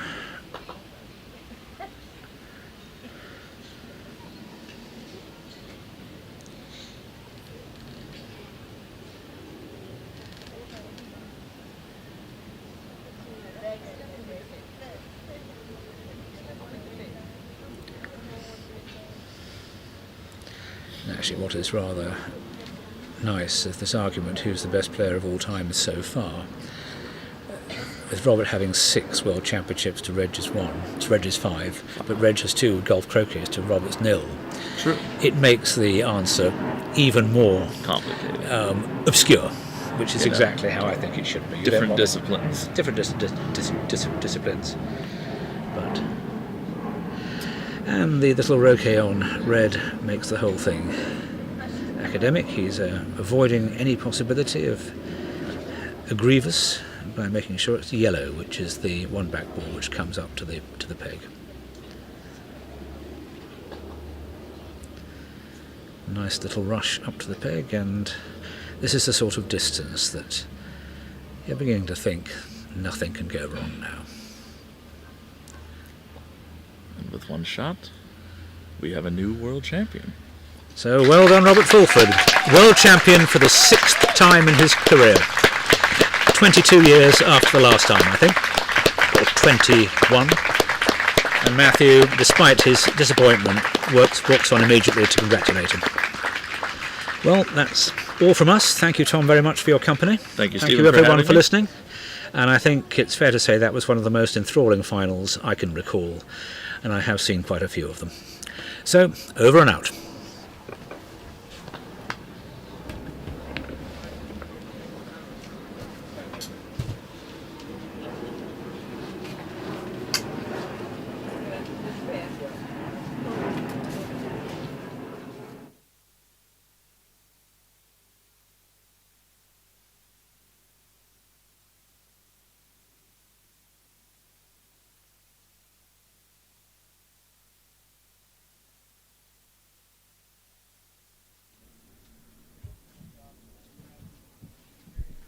Just to confirm that we'll keep the stream going. Bear with us while we set up for the closing ceremony, which will take place indoors.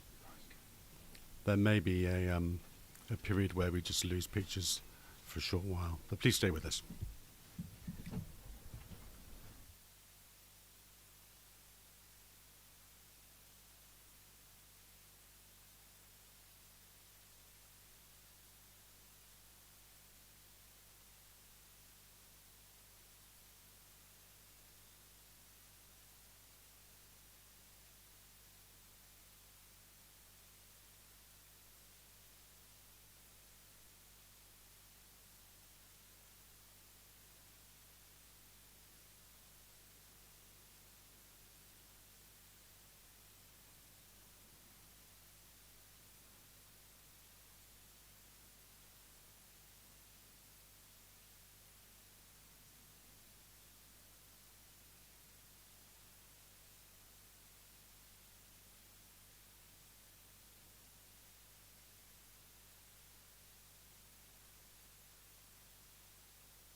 supershot now comes from now. Have you got that?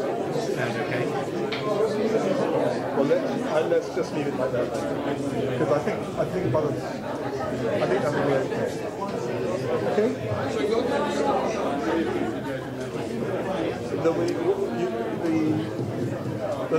Yeah.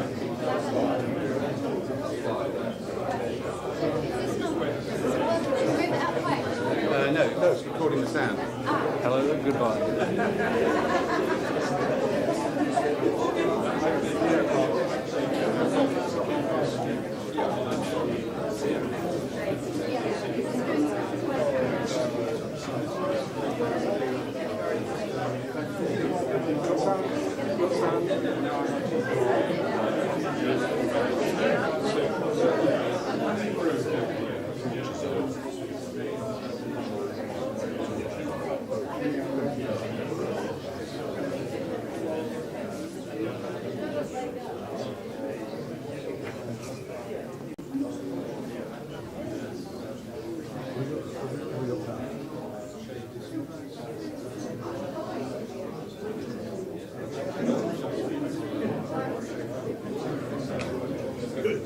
If we get sun, it'll be even better.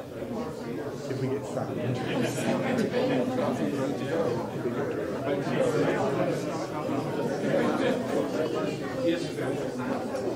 Are you getting the sun?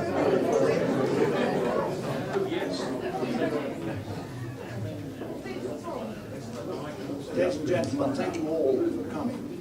We are about to come towards the end of the 18th. That's my wife talking. I'll get a bit closer. But you know, as you get older, your ears get worn out by pillow talk. But as I was saying, we are about to come to the end of the 18th World Singles Championship. And thank you all for coming very much. I'm about to hand over to David Openshaw, the tournament director, who will then go through the prize giving.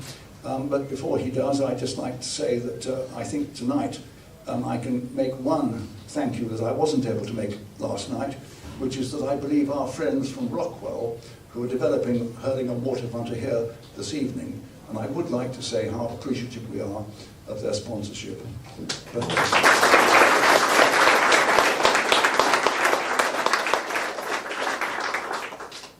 Having said that, the next thing I want to say is that we've asked Debbie Lyons to present the trophies. She is the current women's world champion, and she happens also not only is she one of the winners, we'll come to that later, but she's also the Secretary General of the World Croquet Federation. She's done a huge amount of work, so we're very grateful to her. Here is Debbie, and here's David.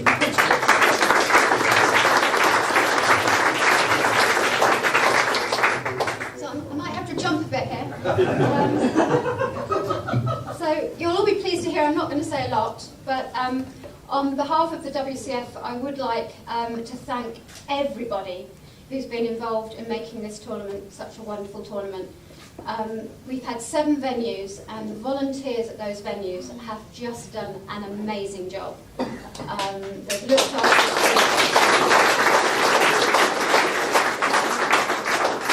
and you know, the scorers, the ground staff, the people who fed us, and obviously the players have all just made it such a wonderful event. And so just well done everybody, it's just been fabulous. So I won't bore you all anymore. You ready to? Yeah. Right. Okay.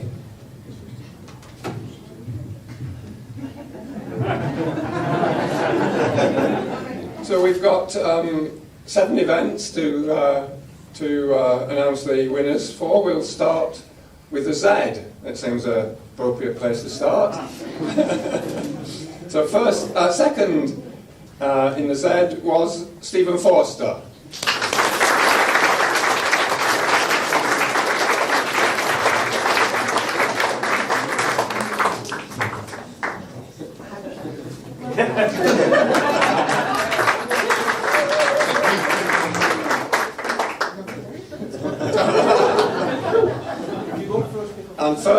first in the Z was Bran coming from Canada.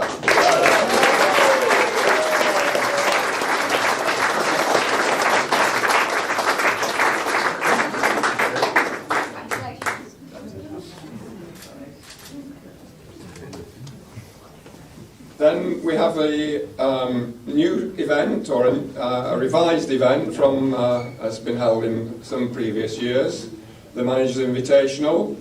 Second was Joachim Norback from Sweden.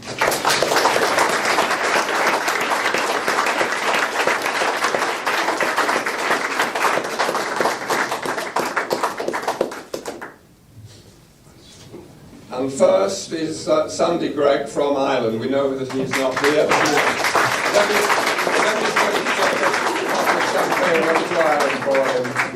Yeah, unfortunately he can't make it, but he said for us to look after it. I think Debbie's good at looking after champagne. Tonight. The next event was the plate. Second in the plate was Nick Parrish.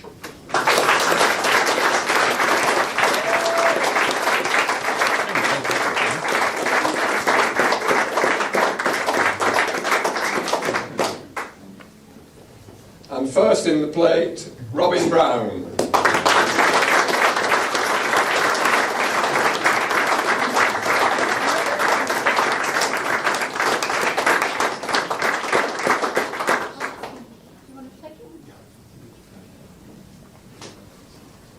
Then we move on to the bowl.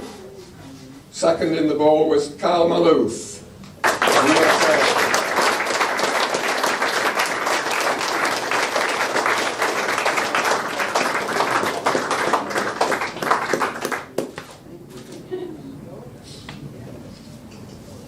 And first in the bowl, I need to call on Hugh for one last time to present the prize to the winner, Debbie Lyne.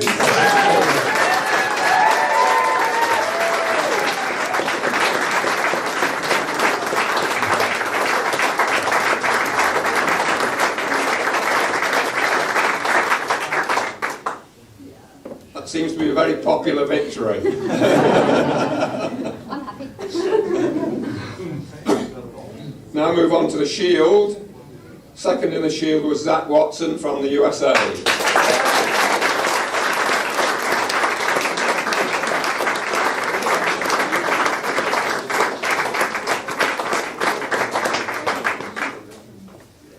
And first in the shield, James Deeth from England.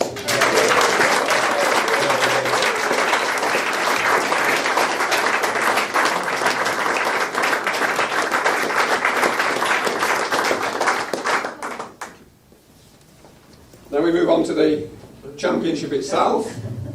We've got two bronze medal winners. I'll take them in order. Robert Fletcher first, please.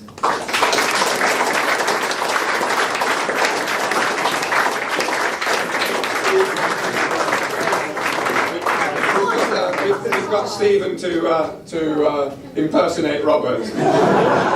Nearly bald.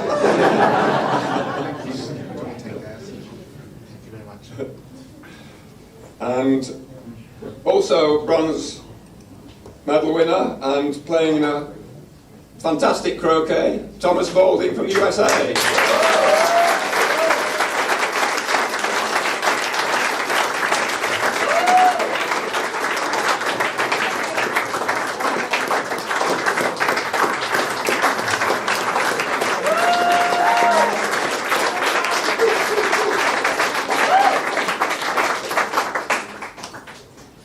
Now we move on to the finalists. It's been a fantastic day's croquet, lovely weather for the first time in the event, which was great, and an absolutely fantastic match. So little to choose between the two players, but winner of the, or coming second in the, with silver medal, Matthew Essick from USA.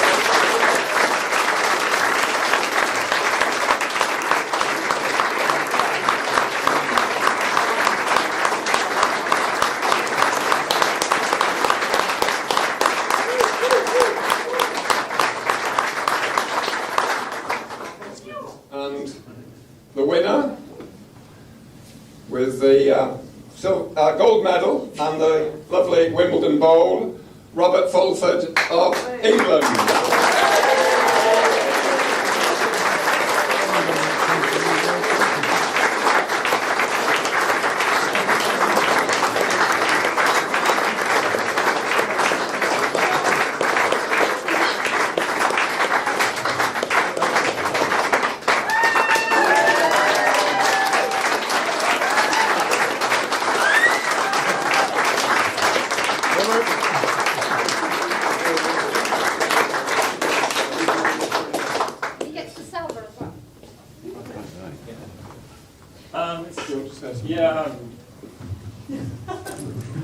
It's customary to go the winner to say a few words, so I will.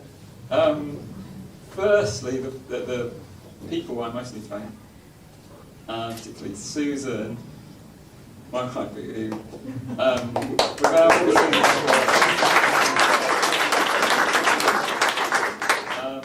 she does an amazing job holding the fort while I'm away and putting up with me thinking non-stop about croquet. So thank you very much to Susan. I'd like to say thank you to Hurlingham, Hugh and the other members of the committees and also the ground staff. In many ways it's been like playing in a whole different venue. The lawns are really, the speed of them, it was a whole different challenge to I'd ever had here before. So that was, you know, I think all the players are really, really impressed, so thank you very much.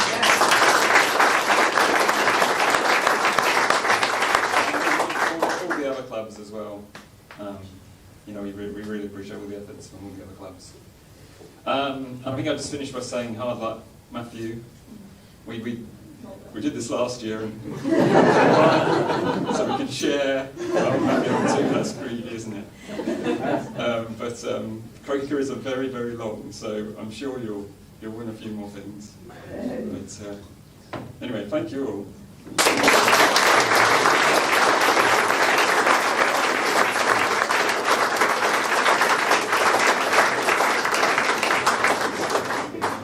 I should just say one last thing about Robert. This is his sixth win of this championship, so it puts him as the top dog in terms of number of wins.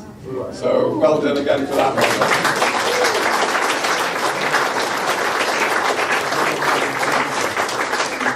So we've now reached the end, the conclusion. So we'll draw this formally to an end. The next event is the 19th, will be the 19th WCF AC Championship, will be held in the USA in October 2025. So I hope to be there myself, but I hope so many more of you will be there and challenging both Robert and Matthew for a chance in the championship. Thank you.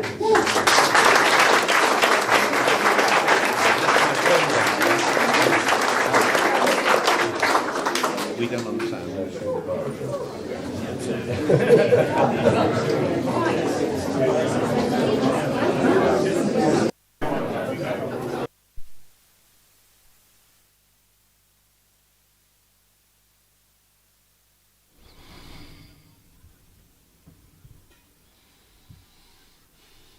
So what I'm going to do, I'm just going to do, can't be bothered to do the credits. Let's do some credits.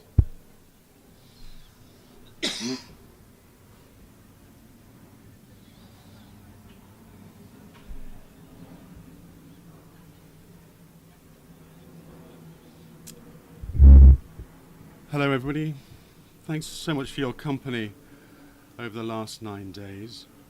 It's great to have had you with us.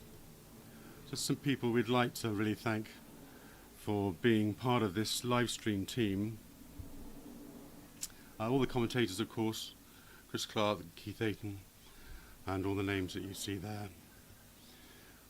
Also the live stream crew have done a fantastic job, many of them working every day, from 7 o'clock through to 9 o'clock in the evenings, and also to the Hurlingham support team, both from the management and the IT and the estates. So we'll draw it to a close there. and thank you all for your company, and wish you a very good evening.